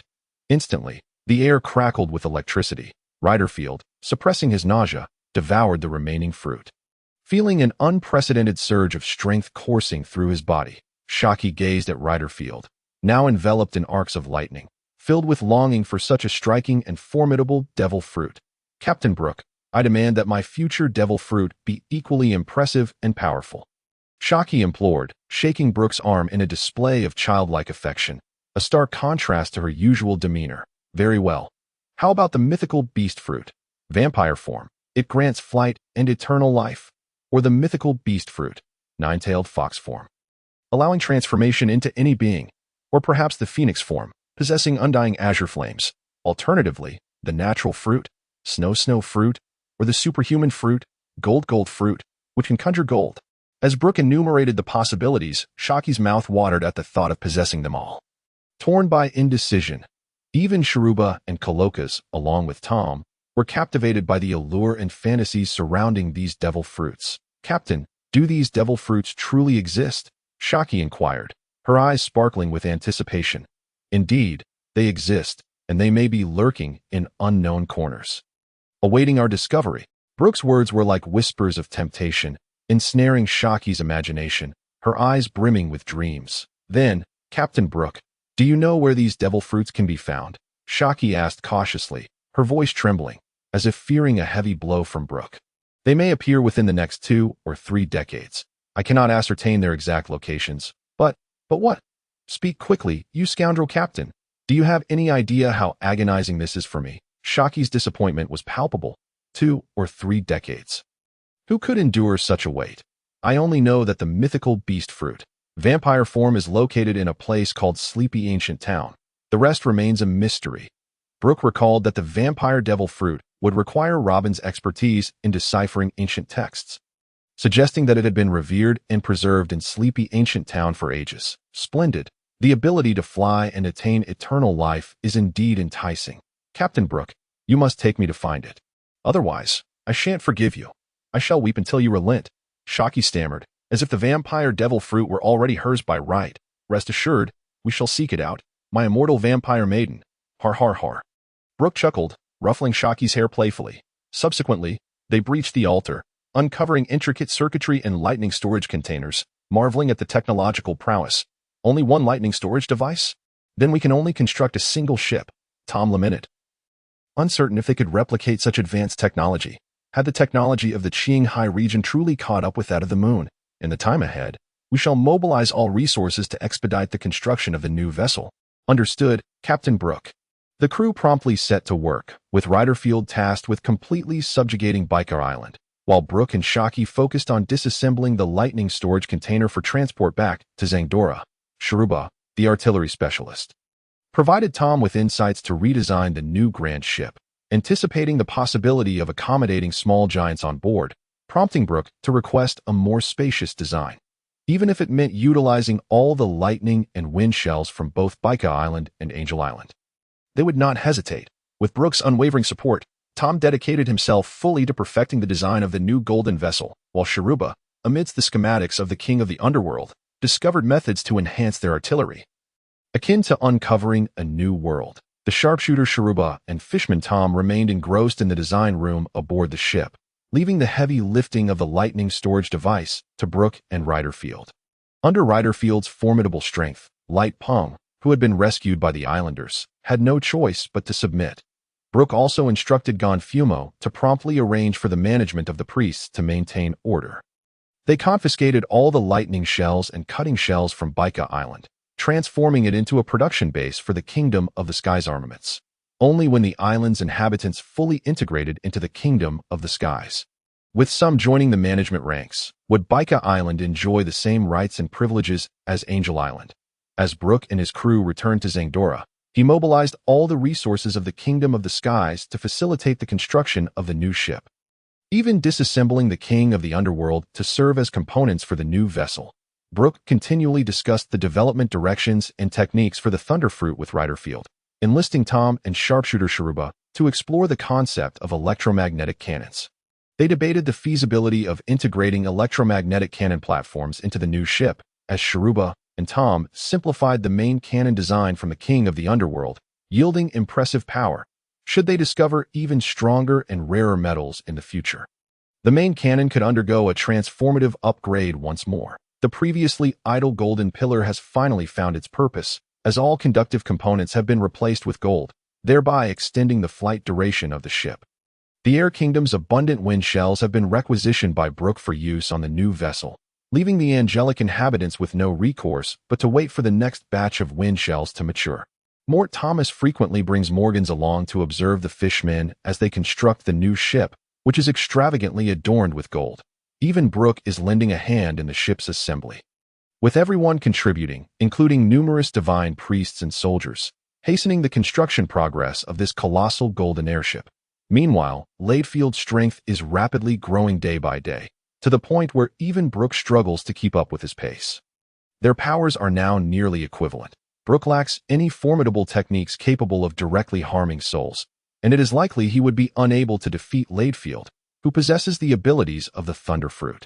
After completing the main body of the pirate ship, the restless Redfield eagerly volunteered to conquer all the floating islands near the Air Kingdom. Brook supported this initiative and had Gonfumo dispatch a contingent of divine priests and soldiers to assist him. Remarkably, Redfield encountered a drifting sky island, the weather science island of Visalia, which only occasionally ventured into the White Sea to study the weather. Unexpectedly, he stumbled upon a significant transformation in the power dynamics of the Sky Islands. And upon encountering Redfield, a formidable adversary, the island's forces found their wind-based abilities ineffective against him. Redfield, a wielder of the Thunder Fruit, possessed unparalleled speed and razor-sharp lightning attacks, leading to the capture of the elder inhabitants of the island. The island of Visalia, lacking propulsion, relied entirely on the wind for its direction and speed. Redfield had no choice but to gather numerous powerful wind shells to tow Visalia, even enlisting fast shrimp and super-fast shrimp for the return to Zandora. Brook never anticipated that during Redfield's brief absence, not only had he subdued several remote sky islands, but he had also captured these meteorological scientists. This was fortuitous, as it allowed them to enhance the new ship's buoyancy and enabled Shiki to learn their techniques for mastering climate and weather. However, these weathered scientists were obstinate, resistant to coercion, and nearly engaged in a fierce struggle with Brook and his team. Ultimately, after much negotiation, They agreed to assist on the condition that once their task was completed, they would be allowed to leave. Brook insisted that they raise the flag of the Air Kingdom and become a subordinate force, assuring them that he would not interfere and would provide corresponding cooperation and resources. Under Redfield's thunderous gaze, these meteorological elders reluctantly acquiesced to Brook's demands, intending to leave the Air Kingdom for decades without returning. However, when Brook inquired about the production method for life paper, the elders merely shook their heads and whistled, unable to even fabricate a lie. Ultimately, under Brook's coercive persuasion, he successfully obtained the life paper, leaving them with no means of escape in the future. While the fishman Tom was constructing the new ship, Brook's snail phone received an urgent message that set him on edge. Through Brook's impersonation of Galmero in conversations with Charlotte Lingling, he learned that recently, Longbread had been persistently encouraging Lingling to realize her dream of establishing a world of nations, where children of various races would be born. Furthermore, Longbread had audaciously proposed the idea of having the first child with Charlotte Lingling, taking the most challenging step to deceive this Navi, a girl endowed with great power. Longbread had witnessed the terrifying actions of 6-year-old Lingling firsthand at the Lamb's home and deemed her to possess immense potential, thus forming a pirate crew with her. Now at 40 years of age, Longbread found himself increasingly captivated by the growing and slender Lingling. Having nurtured her from the age of 6 to 16, the thought of someone else taking her away was utterly intolerable. Reflecting on Lingling's formidable steel balloon constitution, he believed their offspring would undoubtedly be powerful. Thus, he resolved to be the first to take the plunge, ensuring Lingling bore him the strongest son. Brook hurried back to his room, retrieved his snail phone, and, posing as Galmero, sought to impart some wisdom to the unsuspecting Charlotte Lingling. Galmero, Lingling, you must never bear children with a weak man like Longbread. 43. Sister, why not? Longbread and I have been together for 10 years. It is time for me to take the difficult first step. Galmero, Lingling, a man who is short and not of a special race cannot possibly father strong children. Furthermore, I forbid you from discussing having children before you turn 18. Do you understand? 43. Sister, please don't be angry. I will simply refuse Longbread's advances and wait until I am 18 to seek a powerful partner to have children with. Brook observed that Charlotte Lingling remained undeterred in her pursuit of bearing children with various races, clinging to the dream of coexistence. Galmero, rather than waste time seeking to bear offspring with different races, it would be wiser to unite with a powerful individual and adopt exceptional children from each race instead. 43. Sister, but I want these children to share a blood bond and live together as a family. Galmero, Lingling, your true family has arrived. He is also a kin of the Lamb's home, the sole member of the Yomi tribe, a man resurrected from the depths of hell. You should join his family, and I shall be at ease. 43. Sister, what's wrong? Don't you want me anymore? Please don't. I promise I will obey you. Galmero, Lingling, I am now 90 years old, and my time is limited that I only wish for you to join the Hell Pirate crew and protect the last of the Yomi tribe. Supporting Brook in this endeavor that I hope you can help me fulfill this dream.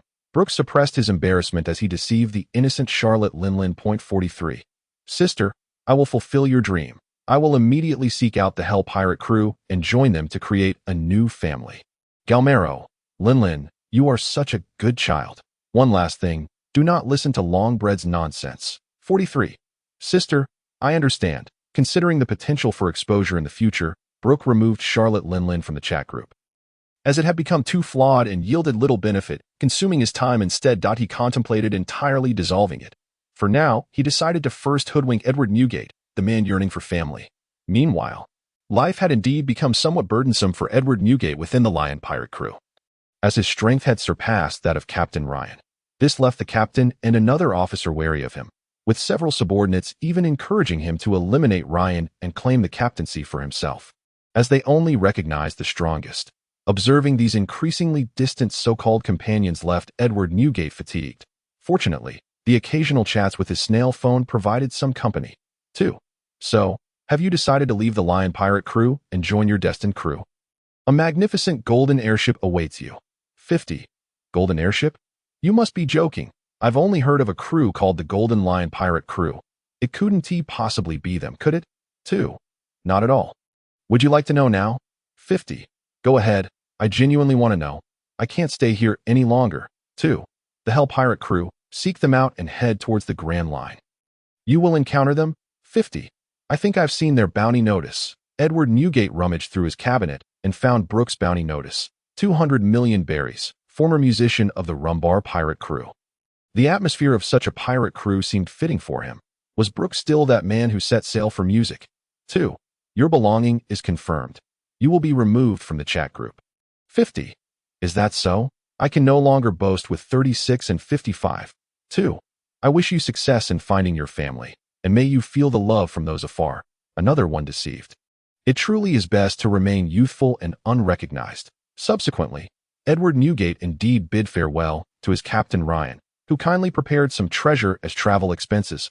Upon hearing that Charlotte Lingling intended to return to the Grand Line in search of the so-called Hell Pirate crew, Longbread was incensed. He deduced that the mastermind behind the snail phone messages was undoubtedly the scoundrel from this pirate crew. He promptly gathered information about the Hell Pirate crew, noting that Captain Brook's bounty was a mere 200 million berries, far less than Charlotte Lingling's 50,000. How dare they attempt to recruit Lingling into their crew? It would be a miracle if they weren't obliterated. He had witnessed Lingling's hunger-induced rampage, consuming Sister Galmero and those orphans. How could Galmero possibly still exist? Lingling, this Brook is undoubtedly the imposter posing as Sister Galmero. You must not fall for his tricks. You have grown significantly stronger than him. There is no need for you to join their ranks. The Longbread resolved to expose Brook's nefarious scheme. How dare he reveal his true colors? Just watch as I bring you to your knees. What? Do you dare claim that the nun is an imposter? Charlotte Lingling's eyes blazed crimson as she seized Longbread, unwilling to allow anyone to speak ill of Sister Carmel. She too aspired to fulfill the nun's dream of joining the pirate crew of hell, creating a harmonious family of all races. Lingling, Sister Carmel has passed away. I witnessed it with my own eyes. This person must certainly be a fraud. Longbread attempted to clarify his stance, urging her to abandon her plans for the Grand Line. Yet he hesitated to reveal the truth about Lingling's cannibalistic tendencies. Despicable. You dare to curse the memory of Sister Carmel?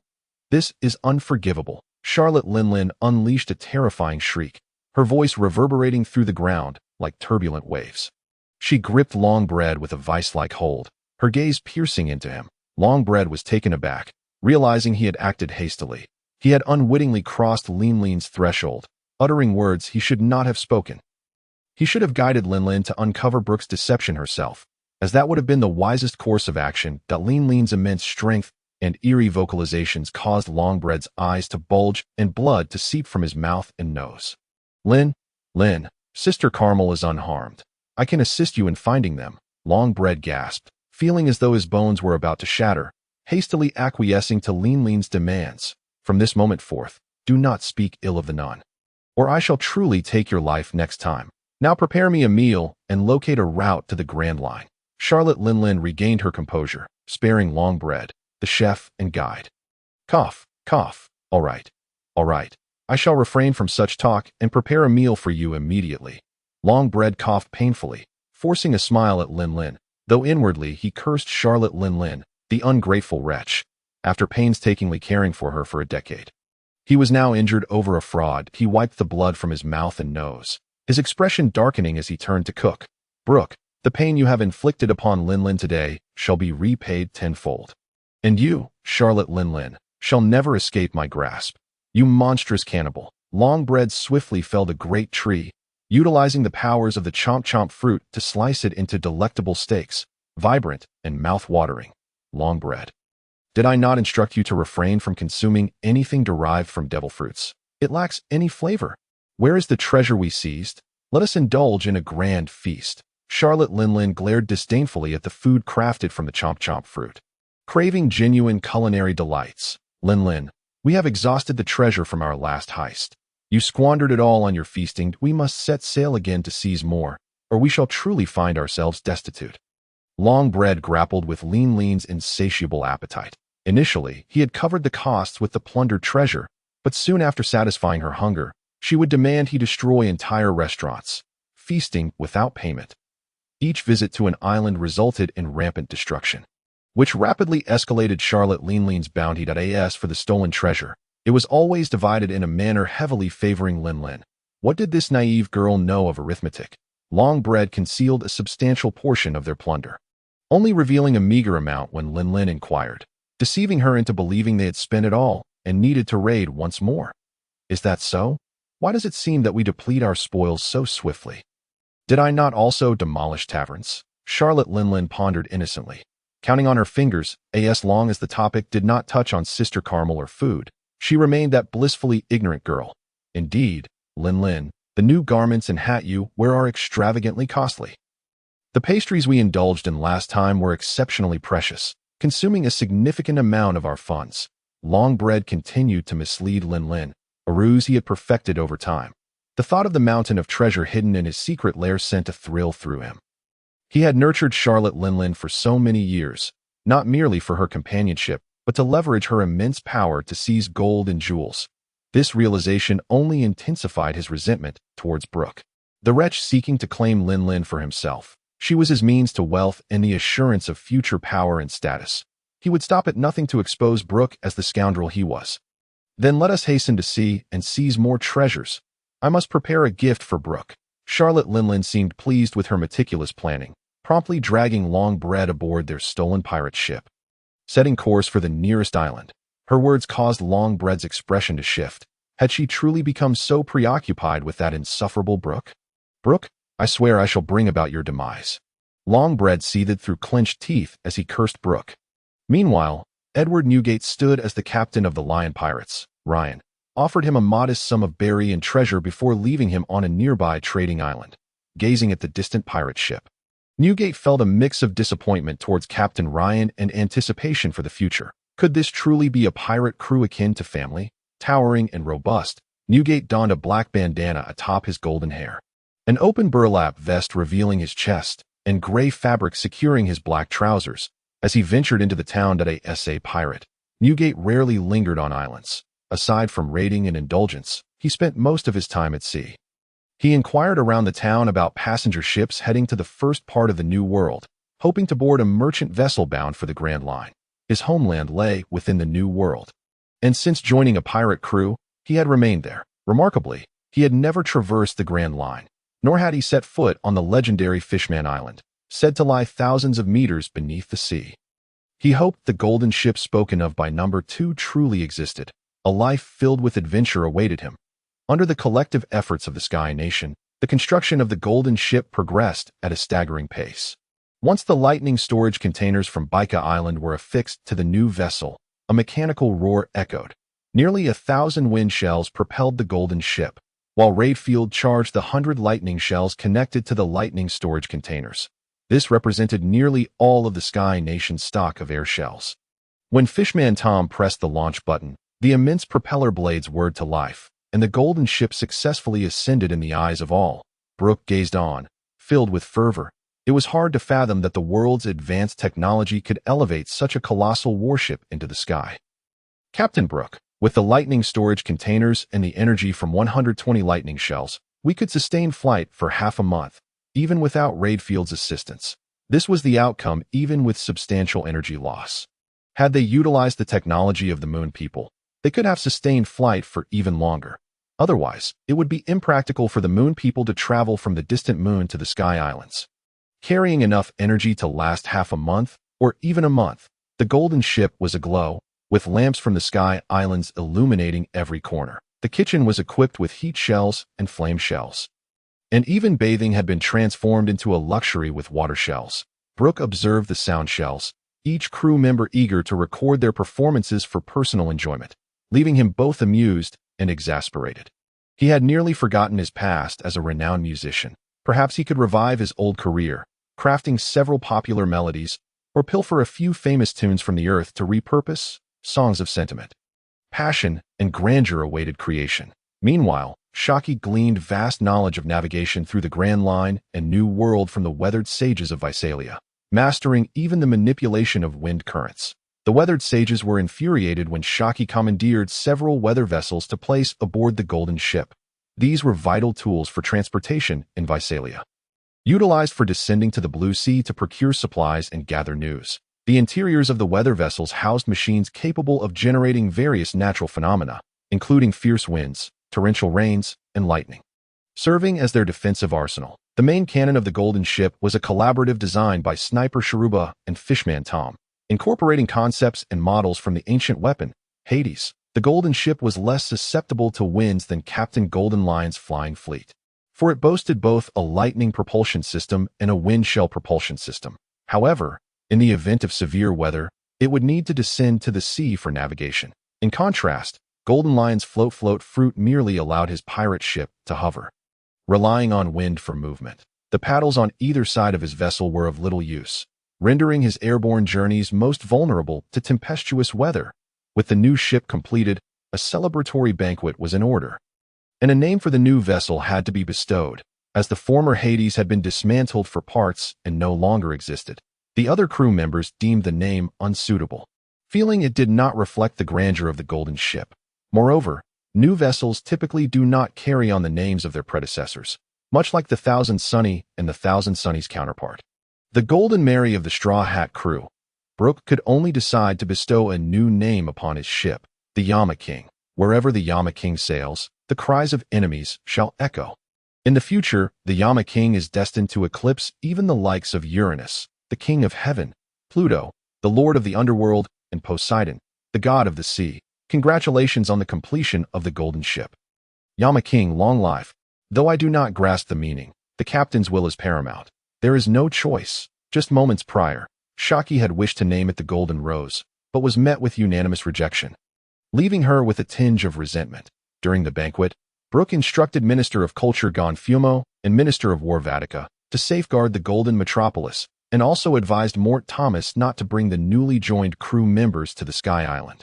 A strict vetting process must be enforced. They shall wait for the return of the Hell Pirates for Redfield to conduct inspections before officially joining the Sky Nation's World Economic News Agency, lest they remain confined to the branch on Jaya Island. Brook cradled the 1 to 2-year-old Morgans, expressing his fondness, only to be taken aback when Mort Thomas swiftly fed him a devil fruit. Morgans now bore some semblance of an animal-type albatross form. No wonder the future Morgans favored his beastly identity, and he had yet to learn to fly. Brook also procured a weather ship from Visalia for Mort Thomas, instructing him to gather supplies from beneath Jaya Island to bring to the Sky Island. Most of the Sky Island's sky clams had been plundered by Brook and his crew. Thus, their production might face minor difficulties in the upcoming year. However, the Sky Island is rich in gold, allowing for ample procurement of various supplies from Jaya Island.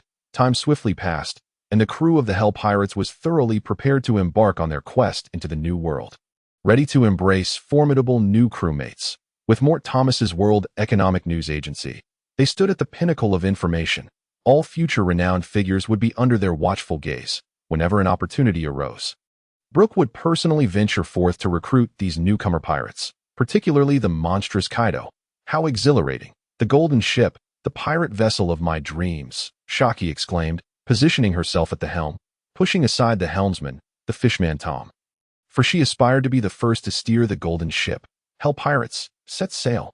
Shiki shouted, while Fishman Tom shook his head in resignation, pressing the ignition switch, and Redfield casually provided a jolt of lightning for reinforcements. A multitude of wind clams propelled the Yama King skyward, the spiral fan blades whirring rapidly, driving the Yama King forward towards the new world. Shiki also retrieved Visalia's weather forecasting device, monitoring the treacherous weather of the Grand Line at all times. Captain Brook, are we heading to Fishman Island via the Sabaody archipelago? I had thought we would bypass the Red Line entirely. Shiki was rather pleased, as the Sabaody archipelago was her hometown, where she had resided for over a decade. Returning there, especially aboard the Golden Ship, felt splendid, filling her with a sense of pride akin to a young noble returning home in fine attire. Captain Brook, are you certain this Golden Ship won't attract the covetous gaze of other pirate crews? Antonio, the information officer, expressed his concern, fearing it was too ostentatious and might provoke the greed of numerous pirates. Anyone who dares to threaten the Hell Pirates shall be obliterated by my thunder, Redfield declared, lightning crackling in his hands, easing Antonio's worries. Captain Brook's strength was formidable, and Redfield's prowess was equally commendable. They could undoubtedly safeguard the Yama King. Moreover, the Sharuba brothers were also quite capable.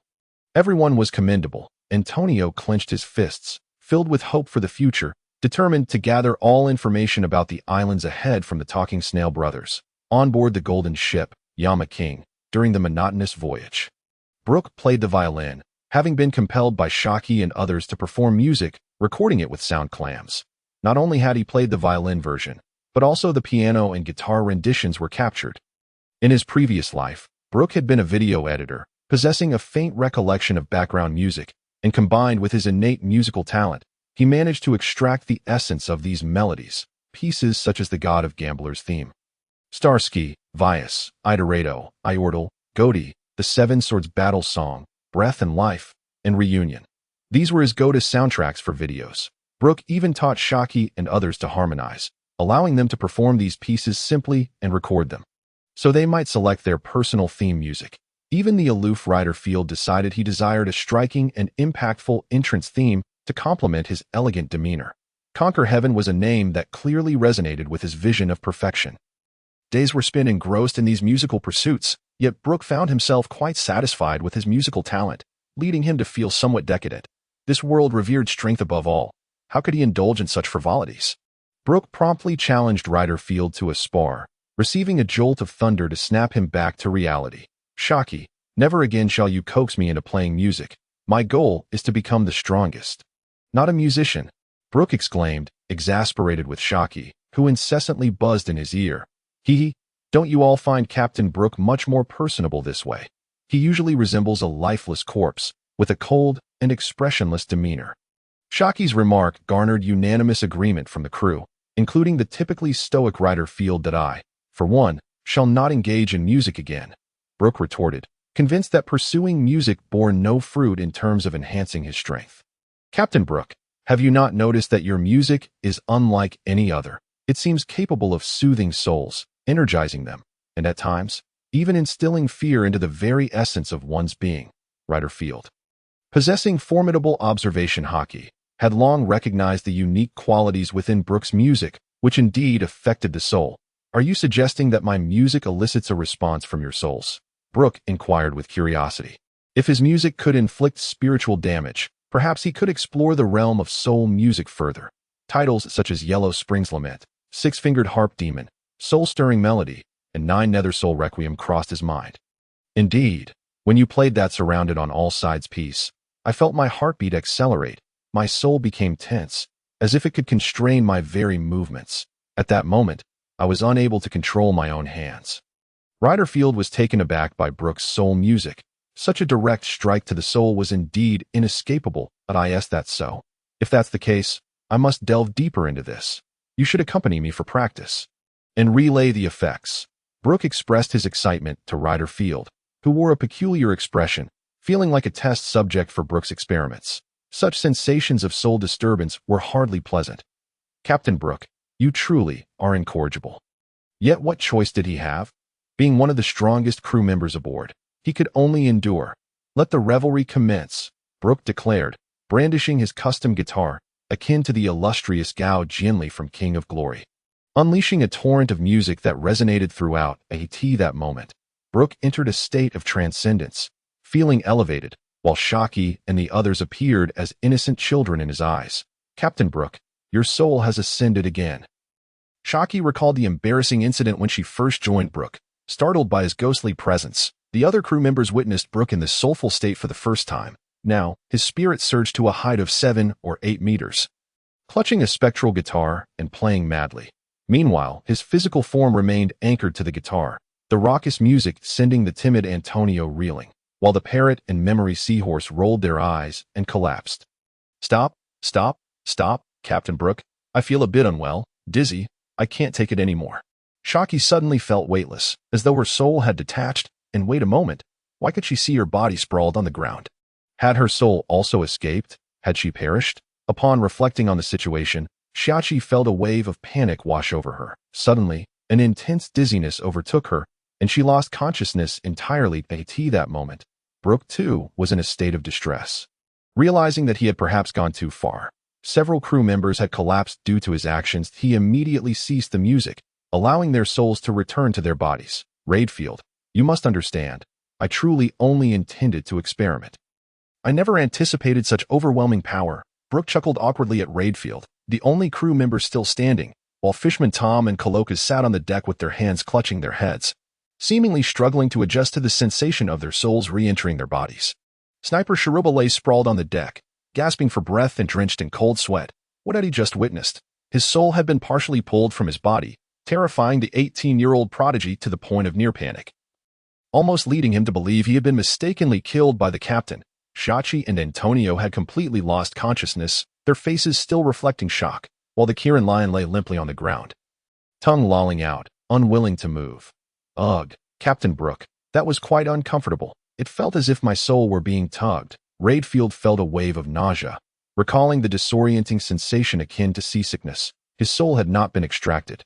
Yet the feeling of being pulled was particularly distressing. The power of my soul music derived from the Yomi. Know me truly that formidable? Brook mused, realizing that through the performance of soul music, he could significantly enhance the potency of his hellish aura. Death Dread Attack, now rivaling the strength of a mid-tier conqueror's Haki. Captain, I believe this technique could catch enemies off guard and seize control of their souls. Redfield opined that this maneuver would be particularly effective against martial arts experts, speculating that only those possessing Conqueror's Haki would be immune to Brook's ability. Currently, on the vast ocean, few could effectively counter such a soul attack. He wondered if enveloping himself in armament Haki and blocking his ears with Haki would completely shield him from this ethereal music. However, Redfield was reluctant to act as a test subject for Captain Brook's soul cleansing once more. Upon witnessing the crew's state, Brook pondered the possibility that if soul music could inflict harm, might it also restore? He decided to attempt a performance of a requiem and a lullaby to see if he could assist his crew in recovering. Remarkably, it proved effective. Redfield soon felt significantly better, and Fishman Tom and Kalokas managed to rise. The Kieran Lion and Sharuba sat up, gazing at Brook with a mixture of reproach and lingering discomfort.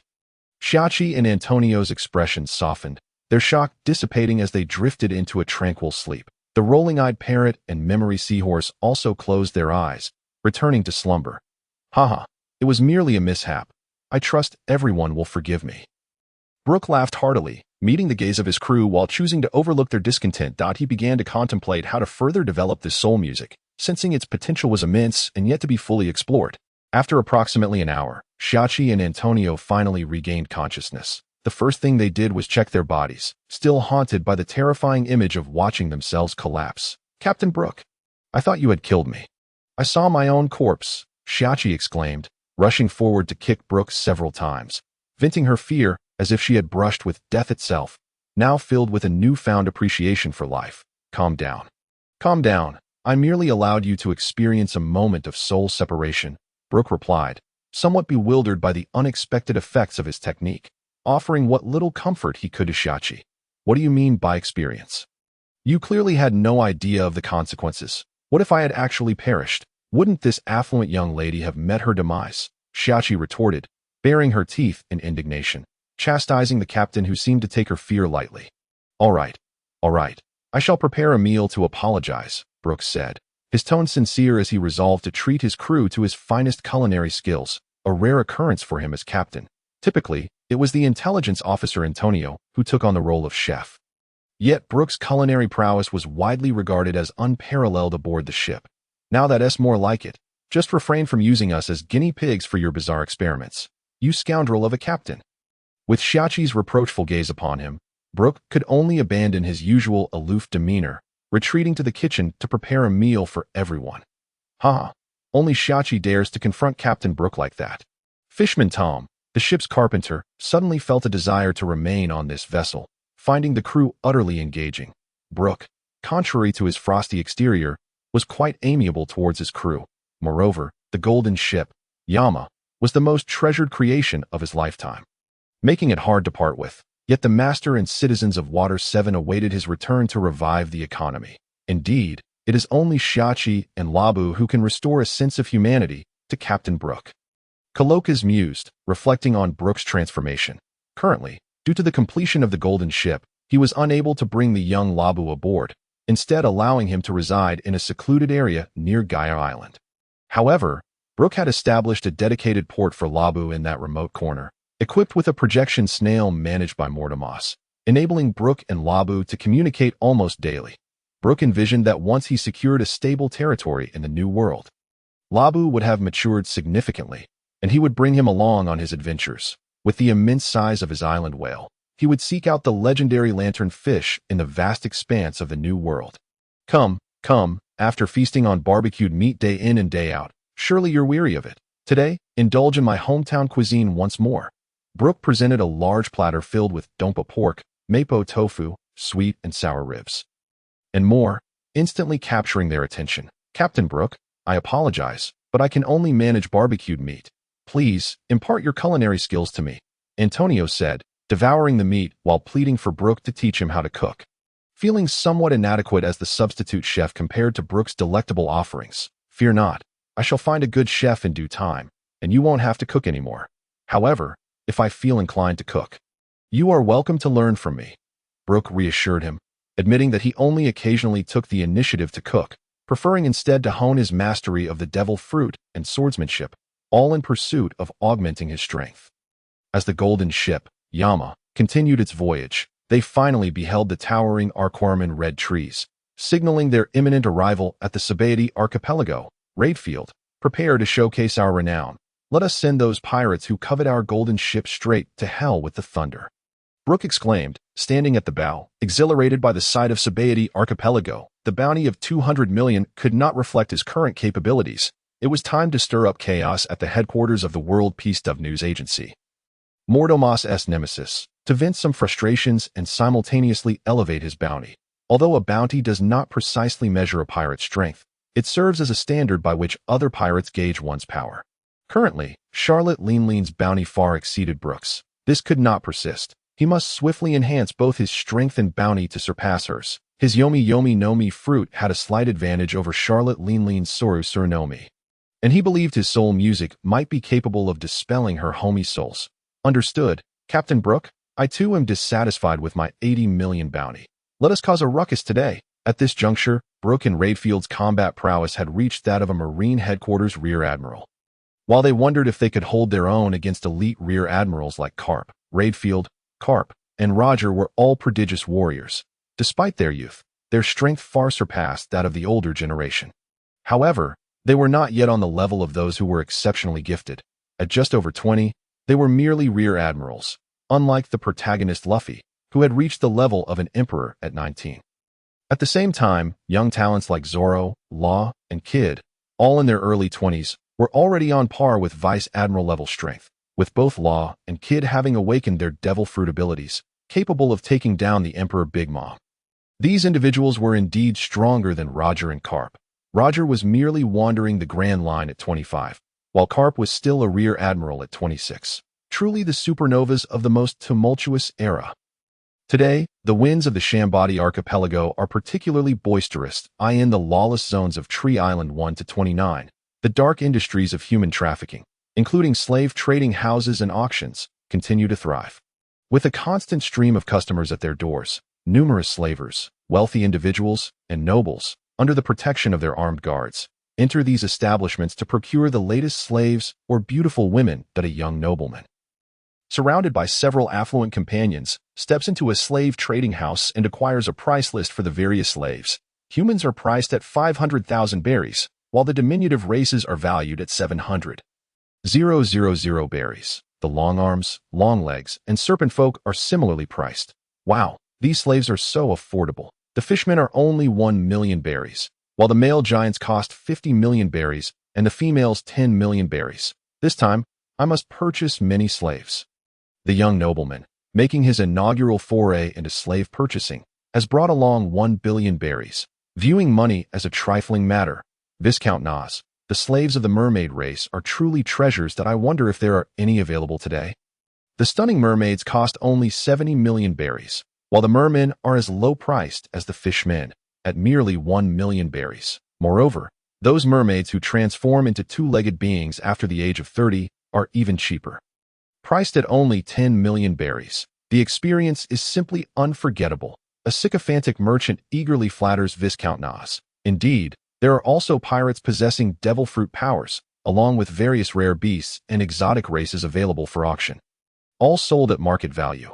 Another wealthy merchant chimes in, eager to impress the young nobleman, whose father is a count in the powerful Valoran kingdom, a man of high status and immense wealth. Rumored to hold sway over the royal capital, are there really mermaids who have transformed into two legs? Upon hearing this, Viscount Nas salivates at the prospect. Despite his youth, he is a man of power. Having lost his virginity before turning 14, and he revels in the pleasures that wealth and authority bring. Yes, there are, but one can never be sure if today will be a day when they are in stock. As you know, mermaids dwell in the depths of the ocean at Fishman Island, making them difficult to capture, and the slave-hunting parties often suffer heavy casualties, frequently meeting their demise in the deep sea. The merchant laments, noting that these slave-hunting teams are the epitome of reckless greed, even more frenzied than pirates. Very well. If there are none today, I shall reside in Sabaody for a month, awaiting the arrival of mermaids. Viscount Nas smirks wickedly, suddenly resolved to procure a two-legged mermaid to experience the thrill for himself. On board the golden ship, the Yama Dash, Sabaody Archipelago, I have returned. Shiki exclaims excitedly, eager for all those who know her to come witness her triumphant return.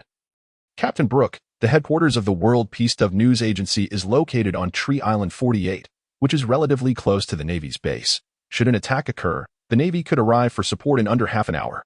Antonio, diligently taking notes, has significantly enhanced his intelligence gathering and analytical skills through Shiki's systematic training. If it weren't for the majority of this year's supernovas already having entered the New World, I might have considered taking down a couple. Redfield crosses his arms, gazing at the last island of the Grand Line, uncertain if any supernovas still linger there. Brook, too, is puzzled as to why Luffy, the supernova of the worst generation, managed to gather all 11 supernovas together on the Sabaody archipelago at the same time. In this era, there exists no such serendipity of departing together. Those who reach the Sabaody archipelago first merely coat their ships and set forth into the New World, staying only for a brief respite.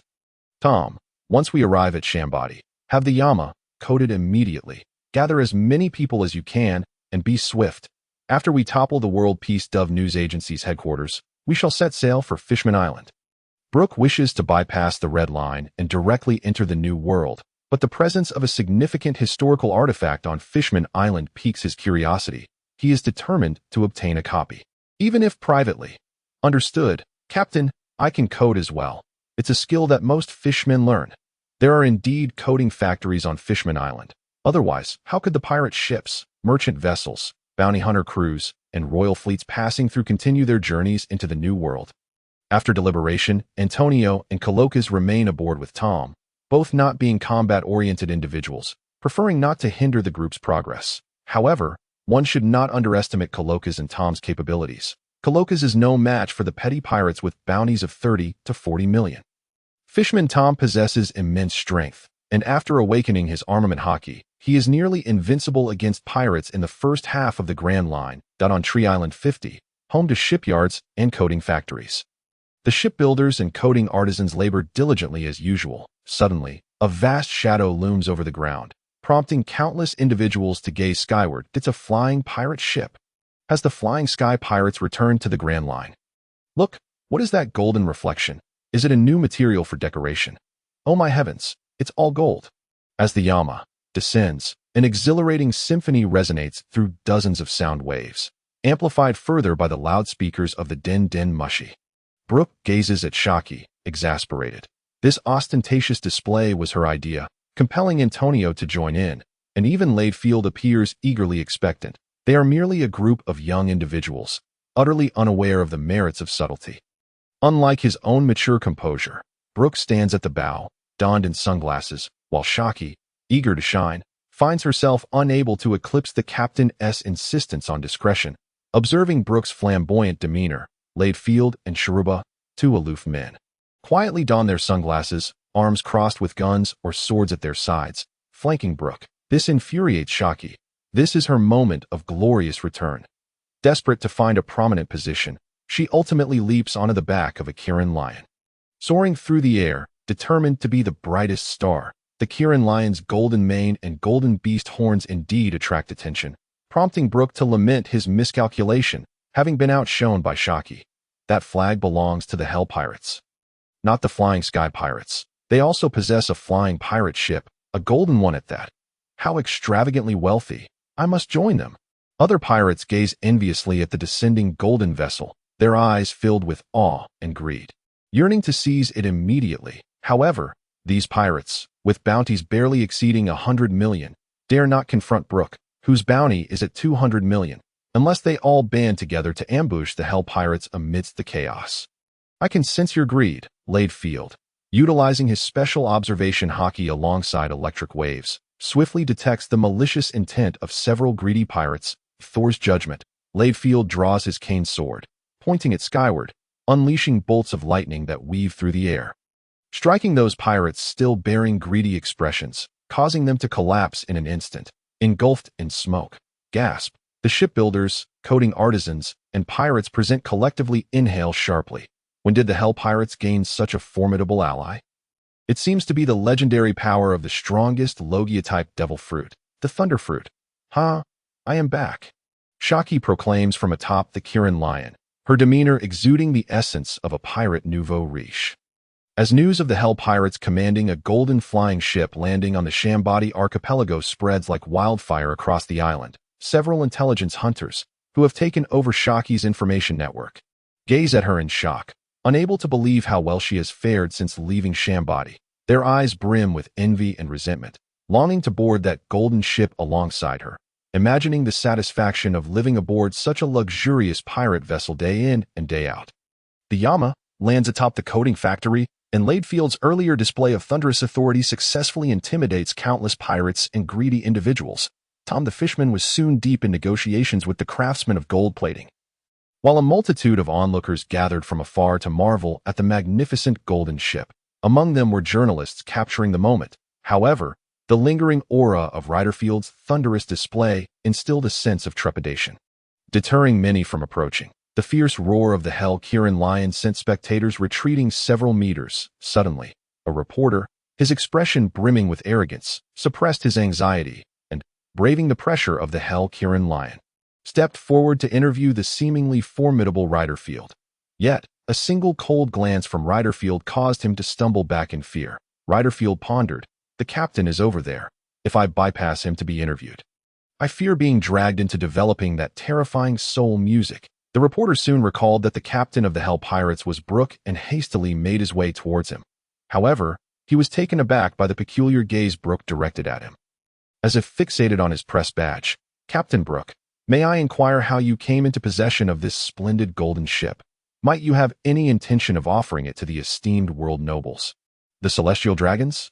If so, I believe the Navy would surely revoke your bounty and even allow you to join the world government, should you possess the craftsmanship to create such golden vessels. You might even be specially recruited by the world government for a prestigious role." The reporter from the world government-affiliated Peace Dove news agency grew increasingly animated, as if he had already succeeded in persuading Brook to ally with the world government. He envisioned that by surrendering the golden ship to the noble celestial dragons, he too would reap the rewards from the world government, perhaps even ascend to the role of news editor, marry a wealthy heiress, and reach the pinnacle of success. The reporter eagerly awaited Brook's response, completely oblivious to Brook's pirate identity. While not far away, Redfield's lips twitched in irritation upon hearing the questions. "Are you a reporter from the Peace Dove news agency?" Brook inquired coldly, placing a hand on the reporter's shoulder in an ostensibly friendly manner. "Indeed, I am a correspondent for the world government's Peace Dove news agency. Our president, Whitebeard, is a close friend of the Marine Admiral. If you wish to present the golden ship to His Highness the Celestial Dragon, we could facilitate an introduction." The reporter puffed out his chest proudly, as if to assert the strength of his connections. "Perfect timing. I was just about to visit the headquarters of the Peace Dove news agency. However, we have someone familiar with the route, so you should stay put right here." Brook's chilling aura erupted, encasing the reporter in ice, leaving a stunned expression frozen on his face. "Me? A pirate? Offering the golden ship to those swine of the Celestial Dragons? How did you manage to get accredited as a reporter?" Brook remarked disdainfully, prompting the curious pirates and onlookers to scatter in a panic. Another reckless individual had surfaced, one who even dared to eliminate a reporter associated with the world government. This was far worse than Redfield's earlier display of thunderous retribution against pirates. For while the death of a pirate might go unnoticed, the fate of a reporter could stir significant repercussions. "Very well, seized the opportunity to destroy the headquarters of the Peace Dove news agency. Tom, the Hell King is entrusted to you. Expedite the plating process. Brook instructed Redfield and the others as they hastened towards Tree Island number 48, not far off, just 2 tree islands away. This was also the reason the Hell King had landed on Tree Island No.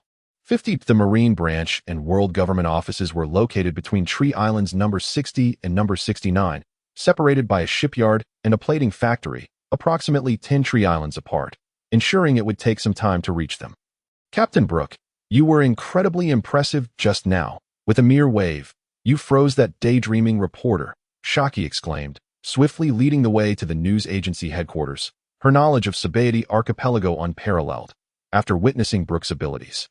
Her desire for a devil fruit power intensified at it was hard to imagine that the lawless area was situated in the very center of Sabaody archipelago, with the population auction house on Tree Island No.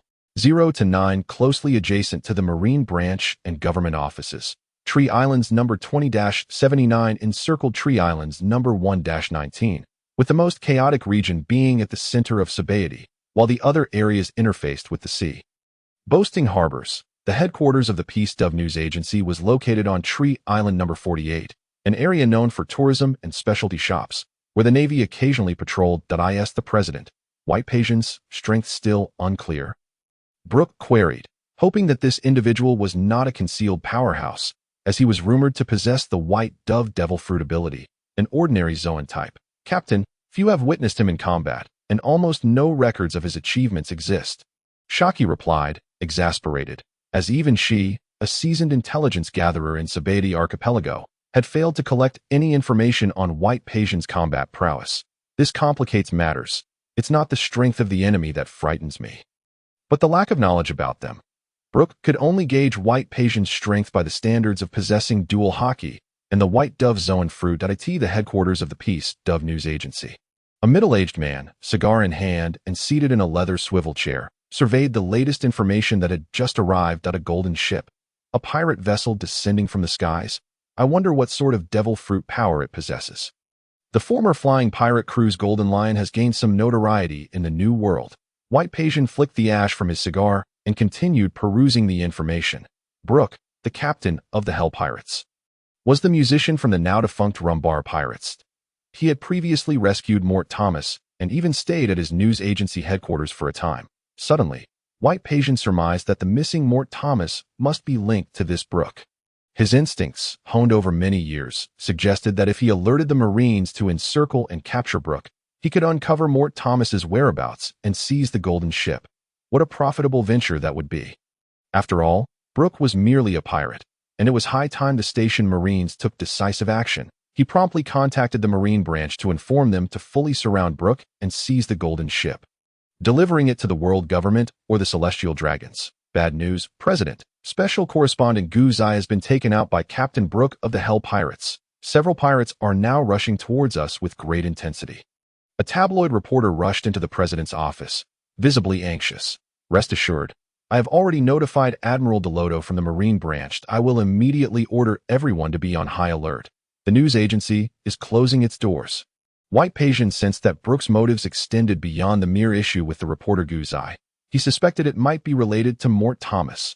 Given Admiral Delodo's strength, he should be able to easily eliminate Brook, whose bounty stood at 200 million. Today, the doors of the Peace Dove News Agency headquarters closed early, with some junior editors and reporters leaving for the day, while only a few guards and capable special reporters remained behind.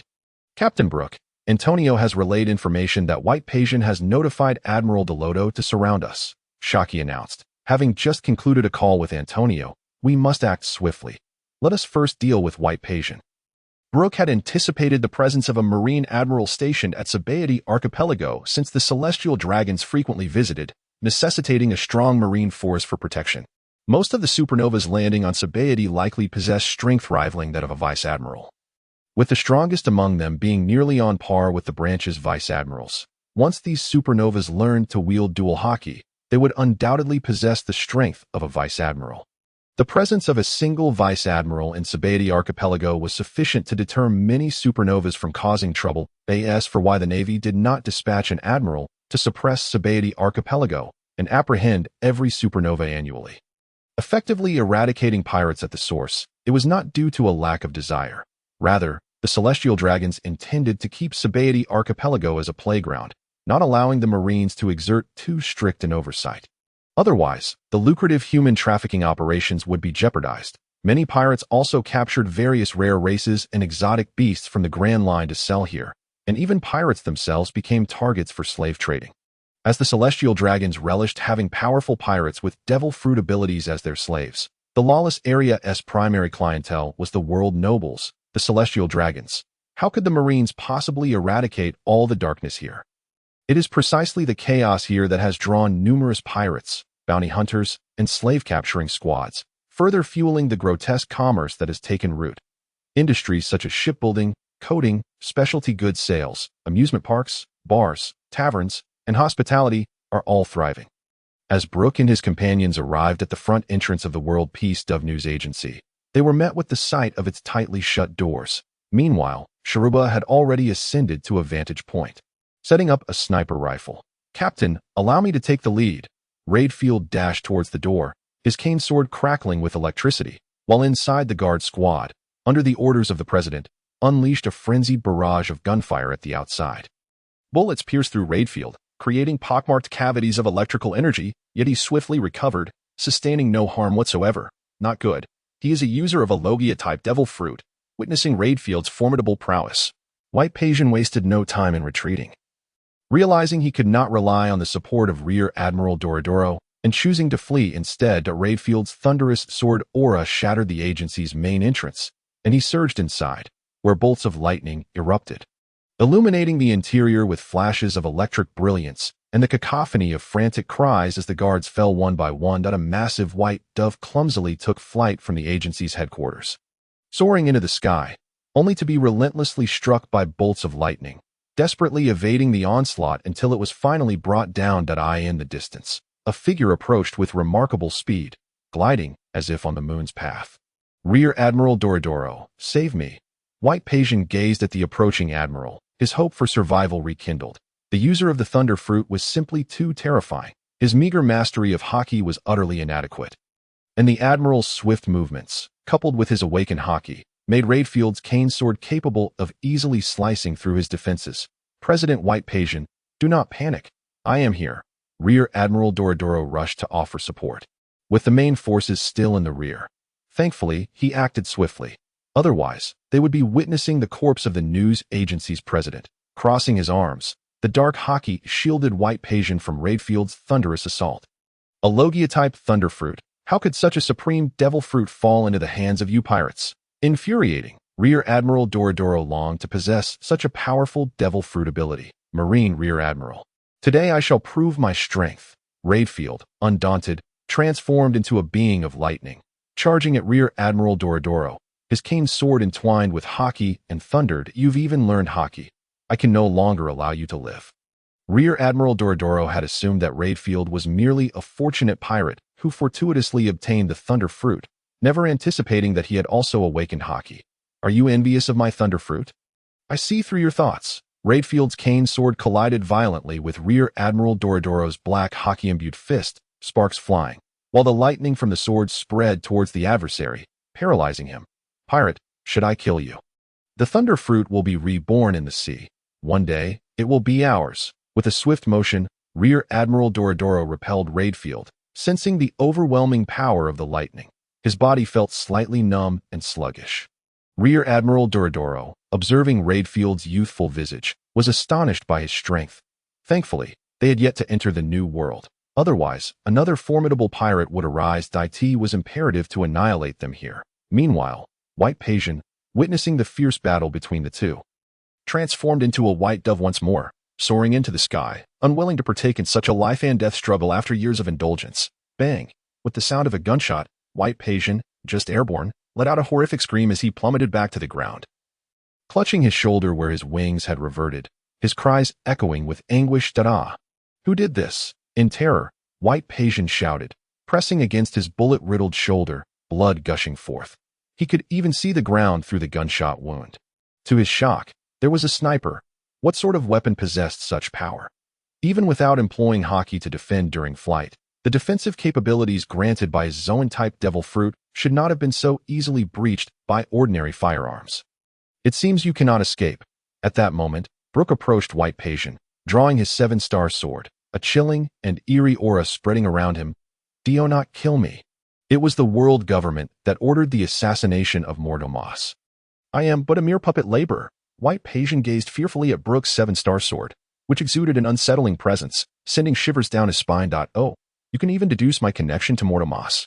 Then you are even less deserving of mercy." Brook was taken aback by the intelligence displayed by this individual, wondering if the world government had become aware of the situation. Rear Admiral Dorodoro. "Save me." Sensing Brook's icy murderous intent, Whitebeard hastily called out for aid once more, summoning all his Haki to block Brook's 7-star sword. Brook, smiling, cast a meaningful glance at Rear Admiral Dorodoro, his solidified Haki ensuring that even Redfield's current thunderous intensity could not completely breach his defenses. Rear Admiral Dorodoro, living up to his title, once again sent Redfield flying, employing the Marine's 6 through to swiftly appear before Whitebeard, aiming to use his Haki-imbued black arms to block Brook's uncanny strike. However, all that emerged was the sound of Rear Admiral Dorodoro's anguished cry. His Haki-imbued hands could withstand the 7-star sword, but failed to deflect the second phase of the soul slash. "You thought your sword was fast? This is a sword strike specifically prepared for you." The soul slash. A smile crept onto Brook's pale, rigid face. With his speed, he would eliminate Whitebeard before the Admiral could even employ Soro. Did he truly believe he was the Marine Admiral Kizaru, a mere performer, whose skills took ages to execute? Previously, Brook had charged for several seconds, his sword imbued with the essence of the soul, capable of inflicting immense damage directly to the spirit. The lingering pain and tearing sensation inflicted on the soul would drastically diminish an enemy's combat effectiveness. Despicable pirate. Rear Admiral Dorodoro, now perceiving Brook as a mere blur, harbored a deep disdain for all users of devil fruits. Those bizarre abilities could easily lead to unexpected treachery. Despicable. This is strategy, and besides, you charged in and took my blade. The soul slash did have its drawbacks. It required charging and had a somewhat limited range, making it easier for skilled opponents to evade. Brook's soul energy could not extend beyond a certain radius. Otherwise, it would dissipate, meaning that the soul-infused sword energy attached to the 7-star sword could not unleash a true cutting wave. Now, Rear Admiral Dorodoro felt his condition deteriorating rapidly, his combat power plummeting. Yet he persevered with a steadfast sense of justice, enduring the excruciating pain and discomfort, temporarily ignoring the agony, and unleashed 2 powerful gusts of air with his legs, attempting to repel Brook. However, Brook had long been prepared for this injured beast, shattering the air blades with his 7-star sword, while Redfield, enveloped in lightning, stood beside Brook, seemingly harboring a minor grievance over the captain's diversion of his opponent. Seeing the 2 pirates closing in, Rear Admiral Dorodoro, now fully aware of his disadvantage, surprisingly regained his composure. "Pirates, what is your objective in attacking the Peace of News Agency?" Meanwhile, Whitebeard, grasping the situation, felt a sense of despair. This was an act of commercial revenge. How had Mordomos managed to hire Brook, this pirate, for retribution? "Captain Brook, how much does Mordomos offer to have me killed?" "I, the Peace of News Agency, will pay double. No, 10-fold.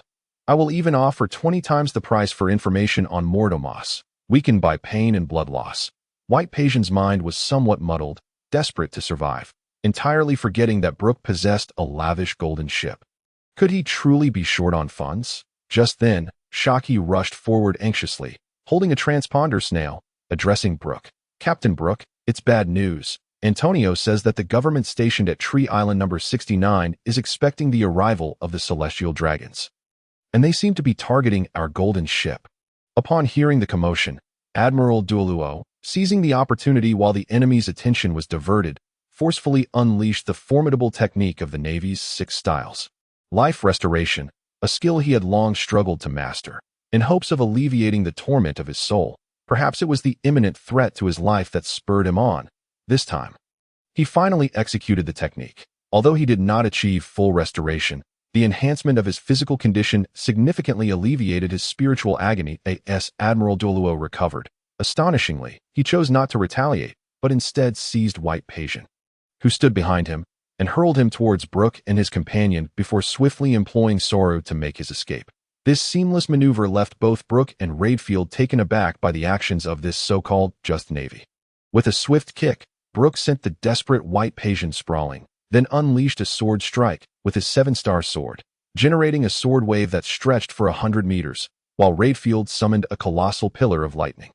Admiral Duoluo, summoning all his Haki, forcefully blocked the two attacks, spitting a mouthful of blood, yet the force of the impact allowed him to escape even further. Redfield was eager to pursue, but was halted by Brook, who cautioned that Admiral Duoluo might reunite with the main Navy forces, making further pursuit a waste of time. Let us return to safeguard the Yama ship. The guards of those celestial dragons are numerous, and Tom and the others may not withstand them.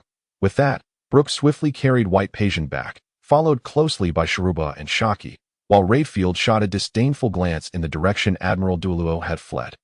A massive lightning bolt obliterated the headquarters of the Peace Dove News Agency, leaving only ruins in its wake, as Redfield transformed into lightning and vanished from sight. Nearby, reporters and editors emerged from the surrounding buildings, trembling in fear, yet still taking a final photograph of the now destroyed headquarters. The Vice Admiral has been defeated, and the President has been captured. What shall we do now? A novice reporter voiced his uncertainty about the future. The Peace Dove News Agency, under the world government, had been a secure job, yet now it seemed to have vanished without a trace. Everyone, please remain calm and composed. The world government will surely rebuild the news agency. We are still part of the Peace Dove News Agency. A middle-aged man, resembling the vice president, quickly reassured the staff. With the president gone, he now assumed the highest authority. Vice President, we must urgently request support from the Navy headquarters. Admiral Duoluo is not to be trifled with. We must rescue President Whitebeard, a young reporter promptly suggested, but the vice president merely cast a dismissive glance at him. This was an excellent opportunity for him to ascend to the presidency. Did he need guidance? Excellent, young man. Your loyalty is commendable. Now, for the safety of the president, I command you to ascertain his condition at once if necessary. Do not hesitate to take action to rescue him. The vice president feigned a heartfelt demeanor, encouraging the fledgling reporter to contribute to the president's cause. The young reporter suddenly realized the gravity of the situation, his face turning pale, while the other reporters and editors regarded the unfolding scene with suspicion. Seasoned journalists, as intellectuals, quickly discerned the vice president's ulterior motives. Vice President, this task is far too perilous for a young reporter. Another journalist, driven by professional ethics, interjected on behalf of the inexperienced reporter. What do you mean? Are you saying you wouldn't dare take risks for the president? You, too, will accompany him. The vice president promptly dispatched the outspoken reporter as well. Humph, how can someone so obsessed with power manage the Peace Dove News Agency effectively? Listen to me. The World Economic News Agency is actively recruiting special correspondents, offering salaries 50% higher than here, with the freedom to work across various locations that I intend to apply. Who among you wishes to join me? As the outspoken reporter announced his intentions, the young reporter quickly rallied behind him, followed by several enthusiastic paparazzi reporters, unafraid of danger. Meanwhile, those hoping for a steady job at the Peace Dove News Agency resigned themselves to waiting for its reconstruction. After all, the news content of the Peace Dove News Agency stemmed from allied nations, with the Navy's assignments being devoid of peril, while the reporters of Mortoma's news agency frequently engaged in the dangerous task of tracking pirates. Yet, some journalists thrived on danger, relishing the thrill and the opportunity to venture into the unknown, seeking information and unraveling secrets. The vice president's expression darkened as he observed the departing journalists. After a moment's contemplation, he swiftly reported the situation to the world government and the Navy headquarters. Meanwhile, Admiral Duoluo, having successfully regrouped with his Navy subordinates, promptly requested support from the Navy headquarters. Without waiting for the news agency's report, the sight of Admiral Duoluo's injuries astonished the Navy personnel. Possessing dual-color Haki and the Navy's 6 styles, he had been virtually invincible against pirates in the first half of the Grand Line for many years.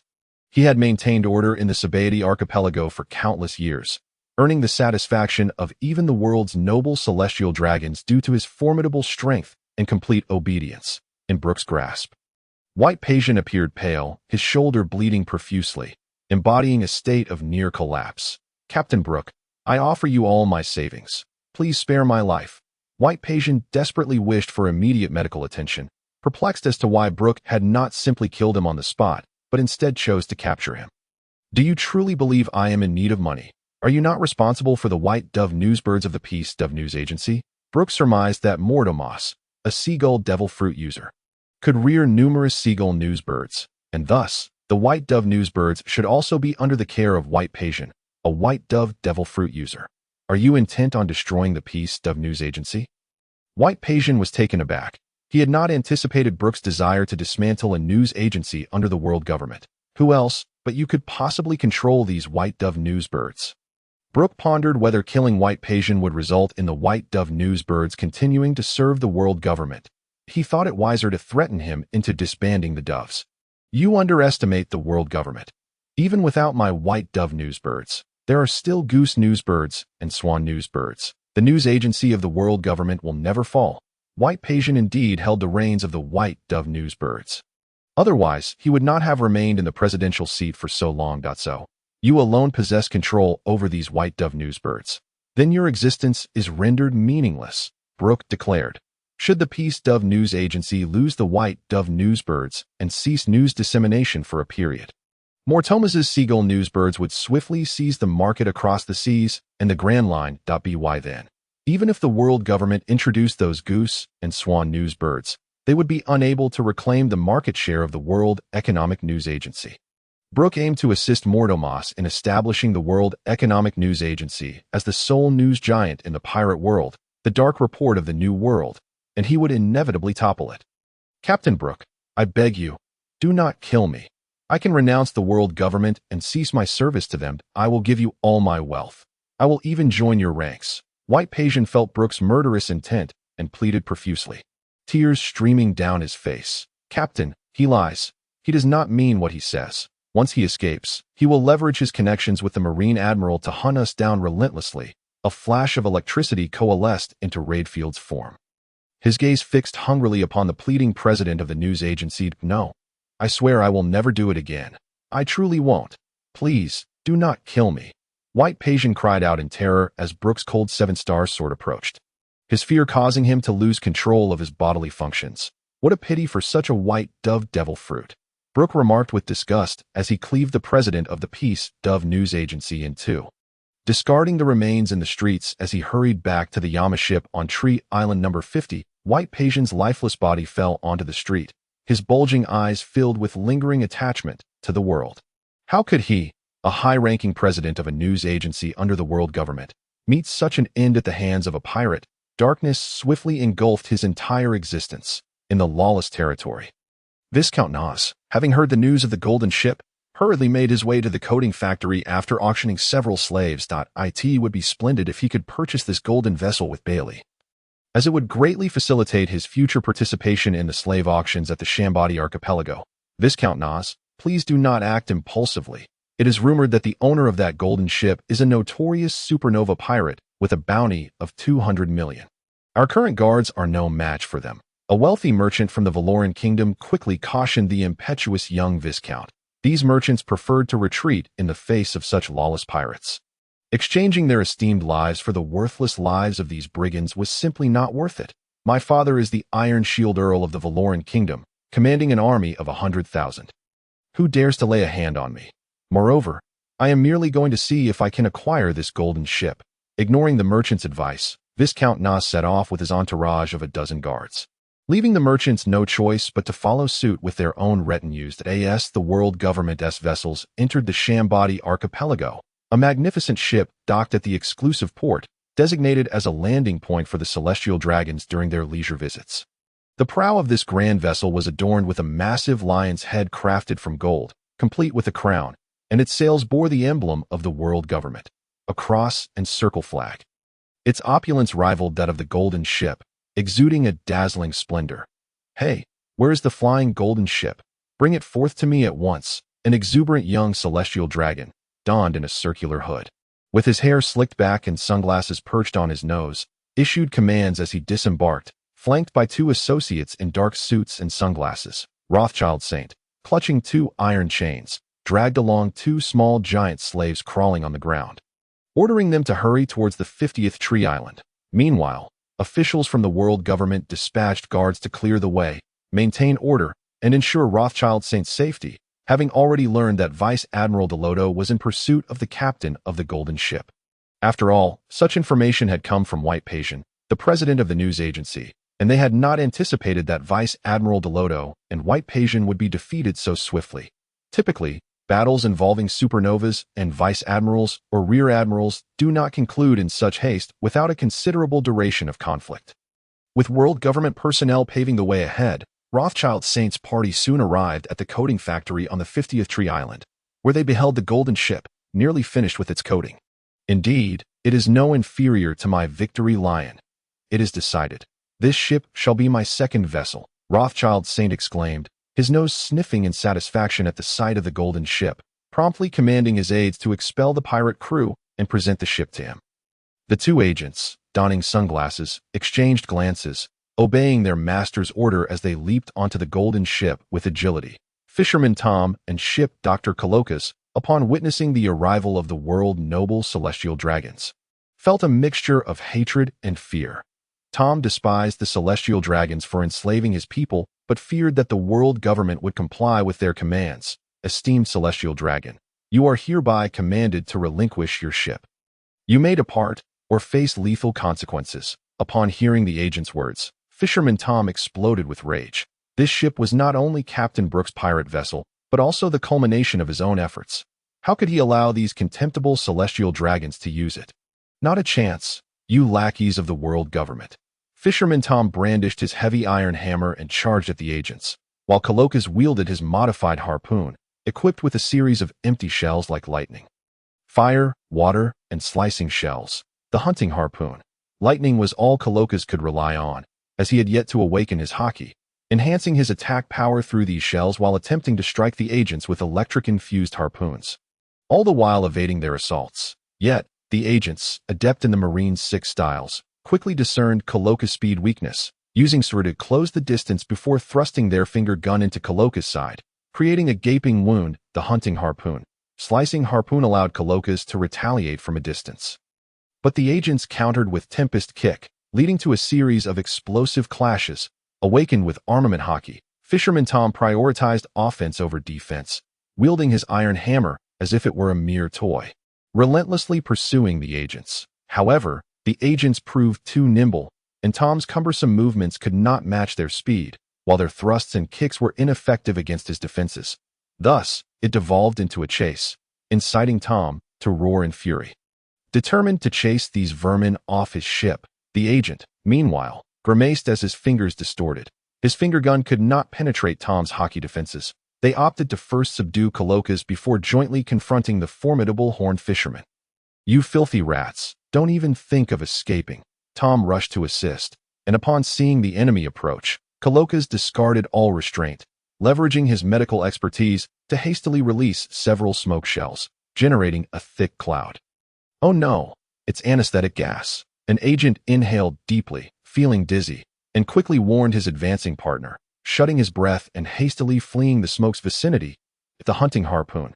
Flame Harpoon saw Kalokas apply a dusting of medicinal powder to his wound before raising his harpoon, activating the fire shell and unleashing a torrent of flames towards the somewhat dazed agent. The agent, upon seeing the flames surge forth, bit down on his tongue, forcing himself to remain alert, and leaped away from the pirate ship. Useless, useless. Get back up and continue the assault. Rothschild Saint, witnessing the agent being knocked down, was incensed and stormed over to deliver several kicks to the agent. Still a bit disoriented, the agent dared not resist. He pinched his thigh painfully and sprang back into action to seize the Golden Ship for his master. Meanwhile, the world government's guards and Rothschild Saint's own retinue began clearing the onlookers and the coating factory's employees. Boarding the Golden Ship to confront the pirates, had Rothschild Saint not decreed that no firearms were to be discharged to avoid damaging his precious Golden Ship, they would have unleashed a torrent of fire against the two pirates long ago. Meanwhile, Antonio, hidden within the ship's cabin, was in a state of panic, tears brimming in his eyes. He despised his own weakness, continually maintaining communication with Shiki, pleading for the captain to return. Through the transponder snail, Antonio's voice, tinged with desperation, deepened Brook's already frigid demeanor. Captain Brook, I shall take my leave first." The face of Redfield was filled with fury. Antonio was his companion. How could he allow outsiders to bully him? Especially with the golden ship under siege by enemies. He transformed into a flash of lightning and sped back. "Sharuba, Shaki, you two hurry and follow. I am returning now." Brook also became a fleeting shadow, leaving behind a chill in his wake, accompanied by a few falling shards of ice. "Sharuba, accelerate." Shaki sprinted with all her might, successfully executing Sara, while Sharuba's modified wind-boosting shoes propelled him skyward, enabling him to advance swiftly. "Hey, Sharuba, when did you create those flying wind-boosting shoes? Why didn't you make a pair for me?" Shaki caught sight of Sharuba's long-barreled sniper rifle on his back, but in no time, he was out of sight. Inciting her ire and vowing to give him a taste of retribution next time, "Behold my wind binding." Shaki drew forth a specialty from Weather Island, Viziria, untied the wind binding, and was propelled forward by a fierce gale. The guards attempted to break down the cabin's doors to access the interior of the golden ship, but Fisherman Tom stood as a lone barrier against them. They brandished grappling hooks, attempting to ensnare him with their numerical advantage. "Ah, had I known, I would have blasted you scoundrels to smithereens with cannons." Fisherman Tom regretted not having used cannons to obliterate them upon their arrival, denying them any opportunity to board. Indeed, seize them. "I want these two pirates to become my slaves." Rothschild Saint, brimming with excitement, gestured animatedly, directing his subordinates to capture the two detestable pirates, for soon the golden ship would be his. Indeed, Captain Brook once stated that even with a benevolent healer's heart, one must possess the cunning to guard against the malevolent poisoners. The venomous smoke of Kuroka's not only continued to emit anesthetic gas, but also released deadly fumes that in order to protect the pirate ship and his comrades. He was willing to resort to toxic substances that contravened the principles of medicine. Any member of the guard who encountered the noxious smoke collapsed instantly, their faces turning a ghastly shade of purple, frothing at the mouth, which caused the P agents to retreat in terror, fearful of approaching Kuroka's. "What should we do? Just two obscure pirates have already hindered our progress. Once their crew returns, we will be in grave danger." Even the esteemed Lord Rothschild may find himself at risk. Although reports indicated that Brook had confronted a journalist at the headquarters of the Peace Dove news agency, leading to Admiral Dorotto's intervention, the fear remained that he might escape and put both himself and the Celestial Dragon in peril. If necessary, abandon the mission and ensure Lord Rothschild's safe departure. Witnessing the two pirates' tenacity, the P agents were filled with trepidation towards their captain. As they pondered how to swiftly eliminate the two pirates aboard the golden ship, a thunderous storm erupted overhead, and a colossal net of lightning descended upon the guards. Saihai and Fubor fled in terror, questioning what they had just witnessed. Were these individuals wielders of the natural-type devil fruit abilities? How did they gather intelligence? Why did this golden ship harbor such formidable pirates? The world government's guards aboard the golden ship were utterly overwhelmed by the onslaught of lightning. And Kuroka's and the Fishman Tom recognized the return of Redfield. "Wow, what an impressive pirate. He took down so many in an instant. I want him to be my slave. Next time, in the contest against Lord Walton's slave, victory will surely be ours." Lord Rothschild seemed blissfully unaware of the impending danger, still intent on capturing Redfield as a slave for the noble contests among the celestial dragons. "Your Excellency Rothschild, we must retreat. This place is far too perilous. They are lawless pirates." Saihai and Fubor wiped the sweat from their brows and hastily knelt before Lord Rothschild, urging him to leave at once. Meanwhile, Redfield, emerging from the storm of thunder, overheard Rothschild's intent to enslave him, and his eyes blazed with fury, locking onto the hooded celestial dragon. Bolts of dangerous lightning began to crackle around him, and the P agents swallowed hard. Their own lives mattered little, but they could not let the celestial dragon perish. "Celestial dragon, you wish to enslave me?" Redfield glared at the celestial dragon through gritted teeth. Before becoming a pirate, he had once been a landholder and a noble, which imbued him with an inherent elegance. His name, Redfield, was bestowed upon him by his father, signifying the hope that he would inherit the vast red lands and become the Red Lord, from whence his title Red Count derived. However, he preferred the moniker the Solitary Red, for his family, the Barrellet clan, had been obliterated by the celestial dragons of the Red Earth continent, driven by a childish rationale that these lands were solely meant for the world's aristocracy. He harbored a deep-seated hatred for the world government and the celestial dragons. The tempest of lightning unleashed Redfield's wrath. As a former nobleman, he was acutely aware of the formidable power wielded by the celestial dragons. If he were to eliminate one, the Hell Pirates would inevitably face dire repercussions. At that moment, Redfield refrained from directing his fury towards Lord Rothschild, for if he were alone, he would undoubtedly seek vengeance for his family and oppose the world government at every turn. Yet now he stood before his idol, Captain Brook, and a cadre of dependable allies. He could not endanger them. Thus, he resolved against killing this celestial dragon, lest he provoke the unending retribution of the world nobles. "What are you afraid of, Redfield? Strike down. You possess the qualities of a king." At that moment, Brook appeared behind him, calling out to Redfield, while simultaneously blocking the escape route for Saihai and Fubor as they attempted to escort Lord Rothschild to safety. A massive spirit manifested once more. Brook, towering at 7 to 8 meters, resembled a reaper, casting a gaze of dread upon the terrified celestial dragon.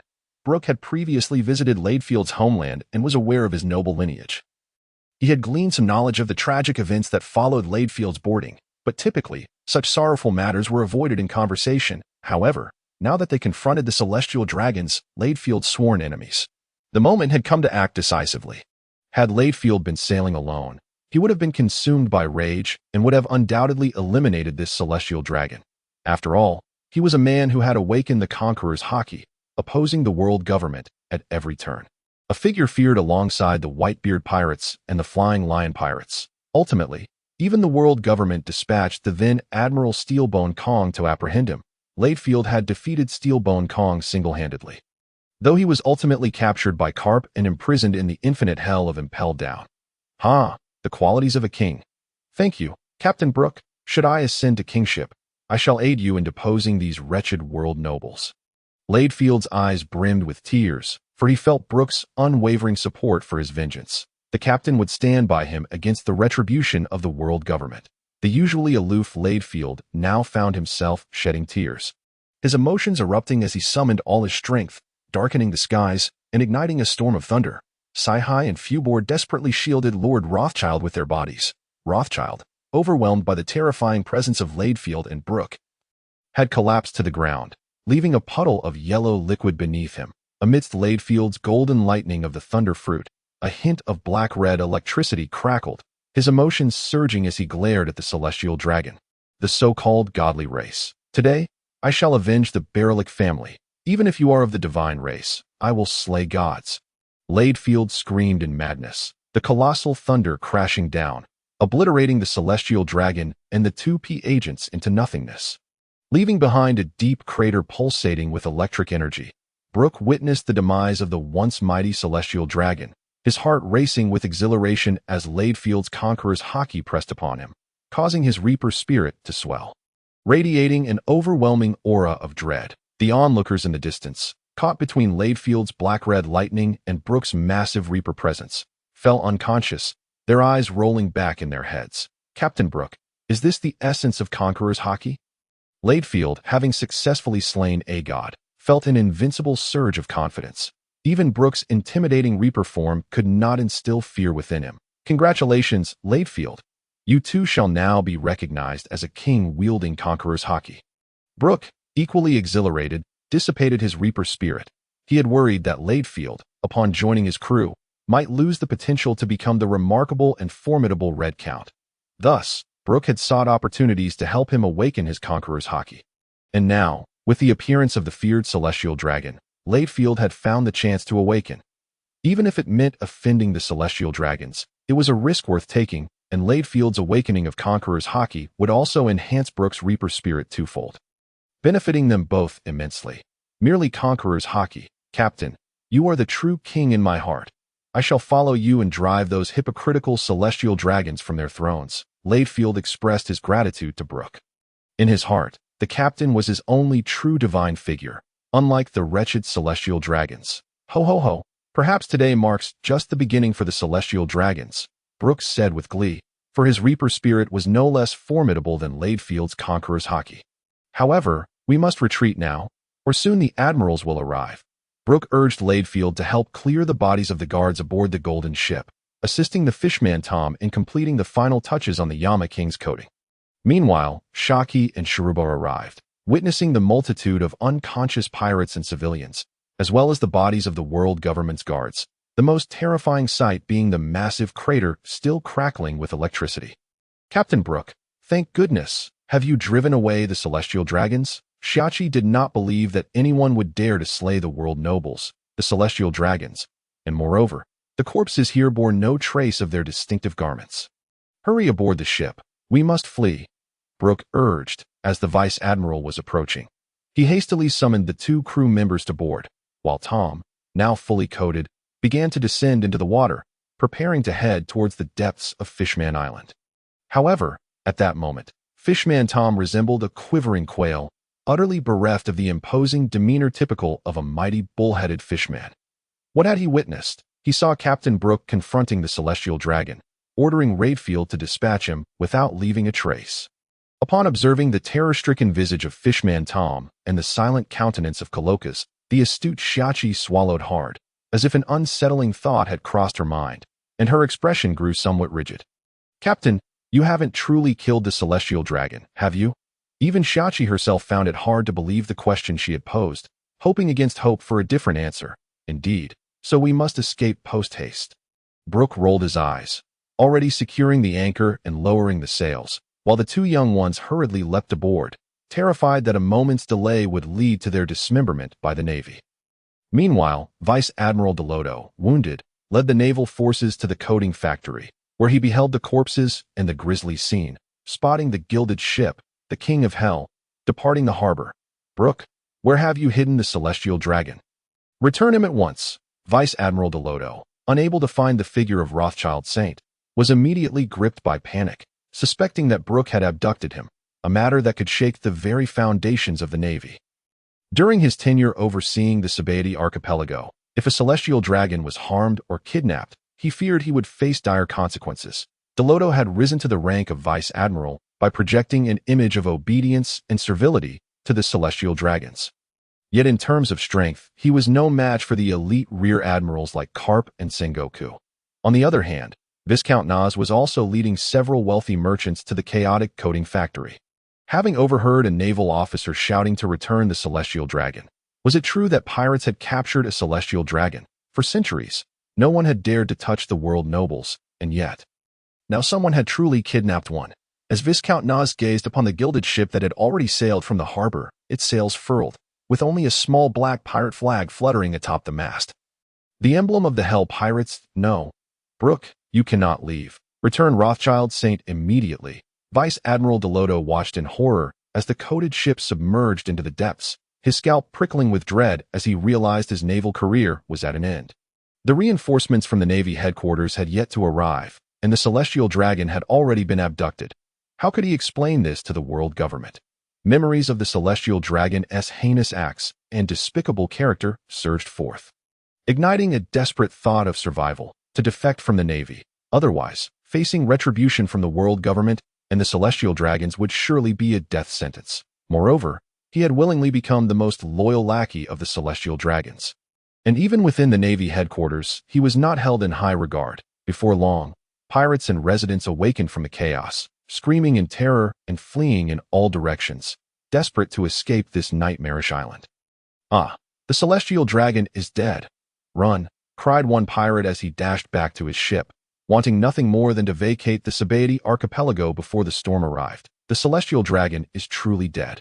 Everyone, seek refuge. Some residents and shipwrights hastily returned home to gather their belongings, eager to leave the Sabaody archipelago for safer shores. What? The celestial dragon is dead? Vice Admiral Delodo seized a fleeing coater, trembling as he demanded, "Is this true?" His face was a mask of disbelief in the distance. Viscount Nas also heard the dreadful cries, realizing it was not a mere kidnapping, but rather the death of a celestial dragon. Ah, please, noble Navy officer, do not kill me. The celestial dragon vanished into that enormous pit, obliterated by a colossal thunderbolt. The coater struggled desperately in Delodo's grip, eventually breaking free and fleeing in terror. Rothschild Saint is dead?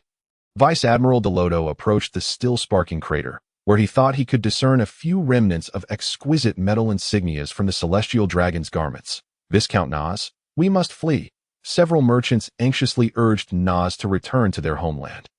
But to their astonishment, Nas had already bolted, having been instilled with fear of the celestial dragons by his Count father.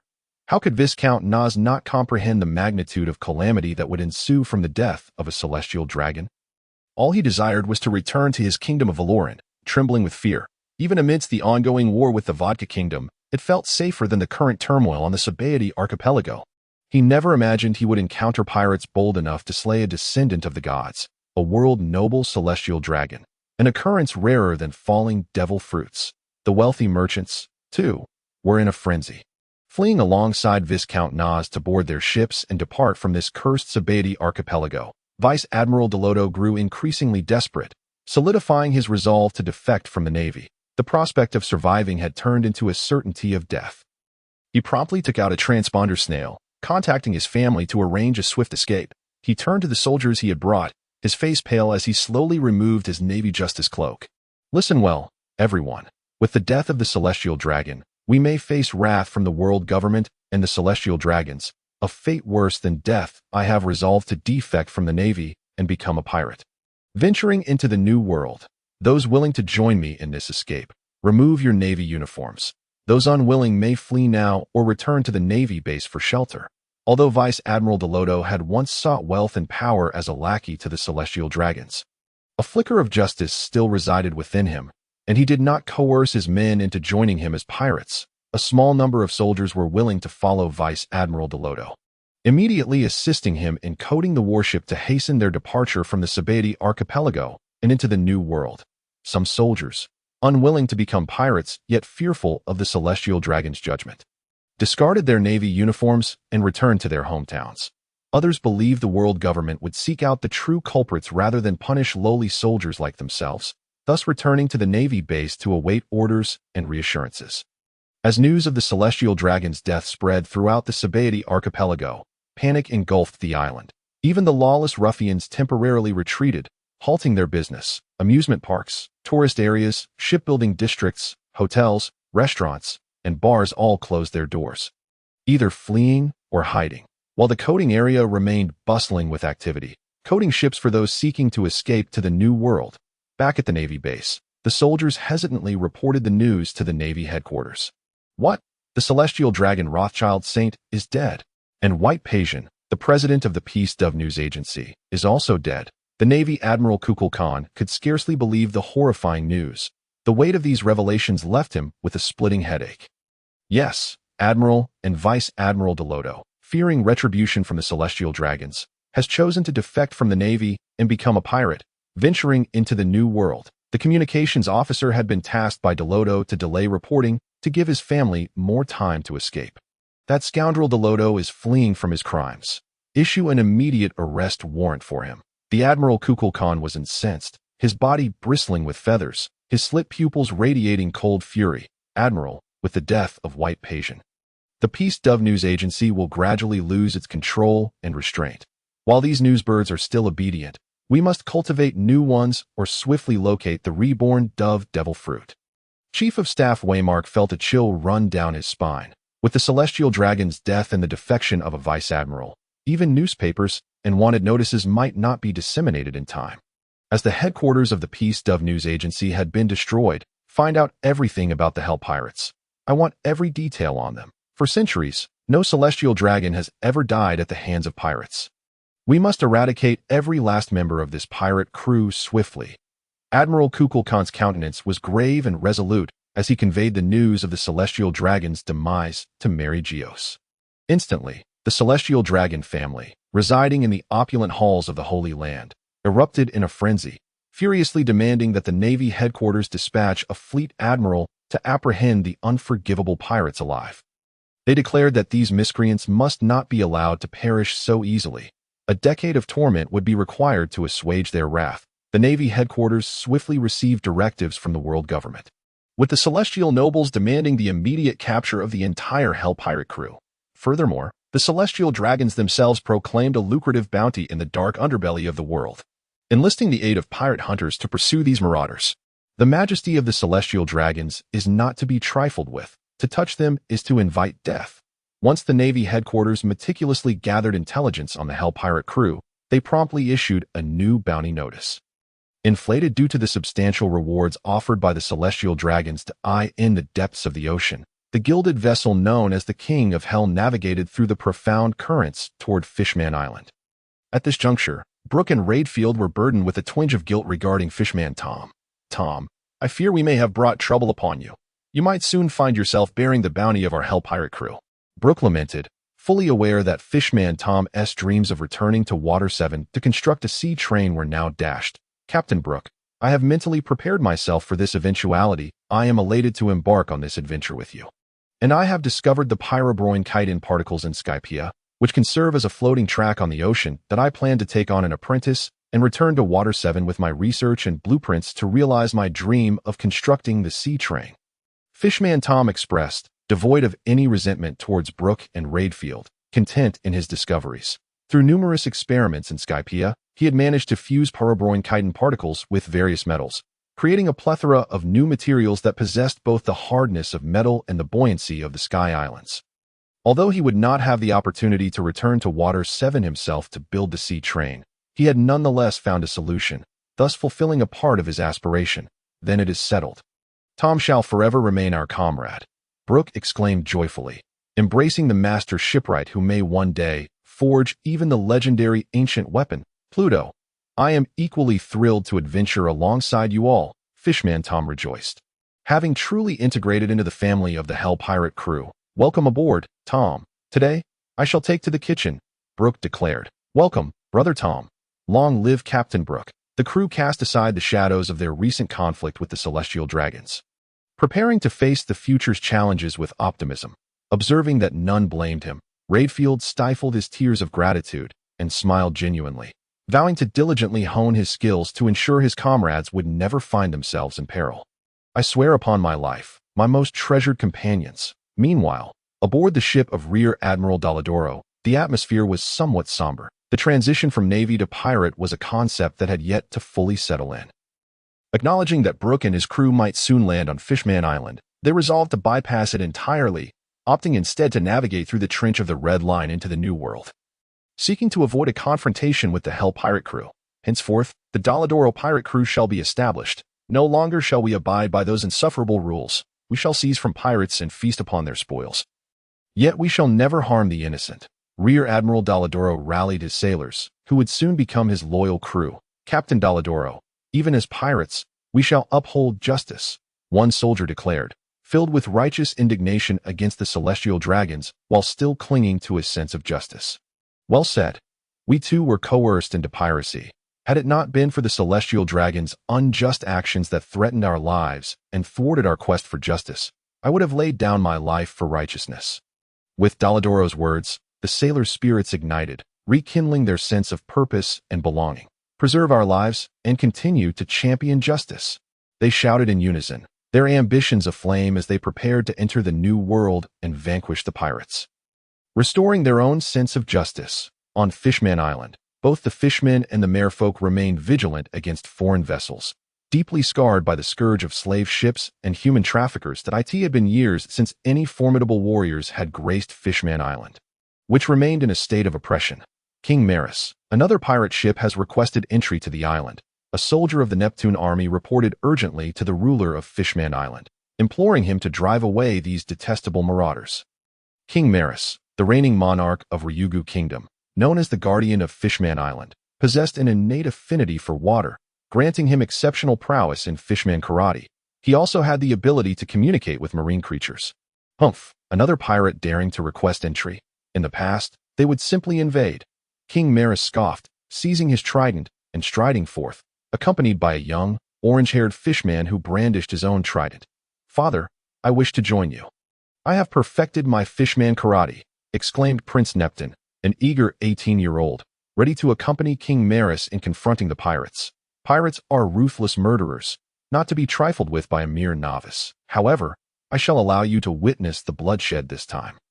King Maris acknowledged his son's potential, confident that he might surpass him and become the new champion of Fishman Island. Father, I am now referred to as the Great Knight of the Sea, a testament to my martial prowess. Prince Neptune boasted, fully confident in his mastery of the supercurrents, believing that dispatching these brash pirates would be effortless. Observing Neptune's arrogance, King Maris shook his head, resolved to show him the true nature of battle and allow him to taste the flavor of blood. Captain Brook, let us remain patient a while longer. I believe the soldiers of Fishman Island will soon grant us entry, Fishman Tom suggested nervously, dabbing the sweat from his brow. His request was to avoid conflict with Fishman Island, compelling the Hell pirate crew to wait for the soldiers to permit them entry. Otherwise, given Redfield's temperament, they would have charged in unceremoniously long ago. Fishman Tom held great respect for this fierce individual who had dared to slay a celestial dragon. At that moment, a colossal whale approached, bearing 2 grand members of the royal merfolk. Upon seeing them, Fishman Tom respectfully approached to pay his respects, causing Brook and Redfield to furrow their brows. Yet, this was Tom's own choice, and they felt it inappropriate to interject. King Maris and Prince Neptune, upon recognizing the familiar horned Fishman Tom, hurried to greet him, eager to catch up and glean information about the current state of the seas. Fishman Tom had made quite a name for himself outside of Fishman Island, achieving fame as a shipwright in Water 7. With tales of his exploits circulating throughout Fishman Street, many fishmen and even merfolk aspired to seek refuge with Tom in Water 7. Yearning to live beneath the sun and partake in the vibrant life above the waves. In the future, Kokoro, the elderly mermaid, would be among those who sought out Fishman Tom, eventually becoming the station master of the sea train. Even the members of the royal merfolk occasionally dreamed of living freely like Fishman Tom, utilizing their formidable shipbuilding skills to earn the respect of humanity. Tom, are you not in Water 7? Surely, you haven't become a pirate too? King Maris questioned incredulously, unable to fathom this revelation. A Fishman Tom was one of the rare individuals thriving in the ocean, a paragon for many fishmen. How could he have descended to the level of those wretched souls who, in their quest for sunlight, had joined pirate crews and become the pawns of villainy?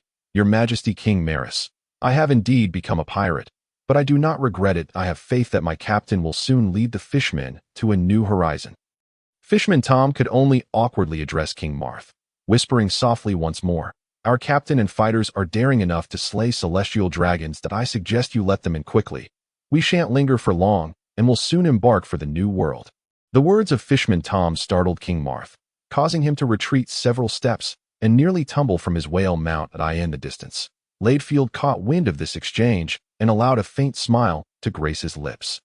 King Marth promptly commanded his soldiers to welcome the Hell pirates into Fishman Island and arrange for the Fishman craftsmen to recoat their golden ship, ensuring they could depart swiftly after their revelry. Prince Neptune, who still harbored a desire for conflict, was flung away by King Marth's tale. It was best not to provoke such a formidable foe capable of slaying celestial dragons. Your Majesty, can we visit the sea forest to examine the historical texts? Brook, brandishing his 7-star sword, leaped from the King of Hell, his interest solely piqued by the red historical texts, with no other pressing needs at present. Might I inquire, esteemed captain, are you a historian capable of deciphering ancient writings? After centuries, the merfolk of Fishman Island had lost clarity regarding the true significance of the 2 ancient stone inscriptions. Thus permitting Brook and his companions to view them was of little consequence. These monumental historical stones were remarkably durable and challenging to damage, and their weight made relocating them somewhat cumbersome. I can't decipher them. I merely wish to make a rubbing for future study, Brook stated nonchalantly, contemplating the possibility of bringing it back for safekeeping on Skypea during his next return, as carrying them aboard would only slow the golden ship's speed. Very well, I shall send someone to escort you.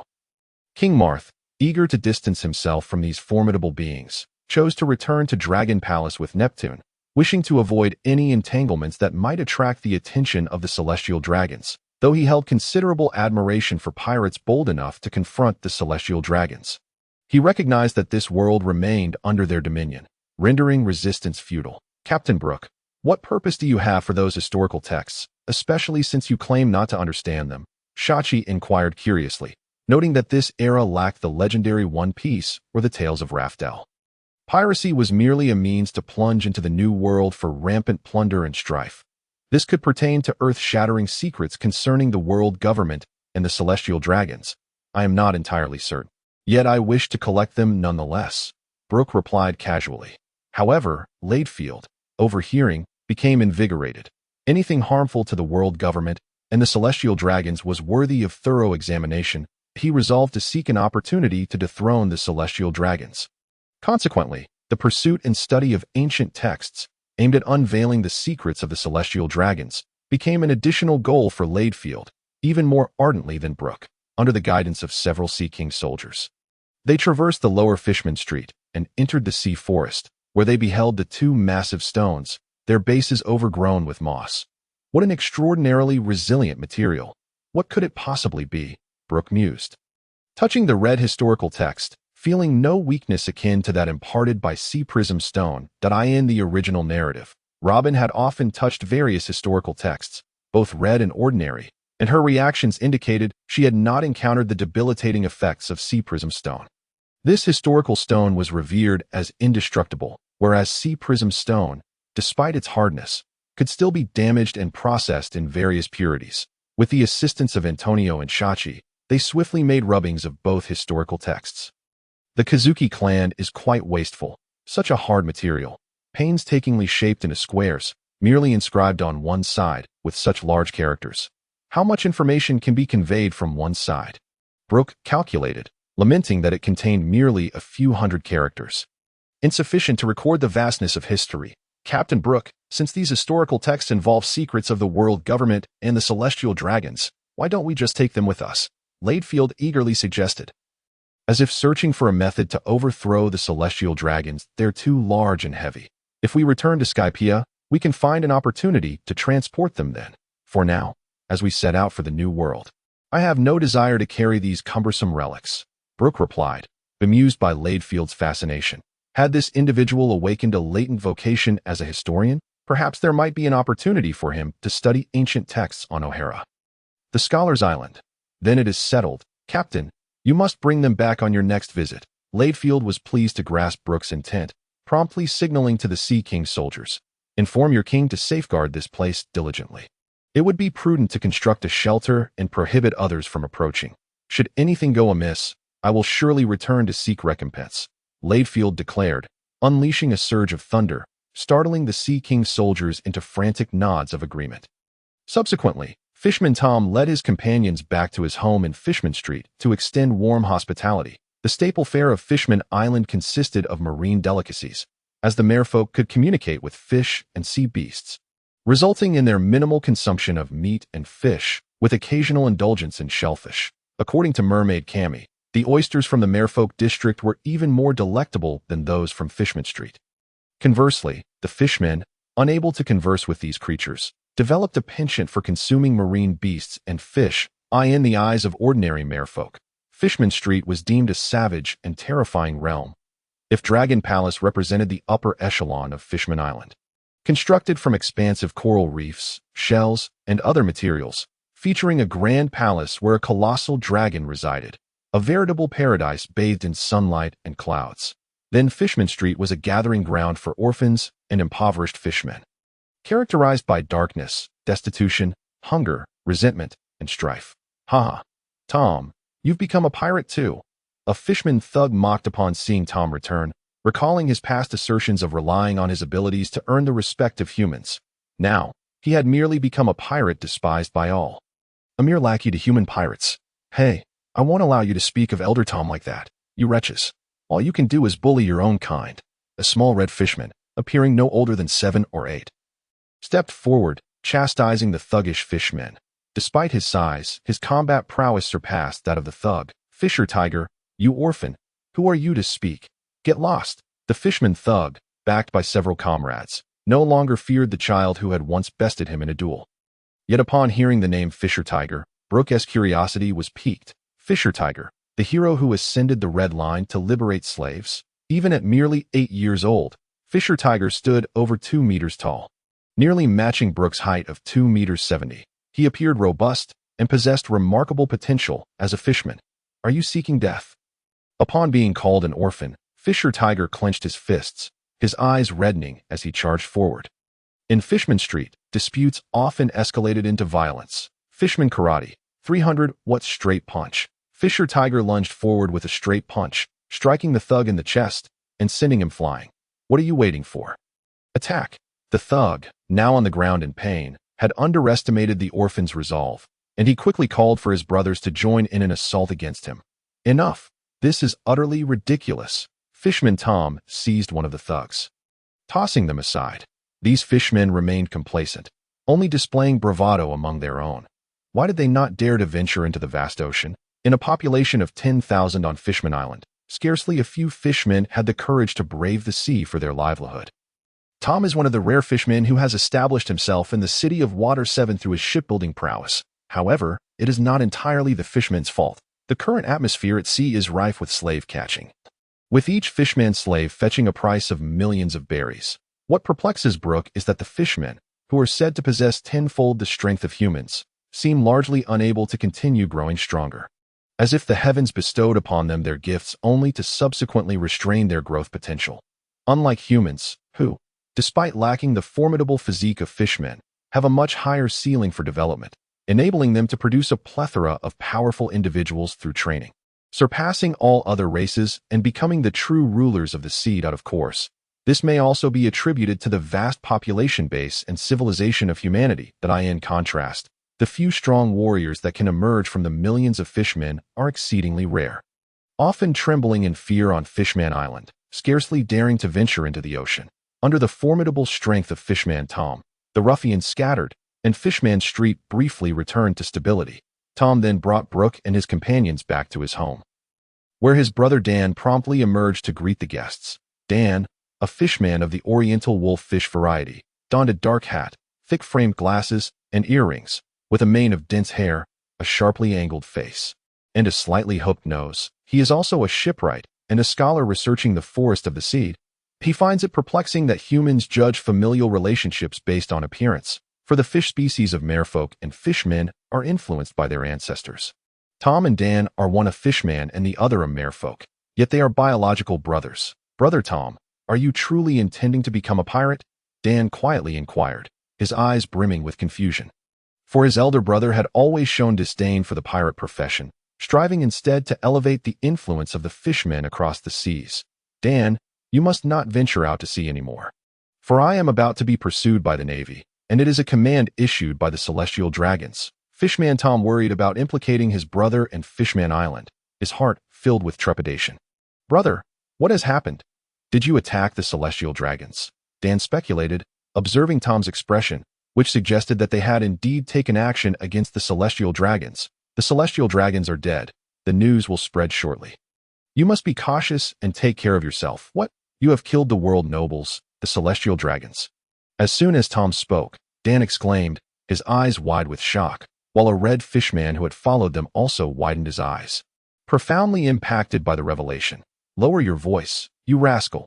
Tom raised his hand and delivered a sharp slap to Dan's head, causing him to crouch down, clutching his head and furiously rubbing it, tears welling up in his eyes, which amused the nearby Shiki.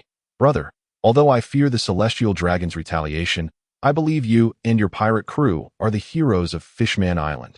Dan stood up, gazing at the crew of the Hell Pirates with admiration, recognizing them as those bold enough to resist the celestial dragons. Uncle Tom, did you truly eliminate the vile celestial dragons? The red fishman Fisher Tiger rushed in, having grown up hearing terrifying tales of the celestial dragons and their multitude of fishman slaves, harboring deep-seated hatred for the noble class. Tiger, focus on learning fishman karate and refrain from prying into such matters. Whenever Tom returned to Fishman Island, he would teach the fishman orphans at the orphanage on Fishman Street, and Tiger was among his most favored students. Uncle Tom, please take me in. I wish to board your ship. I am strong now, even stronger than adult fishmen. Fisher Tiger showcased his muscles, having ventured outside Fishman Island to capture sea beasts, which not only honed his skills, but also provided sustenance. Tiger, you are still too young. Venturing out to sea is far too dangerous for you. Tom regarded Fisher Tiger, who, had he shown interest in shipbuilding, might have taken him on as an apprentice, but alas, his dreams lay in becoming powerful and embarking on adventures around the world as an explorer. Brook observed Fisher Tiger, noting that this fishman youth had become a leader on Fishman Island's back streets due to his strength, a testament to his exceptional talent. Fisher Tiger persistently pleaded with Tom, but soon realized that the captain should be Tom's superior. Hey, human captain, I am quite impressed with your audacity to take action against the celestial dragons. I want to join your pirate crew. Fisher Tiger rudely addressed Brook, still just an orphan raised on Fishman Street, having become something of a ruffian himself, lacking any understanding of respect. Hey, Captain Brook, this fishman is quite arrogant. Shiki stepped forward, feeling that dealing with such a character did not necessitate the intervention of Captain Brook or Redfield. She could manage the situation herself. Captain Brook, please do not be angry. Tiger has grown up in the Fishman Street orphanage and lacks proper upbringing. I will teach him a lesson. Tom delivered a light smack to Fisher Tiger's head, as this boy could bully other fishmen on Fishman Street, but before pirates of Brook and Redfield's caliber. He was insignificant. Apologized to the captain. Tom tugged at Tiger's ear, bringing him before Brook and forcing him to lower his head in apology, which he found quite discontenting, his red skin growing even redder with rage. Had it not been for Uncle Tom's presence, he would have shown them what it meant to possess tenfold the strength of a human. It's all right, Tom. Let him go. Young ones should be fearless. However, being too headstrong may lead to trouble. Brook placed a hand on Tiger's shoulder, the chilling aura of the Yellow Springs nearly freezing him, rendering his body stiff. Shiki, let us see the results of your recent training. You shouldn't struggle against a mere fishman child. Observing Shiki's eagerness, Brook was curious to gauge Fisher Tiger's current strength, wondering if he possessed the prowess of a Navy lieutenant, given Shiki's current abilities. She could effortlessly handle a district major or a branch lieutenant, especially since she had coerced Sharuba into procuring a pair of windsprint shoes, enhancing her agility further. Hey, are you looking down on me? You send a little girl to fight me, at least send a formidable warrior to battle. Fisher Tiger, seeing Shiki's youthful appearance, noted her height, which was significantly shorter than his own, and her slender frame suggested she was no match for him. Looking down on me, are you? You boiled shrimp. Shiki, incensed that the red-skinned tiger underestimated her, immediately discarded her lady's cigarette, vanishing from sight and reappearing before Tiger. Bang! Another resounding smack to his head left Fisher Tiger's eyes bulging, causing him to crouch down again, frantically rubbing his scalp to alleviate the sharp pain, tears involuntarily streaming down his face. Fisher Tiger felt a tingling sensation on his scalp. Why did these individuals take such pleasure in striking others on the head? Was this not an affront to a warrior? Hey, is this tall, mighty little fishman crying? Why are tears streaming down your face? Shiki wore a mischievous smile, having witnessed Fishman Tom deliver similar treatment to his brother Dan and Tiger. Relishing the moment to exact her own version of justice. This is an ambush. Rising again, Fisher Tiger quickly wiped away his tears, clenched his fists, and charged at Shiki, employing Fishman Karate. Fishman Karate. Wave punch. Fisher Tiger's red right arm bulged with veins. His fist, the size of a sandbag, swung towards Shiki's head, his humiliation fueling his fury as he unleashed all his strength. Not bad in power, but far too slow, and your center is wide open. As Shiki tilted her head, she deftly evaded the fierce punch of Tiger, and upon witnessing his unguarded chest and abdomen, her right foot swiftly ascended, with the propulsion of the wind shoes crafted by Sharuba. She delivered a powerful kick that sent the towering merman flying several dozen meters away. Merman Tom covered his face, unable to watch. Fisher Tiger's combat experience was evidently lacking, and his martial arts training was not yet refined, allowing him to merely bully some of the merman ruffians. Beside him, the Eastern Wolf merman, Udan, gazed in astonishment at the petite girl who had so decisively defeated the reigning champion of Merman Street. Tiger, how is this possible? How could a human possess such formidable strength? Fisher Tiger, clutching his abdomen in pain, returned, bewildered by the seemingly superior power of this diminutive human girl. Oh, you still wish to fight. Shiki, thoroughly satisfied with Sharuba's wind shoes, which not only enabled brief flight but also enhanced her attacks, prepared herself for any further confrontation. This scene caught the attention of the timid informant. Antonio, who looked longingly at the sniper Sharuba, his eyes betraying his desire for a pair of wind shoes. Reluctantly, Sharuba, who also dabbled as a scientist, consented to create another pair for him. Cough, Sharuba, while you're at it. Could you make me a pair as well? The ship's doctor, Kalokas, feigned nonchalance, his expression devoid of emotion, yet his gaze was captivated by the clash between Shiki and Tiger, not even bothering to turn his head. TSK, got it. Sharuba responded with a hint of exasperation, deciding to equip every crew member with a pair to avoid future requests. Antonio gratefully thanked Sharuba, and Kalokas offered a faint smile. In the midst of it all, Fisher Tiger, refusing to concede, was determined to defeat the girl to prove his strength, despite enduring pain. Behold my most powerful merman martial arts technique, the 1000-watt straight punch. Tiger charged at Shachi once more, his youthful bravado blinding him to the potential of defeat against a human girl. Impressive momentum, but as I've said before, too slow. Shachi, a practitioner of speed-oriented combat, relished the opportunity to duel with such a clumsy giant. She didn't even utilize her shaving technique or the wind shoes, instead quickly crouching to evade Tiger's powerful strike. Ready to take flight.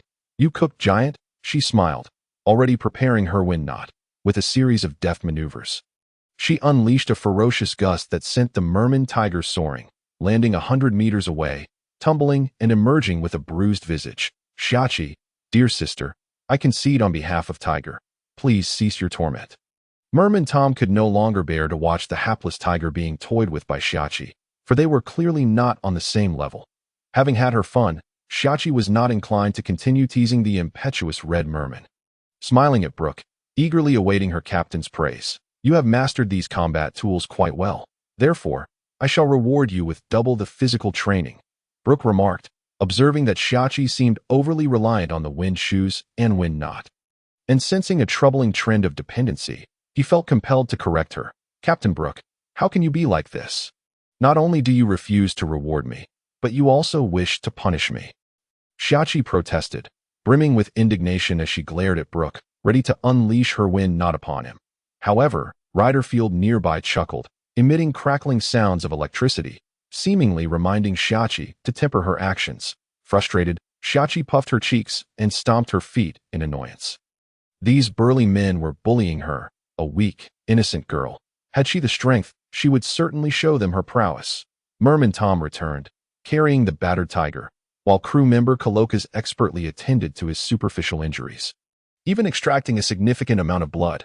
Observing this, Yudan's face twitched with discomfort, sensing an unsettling chill. Oh, you see, I am a doctor, and I cannot help but draw blood. It is a perfectly normal procedure that aids in future treatment studies. Kalokas explained earnestly to Yudan, who was incredulous. Research, my foot. Who draws blood with such a massive syringe? It's as thick as an arm. Yudan internally scoffed, thinking, do you take me for a fool? Believing I know nothing as a researcher? Oh, is that so? I trust in your expertise, doctor. Please take good care of Tiger, Yudan replied with a smile, acutely aware that this fearsome pirate crew was not to be trifled with. If Brother Dan trusts my judgment, allow me to draw a vial of your blood for analysis as well. Rest assured, I am well acquainted with Tom, and his brother is my brother too. I will ensure you are free from any health concerns, Kalokas offered amiably to Yudan, eager to obtain a sample of the merman's blood. No need for that. I am quite healthy. Oh dear. I seem to have forgotten I am cooking. I shall bring the food out at once. Yudan swiftly excused himself, distancing himself from the peculiar humans. Kalokas, when did you become so cunning? Brook observed the subtle smile on Kalokas's face. Sensing a significant change in the ship's doctor, Captain, do you wish to undergo a blood test as well? I would love to study your icy blood. Brook quickly diverted the topic, avoiding Kalokas's penetrating gaze. This merman's injuries shouldn't pose a significant threat, correct? Brook inquired, examining the battered fisher tiger while evading Kalokas's intense stare. This merman is quite robust. Injuries of this level should heal completely within a day or two. So there is no need for concern. Kalokas adjusted his glasses, showcasing his medical prowess. Had it not been for the imposing syringe in his hand, Brook and the others would have confidently believed Tiger would recover even more swiftly. Regaining his composure, Fisher Tiger gazed at the vial of his own blood, and a newfound resolve stirred within him to join this pirate crew. If a mere human girl could best him, surely the other crew members would be even more formidable. Uncle Tom, captain of the humans, please allow me to join your pirate crew, even if it means becoming a mere deckhand, Fisher Tiger implored, kneeling before Brook in earnest. Captain is called Brook, not human captain. You boiled fool, Shachi interjected, still somewhat miffed, defending Brook's authority. Captain Brook, I must oppose Tiger's desire to set sail. He is simply too weak, unable to even defeat Shachi. Merman Tom promptly voiced his dissent, casting a reproachful glance at Tiger, who met his gaze defiantly, filled with indignation. Sigh. Uncle Tom, what do you mean by unable to defeat Shachi? Am I truly the weakest floor tile on this ship? Shachi retorted, her cheeks puffed with indignation, contemplating that there were still Shiruba, Kalokas, Antonio, and others, none of whom seemed to be her match. My apologies, Dear Shachi, I did not mean to target you. I merely meant to say that Tiger's strength is somewhat lacking. Merman Tom sighed, realizing that Shachi often took things in peculiar directions, seemingly enjoying the banter. Captain Brook, please take me in. My strength is vastly superior to other mermen. When I grow up, I might even scale the Red Land and become a formidable warrior. Fisher Tiger asserted, brimming with confidence in his abilities, that he believed that his inability to defeat Shachi was merely due to the lack of a skilled mentor. Once he joined the pirate crew, his power would surely soar. Brook regarded the aspiring merman hero, pondering that he had never concerned himself with altering history or such trivial matters. If he could alter the fate of the four emperors, why would he fear a merman hero aiming to liberate slaves? He was merely contemplating the positioning and strength of Fisher Tiger. At the pinnacle of his prowess, Tiger ascended the Red Soil continent through sheer arm strength, liberating slaves and establishing the Sun Pirates. His highest bounty amounted to 230 million berries. Subsequently, he was ambushed on the hometown of Kila, Phosphate Island, by the elite Marine Rear Admiral Sabaody and his forces. Suffering grave injuries from the attack, ultimately, he was rescued by Jinbei and others onto a warship seized from the Marines. Due to the absence of compatible blood types among the fishmen, the human warship stored only human blood. Having endured a life of slavery, Tiger harbored an intense aversion to human blood, declaring, "I will not submit to humanity. I refuse transfusion." In the end, Fisher Tiger succumbed to excessive blood loss, bringing an end to the life of a legendary fishman leader at the age of 48. This underscores that Tiger's peak strength was likely comparable to that of an elite rear admiral. Yet he was the first in history to create a tumult at Mariewa and to openly challenge the world government, thus gaining immense notoriety. This led many to instinctively perceive Fisher Tiger as a formidable force. However, in Brook's eyes, it is conceivable that the future Shirahoshi and the world's greatest sharpshooter, Shiryu, might surpass Fisher Tiger in strength. If Fisher Tiger were truly as powerful as an admiral, Fishman Island would have no need to fear any pirate. He alone could safeguard the island. Had the Marine headquarters received advance intelligence, they would not have deployed merely Rear Admiral Sabaody to ambush Tiger, for Tiger was a notorious provocateur of the world government and the Celestial Dragons, specifically targeted for capture. The Marine headquarters' decision to send only Sabaody reveals their underestimation of Tiger's abilities. To them, the fishmen have never been regarded as formidable adversaries. Had Fisher Tiger received Brook's training from a young age, he might have ascended to a level akin to Jinbei, a warlord of the sea, equivalent to that of an elite vice admiral within the Marine ranks. Growing up on Fishman Street without the guidance of esteemed mentors, Tiger later valued martial education on Fishman Street. Jinbei, being from Fishman Street, received training in Fishman Karate and Fishman Judo from a young age, even acquiring the ability to use Haki. This enabled Jinbei to become the strongest fishman on Fishman Island following Tiger and the second captain of the Sun Pirates. Though he was coerced into becoming a warlord of the sea under threat to Fishman Island's safety, becoming our apprentice crew member is not out of the question. But what skills do you possess? Typically, the ship's cleanliness fell to Antonio, yet managing such a large vessel was undoubtedly taxing for him. While everyone lends a hand, having an apprentice with potential to assist with chores seems an appealing option. In the future, once he becomes stronger, he could transition into a combat role. Captain Brook, I grew up on Fishman Street. I can endure any hardship, whether it be cleaning, moving cargo, or aiding injured crew members.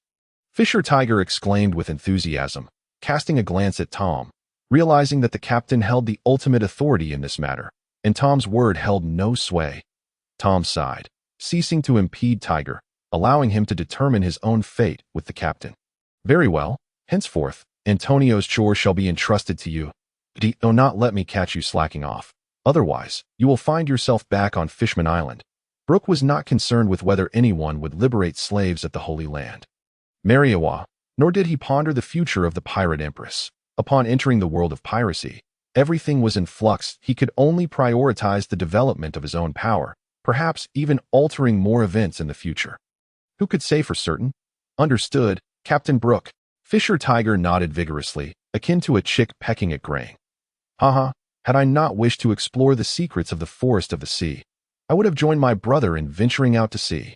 The mermaid Dan brought up a cart filled with delicacies and marine beast meat, feeling a tinge of envy for the successful Tiger. It's best that you don't go. The seas are perilously dangerous right now. Fishman Tom promptly dissuaded his younger sibling from such thoughts, reminding him that Dan had already embarked on a scholarly path, with ample opportunities for growth ahead. He must not be allowed to pursue a life of piracy. I understand, brother. In the future, I shall expect you to share your adventures with me so that I may craft them into captivating tales. Dan merely said this in passing, for his gentle nature was ill-suited for the pirate life. Here, this is our Hell Pirates exclusive transponder snail.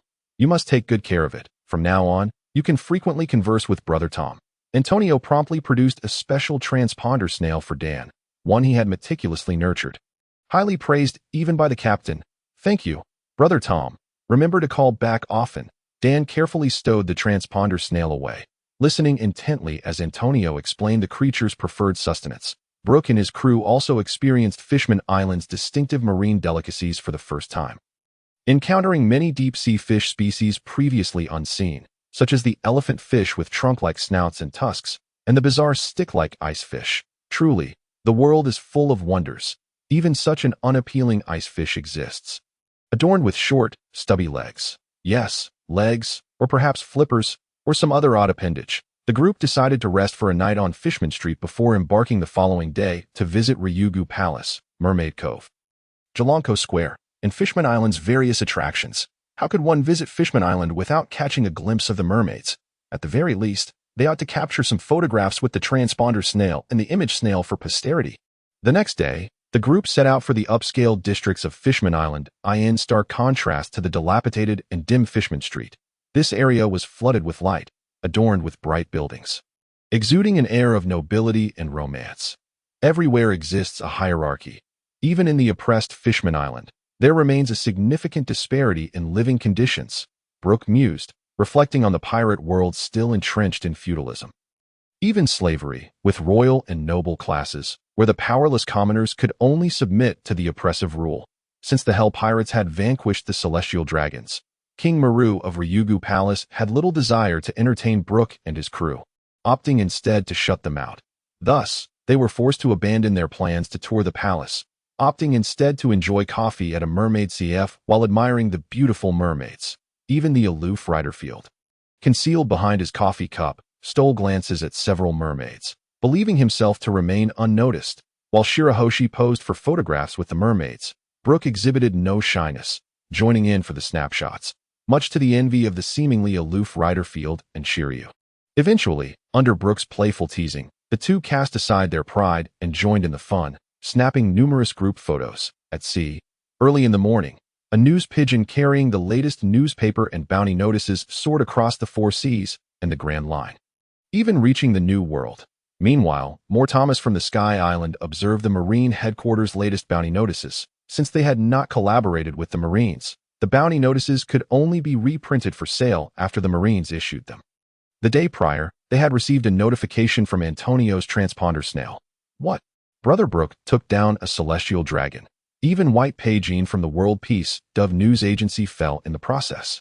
At that moment, Moore Thomas's heart raced uncontrollably, nearly bursting with disbelief at Brook's astonishing prowess. The golden ship, the King of Hell, burst forth from the depths, emerging onto the surface, its cloaking film dissipating without a trace. Ah, is this truly the New World? Is this air not suffused with freedom and sweetness? Shirahoshi mused, recognizing that the allure of the New World for pirates stemmed from the unprecedented weakness of the Marine forces. With significantly fewer naval pursuits, this was a veritable paradise for pirates. However, one must still contend with the harsh natural elements and the infighting among pirates. Freedom is merely relative. Everything hinges on strength. Shirahoshi promptly retrieved the climate detector from Weather Science Island, Visalia, to ascertain the accuracy of the climatic readings for the New World. Upon peering at the device, she noticed a wind symbol and an ice symbol on the scanning rod spinning wildly, causing her expression to sour.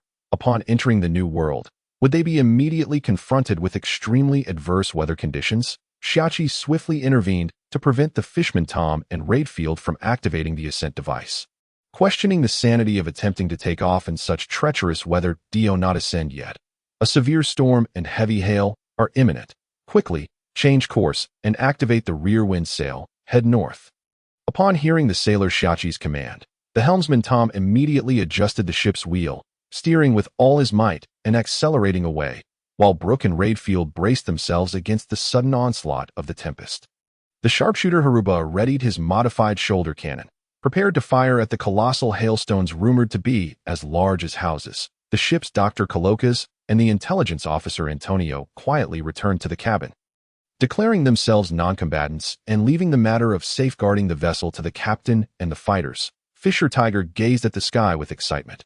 It was his first time on the open sea, and he had yet to witness the terror of such inclement weather. Failing to recognize the peril it posed, it's just hail and a storm. What's so frightening about that? He mused, until he beheld the gargantuan hailstones hurtling from east to west, creating splashes towering dozens of meters high, far more devastating than any bomb. He pondered whether his strongest punch, 1,000 watts, could shatter one. The answer seemed daunting. Fortunately, the Yanwang ship had already accelerated out of the hail's dense zone, and the scattered giant hailstones were obliterated by Brook and Redfield's sword energy. Haruba's shoulder cannon also proved effective, shattering a massive hailstone into a flurry of debris after escaping the hail zone. They encountered a scorching sunny day. The deep blue sky was devoid of clouds, so hot that Brook retreated to the cabin for respite. Tiger, experiencing the searing sun for the first time, initially felt elated, finally living under the sun. Yet, mere minutes later, his already ruddy skin turned even redder, a stinging sensation creeping in. He had been sunburned, drawing the attention and amusement of his companions. Ultimately, it was the fishman Tom who pulled him back to the cabin, tossing him a small bottle of sunscreen. Some lessons must be learned through experience. At last, they entered a stretch of normal seas, where each individual pursued their own training and studies, engrossed in their respective tasks. In that moment, Shachi noticed a news bird soaring through the sky, her own seagull news bird. She waved it down, extravagantly producing several 10,000 belly notes to purchase all the newspapers in one go, even if it was her own enterprise. Payment was still necessary. After all, the seagull needed to return with good tidings. The excess money was merely a gratuity, and Shachi even offered a piece of fruit for the seagull. However, the seagull, ever the professional, declined, taking the money and flying off, refusing unfamiliar food. Principles must be upheld. Ah, Shachi's exclamation drew the attention of her crewmates. Captain Brook, a new bounty notice has been issued. As Shachi flipped through the bounty notices, she finally spotted her own, 50 million belly. Not bad. These reporters have decent photography skills. They've managed to capture a glimpse of my splendor. Shachi was thoroughly pleased with her bounty photo, a stunning youthful beauty. But why, oh why, was her epithet the little girl who extorts? She trembled her lips in disbelief, wondering if there was not a single talented individual at the Navy headquarters. Hellish beauty, black-haired witch, goddess of the abyss. Why could they not bestow her with a more dignified title? Brook also glanced at the newspaper. It was penned by Mortimas himself. He was puzzled, having no recollection of when he had liberated any slaves. 600 million belly. Captain Brook, how impressive. Redfield brother has 550 million belly as well. Truly remarkable. Fisher Tiger shouted, marveling at the numerous zeros on the bounty notices, a sight he had never encountered in Fishman Street. Alas, I too have been marked, 100 million belly. Does this mean I have reached the level of a supernova? Tom, the fishman, carefully tucked away his bounty notice, wishing to follow the trend and display it in his quarters. Captain Brook, I still have not been issued a bounty, Antonio lamented, having scoured through all the newspapers and notices without finding his name. Even the Kieran Lion had a bounty of 100,000 belly, leaving him in a state of despair. After all, he was Captain Brook's first crewmate. Why was he not even worth 100 belly? Not being hunted is a blessing. You are our secret ace. Brook reassured him, reminding Antonio that as an intelligence officer, remaining under the radar was advantageous, sparing him from the world government scrutiny. A delicate position was best kept discreet. Antonio, brother, I too have not received one. Do not lose heart. One day, we shall make our names known across the seas, Tiger added, attempting to console him, though calling the slender Antonio brother felt somewhat incongruous. Very well, I resign myself to fate and have come to terms with it.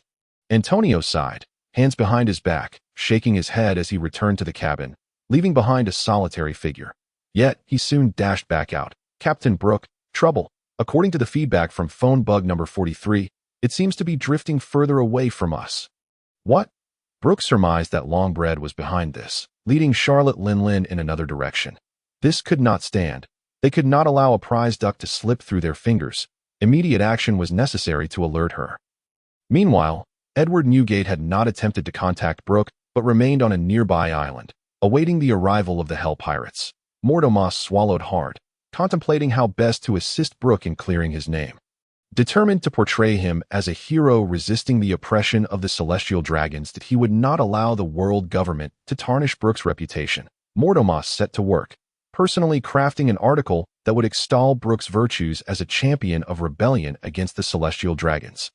He toiled late into the night, ensuring that the World Economic News Agency's newspaper was released even earlier than usual at dawn, ahead of the Peace Dove News Agency's publication, intending to leave a favorable first impression. Once the Navy headquarters bounty notices were received, he would reprint Brook's bounty, deploying the reserve seagull newsbirds to disseminate the news. Slumped in his genuine leather office chair, Mortimer held Brook's latest bounty notice. Feeling a sense of helplessness, he had done all he could. Dear Brother Brook. Meanwhile, across the globe, the populace was engrossed in the first edition of the World Economic News Agency's newspaper, as if encountering an unbelievable headline.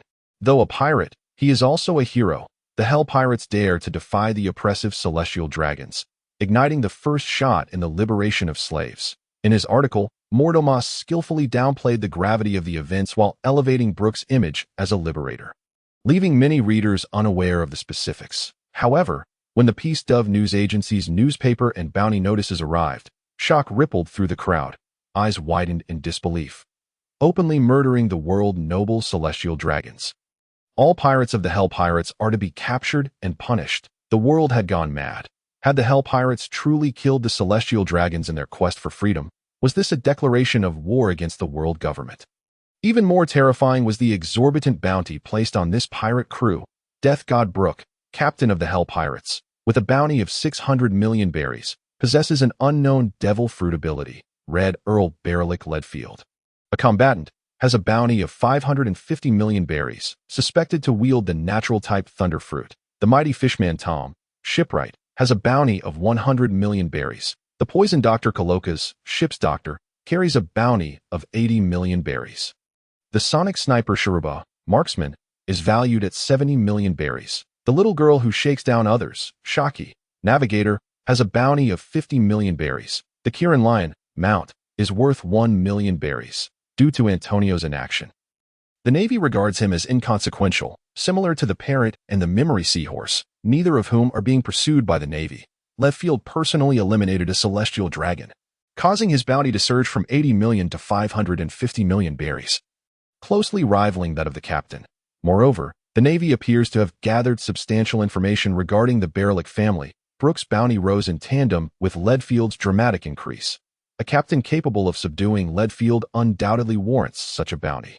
Tom and Coloca's have also demonstrated their prowess against the P organization agents surrounding the celestial dragons. The significant sniper wound on White Pay has led the Navy to speculate on Sharuba's considerable strength. Previously, Shiki had bested a branch lieutenant on Asko Island, and now she has significantly enhanced her abilities. These assessments by the Navy, prompted by individual performances, have led to inflated bounties at the behest of the celestial dragons.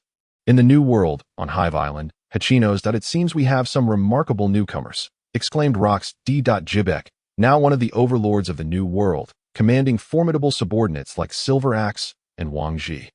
Recently, he had just subdued the John Pirates, whose Captain John voluntarily joined the Rox Pirates. Lately, Rox has set his sights on the flying pirate crew's Golden Lion, with the power of the float fruit. The Rox Pirates are poised to accelerate their dominance over the New World and establish themselves as the sole overlord. This reflects Rox's utmost confidence in his strength. Only by subduing these arrogant supernovas and expanding his influence can he amass the power to decisively defeat the other two overlord-level pirate crews, thereby breaking the current stalemate of the New World. Furthermore, it has come to light that the so-called World Destroyer, the supernova Bondi Wald, has also entered the New World, and his Bondi pirates are formidable. As is the Golden Great Pirates' unanimous pirates, the Great Evil Monk, Oldit, leads the Evil Monk Pirates, while the Carnes brothers command the Carnes Pirates, and Eric Dawn leads the King Pirates. An abundance of powerful pirate crews exists in the New World. Rox is eager to conquer each of these crews, either by recruitment or by annihilation. As for the Roger Pirates, who are still lingering in the Grand Line. They have yet to capture Rock's attention. However, this Hell Pirates crew is intriguing, having swiftly eliminated a celestial dragon. Rox, bearing the infamous D in his name, has long been targeted by the world government, fostering an intense hatred for both the world government and the celestial dragons. Sooner or later, he vows to personally eliminate a faction of the celestial dragons. Captain Rox, the Hell Pirates will soon face a fierce pursuit from the world government. Perhaps we could offer them refuge to win their allegiance. Wang Ji suggested, his expression remaining unfazed as he gently stroked the long nail of his left pinky with his right hand. There's no rush. One at a time. Where can that golden lion run to? Rox is currently eager to acquire the golden lion, a user of the float fruit, to significantly enhance the operational capabilities of the Rox pirates. No news yet. Quickly investigate. This little cat is far too elusive. Rox laughed heartily, recalling the comical image of golden lion Shiki fleeing in disarray. Even if he awakened his conqueror's Haki, it wouldn't matter. Rox is determined to subdue him. On a commercial island near the Red Line, a tall, golden-haired man wearing a black headscarf has also seen the latest newspaper, rebelling against the celestial dragons and liberating slaves. Has the bounty already reached 600 million? Edward Newgate finds himself increasingly intrigued by this new captain, yet his transponder snail is currently of no use, rendering him unable to contact anyone and leaving him feeling quite despondent. Ultimately, with the assistance of number 2, he obtained Brook's transponder snail number, but he has yet to muster the courage to reach out. He prefers to wait until they meet to reintroduce himself to the new captain. One wonders if they have already entered the New World. Which island should serve as their rendezvous point? Meanwhile, on another island, Charlotte Lingling and Longbread also come across the news regarding Brook and his bounty. Lingling, this Brook is far too dangerous. He actually dared to kill a celestial dragon. We absolutely cannot join them. Otherwise, we will be relentlessly hunted by the world government. Longbread is now in a state of panic, as the Hell Pirates have not only gained 2 pirates with bounties exceeding 500 million, but have also incited the wrath of the celestial dragons. This has completely derailed Longbread's plans, as he initially intended to leverage Lingling to eliminate Brook, but that now seems increasingly unfeasible. Charlotte Lingling scrutinizes Brook's latest bounty notice. Is this truly the man whom Sister Galmalo entrusted her protection to? Belonging to such a rare race. Recently, Sister Galmalo has scarcely been in touch, urging Lingling to focus on Brook, as the nun is already 90 years old and nearing the end of her days. Longbread, cease your chatter. We, too, are pirates pursued by the Navy, are we not? By joining Brook, we can grow stronger together and resist the Navy. Charlotte Lingling begins to envision a powerful family, one that could establish a nation of equality among all races. Set sail quickly. I want to join them the moment Brook enters the New World. Charlotte Lingling is now bubbling with excitement, after years of wandering with Longbread, who has failed to recruit any allies. Which has left her, who yearns for companionship, weary of this nomadic existence that I understand. Lingling, Longbread clenches his fists, his mind clouded with dark thoughts, tumultuous waves of anxiety washing over him. He resolves to alter their plans. Now intent on exposing and eliminating Brook, steering clear of this harbinger of doom, he directs the pirate ship in another direction, taking advantage of Lingling's ignorance of navigation. Charlotte Lingling remains blissfully unaware of Longbread's sinister scheming as she daydreams about their potential meeting. On Fishman Island, the affluent Shiki has purchased a plethora of local specialties, be it food or clothing, all of which she hands to Fisher Tiger. Tiger can only marvel at how Shaki's expenditures in half a day surpass his own over several years. Is it truly so lucrative to be a pirate? Shiki generously tipped 100,000 berries to Tiger as a fee for running errands, making the impoverished orphan from Fishman Street elated for an entire day. He finally indulges in the leather jacket and new pants he has always desired, along with the mermaid-crafted desserts. The first time he savored these delicacies, he vowed they were the sweetest and most delectable foods he would ever taste. Witnessing Tiger's tearful expression of gratitude, Tom, unable to bear it any longer, gifted him another 100,000 berries, allowing him to indulge to his heart's content. Redfield, too, carries 2 crates of exquisite red wine, expertly crafted from grapes selected by mermaid maidens. Compelling even this aloof aristocrat to succumb to the allure of shopping, it is certainly not due to the alluring advertisement of mermaid maidens, but rather because of this exquisite red wine that accentuates his elegant noble demeanor. Zaluba acquired some bubble corals, which can be crafted into medium-sized buoyant membranes resembling lifeboats from the diminutive corals. Perhaps they will prove useful at sea in the future. Coloca's procured a substantial quantity of venom from various toxic fishmen at prices ranging from hundreds to thousands of berries, including the blue-ringed octopus merfolk, stingray merfolk, and lionfish merfolk. Furthermore, there was a steady stream of toxic fishmen and merfolk eager to sell their venoms for a bit of pocket money, supplementing their household income. The affluent Colocas welcomed them all with open arms, unable to suppress the smile on his face. Observing the shelves, each large test tube was brimming with 6 colors of potent toxins, prompting the timid Antonio to instinctively distance himself from the nuclear doctor of the ship. With a modest amount of money, Antonio also purchased several telephone bugs on Fishman Island, and his room now housed hundreds of these creatures, yet he remained enthusiastically eager to acquire even more. Were it not for the Hell Pirates' substantial wealth, other pirate crews would scarcely be able to afford such adorable little creatures. This place had effectively transformed into a listening chamber. Brook personally designated Antonio's room as the Prism Gate, and the leader of the eavesdropping telephone bugs was aptly named by him as Snowden Bug, due to his ability to communicate with animals. Pudding had become Antonio's assistant, dedicated to aiding him in nurturing the telephone bugs and recording information. Witnessing the crew's extravagant spending, Brook let out a resigned sigh. Amidst the renowned clothing store of Fishman Island, he purchased dozens of various luxurious outfits, spending less than 100 million berries. He casually acquired a dozen exquisite instruments as well, also not exceeding 100 million berries. Men like him, who were so frugal, were indeed rare. Aboard the golden ship, Yama, nearly everyone returned laden with spoils, clearly expressing their satisfaction and approval of the expedition. However, upon seeing the vast array of items being pulled by the Kieran Lion behind Captain Brook, they realized their own modest acquisitions paled in comparison, akin to naive bumpkins encountering a grand spectacle. They vehemently criticized the captain for his ostentatious spending and rushed to claim what they deemed useful for themselves. Amidst a cacophony of laughter and jibes, the fishman Tom confirmed that the coating was flawless and set sail from Fishman Island. Plunging into the depths of the 10,000-meter abyss, entering the New World, King Mars and Prince Neptune sighed in relief as they watched the shadow of the Yama depart. These unruly pirates had finally left. Without causing any disturbance, it seemed their presence had even invigorated the economy of Fishman Island. The Hell Pirates likely spent no less than 1 billion berries during their stay, truly a band of wealthy pirates piloting a golden ship. As they ascended from the depths of the sea, traversing the breach in the Red Line, their ascent was significantly swifter than their descent. "Captain Brook, did you see that?" Redfield exclaimed, awestruck at the immense gap, where he seemed to perceive countless colossal claw marks, even instilling a hint of fear in him. "The wielder of Conqueror's Haki. This world harbors countless secrets, merely awaiting our exploration and discovery." Ho ho ho. Brook, too, felt trepidation. Who wouldn't fear such a colossal creature? One swipe could obliterate any pirate ship. Was this monumental breach in the Red Line a natural formation, subsequently widened by the enormous Sea Kings, or was it directly created through their destructive force? The diminutive Brook had no desire to probe further. He was merely a weak, helpless, and pitiable living corpse, and he did not wish to lay eyes on such gargantuan beings, upon glimpsing the glimmer on the ocean's surface. Brook once more felt a sense of rebirth. The deep sea was indeed somewhat stifling. New World, here we come.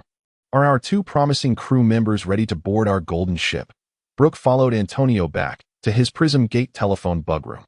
Previously, he had instructed Shiki and Antonio not to disclose the existence of the telephone bug chat group to others. The newly joined crew members were oblivious to this matter, and it remained uncertain whether Redfield had caught wind of Antonio's intentions. However, these concerns were of little consequence. Brook's private conversations with Charlotte Lingling and Edward Newgate were unknown even to Shiki, and Antonio had no intention of informing the telephone bugs about the captain's affairs. Nevertheless, it was time to render the telephone bugs belonging to Charlotte Lingling and Edward Newgate inoperative. The screen connection of the telephone bugs possessed a self-disconnection feature, allowing the screen to detach and revert to its original bug state. Perhaps when Edward Newgate awakened the following day, he would discover the screen of the telephone bug malfunctioned, and the connection line was severed. Each lie necessitates more lies to conceal it. Brook had long anticipated this day. Feeling a tinge of helplessness, yet he deemed it a white lie with no intention to harm. since fate had allowed Brook to traverse time and granted him knowledge of these individuals' futures. Was this not a divine arrangement for their encounter? Indeed, Brook had successfully convinced himself. Brook also took his telephone bug, preparing to inform Charlotte Lingling that Longbread was leading her away. Garmelo. Lingling, have you found Brook yet? At that moment, Charlotte Lingling was still exhilarated by the rapidly advancing pirate ship. Believing they were nearing the Hell Pirates, when she felt her telephone bug vibrate with a message, prompting her to pick it up. Number 43. None. It's wonderful. You've finally contacted me again. We are on our way to find Brook. Garmelo. Lingling, are you certain you haven't strayed off course? Did Longbread deceive you? Ask him. And if he seems evasive, stop at the next island and wait for Brook to find you at number 43. None. Longbread would never deceive me. He has always been the one to take me to sea. Garmelo. Lingling, do you not trust me? Before she could finish her sentence, Charlotte Lingling noticed her telephone bug emitting wisps of white smoke. The screen connection line and the bug itself had become severed. The bug, exhibiting remarkable acting skills, retracted into its shell, refusing to emerge again, which startled Lingling, who frantically attempted to reconnect the screen to the bug. But to no avail. This scene brought joy to Longbread, whose smile was inadvertently witnessed by Charlotte Lingling, inciting her wrath. Longbread, did you tamper with my telephone bug? Upon seeing Lingling's fury, Longbread quickly suppressed his smile and hastily explained. It's not my doing. Lingling, I truly had no hand in it. Longbread repeatedly gestured, asserting that he was not involved. Yet internally he was overjoyed. With the telephone bug broken, Brook could no longer deceive Lingling. As long as he led Lingling away from the Hell Pirates, he could maintain control over her. That detestable Brook had ruined his first child plan with Lingling. Why are you smiling? I can no longer contact the nun. Also, which direction is our pirate ship heading? Charlotte Lingling recalled Garmelo's final words about not trusting the nun, which deeply saddened her, and seeing Longbread laugh only fueled her anger. Longbread was momentarily at a loss for words, unsure of how to concoct a plausible excuse to divert Lingling's attention from these two matters. Indeed, you were deceiving me. Take me back to the previous island. Charlotte Lingling had come to believe Garmelo's words. Convinced that Longbread was leading her in the opposite direction, and she now blamed him for the malfunctioning telephone bug. Lingling, how do you know? Longbread was astonished that Lingling had discerned the course of their journey. How could she possess such awareness? It had to be that accursed Brook again, who had uncovered his intentions. Or was he monitoring them? Brook had only just learned that Antonio had developed a positioning navigation function for the telephone bugs, which sparked a plethora of ideas in his mind. Perhaps he could distribute some of Antonio's trained telephone bugs to renowned pirate crews, or even to naval admirals and vice admirals, thereby gaining constant updates on their locations. Achieving global surveillance would indeed rely on Antonio, the master of the Prism Gate Room, which further deepened Brook's appreciation for Antonio's significance. That it truly is you. Charlotte Lingling seized the diminutive long loaf with fervor, her eyes ablaze with ire directed at him. He was the one who sought to distance himself from the Hell Pirates, and he had even managed to damage the transponder snail, severing her connection with Sister Carmel. Lingling, that Sister Carmel is truly a fraud. Trust me just this once. Long Loaf felt a flicker of annoyance as Lingling, in her foolishness, had fallen prey to Brook's machinations, daring to turn against the very family that had nurtured her for a decade. How dare you speak such nonsense? Tell me, is the direction of our pirate ship not contrary to what it should be? As Long Loaf continued to slander Sister Carmel, Lingling's anger intensified, her grip on his collar tightening further. Lingling, I merely wish to lead you away from that charlatan Brook. He is impersonating Sister Carmel, and he has offended the celestial dragons. Joining them will yield no favorable outcome for us. Long Loaf resolved to reveal Brook's true nature to Lingling today. Brook does not even know us. How could he possibly know anything about Sister Carmel? You are clearly the one lying. The matters concerning Sister Carmel and the House of Lambs were known to but a few. Why would an unfamiliar Brook possess such knowledge? Charlotte Lingling could no longer place her trust in this blathering fool before her. Even if she were to go, she would fulfill Sister Carmel's request and join Brook's Hell Pirates. Gazing at the obstinate Lingling, Long Loaf felt an urge to berate her, to remind her that she had literally consumed Sister Carmel and her companions. Otherwise, how could her soul fruit have come to be? However, uttering such words would irreparably sever their bond, leaving him vulnerable to her wrath, a wrath he had witnessed before. Lingling, I concede. I was the one lying that I shall no longer impede you. I will accompany you to join the Hell Pirates. Sensing the murderous glint in Lingling's eyes, Long Loaf quickly capitulated, fearing that any delay might lead to his demise. Observing Charlotte Lingling's furious and distrustful gaze, Long Loaf found himself thoroughly impressed by Brook's psychological manipulation. From such a distance, with merely a tiny transponder snail, Brook had managed to mislead Lin into a state of confusion. Perhaps joining the Hell Pirates was not such a dire choice after all. Aside from their intent to slay the celestial dragons, their strength aligned with his expectations. Yet, he pondered whether Brook, like himself, had set his sights on Lingling's formidable physique to sire offspring.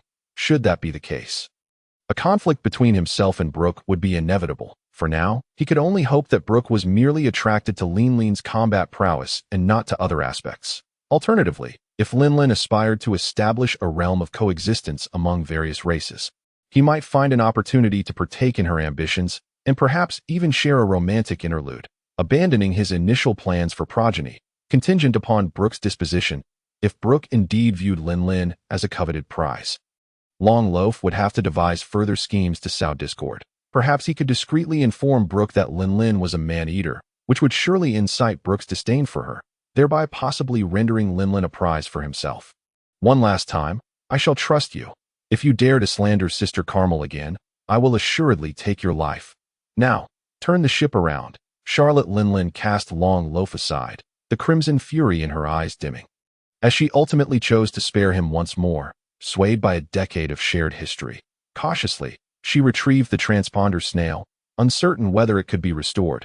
The inability to contact Sister Carmel plunged Lin into a deep melancholy, compelling her to slowly unveil a photograph of the nun. Rising from the ground, Long Loaf promptly adjusted the sails of their small vessel, redirecting it back towards the island they had departed from. Navigating towards the vicinity of the New World once more, on a commercial island within the Vodka Kingdom, situated not far from Dressrosa and close to the entrance of the New World, resided the nation where the brothers of the killer Vank, who had consumed the jacket fruit, hailed from. When Edward Newgate awoke in the morning, he discovered that the screen of his transponder snail had shattered, prompting a frantic search for a nearby shop capable of repairs. However, the merchants had never encountered such a small projection transponder snail. Ordinary transponder snails were incapable of sustaining a bright display, a feature exclusive to larger projection models. Resigned to this reality, Newgate accepted that his device had reverted to a standard communication snail, still functional, albeit incapable of textual exchanges. He could no longer eavesdrop on the secrets of the esteemed members within his chat group. It dawned on him that the world was rife with mysteries, and he must grow stronger to earn the right to explore its depths. Recently, a newcomer in the group had awakened the Conqueror's Haki, a remarkable ability he had heard whispers of during his years with the Lion Pirates. He wondered whether he would one day awaken such power. Captain Ryan had taught him a modicum of armament Haki. But had Brook ever possessed such wondrous abilities? On board the golden flying ship, the King of Hell, it soared through the skies, heading directly towards the island where Edward Newgate resided, slightly closer than Charlotte Lingling's location. The others had begun their training, with Redfield taking the opportunity to instruct Fisher Tiger in the fundamentals of Haki, although Brook had yet to receive a call from Newgate's transponder snail. That did not preclude him from reaching out in advance. It was prudent to be proactive. As captain, he ought to take the initiative, ensuring he did not lose face. Boru, as Edward Newgate pondered where Brook's Hell Pirates might land. Contemplating how he might encounter them, he suddenly heard the ringing of his transponder snail. This device was known only to the prominent figures like Number 2. Could it be Brook? If Number 2 could share Brook's number with him, then surely he could reciprocate. Newgate felt a surge of anxiety as he answered the call from the transponder snail. Moshi, may I inquire who is calling, regardless of the identity of the caller? Newgate believed it prudent to maintain politeness, as they were undoubtedly superior figures. Having spent years as a mere enforcer within the Lion Pirates, his bounty had never been particularly noteworthy. Only after consuming the Tremor fruit had his combat prowess surged, surpassing that of Captain Ryan. However, without recent battles, his bounty had yet to be updated. Hello, is this Newgate? I am Brook, the captain of the Hell Pirates. Brook was hearing the young voice of Whitebeard for the first time, still deep and rugged as ever. Greetings, Captain Brook. It is indeed I. Confronted by the prospect of his future captain, Newgate felt a touch of unfamiliarity and discomfort. Ho ho, no need to be nervous, Newgate, from now on. You may call me Big Brother Brook. Our pirate ship is en route to the Vodka Kingdom. Can you await us there? Brook, having eavesdropped through Antonio's transponder snail and utilizing the vast information network of the World Economic News Agency, had already deduced Newgate's approximate location. As long as the Seagull newsbird could access human territories, more Thomas's intelligence network could expand there. Wonderful, Big Bro Brook. I am situated on an island within the Vodka Kingdom. Newgate could hardly believe the coincidence that Brook was heading precisely to his location. Could this be fate? Understood. Our pirate ship will fly through the skies, and we will land near the port to retrieve you. Brook felt a flutter of excitement. Soon, Whitebeard would be under his command. I will await your arrival. Newgate, filled with anticipation, could hardly conceal his excitement. Was it truly the golden flying ship? What a remarkably wealthy pirate crew that is. If only a portion of their golden treasure could be sent back to the hometown of Sphinx Island, it would be splendid. Newgate has grown weary of poverty. Most of the riches he acquires as a pirate are dispatched back home for construction projects. After hanging up the transponder snail, Newgate promptly made his way to the tavern near the port, where he would await the arrival of Brook and the others. Under Brook's command, the ship, the King of Hell, began to accelerate. He was eager to meet Edward Newgate, the legendary figure of dominance. The other crew members were also aware that Captain Brook was on his way to welcome a new member aboard, rumored to be a small giant of immense potential and power. This stirred a sense of excitement within Redfield. A crew member held in such high regard by Captain Brook must possess formidable strength, and he could hardly contain his eagerness to spar with the newcomer. Antonio, ever considerate, prepared a spacious room for the new small giant member. The design of the King of Hell had already accounted for such accommodations, with figures like Charlotte Lingling at 8.8 meters and Edward Newgate at 6 meters. Brook had long since anticipated the size requirements of these small giants. The ship's cabin spanned 3 levels, with a colossal room occupying 2 levels on one side and standard rooms on the other. The lowest level served as storage. On the deck, there were also 2 additional levels, featuring a lounge, a tactical office, a training area, and a combat room. Moreover, Fishman Tom himself stood 3 to 4 meters tall and was quite stout, allowing for relatively large entryways on the King of Hell. With the current sparse occupancy aboard, each individual could have their own private quarters, including the apprentice crew member, Fisher Tiger. Captain Brook, is this new member also a combatant? When will we find a chef? You hardly ever cook. This hardly reflects the standards of our golden ship. Such a luxurious pirate crew ought to have a high-caliber chef. Shiki's teasing once again struck a nerve with Antonio, who felt slighted by her mention of his culinary inadequacies while recruiting a new member. Did you not claim to be able to cook when you boarded? Yet, I have yet to witness you prepare a meal. Brook, not one to coddle the small, dark-humored girl, recalled her initial words upon joining. Captain, I am quite busy now, constantly monitoring the weather changes. It's exhausting, if not for the sight of Shiki leisurely licking her ice cream. They might have believed her that a top-notch chef will soon join us. It's just a matter of discerning his intentions. Brook mused about Longbread's culinary skills, which were decent but marred by his ulterior motives. However, Brook had devised a plan to handle him, while also addressing Longbread's knowledge of Charlotte Lingling's consumption of Sister Jomelot. It was as if Brook had nurtured the memory seahorse in vain. First, he would consume Longbread's memories from over a decade ago and bury the secrets of the Lamb House. This required meticulous planning on Brook's part. He could not allow Longbread to escape and must seek a private moment to bring along the memory seahorse for a thorough transformation. Longbread had once been both a chef and a pirate, but his career had been swiftly obliterated by another formidable pirate crew, leading him to the Lamb House, where he witnessed the terrifying behavior of the young Charlotte Lingling. This prompted Longbread to set sail again with the powerful Charlotte Lingling, intent on establishing a formidable force. Even if he realized he was missing a portion of his memories, what did it matter? He was still ensconced within the powerful Hell pirate crew.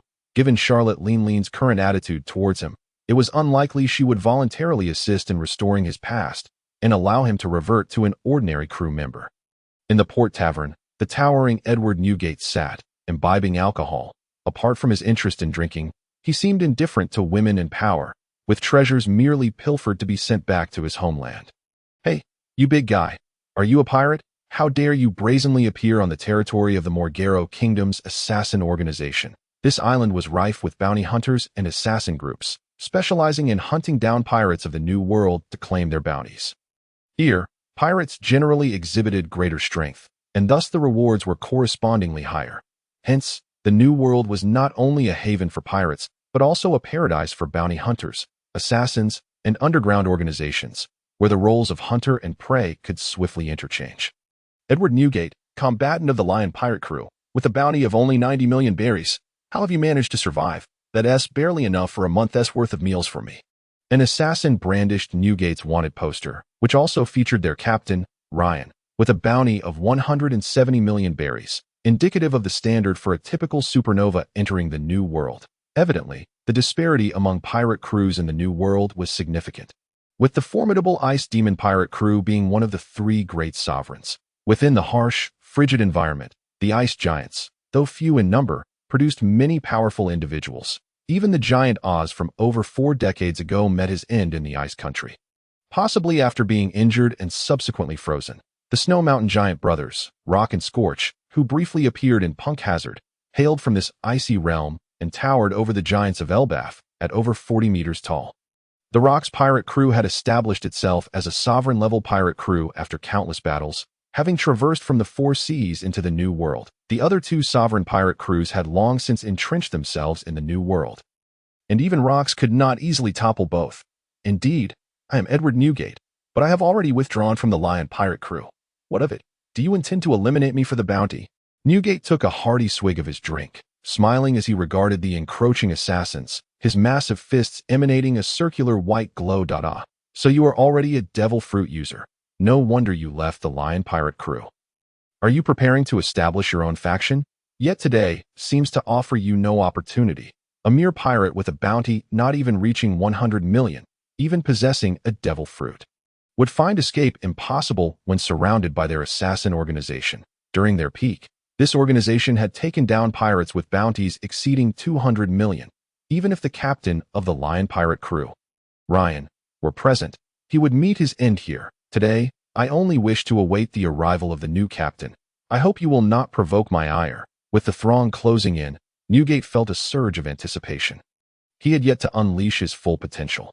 After obtaining the Tremor fruit, he sensed that this devil fruit was perfectly suited to him. Simple and brutal. Are you so eager to ally with another pirate crew? Attack! The assassin organization's riflemen and pistol wielders opened fire on Newgate, while several elite assassins drew their poisoned daggers, waiting for the gunfire to cease before charging in for the final, lethal strike. Edward Newgate's fists, now glowing with white radiance, expanded as he delivered a powerful blow forward, unleashing a tremendous wave of energy that shattered the incoming bullets and barreled towards the assassins. Instantly, the riflemen were sent reeling, bloodied and thrown back, while the dagger-wielding assassins deftly evaded Newgate's violent onslaught. What a formidable devil fruit ability! The destructive force is astonishing. A single exchange had rendered their riflemen incapacitated. The dagger-wielding assassins spread out in all directions, their formation resembling an elaborate net, tightly encircling Newgate. Witnessing their injured riflemen and shattered firearms, the organization recognized the extent of their losses. They had to capture Newgate to reclaim some semblance of their former glory. All together now, the assassins brandishing poison daggers surged towards Newgate from every angle, hoping to overwhelm his defenses through sheer numbers. Once the first blade pierced, the effects of the poison would take hold, making everything else manageable. This tactic had been employed countless times before. These pirates, in their arrogance, dismissed minor injuries, only to cry foul when the venom took effect. However, as assassins, what did it matter if they resorted to poisoning these brutal pirates? Even if deemed despicable, was it not a fitting response to pirates who looted towns and slaughtered innocents? The brutality of pirates and the treachery of assassins represented a symbiotic relationship of sorts.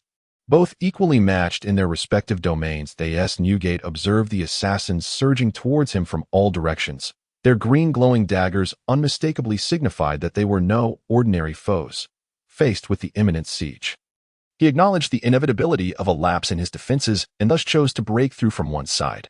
The shockwave emanating from his fist propelled forward, instilling fear in the assassins who dared to block his path, compelling them to retreat. Do not evade. Stand your ground against him. The captain of the assassins, witnessing his subordinate's instinct to flee, bellowed in outrage, insisting they fight fiercely to halt the enemy's advance, compelled by the captain's command. One assassin, trembling with trepidation, lunged forward, driving his sword into Newgate's luminous white fist. In an instant, he felt the poisoned dagger tremble violently, spiraling out of control. Amidst the hyper-frequency vibrations, the dagger shattered, and his entire arm exploded into a mist of crimson. The assassin clutched his mangled shoulder, screaming in despair as he was hurled backward, his face contorted with terror, causing the surrounding assassins to tremble in fear. Damn it! The captain realized they were up against a formidable adversary. This towering giant Newgate was akin to a notorious pirate with a bounty of 200 million, far surpassing the mere 90 million bounty of his own men. Newgate burst forth from the tavern, positioning himself before a building, finding at least temporary refuge from being surrounded, as he spotted the relentless assassins pursuing him, both fists aglow with white luminescence. A smile crested his face. These assassins appeared to be rather weak. "Gurura, come forth. Let us engage in a thrilling battle today." The captain continued to lead a dozen dagger-wielding assassins in pursuit, astonished to find that Newgate had not fled, instead bracing himself against the building to confront them head-on.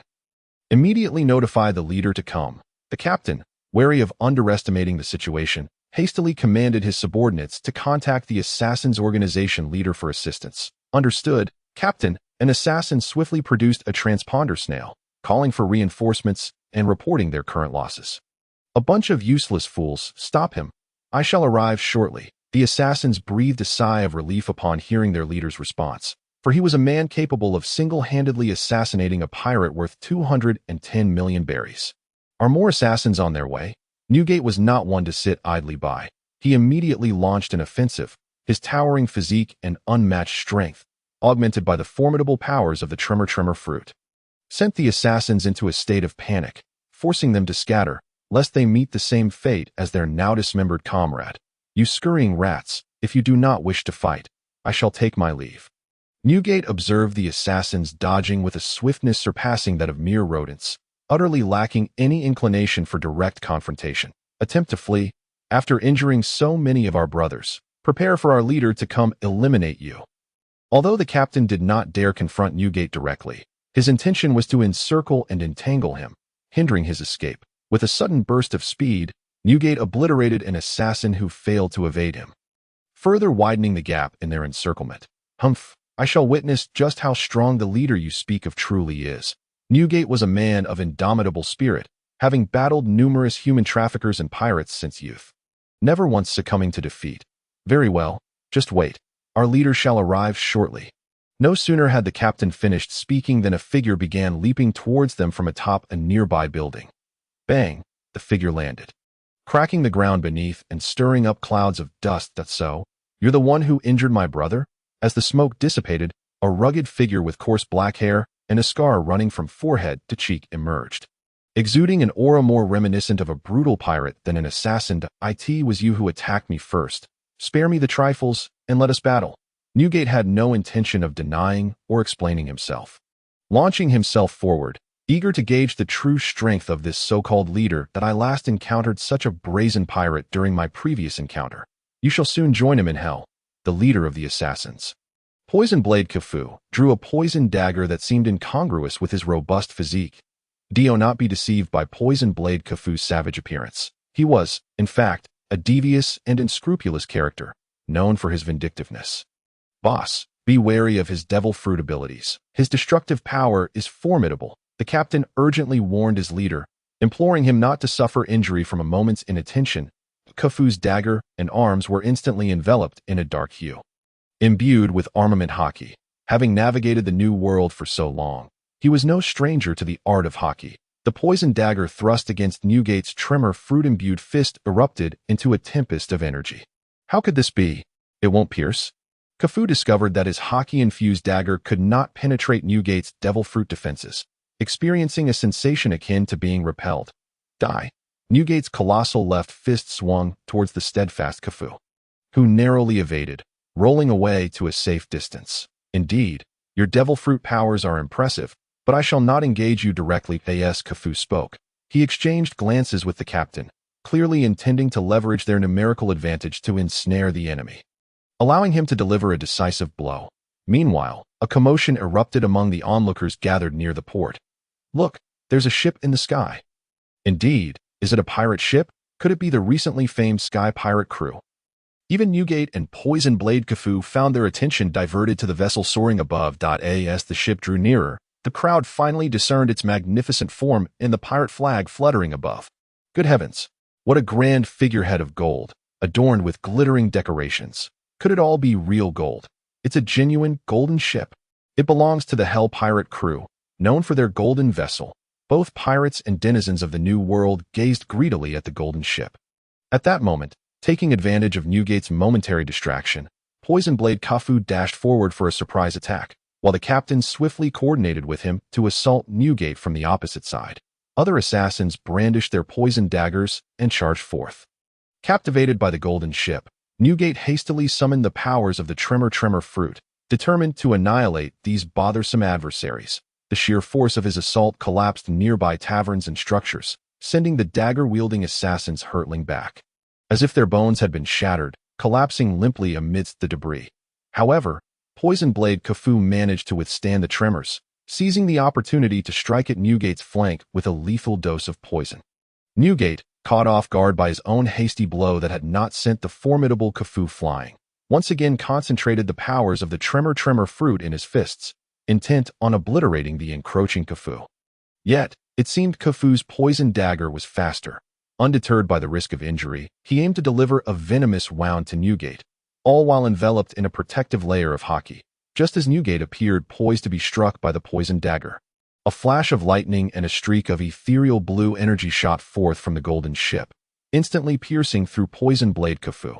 Even with Haki shielding him, he could not withstand such ferocious onslaught. It could only be said that Kafue's Haki training was woefully inadequate, lacking the strength necessary to fend off these duel attacks. Who is it? Kafue clutched his chest, coughing up blood, yet the terror etched upon his face compelled him to retreat hastily. Gurura, it appears my captain has arrived. Newgate chuckled at Kafue, surprised that his new captain had come to his aid so promptly. While he had confidence in his own resilience against poison, it was evident that his captain and crew were genuinely concerned for his safety. You truly did betray your own so swiftly to join another.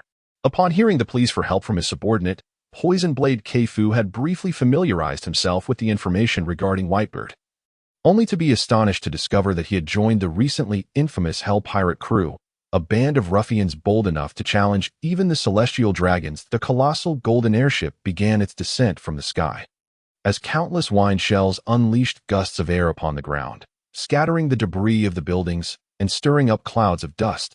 Many pirates struggled to keep their eyes open, while even Whitebeard squinted against the onslaught. Standing firm like an iron towered, that moment, exhilarating and triumphant music echoed from the golden airship. This casino entrance music made Whitebeard's eyes widen in anticipation as he eagerly awaited the arrival of the Hell Pirate crew's members. As the tempest raged, the dust cleared, and the air currents whipped the cloaks of Brook and his companions. The entire Hell Pirate crew finally appeared before Whitebeard. Whitebeard, are you all right? You won't hold it against us for interrupting your game, will you? Brook called out loudly, his tone filled with confidence in Whitebeard's strength, as if the recent battle between Whitebeard and Poison Blade Kafue had been nothing more than a trivial game. Goo la la la, Captain Brook, I must express my gratitude for your intervention. Otherwise, I might have ended up with a new scar on my waist, Whitebeard responded, finding great comfort in Brook's words. Was this to be his future captain? Nevertheless, one must admit that the music aboard the ship was indeed invigorating. He would have to give it a try himself in the future. Let your comrades take a breath for you, Brook declared, and in an instant, Redfield transformed into a bolt of lightning, intercepting the fleeing Poison Blade Kafue. 30 million volts.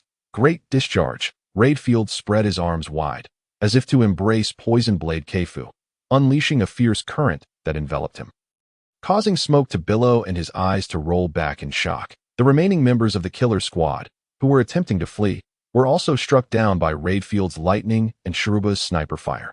In mere seconds, had the ruthless Poison Blade organization that had terrorized this island been vanquished, would the other killer squads come to rescue their leader, Poison Blade Kafue? Wow, you are indeed imposing. You will be the tallest member of our crew, Shiki exclaimed as she dashed down to circle around Whitebeard. This towering figure of over 6 meters would soon be her companion.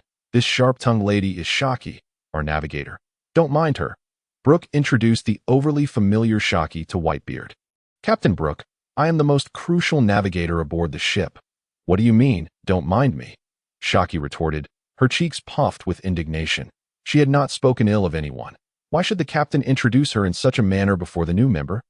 She was genuinely upset. Goo-la-la-la. I have collected your bounty posters. Captain Brook, Combatant Redfield, Shipwright Tom, Ship's Dr. Kalokas, Sniper Sharuba, Navigator Shaki, and the Mount, Kieran Lion. Whitebeard recited their names with remarkable familiarity, clearly having done his homework. Actually, I am here too, the information officer Antonio. I was the first member of Captain Brook's crew. Antonio quickly raised his hand to assert his presence, his tone tinged with a hint of frustration. And I am Fisher Tiger, an apprentice from Fishman Island. I am quite strong too. Nearby, the memory seahorse hopped onto Tiger's shoulder, babbling excitedly. He claims his name is Memory Seahorse and is also an old crew member. He is the third member, not a pet? I am Parrot, a talking parrot, and the Kieran Lion also sends his regards. Haha. So you all are my companions now. This is truly wonderful. I do enjoy having more people around. Whitebeard was delighted to learn about these comrades who had yet to receive bounty posters, and seeing their cheerful camaraderie reassured him that Captain Brook was no tyrant. As Redfield brought back the subdued poison blade Keifu. A fierce spark ignited between him and Whitebeard, a palpable tension of strength. Brook observed the exchange between Redfield and Whitebeard, sensing the magnetic attraction that exists among powerful individuals. Haha. From now on, Whitebeard will be one of our combatants, sharing the same status as Redfield. You two shall become the strongest warriors of the Hell Pirate crew, Brook announced, attempting to raise their hands in celebration. But at a height of 2.7 meters, he could only reach Whitebeard's hand. I look forward to a chance to spar. Redfield expressed his keen interest in Whitebeard, having heard Captain Brook mention Whitebeard's exceptional talent and the power of his devil fruit. It was possible that he would soon surpass Redfield himself. This only fueled Redfield's desire for battle, as he aimed to prove to Captain Brook that he would be the strongest combatant of the Hell Pirate crew. Goo-la-la-la, no problem. Whitebeard acknowledged Redfield's fighting spirit, feeling an overwhelming pressure that suggested he was not yet a match for him. Whitebeard has yet to awaken Haki, right? In the future, Redfield will teach you to awaken the two-color Haki. I will also find opportunities to help you awaken the Conqueror's Haki. Brook addressed Whitebeard, knowing that Edward Newgate, the future leader of the Four Emperors, would undoubtedly possess the Conqueror's Haki. What? Captain Brook, do I really possess the potential to awaken the Conqueror's Haki, which is said to manifest in only 1 in a million? Whitebeard gazed at Brook with excitement, recalling the awe he felt when witnessing a user of Conqueror's Haki in the New World. The power was truly enviable, albeit Captain Ryan had run away upon encountering it. Indeed, I am sure of it, and Redfield has successfully awakened all 3 types of Haki. You cannot lag behind. You too will become the divine warriors of the Hell Pirate crew. Brook's words stirred a sense of exhilaration within Whitebeard, divine warriors with all 3 types of Haki. Redfield also began to appreciate Whitebeard's potential, recognizing that every user of Conqueror's Haki was no ordinary individual. Captain Brook, do I possess the potential for Conqueror's Haki? A girl as exceptional as I must have been recognized for it when you found me among the throngs on Sabaody archipelago. Shiki exclaimed, eagerly raising her hand to assert her presence, hoping for a satisfactory response from Brook. Shiki, weren't you the one who approached us to join? You even fell from the 2nd floor when Captain Brook startled you. Antonio chimed in weakly, provoking laughter from the other crew members, even the typically aloof Redfield. If you don't speak, no one will think you're mute, Shiki teased, ruffling Antonio's hair, who fled behind Brook to escape her playful wrath. Come on, Captain Brook, Shiki continued to pester him. I don't know. Perhaps you should observe the world strong and not entertain thoughts of laziness. Train hard, broaden your horizons, and cultivate a fearless heart, Brook advised, uncertain if Shiki possessed the potential for Conqueror's Haki. Thus resorting to gentle persuasion while encouraging her to take training more seriously. Their training involved in awakening Conqueror's Haki. I fear nothing now. Why haven't I awakened yet? Shiki questioned, doubting that Captain Brook was being earnest. Suspecting he was merely trying to motivate her to train harder. Fear nothing. If a celestial dragon were before you right now, would you dare to eliminate him?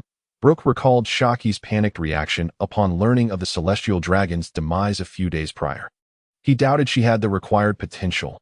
Oh my god, does killing a celestial dragon really lead to awakening Conqueror's Haki? Shaki's peculiar reasoning sent the others into fits of laughter, even making Whitebeard's lips twitch. Did she truly believe she had to take down a celestial dragon? Well, killing a celestial dragon doesn't necessarily guarantee awakening, but those who have awakened surely possess the courage to do so. If one day you find yourself unafraid of the celestial dragons, perhaps even daring to eliminate one, you may indeed awaken Conqueror's Haki. Brook could only speak in broad terms, as according to the lore, the potential for Conqueror's Haki was innate, appearing in only one among a million, and might even be hereditary. However, this does not imply that there are no original wielders of the Conqueror's Haki who have passed it down to their descendants. Take Whitebeard and Big Mom, for instance. Their ancestors were not particularly renowned figures, yet they too awakened their powers, possibly being among the first generation of awakeners. The descendants of those who possess Conqueror's Haki may awaken more swiftly.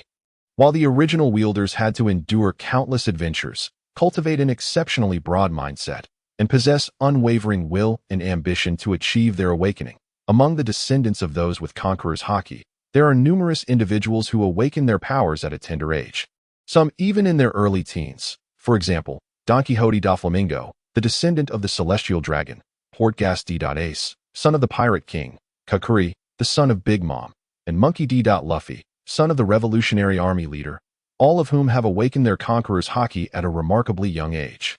Does this mean that defeating a celestial dragon signifies a fearless spirit and could lead to the awakening of Conqueror's Haki? Summer pondered thoughtfully, as if genuinely considering the possibility. After all, Redfield had already taken down a celestial dragon, provoking the world government, so she felt she could do the same. Her words reached the ears of the other crew members, particularly Fisher Tiger, who at 8 years old, still possessed a somewhat naive mind and limited life experience. Upon hearing her, it was as if a door to a new world had swung open for him in that moment. He resolved to harbor no fear towards the world nobles, the celestial dragons. He too would become a warrior who slays celestial dragons and awakens Conqueror's Haki. Fisher Tiger's gaze brimmed with unprecedented determination, and his sudden shift in demeanor shocked everyone. Their eyes sparkled. Could it truly be effective? Brook observed the scene in silence, realizing that his crew seemed to have awakened some extraordinary collective trait. Slaying celestial dragons grants a buff for awakening Conqueror's Haki. Each successful kill of a celestial dragon carries a 50% chance of triggering the awakening of Conqueror's Haki. So, strive earnestly, slay more, and trigger more awakenings. Let us aim for full crew awakening.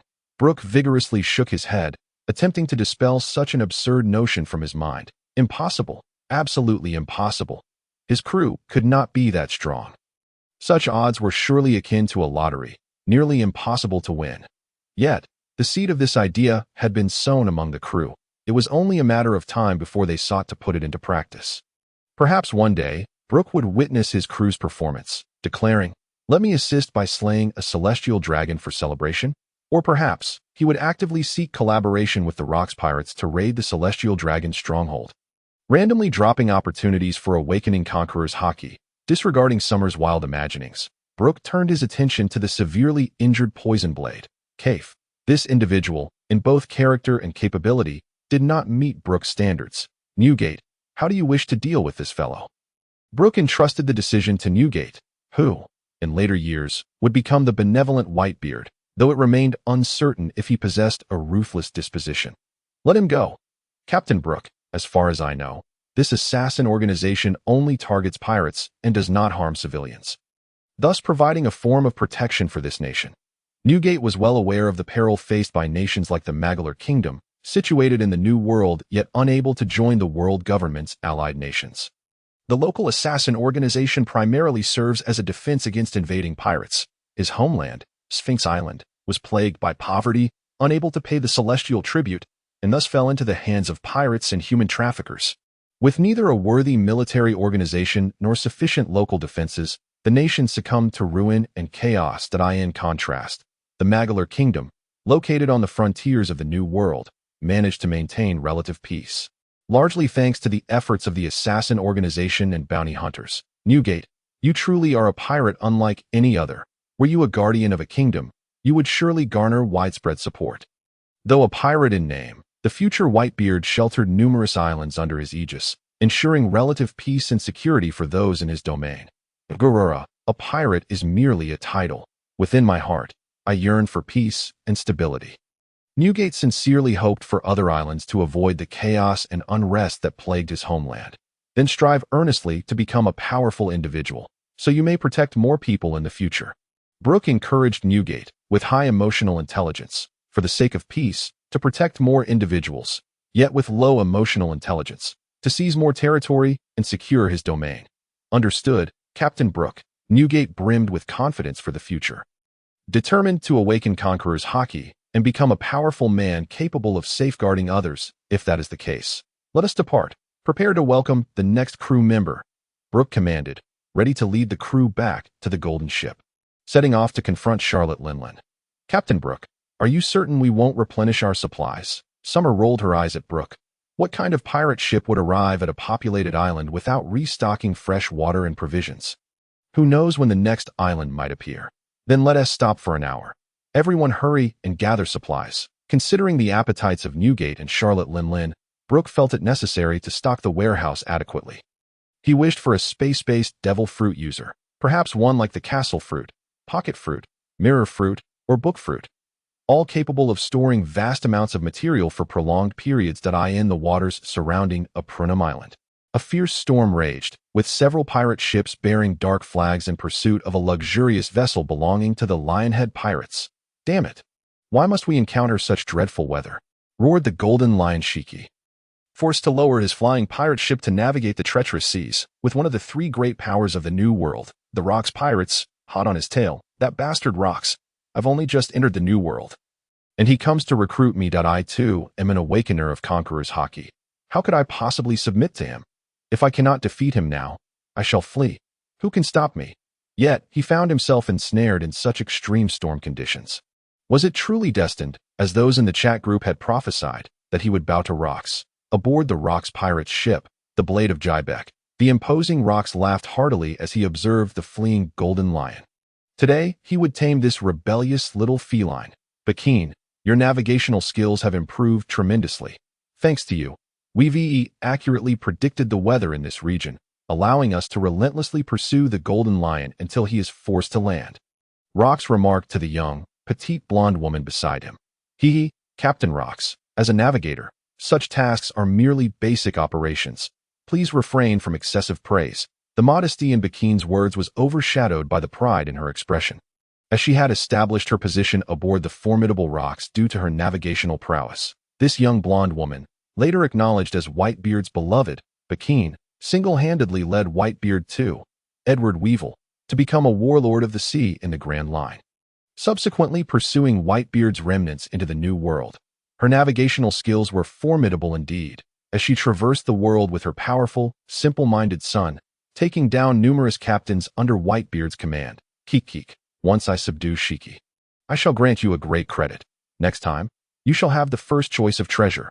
Rocks welcomed talented pirates with open arms, and he sought to recruit those promising supernovas with potential. Then thank you, Captain. Bakeen, a lover of wealth, cherished all manner of jewels, which was precisely why she ventured into piracy. Aboard the Golden Lion's ship, Captain, you must go alone this time. Otherwise, none of us will escape.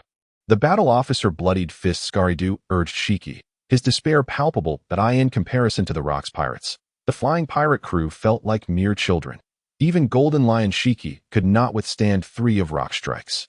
During their last naval battle, the vast fleet of the flying pirate crew was obliterated in an instant by the Rocks pirates, with the survivors likely having joined their ranks, were it not for Golden Lion Shiki's float fruit abilities enabling the ship's rapid escape. They would have faced total annihilation. Skaridu, I owe you all an apology. I will ensure your escape. The Golden Lion Shiki felt a twinge of regret as he recalled the last encounter with the Rocks pirates. One of the 3 great powers of the New World that time. He had recently awakened his Conqueror's Haki and was brimming with confidence. Remembering the prophecy from the chat group, he felt a sense of defiance, which led him to forego a hasty retreat. Instead, he opted to confront the Rocks pirates head-on. Eager to gauge the strength of a pirate crew of such caliber, to his utter astonishment, the disparity in power was staggering. Merely two of Rock's officers were capable of annihilating his entire fleet. The overwhelming sword and axe energies from that encounter remained vividly etched in his memory. Rock's unparalleled conquerors Haki left Shiki gasping for breath, rendering his own float fruit water attacks utterly ineffective against the dark shroud of rocks. Witnessing the vast chasm in strength, Shiki quickly commandeered his pirate ship into the skies to escape, which piqued Rock's interest in Shiki, the user of the float fruit. Scarred Fist Kaido observed the somber Shiki and understood that their captain was merely putting on a brave front. The combination of the inclement weather and the overwhelming power disparity meant that the flying pirate crew faced either surrender or complete annihilation. Joining the countless pirate crews eradicated in the New World, Captain Shiki, you are a free lion. You should not be burdened by us, your frail crew. You must seek out stronger allies and sail freely across these seas. Kaido had come to realize that in the New World, the number of pirates was insignificant. What truly fortified a pirate crew was the strength of its officers. Fleets hastily assembled from the four seas, and the Grand Line crumbled under the assault of formidable foes. No, Captain Shiki, please do not abandon us. If we join the Rock's pirates, with your capabilities, you could surely become one of Rock's strongest officers. A frightened junior officer gazed at Shiki and Kaido, horrified at the prospect of their captain leaving them to perish. Shiki's heart ached as he looked at his crew. Perhaps he should have taken the elite route from the start. Commanding a vast fleet was labor-intensive and ineffective in combat, merely preying on weaker pirate crews. And his men lacked unity. Yes, Captain Shiki, when you recruited us at Sabaody, it was your duty to ensure our safety. These pirates had witnessed the terrifying might of rocks, feeling as though a mere glance could subdue them with terror. Silence, you lot who squander your days in revelry. Not one of you has dedicated yourself to training. Since following Captain Shiki, none of you have made any contributions. Kaido scoffed at these casually recruited crew members. Were it not for Shiki's dream of a grand fleet, he would have long since advised the captain against accepting just anyone. Observing the discord among his crew, the once proud Lion now hung his head in despair. He recalled the recent news and bounty of Brook, whose reward now surpassed his own, coupled with a powerful crew. Though few in number, he found himself enviously contemplating Brook's loyal followers, looking back at his own crew.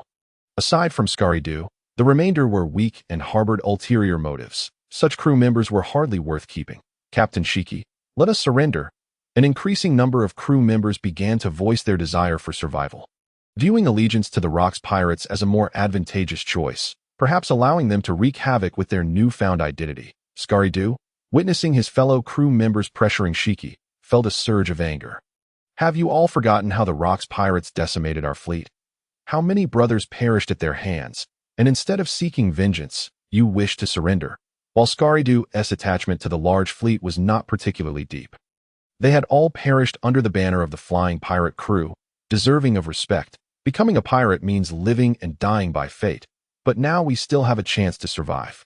Previously ignorant of the battle's outcome, they now understood that continuing to fight was futile when defeat was imminent. Kaido, lower the flying pirate crew's flag and raise the white flag, Shiki declared expressionlessly, as if resigned to his fate. Splendid, Captain Shiki, have you finally decided to join the Rock's pirates? A junior officer exclaimed excitedly, careful not to mention surrender or subjugation, instead framing it as joining, thus providing the captain a graceful exit. Amid the storm, Kaido clutched the lowered pirate flag, eyes reddened, unsure whether it was rain or tears streaming down his face. Shiki took the flag and entered the cabin with Kaido. The crew aboard the Vodka Blade also witnessed the white flag raised by the flying pirate crew. Captain Rocks, it appears the Golden Lion can no longer withstand the pressure. They have raised the white flag in surrender. SS Bakine chuckled triumphantly, having successfully driven the foremost of the supernovas into the storm using merely a weather forecast. However, Rock's expression shifted slightly as a wielder of Conqueror's Haki.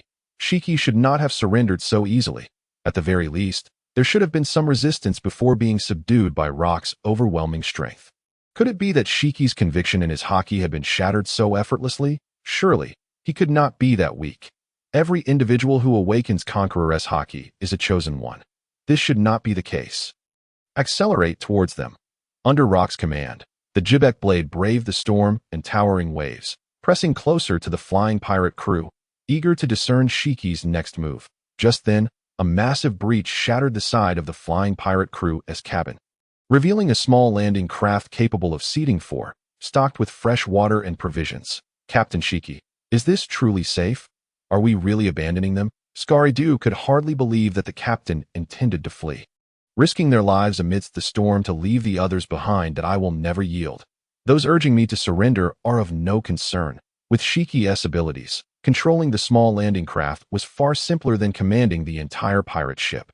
He chose to bring Kaido along, not only because he was his most loyal subordinate, but also because Kaido was a non-ability user who might save him in a critical moment.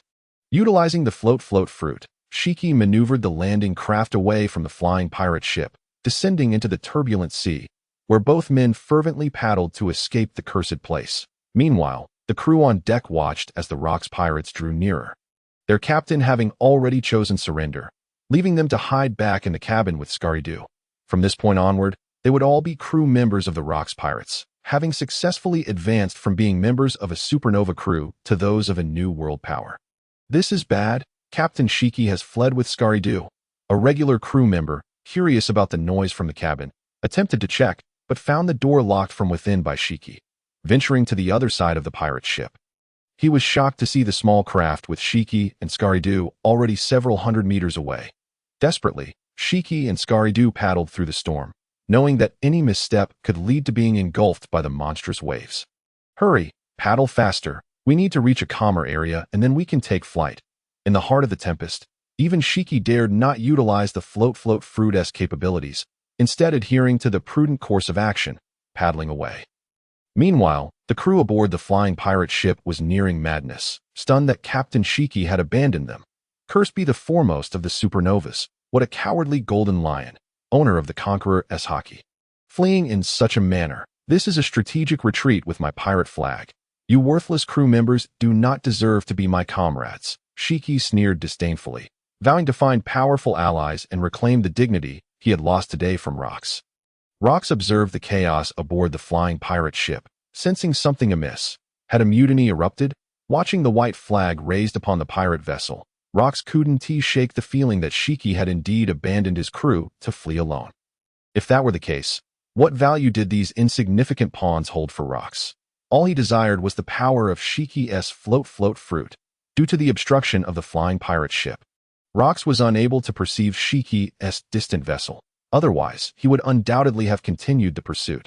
However, the desperate pirates of the flying pirate crew took the initiative to approach the Gibikazo, seeking to surrender to the Rock's pirates, thereby granting Shiki a brief respite as they neared the flying pirate ship. Rox, along with his lieutenants Silver Axe and Wang Ji, leaped aboard. Where is Shiki? Rox demanded, hoisting a junior officer aloft, his terrifying gaze causing the pirate to roll his eyes in fear. Captain Shiki has fled with Officer Scard. Please, Captain Rox, spare us. We wish to join your crew. We implore you to take us in. A pirate cried, kneeling in supplication, with others following suit, pleading for Rox's mercy. Ha ha, as expected, that scoundrel Shiki has made his escape. Rox heartily commended Shiki, recognizing that the wielder of Conqueror's Haki was not so easily subdued. Their first encounter had decimated his Golden Lion fleet. And now, this meeting saw both ship and crew forsaken. It appeared the next rendezvous would be the moment of his submission. Captain Rox, what shall we do with these scoundrels? Wang Ji unsheathed his gleaming sword, ready to execute the captain's orders. Ha! Since they have voluntarily surrendered, let us take them back to Hive Island Hakanosu to serve as laborers, ensuring our stronghold is aesthetically pleasing. When we next capture Shiki, he shall witness the crew he abandoned. Rox gazed in the direction of Shiki's retreat, lamenting the missed opportunity, knowing that finding him again would prove more challenging. Yet, Rox held firm belief in his fate. Confident that fortune would favor him, he was one of the D lineage, destined to stir the tides of this era. Great figures would undoubtedly prostrate themselves at his feet, aiding him in his ascent to power. Meanwhile, Golden Lion Shiki and Scard, having narrowly navigated the stormy seas, swiftly utilized the powers of the float fruit to lift their small vessel into the air and escape. Captain Shiki, where to next? Shall we go recruit new crew members? Scard, relieved to have evaded the relentless pursuit of the New World tyrant Rox, lamented the diminished ranks of the flying pirate crew, now reduced to just 2 men. with their ship lost and their status akin to that of a solitary commander. Indeed, this time we must seek out even stronger elite crew members. At this stage, devoid of territory, a pirate fleet bore little utility. Instead becoming a liability, vulnerable to the gaze of New World overlords, an endeavor fraught with risk, they would have to rely on the abilities granted by the float fruit to assemble an elite pirate crew. Once they gained strength and secured a territory, they could then consider forming a grand fleet. Recently, the chatter within the phone bug groups had dwindled, and he had not reached out to Brook, who, it seemed, was faring better than himself, causing him some vexation. Initially, he had hoped to recruit Brook, a figure he deemed wise, who had evidently predicted his current failure. It appeared he must seek out another clever individual, with the utmost priority being a genius navigator. Otherwise, he would not have been pursued into the tempest by rocks, oblivious to the looming danger. For now, it was prudent to find a place to conceal themselves for a time, lest they be discovered by the rocks pirates. However, in the New World, merely purchasing a copy of the World Economic News could potentially expose one's location, as its publisher, Kaido, covertly sold the whereabouts of all pirates within the underworld. Should one possess the means, he might even dispatch newshawks to surveil targets. Thus, if one were to attract the ire of powerful factions, it was imperative not to linger in one location for too long, while remaining vigilant for any newshawks or intelligence hunters in pursuit. That on the golden flying ship, the King of Hell, the crew celebrated the arrival of Edward Newgate, while Brook took the rare opportunity to cook personally, with Antonio eagerly seeking his guidance. "Gulalala, this is my first time aboard a flying pirate ship," Newgate exclaimed, surveying the scattered islands upon the vast azure sea from the ship's edge. "Brother Newgate, you will soon acclimate." "I was equally astounded on my first embarkation." Fisher Tiger diligently scrubbed the deck, fulfilling his duties as a trainee crew member. "Newgate, according to Captain Brook's directives, I will ensure you awaken your duel Haki in the shortest time possible. With your physique, you have already met the criteria. With the right methods, you shall awaken swiftly." Redfield, holding a glass of fine red wine, exuded elegance. This particular vintage was a special brew from Fishman Island, a treat the captain seldom permitted. "Thank you. I shall strive to become a protector and fighter for everyone." Once Newgate awakened his duel Haki, his combat prowess would rival that of Brook and Redfield, potentially positioning him among the giants due to his immense strength. Fisher Tom commenced the preliminary design of the sea train, while Brook also urged him to explore the possibility of an aerial island train. Ships Dr. Kuroka's had been diligently researching how to transform the vast quantities of fishman venom acquired into weaponry, with Sniper Shuruba developing toxic bullets. Brook sensed that these two were worthy of becoming competent members of the crew. Shiki, too, began earnest training, claiming she was preparing to awaken her conqueror's Haki. Brook, though reluctant to dampen her enthusiasm, saw her resolve at the Marine headquarters in Marineford. Breaking news. The Hell Pirates have traversed Fishman Island and have now emerged in the seas of the Vodka Kingdom in the New World. Having recruited a new member, Edward Newgate, a pirate of formidable strength, it is said that he was expelled from the Lion Pirates led by Ryan due to his overwhelming power. Chief Strategist Wymark analyzed the intelligence, feeling increasingly pressured as there had been no progress in capturing the Hell Pirates, and voices of dissent were rising among the celestial dragons. The flying ships of the Hell Pirates truly are a considerable nuisance, and our Navy's control over the New World has always been tenuous. However, at the insistence of the celestial dragons, we have dispatched Admiral Gauss Devo to the New World. Admiral Kong will also continue to clear the Sabaody archipelago, leaving only Admiral Haas stationed at the Marine headquarters. The Marine Fleet Admiral Kukulkan had issued this command. Admiral Gauss Devo, a mythical Zoan Devil Fruit user with flight capabilities, should be more than sufficient to deal with the Hell Pirates.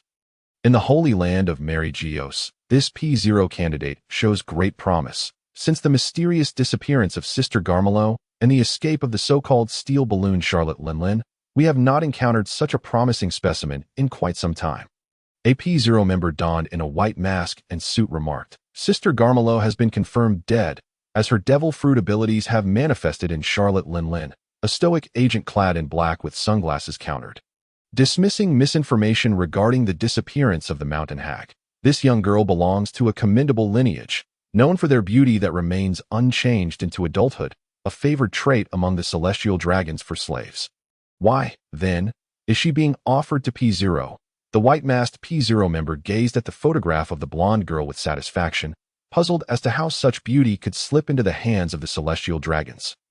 She possesses substantial strength. She was specifically chosen as a spy for the Hell Pirates by the celestial dragons, due to the inefficiency of the Marine headquarters, the elders of the Rothschild family. Aware of Brook's penchant for recruiting powerful and promising pirates, dispatched their strongest young female spy, endowed with both strength and intelligence, to infiltrate and seize the opportunity to undermine the Hell Pirates. With her strength, she cannot possibly contend with Brook and Redfield. Although this blonde girl excels against her peers and is proficient in the 6 styles of the Navy, strength is strength. Spies do not need to confront enemies directly. Do they? Providing information at any time is quite valuable. What a pity. With her beauty and abilities, I had hoped to deploy her within the shadowy underworld. Recently, the Bondi pirates have grown excessively arrogant. Audaciously claiming to be the world's destroyers, they are but a mere supernova. Their crew is currently recruiting members, so we may as well dispatch a couple of agents to infiltrate. Yesterday, among the noble celestial dragons, a prince casually expressed his keen interest in the devil fruit of Bondi Wald as the most devoted subordinate of the celestial dragons. The black-clad agent felt compelled to remain ever prepared to capture this pirate for the amusement of the prince. Should the prince suddenly remember this pirate, he could effortlessly locate them through the spies he dispatched, facilitating their arrest. Additionally, regarding Joel D. Roger, although the Navy has been instructed to erase the from his name on the wanted posters, he has recently been reported to be actively seeking the historical texts. This pirate must be closely monitored. The supreme directive from the stars was clear: search for the Nika fruit and prohibit any research on the historical texts. Understood. One final matter: the Rocks pirates have been aggressively expanding. He too bears the Din's name and must be curtailed. Dispatch elite members to infiltrate their ranks, make a name for themselves, and keep a vigilant eye on his movements and intentions. At this juncture, the world government and the Navy headquarters were in a period of remarkable strength, far from the weakness that followed the advent of the pirate King Roger and the onset of the Great Age of Exploration. On the Grand Line, at Prut Island, Roger declared, "We must enter the New World." The Navy strongholds along the Grand Line are simply too numerous. The Roger pirates had just defeated a fleet led by a rear admiral. And under the relentless pursuit of the Navy headquarters, this crew, dedicated to uncovering historical texts, was relentlessly hunted by the commanders stationed at various Navy fortresses. Even Rayleigh and Jabba were beginning to feel mentally exhausted from the constant chases and skirmishes. The ironclad pirate crew could hardly withstand such sustained assaults from so many Navy strongholds. Alas, we have no choice but to head to the Sabaody archipelago and enter the New World. Roger observed the fatigue of his crew. It seemed his research into the historical texts had indeed touched a nerve with the world government. Yet, he often felt the call of these mysteries, urging him to explore the secrets of the world that it may not be possible for the time being. As Brook has killed a celestial dragon, the Sabaody archipelago is currently under a vice admiral's campaign to eradicate pirates. And we cannot risk entering the New World now, Rayleigh lamented, taken aback by Brook's audacity in taking down a celestial dragon, further igniting his curiosity about Brook's true identity. From the news conveyed by the Seagull and the latest editions of the Seagull newspaper, it was evident that Brook was being exonerated. Rayleigh had also noticed that Brook's manner of speaking bore a striking resemblance to the mysterious individual with whom he had been communicating through the phone snail, leading him to conclude that Brook, the phone snail, and the World Economic News Agency were undoubtedly interconnected. Brook truly is a force to be reckoned with. Committing the crime of killing a celestial dragon is far more likely to provoke the world government than my quest for historical texts. Roger chuckled, admiring Brook's courage to stand against the entire world government for the sake of his crew. That we should make haste. That rabid vice admiral is hot on our heels. Rayleigh's frustration grew as he spotted the detestable ship bearing the insignia of the vice admiral, who surprisingly outmatched Roger in strength. Were it not for Rayleigh's cleverness in a chat group, where he had promised to deliver news of any devil fruits found to the Seagull in exchange for training in armament Haki, the entire Roger Pirates crew might have been thoroughly trounced and forced to flee. Later, Rayleigh sought guidance on the training method for observation Haki, promising yet another devil fruit as a reward. To his delight, the Elder truly delivered, prompting Rayleigh to leap with joy, perplexed as to why the Elder would place such trust in him, fearing he might not fulfill his promise. Brook, of course, had faith in the pledges made by Roger and Rayleigh. both of whom harbored great potential for conquerors' Haki. Furthermore, the Roger pirates were known for their aversion to consuming devil fruits. The method for awakening and training the dual Haki lay in Brook's possession, and it was far more beneficial to trade it now for respect and rewards from the Roger pirates. With the newfound dual Haki, the strength of the Roger pirates surged, enabling them to evade the relentless Vice Admiral multiple times, whose mastery of armament Haki was formidable, complemented by the impressive prowess of the Navy's 6 forms. Now, the rabid Vice Admiral seemed to be addicted to the chase, persistently fixating on the Roger pirates.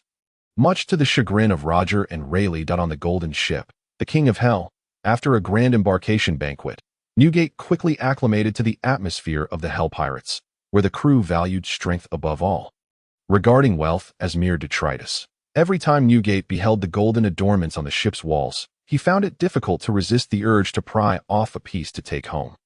Newgate, your continuous support for your hometown is not a sustainable solution, as the saying goes. It is better to teach a man to fish than to give him a fish eye in the future. We should plant our flag on Sphinx Island and instruct them in martial arts and Haki, empowering them to become self-sufficient. Relying solely on you will only render them increasingly feeble. Brook discerned Newgate's yearning. Only one who has experienced poverty can grasp the significance of wealth. While the future Whitebeard would indeed be strong, his logistical and developmental management skills were woefully lacking. Even Kaido of the Beasts had military factories and research divisions, while Big Mom sponsored Caesar's research projects. Yet the Whitebeard pirates merely indulged in feasting without a fixed base of operations that I understand. Captain Brook. Newgate had grown accustomed to his selfless dedication to his hometown, never contemplating how to empower it. He merely sought to protect his homeland and provide the islanders with peaceful, stable lives. Having become an orphan, he had ventured out to sea as a pirate from a young age, never having received formal education, unaware of what sustainable development entailed, nor how to enrich and strengthen a nation. Now, he could only heed Captain Brook's advice in search of better ways to assist his hometown in rising to prominence and achieving greater peace. Come, let us practice together.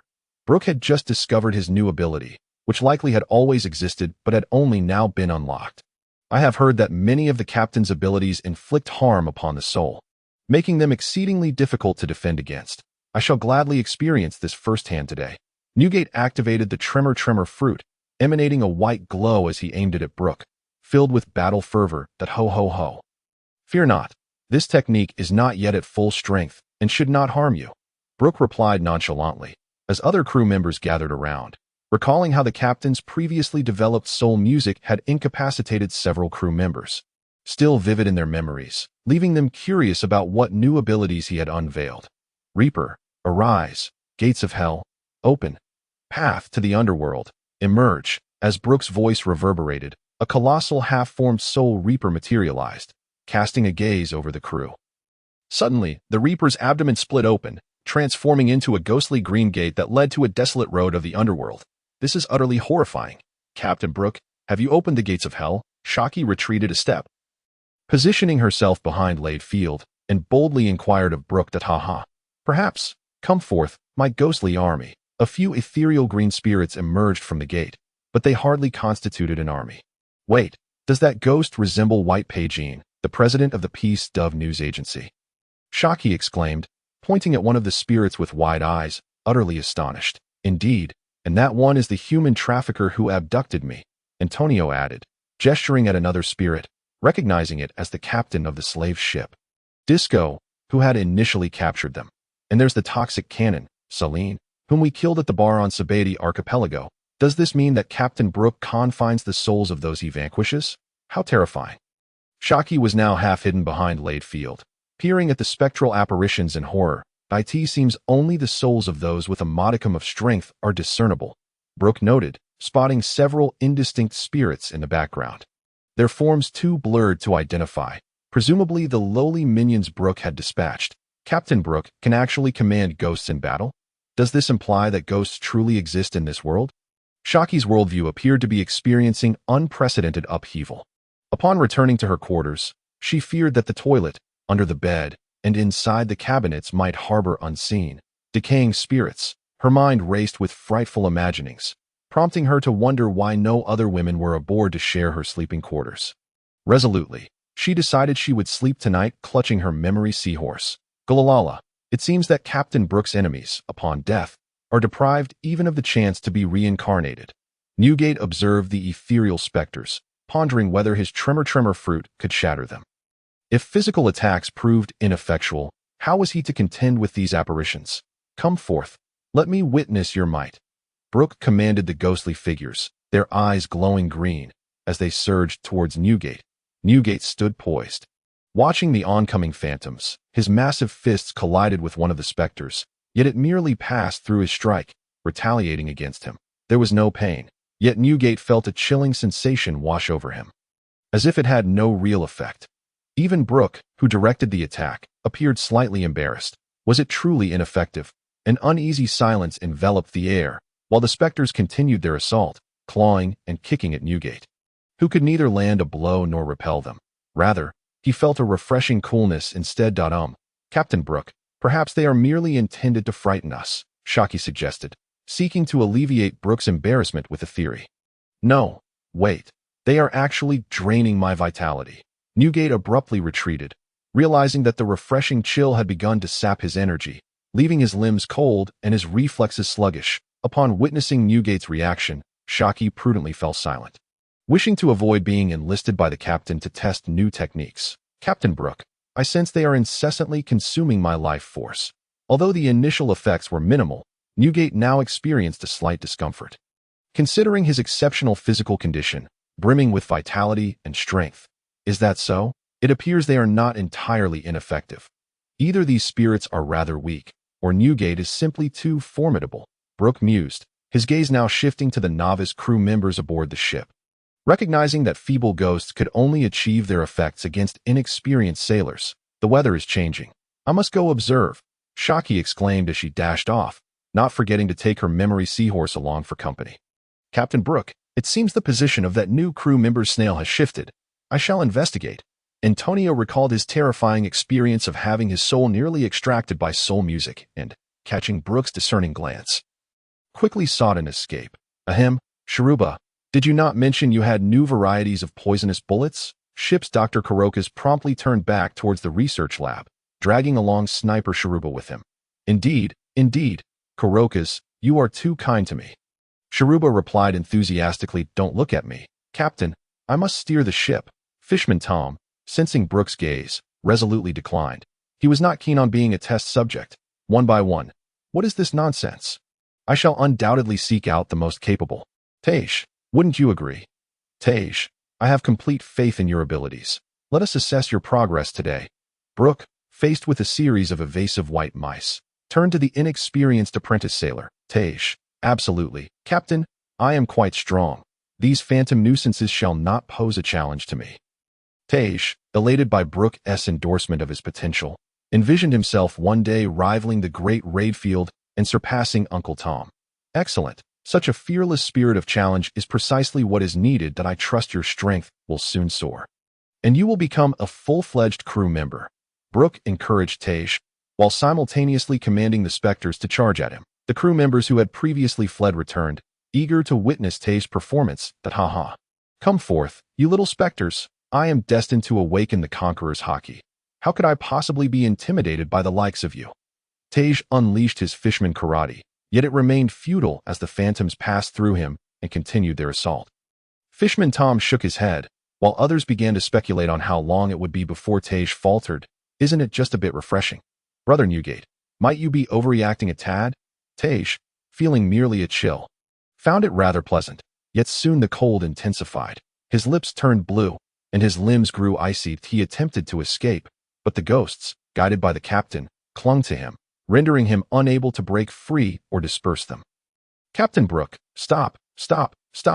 I cannot endure this any longer. Tej, unable to evade, rushed towards the captain, his hands trembling and his complexion pale. Kurokas, please examine him. Brook, pleased with the outcome, surmised that the ghost's deathly aura drained the vitality of the living, inducing weakness. If their numbers grew and their strength increased, a ghostly army might be capable of inducing widespread debilitation. There are no injuries. He merely appears fatigued, akin to someone recovering from a severe illness. A few days of rest will suffice. Kurokas assessed Tej's condition, likening it to someone who had overexerted themselves. "Captain Brook, could you play a tune to conquer the heavens? I feel as though I may collapse." Tej hung his head limply, regretting his earlier bravado, now feeling utterly humiliated for not being able to endure for even a few minutes. Just in time. "I, too, wish to hear Captain Brook's soul music." Newgate chimed in, and although Brook had initially intended for Tej to suffer a little, he relented, summoning his violin to play a melody that uplifted the spirits of all the crew members.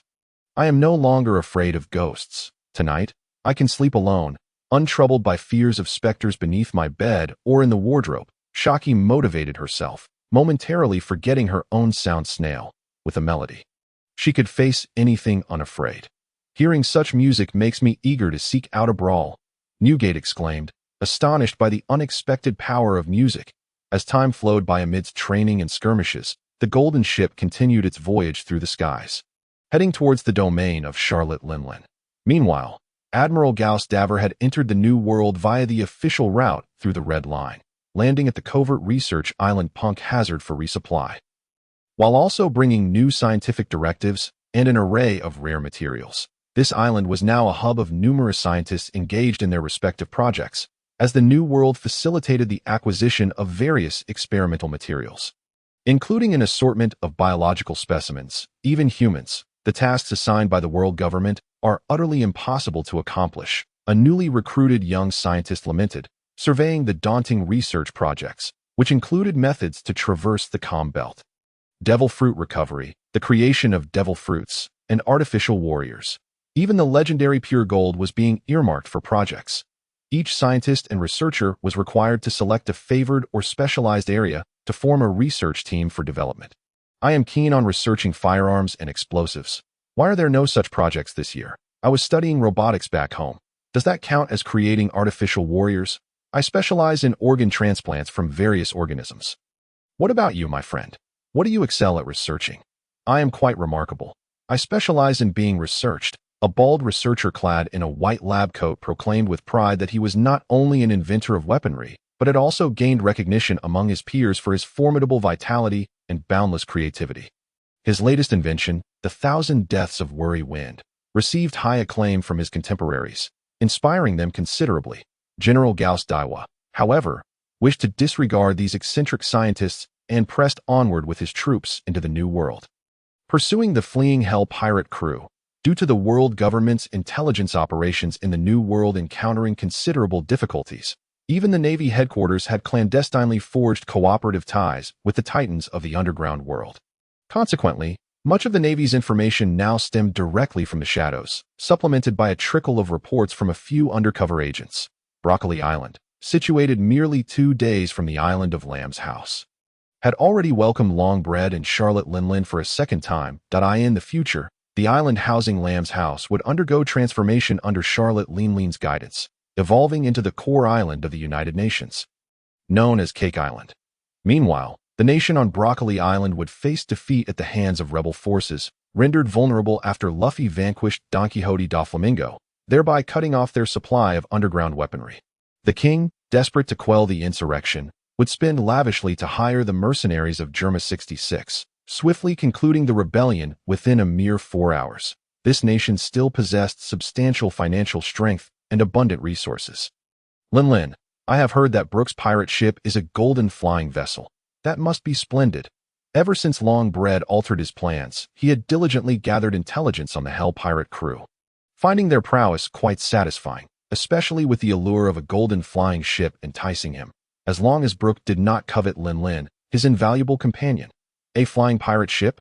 My Zeus can fly too," Charlotte Lingling exclaimed, lifting her thundercloud homie, Zeus, into the air. However, these homies, born from Lingling's fragmented soul, typically heeded only her commands, refusing to allow Longbread aboard, lest the serene clouds turn tempestuous and lightning rage. The key is the gold. Constructing a ship with such an abundance of gold requires immense wealth. Longbread licked his lips, reflecting on the treasures accumulated over a decade of pillaging alongside Lingling. Treasures he was reluctant to part with for mere embellishments on a pirate vessel. Such extravagance would undoubtedly attract the attention of more formidable pirates, leading to a swift demise and the loss of their ship. "Then will I no longer have to worry about affording desserts?" Charlotte Lingling mused, lamenting how quickly the spoils from their plundering expeditions vanished, compelling her to frequently seek out other islands for more loot. Longbread, upon hearing Lingling's words, felt a flutter of excitement in his heart, his face betraying a joyful agreement. Indeed, from now on, you can simply ask Brook for money. This arrangement seemed advantageous. Let Brook sustain this insatiable glutton. Hoping he would not provoke Lingling, who harbored a voracious appetite. Otherwise, a frenzied Lingling would be a force to reckon with, indeed. Furthermore, if he subtly informed Brook of Lingling's past heinous acts of cannibalism, Brook would certainly perceive her as a monstrous crew member. Once he grasped her true nature, he might even cast them off the ship. In this way, Brook's plans to claim Lingling would fail, allowing Longbread to continue pursuing their original agenda. Even if Brook did not expel Lingling, he would likely harbor a sense of wariness and aversion toward her, given her history of cannibalism and potential for madness. These traits alone were enough to unsettle anyone. Yes, I understand. However, I shall also strive to procure treasures to repay Brook, Charlotte Lingling declared joyfully, relieved that she would no longer have to fret over finances and would have even more companions. Upon their return to the island, the duo resolved to first satiate Charlotte Lingling's appetite. Though Longbread's much fruit could conjure food, Lingling seemed less inclined to consume delicacies born of devil fruit. Preferring genuine sustenance, more often than not, they indulged in feasting and looting, not only enjoying their meals for free, but also ransacking the establishments they visited. They had even incapacitated the black-clad protectors of the restaurants. Showcasing true pirate behavior. It was under Longbread's influence that the young Lingling evolved into a brutal and tempestuous empress. Look, Longbread, there's a little giant taller than me. Lingling excitedly pointed at a small giant wielding a massive sword. Standing at a height of 12 meters, scarred and clearly no ordinary foe, the notorious Charlotte Lingling has returned, with a bounty of 580 million. It was she who ravaged this street. A restaurant owner glared furiously at the detestable woman who had destroyed his establishment. As he spoke, a crowd began to gather, including the sword-wielding giant Slayer, the Great Sword, a renowned bounty hunter in the New World, had claimed over 100 pirates with bounties under his blade, including several supernovas and notorious pirates boasting bounties exceeding 300 million. Great Sword, that's her. Quickly, eliminate her. At the behest of the owners, many bounty hunters encircled Lingling and Longbread. Are you the Charlotte Lingling who destroyed a warrior village in Elbaf 10 years ago? The Great Sword, possessing giant lineage, had heard tales of Lingling's massacre of the elderly giant hero, Waterfall Beard Yu. Consequently, he harbored resentment and animosity toward her. Lingling, however, held a fondness for her equally towering kin.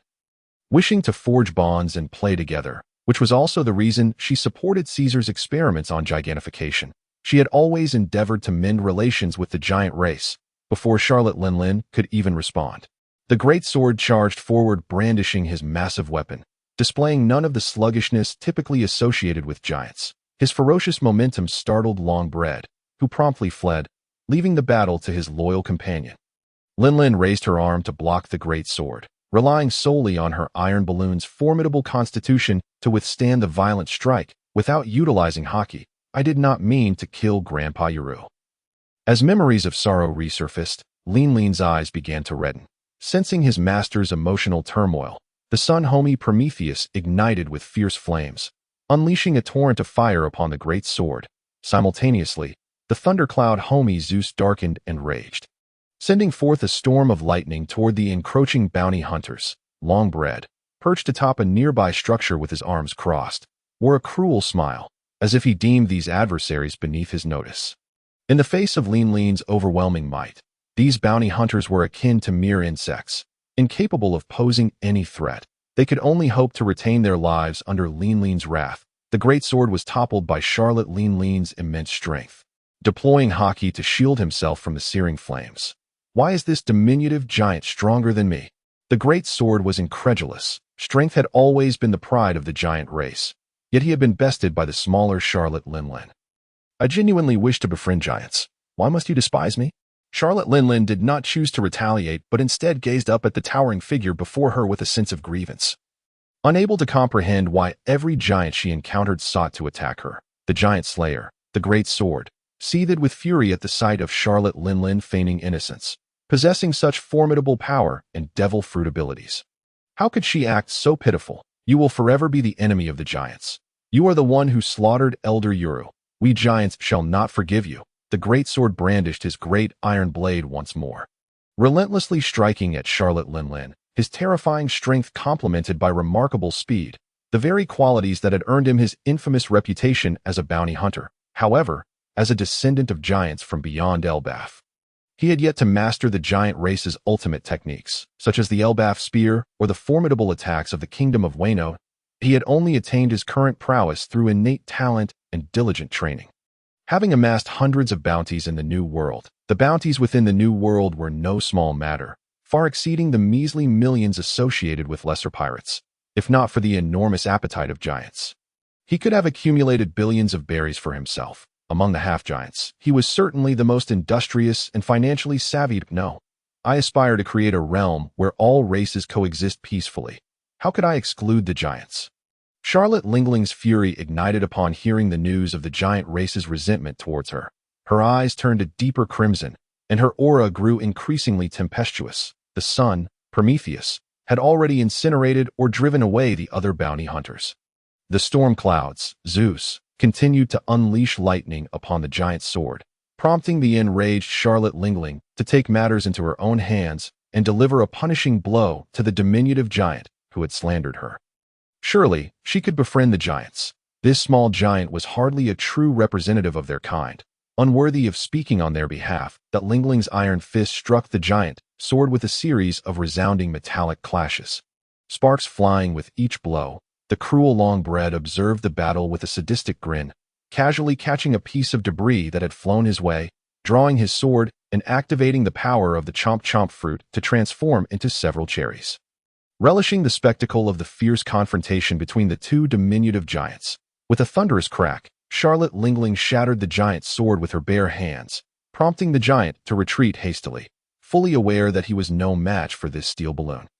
However, the infuriated Lingling would not let anyone escape unscathed. With Prometheus and Zeus bombarding the giant's sword, the trio cornered him, forcing him to flee in desperation. The ensuing chaos spilled over into the bustling streets, where the path of the iron balloon left devastation in its wake, lightning and fire wreaking havoc, reducing buildings to rubble. What is this giant doing? Is he here to capture pirates or incite destruction? The onlookers lamented. Hurry and lead Charlotte Lingling to the sea. She is endangering the livelihoods of these business owners. Everything was lost, streets crumbled, and flames consumed the remnants of what once stood. Damn it. You cursed pirates. Even bounty hunters are no good. The business owners, witnessing their years of toil reduced to ash, wept in despair, unsure how to explain the calamity to the true masterminds behind it all. Longbread, in hot pursuit of Lingling as she hunted the giant sword, reflected on the madness of the situation as they wreaked havoc from Pinglading Street to Newgate, scorching the entirety of Broccoli Island. Thus, it was wise never to provoke the terrifying Charlotte Lingling. The steel balloon, thought Longbread, recalling moments when her fierce gaze had pierced through him, as if he were dancing on the edge of death. At the coast of Broccoli Island, the giant slayer, the giant sword, plunged into the sea to escape, while Zeus continued to electrify the waters, and Lingling contemplated using Zeus to pursue him further. Lingling, do not chase after him. Have you forgotten our purpose? We must find Brook. Longbread urgently intervened, fearing that Lingling would venture into the unknown seas alone. Despite her newfound strength, her uncontrollable nature concerned him.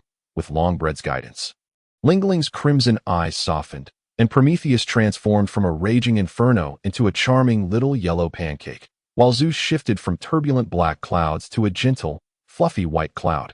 Longbread, he said, the giants will never forgive me. What should I do?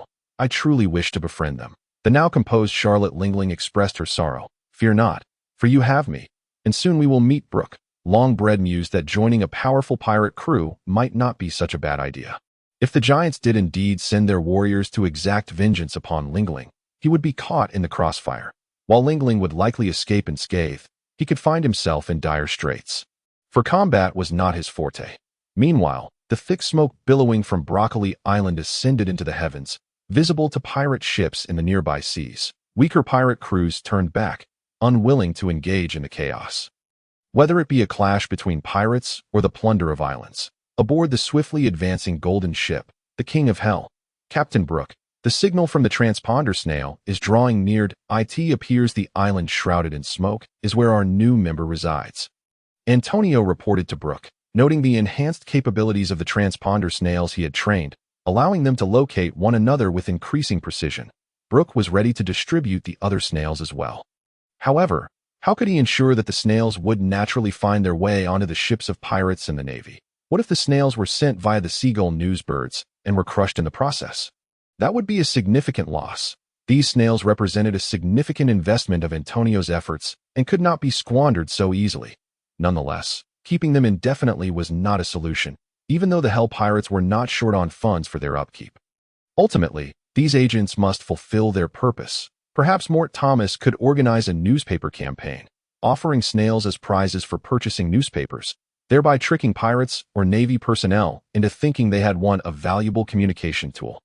Each newspaper could bear a number, and those who bought the newspapers could retain the numbers. The next issue could announce the winning numbers, effectively distributing the snails. Winners could redeem their prizes the following day. And by the third day, designated seagulls would deliver the snails. Brook believed his plan was sound. Even if it had minor flaws, the probability of success was high, and it might even boost newspaper sales and enhance the news agency's influence. Under Brook's direction, Mort Thomas was tasked with sending seagulls to deliver newspapers to specific pirate crews and naval ships, thereby establishing a clear system for identifying winners. Thus, they could choose any winner they desired, intentionally providing them with the spy transponder snails. Even if these snails did not end up in the hands of core personnel, they would still enable the tracking of locations and the interception of communications. From that point onward, there would be no need for seagulls to track positions, significantly increasing efficiency and catching their targets off guard. He immediately instructed Mort Thomas to investigate which high-ranking naval officers, such as admirals and generals, frequently set sail, marking them as potential winners. Among the pirates, aside from those specifically designated by Brook, any pirate crew with a bounty exceeding 500 million could be considered a target for the giveaway. Armed with this intelligence, the Hell Pirates would no longer need to fear surprise attacks from formidable foes. Instead, they could actively seek out their adversaries. Brook meticulously documented his plan, inviting Mort Thomas to refine any shortcomings. With the ultimate goal of distributing the spy transponder snails, Mort Thomas would also send specialized seagulls to the King of Hell to pick up the snails for distribution. The World Economic News Agency saw great potential in this innovative initiative, confident it would elevate their profile, especially with Brook providing the prizes, prompting them to swiftly finalize the rules and commence planning. On Broccoli Island, long bread, let us depart. This island is in ruins, unfit for my first encounter with Brook. Charlotte Lingling declared, surveying the devastation wrought by the flames. She felt no guilt for the destruction she had caused. Understood, Lingling.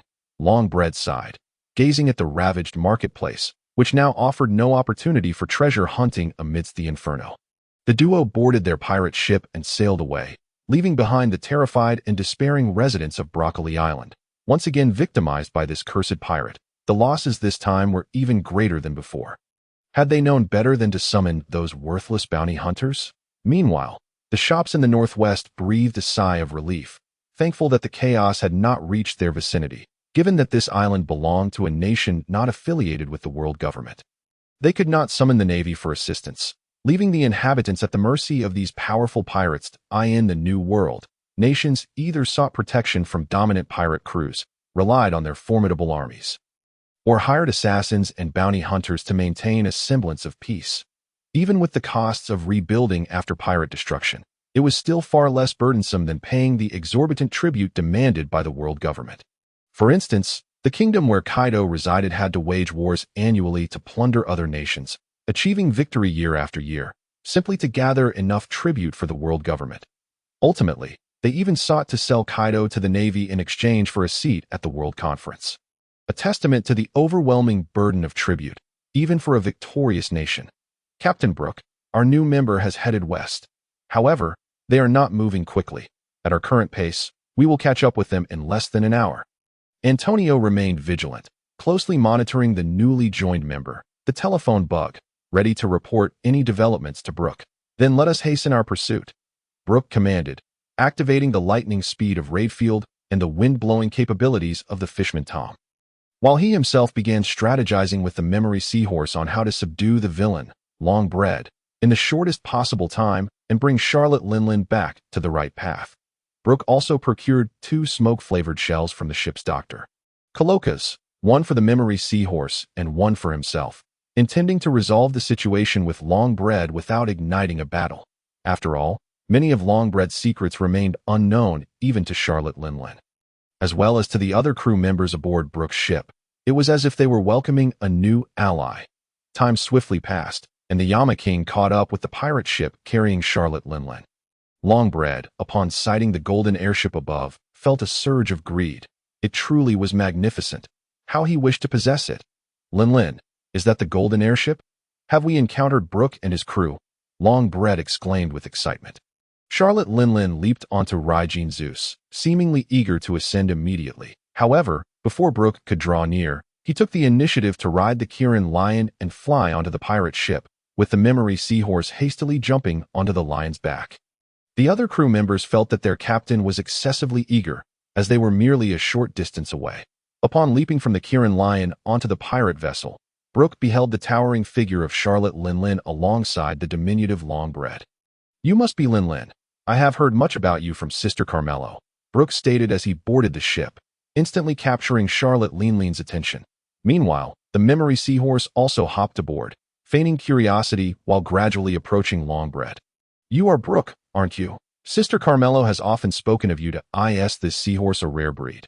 Linlin inquired, her interest piqued by various species, as she had previously utilized the book fruit to amass a library of rare creatures. "Oh no, he is merely an ordinary seahorse. There is no need for concern." Longbread watched Brook with caution, aware of how much he knew about Carmelo's affairs. "Brook, let us ascend to the golden airship." "I can hardly wait to join this family," Charlotte Linlin exclaimed excitedly, as Raijin Zeus prepared to take flight. "Certainly, let us go." Brook cheerfully strummed a few notes on his guitar before soaring upward on the Kieran Lion, with Linlin on Zeus following closely behind. Longbread, feeling a twinge of fear, had just opened his mouth to express his desire to join them when Brook's music momentarily entranced him, causing him to lose focus. Before he could speak, the pink seahorse casually passed by, inadvertently spraying him with a strange shell that released a cloud of smoke, rendering him dizzy and unconscious in an instant, unbeknownst to him. He had been outsmarted. "Linlin will surely come to my rescue," was Longbread's final thought before losing consciousness. Meanwhile, the memory seahorse coiled around Longbread, propping him against the wall and beginning to devour his memories. Having previously absorbed numerous memories, the seahorse had grown to just over a meter in length, and now coiling around the 1.40 meter Longbread made them appear as if they were close friends embracing. "Hey, what is your seahorse pet doing with Longbread?" Charlotte Linlin, belatedly aware of Longbread's peculiar state, realized she had forgotten to bring him along to do. "It's nothing. The seahorse simply enjoys playing with new friends. They will surely become great companions." Brook swiftly moved to shield the situation, pulling Charlotte Linlin toward the approaching Yama King. "That's wonderful. I believe we can all become good friends." Charlotte Linlin thought it inconceivable that a mere pet seahorse could pose any threat to Longbread. The golden airship soon hovered above the rear of the pirate ship, as Brook rode the Kieran Lion, bringing Charlotte Linlin aboard the Yama King. Upon stepping onto the ship, Charlotte Linlin immediately spotted her fellow giant, Edward Newgate, and her face lit up with joy. Finally, she had a companion of similar stature that I hope he won't break my back with a mere hug or shatter my hand with a handshake. "Wow, he is even a bit taller than Newgate." Summer Chi observed the giant girl adorned with a cowboy hat, a pink and white spotted shirt, and elegantly fitting jeans, admiring her proportions. "Hello everyone, I am Charlotte Linlin. My dream is to meet many, many friends and establish a realm where all races coexist peacefully." Charlotte Linlin exuberantly introduced herself, hopping off Raijin Zeus and greeting each new companion she encountered. "Be cautious of Linlin's strength, everyone. Take care not to get hurt. You can use Haki or simply nod to signal." Brook particularly cautioned Antonio, the timid one, lest a single embrace from Linlin prove fatal. His words, however, only piqued the curiosity of Tiger, who believed that a mere handshake with this new crew member would not be injurious. Seeing Charlotte Linlin extend her hand first, Newgate could hardly believe Brook's warning. For he too was renowned for his immense strength, capable of halting a ship with a single hand. As Newgate grasped Linlin's hand, he instantly felt her power, which rivaled his own. Linlin happily tightened her grip. Sealing their bond as newfound family, a tremendous gust erupted from their handshake, leading onlookers to mistakenly believe a fierce battle had commenced. Was this the customary greeting among new comrades? The wind ruffled Redfield's noble attire, stirring a sense of unease within him. Yet another overwhelmingly powerful addition to their ranks. How long could he maintain his position as the strongest subordinate, having witnessed Newgate's terrifying talents and formidable tremor fruit abilities? He surmised that it would not be long before he caught up. Meanwhile, the rest of the crew, including Summer Chi, were left astounded by the sheer force of the handshake. What on earth? The force of a handshake rivals my full-powered kick. Tiger, who prided himself on his strength, swallowed hard and discreetly withdrew his hand, deciding that in the face of new friends, there was no need for handshakes. A mere glance or verbal exchange would suffice. Linlin, please refrain from exerting so much strength during handshakes. A simple greeting will suffice, Brook interjected, relieved that it was Newgate she had shaken hands with. Had it been Antonio or Summer Chi, their hands would likely have been crushed. Oh, I am so sorry. Are you all right? Linlin expressed concern for Newgate, realizing she had almost caused a disaster, for she could easily topple giants and colossal bears, instilling fear in many of her companions. I am fine, but your strength is indeed formidable. You must exercise caution when greeting our other companions. Newgate observed that this giant girl seemed unable to fully control her immense power, and her demeanor suggested a certain immaturity. I understand, Charlotte Linlin replied earnestly. You need not hold back with me. Unleash your full strength. I wish to witness your power. Redfield stepped forward, eager to gauge the true extent of this giant girl's capabilities. But you are so small. I fear I may accidentally hurt you. Linlin expressed concern for her diminutive companion, glancing at Brook for guidance. Not to worry. Redfield is quite formidable himself. You may find it challenging to defeat him. Brook was unsure if Linlin had awakened her Haki, as it appeared no one had instructed her in its use. She herself seemed oblivious to her own abilities, having relied on her iron balloon physique and the powers of the soul fruit to dominate in the new world. Is that true? Is Mr. Redfield really that strong? Linlin regarded the pirates around her as weaklings, convinced that none could rival her. The truth was, Longbread had intentionally targeted only the less powerful islands, avoiding the territories of dominant pirate crews and formidable foes. Being a cautious individual, Longbread would never place himself in danger, especially considering they were but 2 in number. How could they dare challenge a large pirate crew? This was the reason Linlin had yet to encounter an opponent capable of matching her strength. They clasped hands. Redfield felt Linlin's palm was not only imbued with immense power, but also remarkably firm, seemingly stronger than his own Haki defense. Where on earth had their captain found such a terrifying creature? As Redfield intensified his efforts, Lingling observed that the arms of her new companion had turned black, initially believing they might be damaged. However, upon feeling a surge of greater strength, she was unwilling to back down and began to exert herself further. Thus, Redfield continuously augmented his armament Haki and strength, while Lingling joyfully clenched her fists, refusing to concede. I end this fervor. Redfield unleashed his conqueror's Haki, yet Lingling remained undaunted, exuding an indomitable spirit as if awakening from slumber.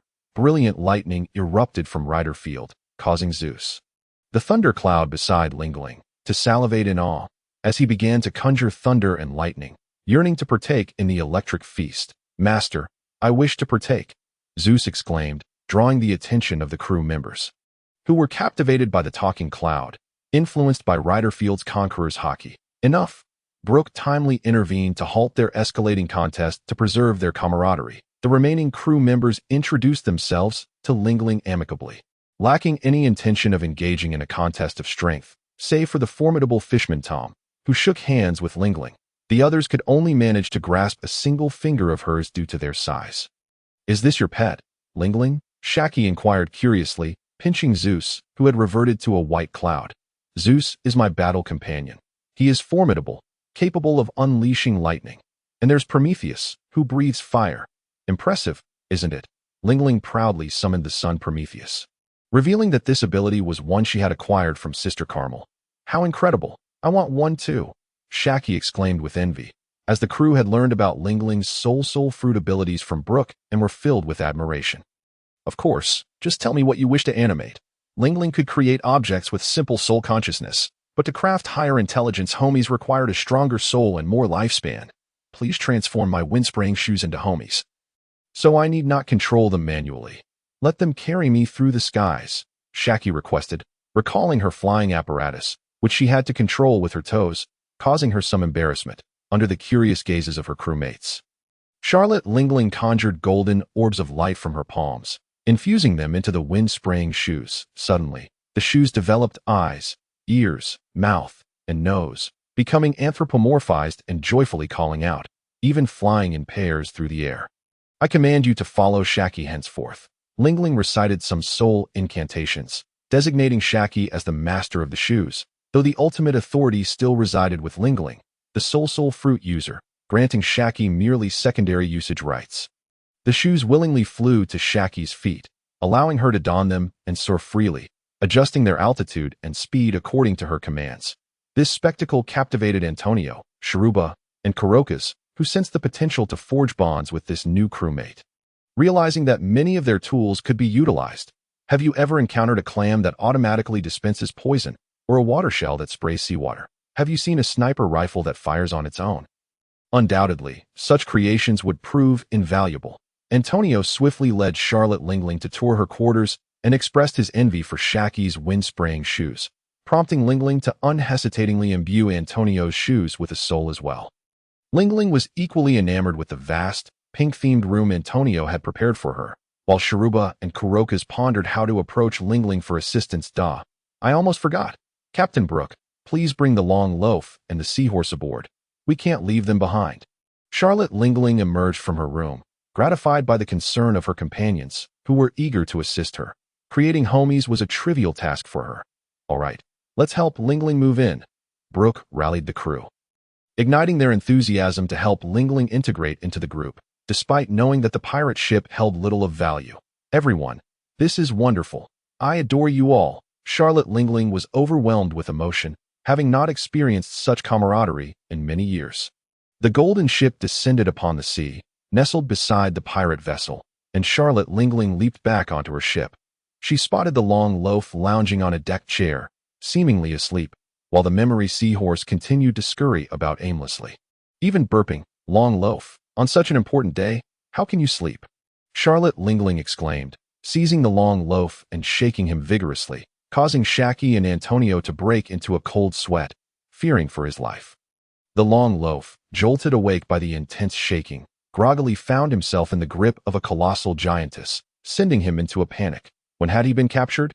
He distinctly recalled fleeing after their pirate crew was vanquished, successfully evading the enemy pirates. How had he fallen into their clutches so swiftly? The agonizing shaking instilled fear in the long loaf, compelling him to plead for mercy. That I surrender. I surrender. Please, do not kill me. Fully awakened by Lingling's shaking, the long loaf began to struggle. What ails you? Long loaf, why would I harm you? Lingling, thinking she may have overdone it, gently placed the long loaf back on the deck. Brave warriors, spare my life. I am a skilled cook, quite capable. The long loaf knelt, still bewildered by the situation, seeking mercy, as these individuals did not appear to be the same pirates who had defeated their crew. Long loaf, are you daft? I am Lingling. Lingling glared at the long loaf, recalling how he had previously obstructed her efforts to find Brook, now babbling nonsensically. The crew members, aware of the memory seahorse's abilities, exchanged knowing glances at the long loaf and the idle memory seahorse, speculating whether this was Brook's directive. Is this companion of yours unwilling to join our hell pirate crew? Brook inquired with concern, eyeing Lingling and the pleading long loaf. Charlotte Lingling was uncertain of the long loaf's thoughts, remembering his prior resistance against Brook and Carmel. Please, esteemed one, do not slay me. I am willing to join you. I swear. The long loaf, upon seeing the imposing unfamiliar pirates and the nearby golden ship, contemplated joining them, realizing that such a potent pirate crew could safeguard his comrades. Long loaf, what nonsense are you spouting? We were always meant to join Brook and the others. Lingling held the long loaf before her, speaking earnestly. I understand now. I understand. Yes, yes, joining. My earlier words were folly. The long loaf, seeing the terrifying giantess defending him, felt as if he had received divine favor and quickly acquiesced to her words. Wonderful, long loaf, you have finally seen reason. Never speak ill of Brook again. Lingling's admonition startled the long loaf. What ill words? He hardly knew these people, yet he obediently nodded as if pecking at grains. The Hell Pirates regarded Brook and the memory seahorse with speculation, pondering if the long loaf had spoken disparagingly of Brook, resulting in the erasure of part of his memory. Was Captain Brook truly so petty? Should they be cautious in the future, avoiding negative remarks about their captain? They resolved to praise him more often. Everyone, let not your thoughts wander. From now on, the long loaf shall be our ally. Let bygones be bygones, and refrain from harboring any dubious notions about Lingling. Brook clarified, prompting Shiki and the others to hastily deduce that the long loaf had harbored inappropriate intentions toward Lingling, leading to his memory being altered by the captain's memory seahorse. Tiger and Newgate, who boarded later, remained oblivious to the memory seahorse's abilities, bewildered by the unfolding events. Upon hearing Brook's words, the long loaf sighed in relief. Had he truly joined this pirate crew? But what did it mean?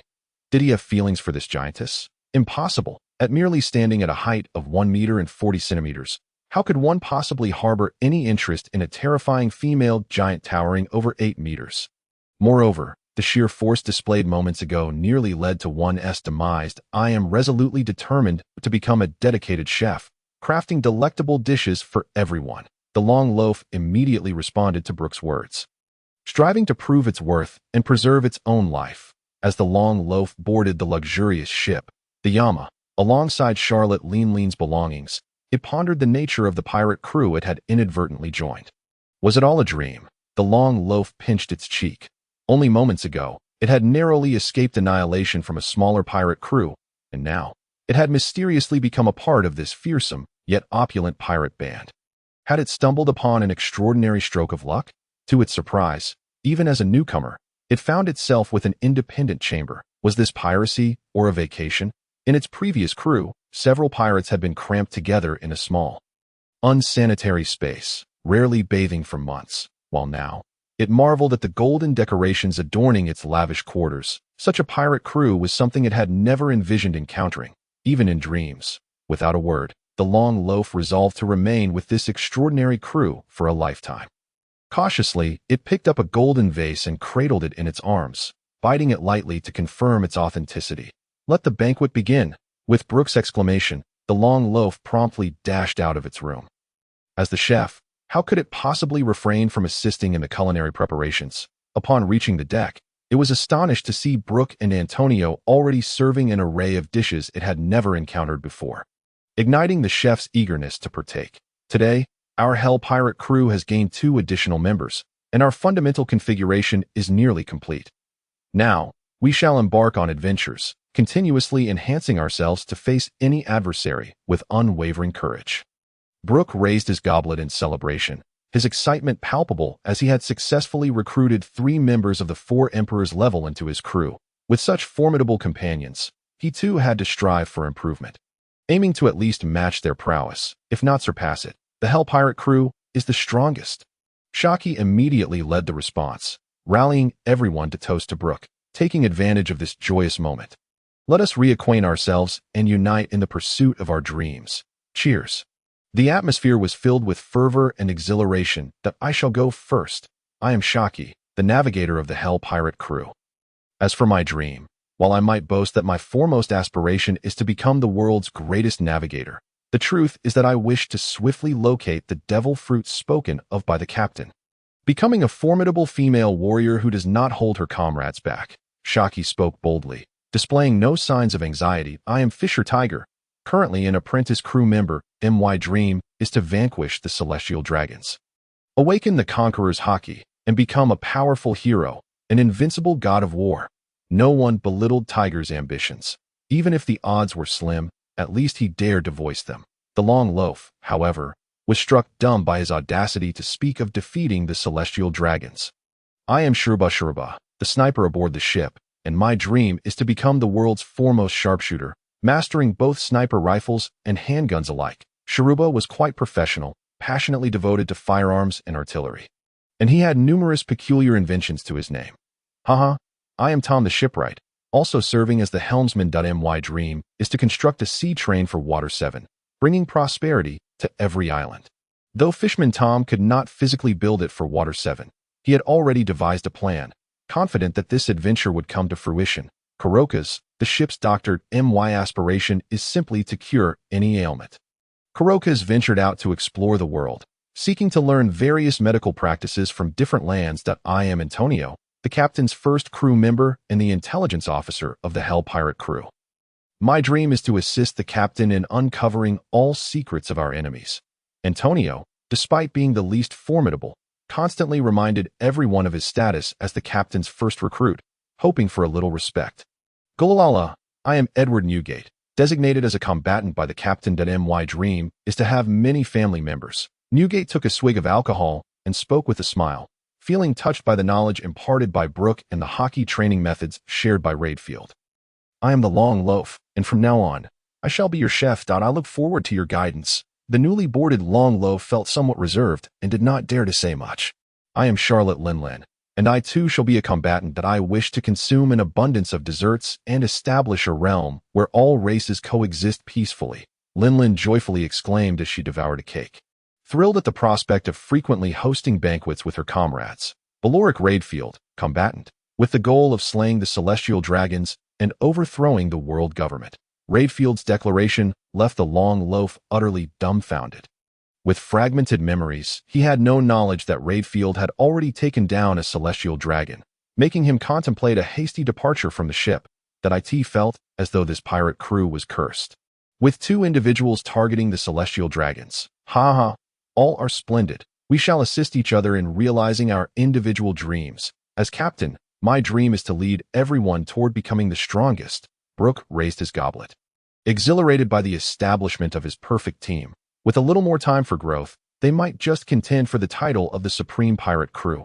Uncertainty lingered over whether the Rock's pirate crew could still dominate the new world in this era. With the emergence of the Hell Pirate Crew, Roger's crew had already prepared their two-color Haki to enter the new world, and the Flying Sky Pirates had not merged with the Rock's pirates. Fearsome individuals like Newgate and Linlin had also refrained from joining the Rock's pirates. Could Rocks truly achieve unification over the new world, the Hell Pirate Crew shall undoubtedly become the dominant pirate crew. Let us strive forward. Observing the current lineup, Shiki felt a surge of confidence, believing that Captain Brook had recruited no ordinary members, as if he possessed a terrifying ability to foresee the future.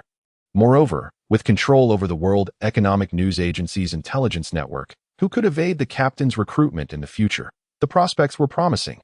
On a subsidiary island of the Vodka Kingdom, the Golden Lion Shiki was cursing as he hurriedly fled with Sabaody, abandoning their pirate ship and all supplies. Earlier, the two had been on the island attempting to recruit new pirate crew members when they stumbled upon Rock's bounty notice, leading to an ambush by other pirates. After defeating them, they seized the enemy's ship and took off. As Shiki and Sabaody soared through the air, they soon encountered a naval fleet. The flying Golden Lion was not deterred by the Navy. He intended to soar above them with reckless abandon. However, to his astonishment, a colossal Navy figure with enormous black wings emerged from a massive ship, swiftly dismantling the pirate vessel they had just commandeered. Upon seeing the Navy officer's rank, Shiki was filled with dread and fled with his crew in a frenzy. I thought we fortuitously encountered the Hell Pirate Crew, but it turns out to be the beleaguered Flying Sky Pirates. Crushed by Rocks, Admiral Gorstaver did not pursue Shiki further, prioritizing the mission assigned by the Celestial Dragons as he continued tracking toward the Magalar Kingdom, in the Magiatsuka Kingdom, a non-affiliated nation in the New World. Pirate culture thrived, with even the Royal Guard forming a renowned pirate crew, reminiscent of the Flower Country's 8 Treasure Navy. Today, several supernova pirate crews and famous pirate bands converged on this island.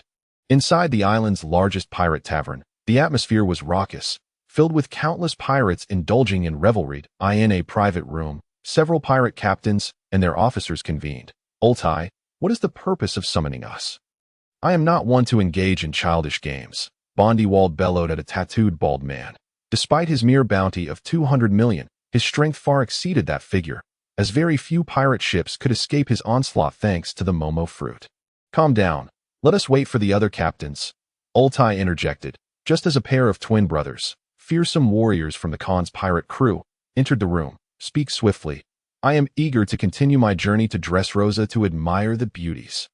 At this moment, a pirate adorned with a crown, the captain of the King Pirates, Eric Darn, spoke up. "As you all are aware, the New World Hegemon, the Rocks Pirates, is actively recruiting. The John Pirates have been defeated and have joined the Rocks. And even the foremost of the supernovas, the Flying Sky Pirates, have been obliterated, with only the Golden Lion Shiki and one of his subordinates managing to escape. Do you think we might be among his targets? Therefore, I propose that we form an alliance. We too can vie for a position among the New World Hegemons." The great evil monk, Ultai, stood up, arms wide open, exclaiming to the crowd, his face alight with fervor and madness. "Ignorance, a pitiful creature lacking the 3 types of Haki, and yet you aspire to be a hegemon." A terrifying aura erupted from an inconspicuous captain who sported a cowboy hat and a smoking pipe. His long black hair blown askew by the force. The crowd was intimidated by this presence, while Ultai glared at this insolent rogue with a face filled with is this the power of Conqueror's Haki? Truly fearsome. I wonder if I possess such qualifications. Bondywald concentrated his recently awakened armament Haki, clenching his fists, while his elder brother, Bingek, offered him an encouraging gaze, further solidifying his resolve. "Train diligently, strengthen yourself, with your current capabilities. Any alliance would be futile. The strength of the New World Hegemons is beyond our current reach. If there is nothing else, I shall take my leave." Thus, the captain wielding Conqueror's Haki sauntered out. Dismissing this trivial game of pretend, what significance does an alliance of such disparate strengths hold? Better to wait a few more years, hone his mastery of the 3 types of Haki, and recruit more formidable crew members. Only then would he be worthy of challenging the hegemonic pirate crews. Moreover, such alliances are rife with betrayal and self-interest, inherently unstable, which captain would willingly accept another's command? Ha, that fellow speaks the truth. With our current strength, it is indeed rather presumptuous to challenge the hegemonic pirate crews, but we could establish a defensive alliance and exchange intelligence, Eric Darn remarked, puffing on his cigar, as they had only spent less than a year in the New World. Failing to amass sufficient strength, not even having acquired the training methods for advanced armament Haki. Does anyone possess training methods, such as for advanced armament Haki, observation Haki, physical techniques, or any level of training methods? We could trade. The training fanatic, the Khan brothers, in unison, inquired, their muscular physiques evoking fear, nearing the brink of monstrous physiques. "Apologies, but I have no interest in hegemony. My sole focus is on gold." From a corner, a captain adorned with a captainess hat, fingers intertwined, waved his crimson cloak and exited, further darkening Ultai's countenance. "Since it has come to this, I shall take my leave as well." Bondywald adjusted his horned helmet and departed with his elder brother. Bingek, showing no regard for Ultai. They were all unruly pirate captains. For them, alliances were mere jest. Lone wolves do not run with the pack. Pay them no mind. Let us see who survives longer. These rascals will soon feel the wrath of the Rocks Pirates. Let us see how they boast then. Eric Darn, once a king of a small nation, had been forced into piracy for reasons unknown, yet his mindset remained that of a sovereign, with survival as his foremost principle, rather than that of misplaced pride. Surprisingly, the muscular Khan brothers were not of the haughty sort either, their eyes glinting with cunning, as they allied with the great evil monk, Ultai. Thus, at this gathering of supernovas, only these 3 pirate crews formed a defensive alliance, facilitating resource exchange, swiftly bolstering their strength and capabilities. Each year, new supernovas entered the New World, one after another, undergoing relentless trials and tribulations. Eventually, new hegemonic pirate crews would arise, akin to young lions usurping their elder counterparts. Rox, a formidable young lion, had only recently risen to the status of hegemon, having amassed strength over many years in the New World, enabling him to successfully supplant the old hegemon. Unlike Monkey D. Luffy, who overthrew the 4 emperors of the New World within just a year or two to become one himself. Why must I, the Golden Lion, face continued assaults from the New World hegemon and the Marine Admirals? On a remote island, Shiki, the Golden Lion, knelt upon the sandy shore, violently pounding the sand in a display of his anger and helplessness. Subsequently, he lay back in a starfish position on the beach, gazing at the clouds above, his expression tinged with a hint of grievance, lamenting his wretched fate. As the reigning supernova of this year, he had entered the new world and successfully awakened his conqueror's Haki. This was supposed to be the narrative of a protagonist, yet now he found himself reduced to merely a cadre alongside Sabaody. Captain, the entirety of the new world is abuzz with news of our destruction at the hands of the Rock's pirates. Should we not retreat back to the Grand Line and recruit new crew members? Sabaody held up a newspaper he had seized on the island, the dark news of the world rife with stories of the Golden Lion's defeat. It was likely that many pirates in the New World had begun to look down upon Shiki as a captain, let alone the prospect of recruiting new crew members. Even other pirate crews aspired to recruit Shiki, the loser, into their ranks, hoping to utilize the powers of the float fruit. Even the other two hegemonic pirate crews began to voice their interest. Should Shiki join them, he would immediately be granted a position as a cadre. And with a little more strength, he could aspire to contend for titles such as the Three Great Commanders, the Three Great Figures, the Three Great Pillars, the Three Great Leaders, or the Three Great Divine Beasts. Titles held by the most formidable cadres of each pirate crew that I will never submit. I am the Golden Lion who has awakened Conqueror's Haki. Shiki unleashed his Conqueror's Haki upon the beach, causing Sabaody to feel somewhat nauseous and dizzy. After his outburst, the Golden Lion felt all the more aggrieved. After one defeat, the reputation of the Flying Sky Pirates had plummeted to the point where they could not recruit powerful crew members in the New World. Had he known better than to provoke the Rock's pirates, he wouldn't have squandered such a promising hand. With the prestige of the Flying Sky Pirates, he could have attracted numerous pirates, yet now he found himself with nothing. Why had he not realized the importance of cautious development? The Golden Lion Shiki wished to slap himself, lamenting why he had provoked that mad dog, Rocks, who had been coveting his float fruit abilities.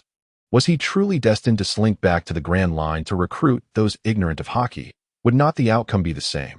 If he were to enter the New World again, he would still be a mere novice, easily dispatched, should he train a new cadre of rookie pirates himself, teaching them Haki. Yet, that would be an egregious waste of time. Where could he find a group of inherently talented pirates? He had no idea whether the pirates he encountered possessed any talent. With these convoluted thoughts, the Golden Lion Shiki resolved to first accompany Sabaody to a nearby island to seize some food and perhaps commandeer a pirate ship. Captain Brook, are there truly Sky Islands in the New World? Shiki inquired excitedly, envisioning the Sky Island as the ultimate territory. Indeed, there are, though I am currently unaware of their locations. It is incumbent upon everyone to gather information and rely on Antonio's abilities. Brook too was uncertain of the name or location of the island where Kid and Hawkins had formed their alliance. He only knew that Kaido of the Beasts had leapt down from a Sky Island and landed upon Kid's territory, shattering the alliance of the three supernovas. Hawkins and Apu surrendered immediately, while only Kid, with his headstrong resolve, refused to yield, resulting in his capture and forced labor by Kaido, while Killer was fed a SLE devil fruit, transforming him into a mere laughingstock. Furthermore, the supernova Urich, who had defeated one of the sweet commanders of Big Mom, Snakeman, was also recuperating on that Sky Island, having witnessed Kaido's leap firsthand. If we could find a Sky Island in the New World to claim as our territory, it would indeed provide us with significant security, granting us ample time to develop our strength. Redfield was also averse to facing the hegemonic pirate crews too soon, as their current strength was still lacking. At least they needed to cultivate their Haki to an advanced level before daring to challenge the hegemonic crews. Presently, only two pirate crews in the New World possessed the ability to fly, the Hell Pirates and the Flying Sky Pirates. The rest might include some flying-type Devil Fruit users or mythical beast-type Devil Fruit users capable of landing on Sky Islands. Captain Brook, could we transform the island of the Lamb House into our territory in the future?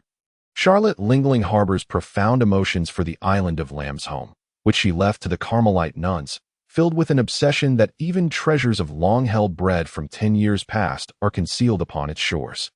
This island also serves as the main island of the future United Totland, Cake Island, brimming with the mystical aura of various homies.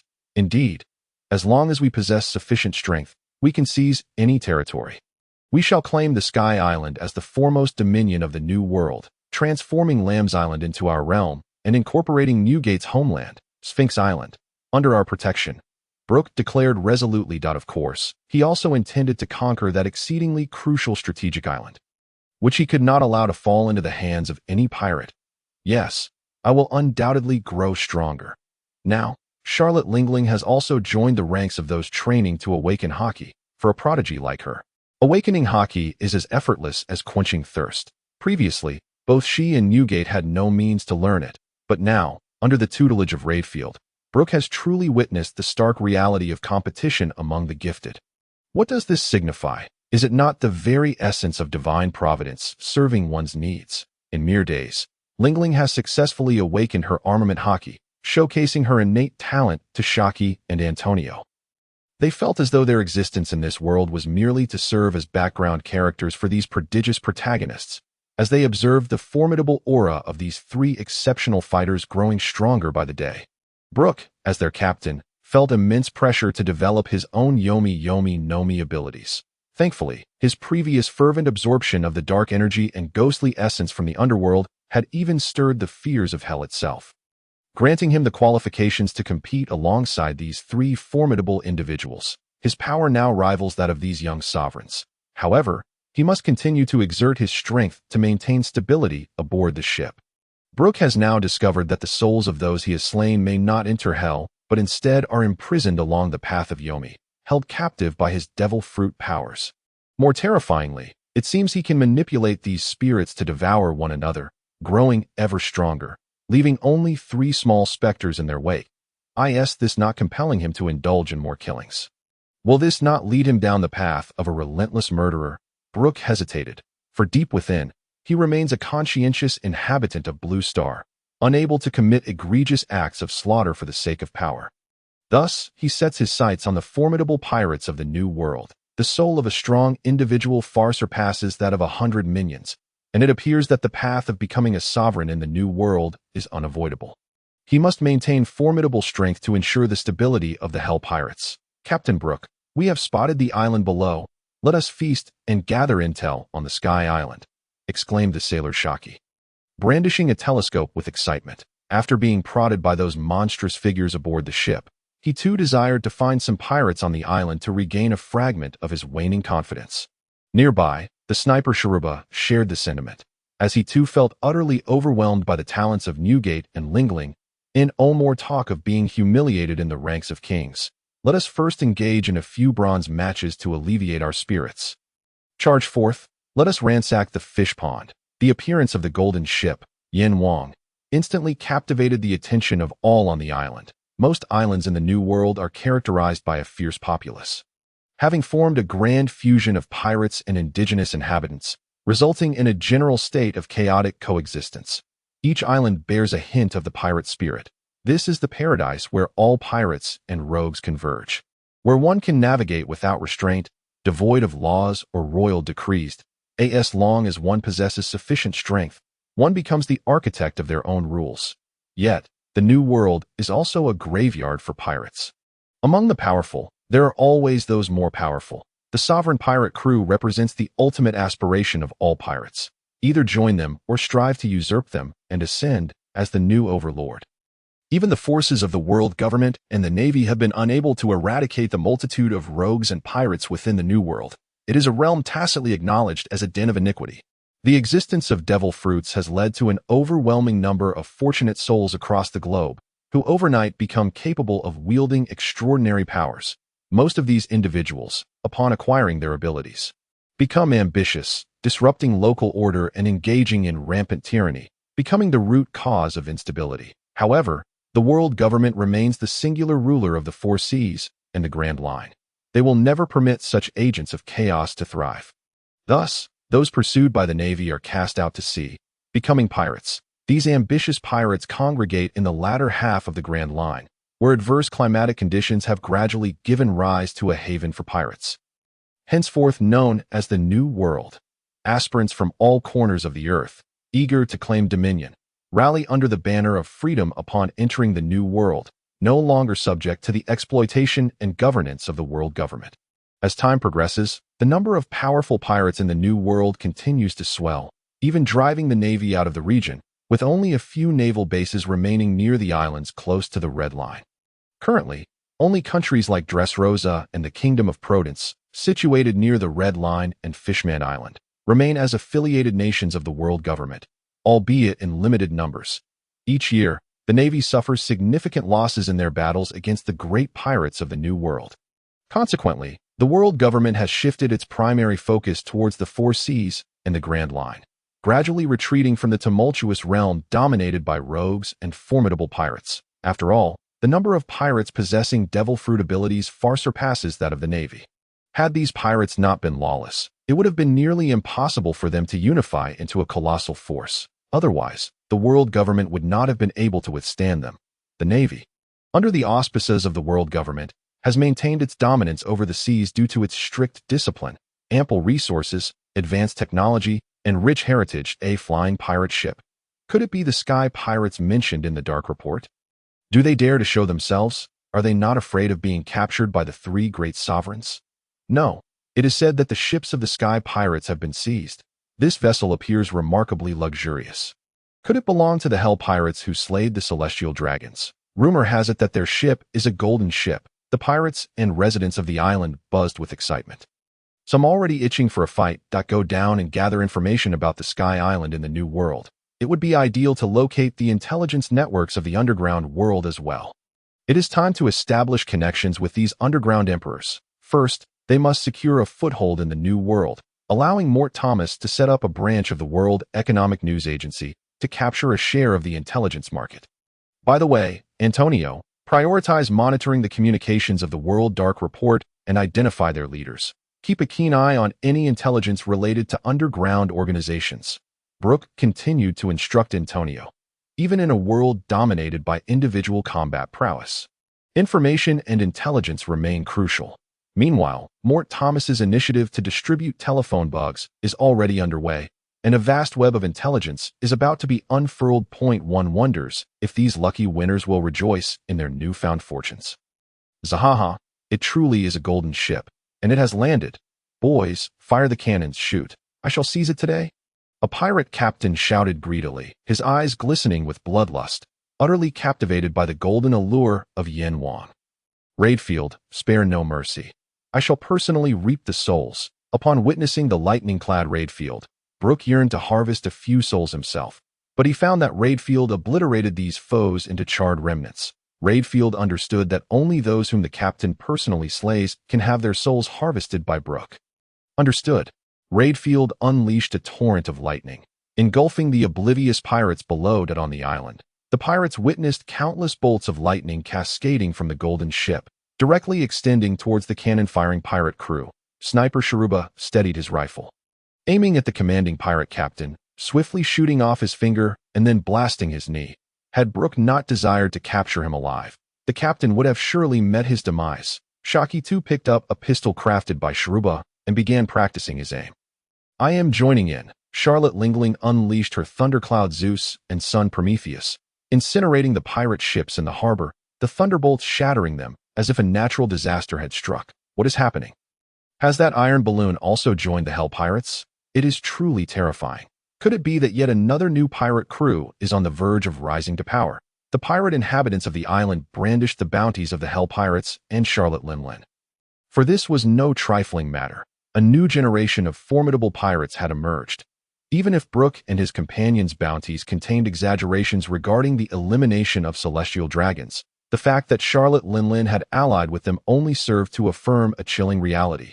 Their strength might indeed surpass hers. Otherwise, how could she so readily join another's crew? Golala, Redfield. Lin, grant me an opportunity to showcase my prowess. Your bounties far exceed mine. Allow me to elevate my own. Newgate leapt from the deck of the mothership, his colossal figure encased in a radiant glow, making a thunderous entrance at the port that sent tremors through the earth, causing the ground to sink several meters, and shattered. The tempest arose. Clouds of dust soared into the sky, and the deafening sound of explosions sent countless pirates hurtling away, as if a demon had descended upon the world. His towering form instilled fear in the hearts of onlookers. Edward Newgate, another extremely terrifying newcomer. As Newgate advanced, pirates fell before him with a single punch. No foe required a second blow. Brother Newgate is so impressive. Captain, I want to learn that. Fisher Tiger stood at the side of the mothership, gazing at Newgate, who resembled a war god, his eyes brimming with envy and excitement. These pirates witnessed the destruction wrought upon their ships by thunder and flames, as well as the ground shattered by shock waves. What manner of terrifying individuals were they facing? No. Stop this at once. This place is under the protection of Captain Jeevel of the Digger Pirates. Do you dare provoke a new world overlord?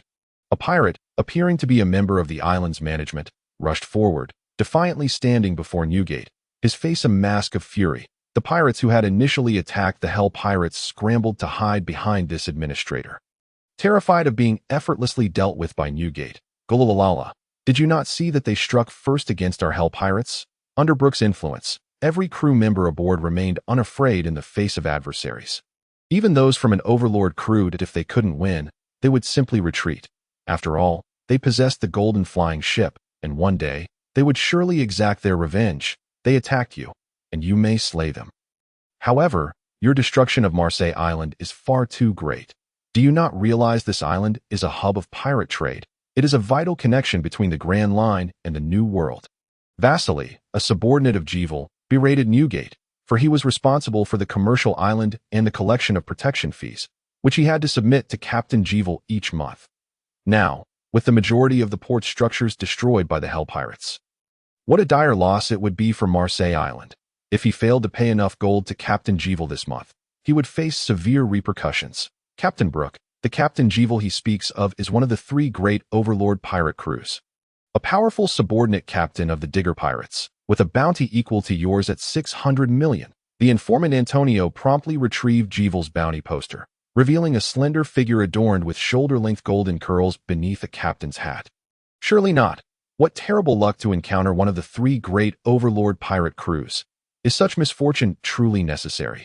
Shiki lamented, tugging at her hair. Just moments ago, they had planned to avoid confrontation with a crew of such stature. Yet here they were, having already demolished the port on their territory. What a stroke of ill fortune. Brook did not blame Newgate for the destruction. They would simply need to exercise more caution in the future. However, if they could minimize the consequences, that would be ideal. My dear administrator, you are well aware that it was these unruly pirates who struck first. We do bear some responsibility for the damage to your port. But how about I eliminate these pirates and exchange them for a bounty as compensation for you? Brook drew his 7-star sword, its icy aura palpable, yet his face bore a smile infused with lethal intent. Vasily shuddered at Brook's chilling aura. This man possessed the same bounty as Captain Jeevel, yet Jeevel had the backing of the Digger Pirates, rendering him far less intimidating. That is still insufficient. Even if you were to eliminate these pirates for their bounties, it would not cover the damages. If you were to compensate us with that golden flying ship, we would overlook your transgressions. Vasily's gaze turned greedy as he eyed the Hell Pirates' golden flying ship, yearning for it. Recently, all 3 great overlord crews sought to recruit Gold Lion Shiki, drawn by the allure of his floating fruit. If he could extort the golden flying ship now, his contribution to the Digger Pirates would be monumental, possibly securing a life of luxury for him in the future. Although overseeing this pirate trading island, Marseille Island, was already a lucrative position, who would not wish to ascend even further? Brook regarded this avaricious individual, who was brazenly eyeing his golden flying ship, as reckless. It mattered not that he had Captain Jeevel as his backing. Even if Jeevel were present on this island, the current strength of the Hell Pirates would not find it overly challenging to eliminate a pirate with a bounty of 600 million. Still, it was the Digger Pirates that instilled genuine concern in Brook. Are you jesting? How dare you covet our golden flying ship? The bounties of these pirates are surely sufficient to cover the repair costs of this port. As a former information broker of the Sabaody archipelago, Shiki roughly estimated the value of these pirates' bounties, following the New World's rules of bounty valuation, where living pirates received full bounties while deceased ones were valued at 70%. The total bounty for the wanted criminals from the crews that had attacked them surely exceeded 200 million. This would be more than enough to restore the port. In the 4 seas and the Grand Line, bounty exchanges depended on the fates of pirates, granting 70 to full bounties for the deceased. While in the New World, only living pirates could claim full bounties. Dead pirates received 70%, except for those whose deaths were clearly attributed to specific individuals.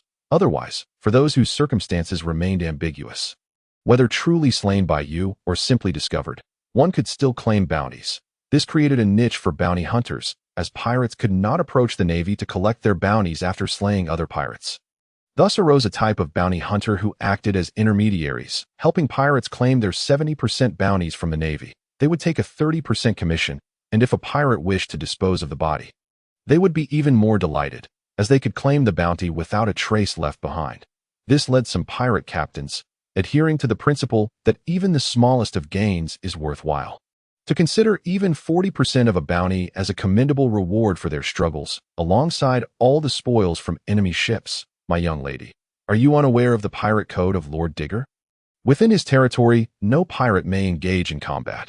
While you were still airborne, you were not yet within Lord Digger's domain. They assaulted you, and the pirate code does not safeguard your rights. However, now that they are on Marseille Island, do you still dare to act? This means you have violated Lord Digger's pirate code. Vasily was determined to use intimidation to seize control. He was resolute in obtaining that golden flying ship. This was no mere issue of compensating for the port. Thus, aside from compensating for the golden flying ship, we have no other means to evade the penalties of the pirate code. Is that correct? Brook had come to a conclusion. It seemed that even if they wished to avoid provoking an overlord pirate crew, they would be compelled to eliminate these greedy individuals. Precisely. That is indeed the case. I hope you do not fail to recognize the gravity of the situation. Vasily had repeatedly exploited the Digger pirates' influence to extort valuable items, reaping the benefits of his lucrative position on Marseille Island. Brook found it incomprehensible why the Digger pirates would dispatch such a greedy individual to oversee such a crucial pirate trading island. Did they truly believe that all pirates would cower in fear of the overlord pirate crew? Did they not fear that stubborn, reckless pirates might obliterate this island? Every notorious pirate crew can only maintain its dominance at the pinnacle for several decades before being toppled by a new sovereign. Unfortunately, it seems that the captain of the Digger pirates has reached the age of 65 this year. Rumor has it that he is inclined to pass his position to his son. Yet his offspring is a rebellious and wayward pirate, more inclined to gallivant and seek adventure than to manage the affairs of the crew. Nevertheless, he possesses a bounty that ranks as the second highest within the Digger pirates, amounting to a staggering 1.1 billion berries. Several candidate pirate crews have already set their sights on seizing the supremacy of the Digger pirates. Should the captain perish or grow even older, they will readily launch their assault for dominance. These crews, boasting bounties of 1.3 billion and 1.2 billion respectively, have been amassing power while simultaneously facing relentless suppression and pursuit from 3 other sovereign pirate crews, wandering the New World without a fixed territory. Much like the young lions roaming the savannah, it is only a matter of time before they dethrone the aging Lion King, since we have already transgressed the code. And they offer us no chance, fixated solely on acquiring our golden ship. Then so be it. Newgate, Redfield, Lingling, unleash your full might, and let the world witness our strength. Brook is not one to seek compromise. If matters cannot be resolved amicably, then destruction is the only recourse. Let the world experience the ferocity of the Hell Pirates. I have long awaited your words, Brother Brook. Zeus, Prometheus, show them your power, with the enhancement of Charlotte Lingling's soul energy. The storm cloud Zeus and the sun Prometheus grew even larger, crackling with lightning and engulfing the port in a frenzy of destruction. Gulalala, you dare not only disregard the captain's compensation, but also covet our ship. I am incensed. Edward Newgate's fists gleamed with white light, demolishing structures with a single blow and sending fleeing pirates hurtling through the air with another, causing the very ground to quake and fissure. There's no turning back now. We shall embark on the path of supremacy. Redfield summoned a colossal bolt of lightning that obliterated the tallest structure on the island, his initial strike the most devastating. I can only indulge in reckless abandon alongside Captain Brook. Shiki soared into the air on her wind shoes, clearing out pirate henchmen with her pistol, enjoying herself immensely despite her outward reluctance.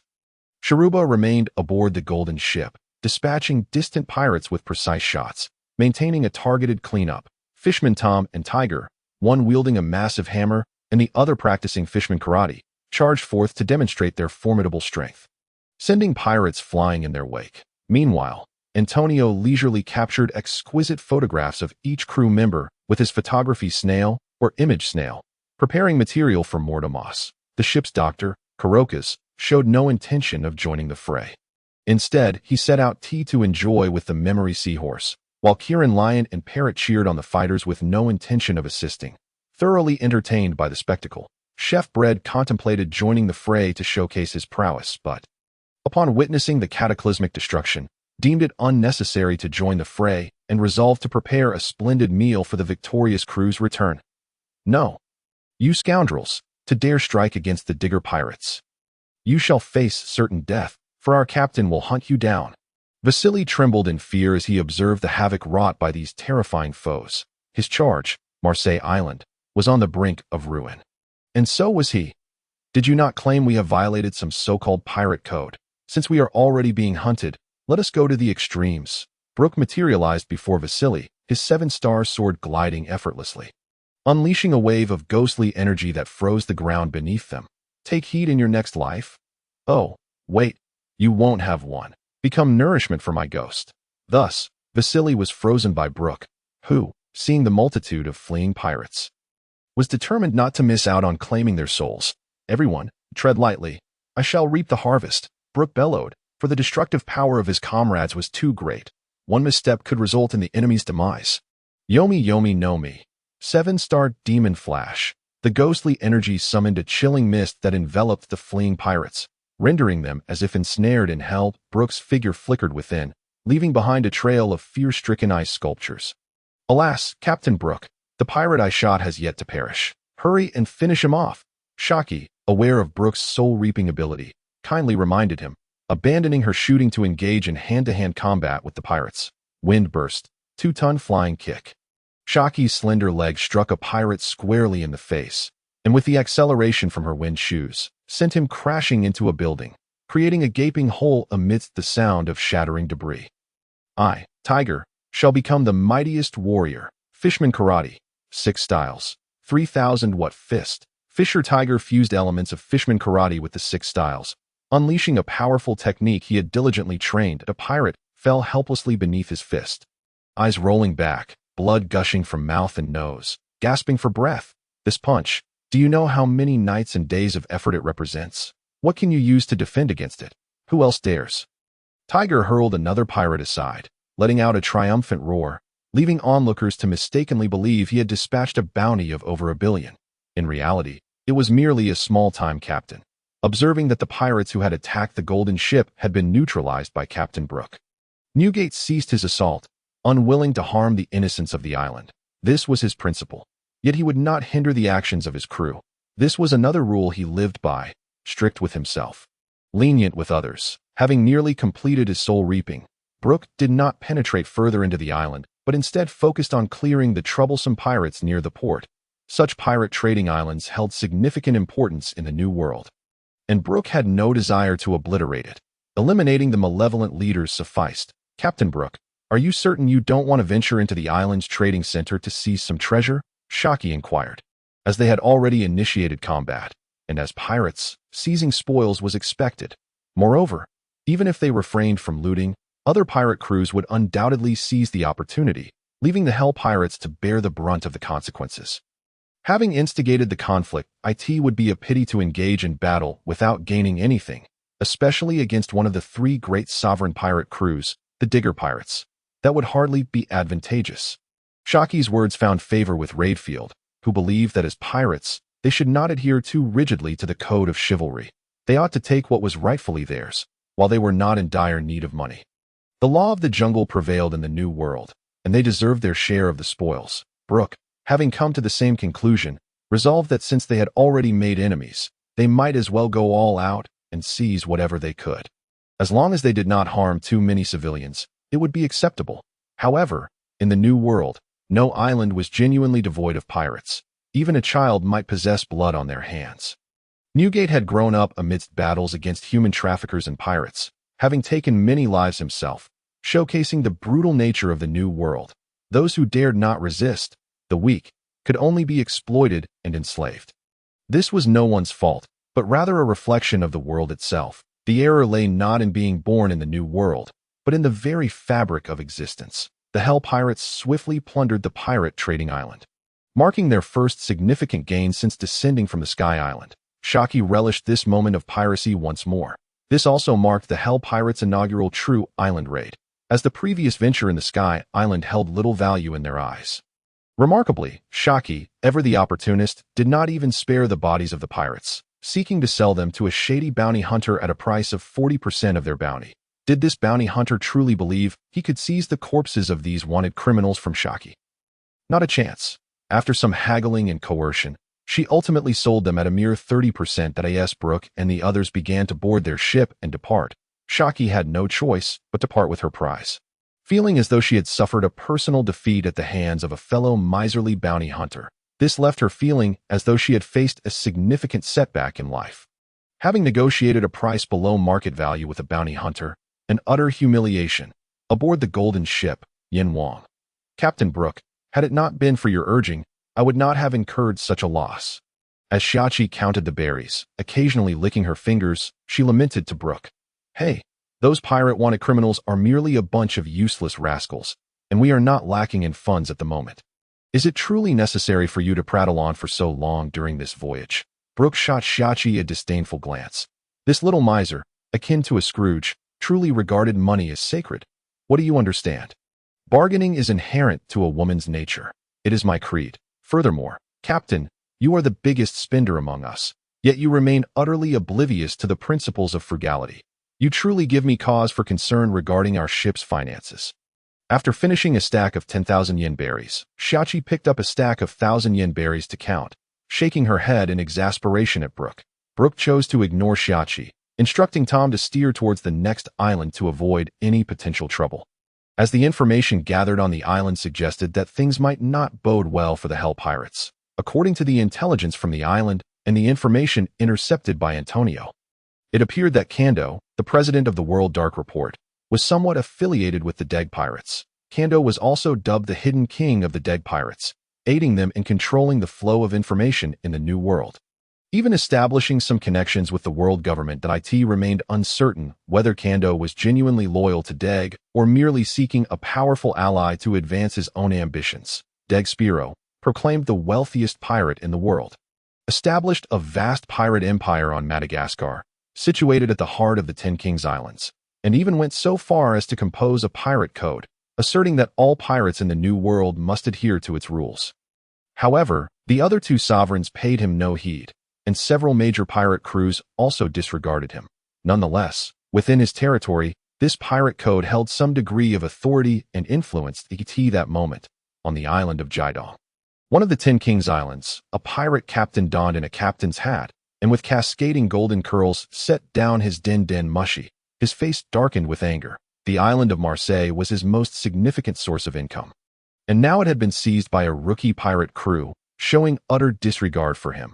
The king of Jiadong, Jeevel, Deg Spiro, self-styled as the pirate emperor, had even appointed his 9 main subordinates as island kings, displaying unparalleled arrogance, resembling a miniature world government, thus revealing Deg's ambitions. King Jeevel of Jiadong was already a formidable figure among the 9 kings, and now that the Hell Pirates had provoked him, he was determined to reclaim his honor. He could not believe that the Hell Pirates' bounty was earned through genuine strength. Their rise in bounty was merely a result of slaying celestial dragons. After years of struggle in the New World, he had earned a bounty of 600 million. He held no regard for the rookie Brook, whose bounty was merely a fabrication as supernovas entered the New World and acquired the methods to cultivate Haki. They would still require years of training to achieve any significant results. How could they possibly contend with the seasoned pirates of the New World? Captain Jeevel, the Emperor Deg summons all kings to Madagascar for a meeting. A messenger rushed in, kneeling before Jeevel to deliver the news. Understood, you may leave. Jeevel waved off his subordinate.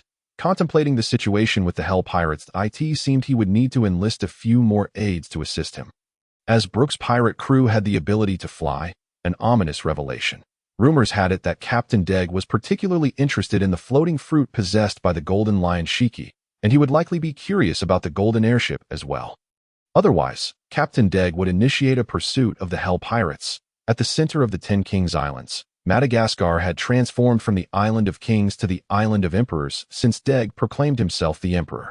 Showcasing his unbridled power, sitting high upon his throne, adorned with an oversized black pirate hat, significantly larger than an ordinary captain's hat. He believed in the necessity of grandeur even in headwear, with a face full of flesh. A thick beard braided into small plaits, and long, unkempt black hair styled into dreadlocks. His gaze was sharp and penetrating. It was evident that he was 68 years old, having maintained his position of dominance for a full 29 years. Rox, that scoundrel, had taken years to stabilize his position after vanquishing the previous sovereign in the predatory New World. Even if one managed to eliminate a sovereign pirate crew, the final victor was not guaranteed to be the slayer. Many instances of the mantis stalking the cicada, unaware of the oriole lurking behind, had occurred. Even possessing the strength of a sovereign pirate crew, seizing the throne required timing.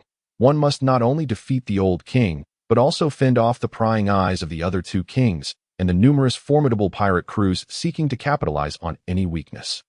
This reality compelled even Deg Spiro to admire Rox, who possessed both strength and strategy, coupled with a ruthless disposition and a willingness to employ any means necessary. The Deg pirates boasted a more structured system compared to other pirate crews, with a pirate code that rendered Deg's territory the most stable and developed region.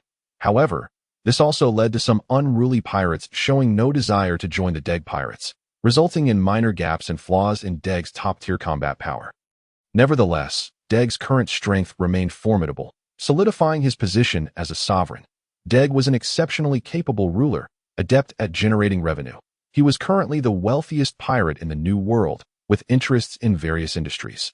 Even having the World Dark Report under his control, in fact, the Deg pirates were still the strongest among the three major sovereign pirate crews, while the Ice Demon pirates and the Rox pirates lacked any semblance of development. They were merely preoccupied with looting and ruthlessly exploiting the resources of their subordinate islands, which fostered in Deg a sense of intellectual superiority over these brutish pirates. Currently, the most infuriating aspect for Deg was his rebellious son, who, despite possessing immense talent, squandered his time in frivolous pursuits instead of honing his skills, leaving Deg concerned that one day, the Deg pirates might fall prey to the ambitious Rox. Present, Deg's strongest subordinate was his son, who surprisingly could not even match the captains of the candidate's sovereign pirate crews. During his escapades, he had been chased and beaten by them. This was a disgrace to Deg the Emperor. Had it not been for his own intervention to injure those pirate captains and send them fleeing back to the remote sea regions, his wayward son would likely not have dared to step outside the confines of the Ten Kings Islands. Now, his son had vanished to some remote island for exploration, uncertain whether he had received the summons. This year, Deg had sensed something peculiar. It seemed there were an unusually high number of supernovas emerging, many of whom were exceptionally talented young pirates, with a plethora of top-tier devil fruit users also surfacing. In his youth, he encountered a scholar from O'Hara Island, who relayed that every few decades, a surge of exceptional individuals would rise simultaneously to strive for the liberation of the world. He had always been uncertain whether that scholar was merely spinning tales until he stumbled upon the indestructible historical texts, which piqued his curiosity, leading him to create a copy and send it to that scholarly friend. From then on, he gleaned some secrets of the world, and upon becoming the sovereign of the New World, he became increasingly convinced that the world government was concealing some profound truth, including the existence of the D clan. Gradually, he began to believe that perhaps some force was indeed facilitating the emergence of powerful figures every few decades. Moreover, he now found himself amidst this era of rising strength. Even as a sovereign, one misstep could lead to being engulfed by the seemingly endless tide of formidable challengers. Thus, he deemed it necessary to summon his subordinates to convey certain directives. Rather than exhausting themselves in futile confrontations with the terrifyingly numerous prodigies of this age, it would be wiser to consolidate their territories and relinquish some of the remote, less valuable islands.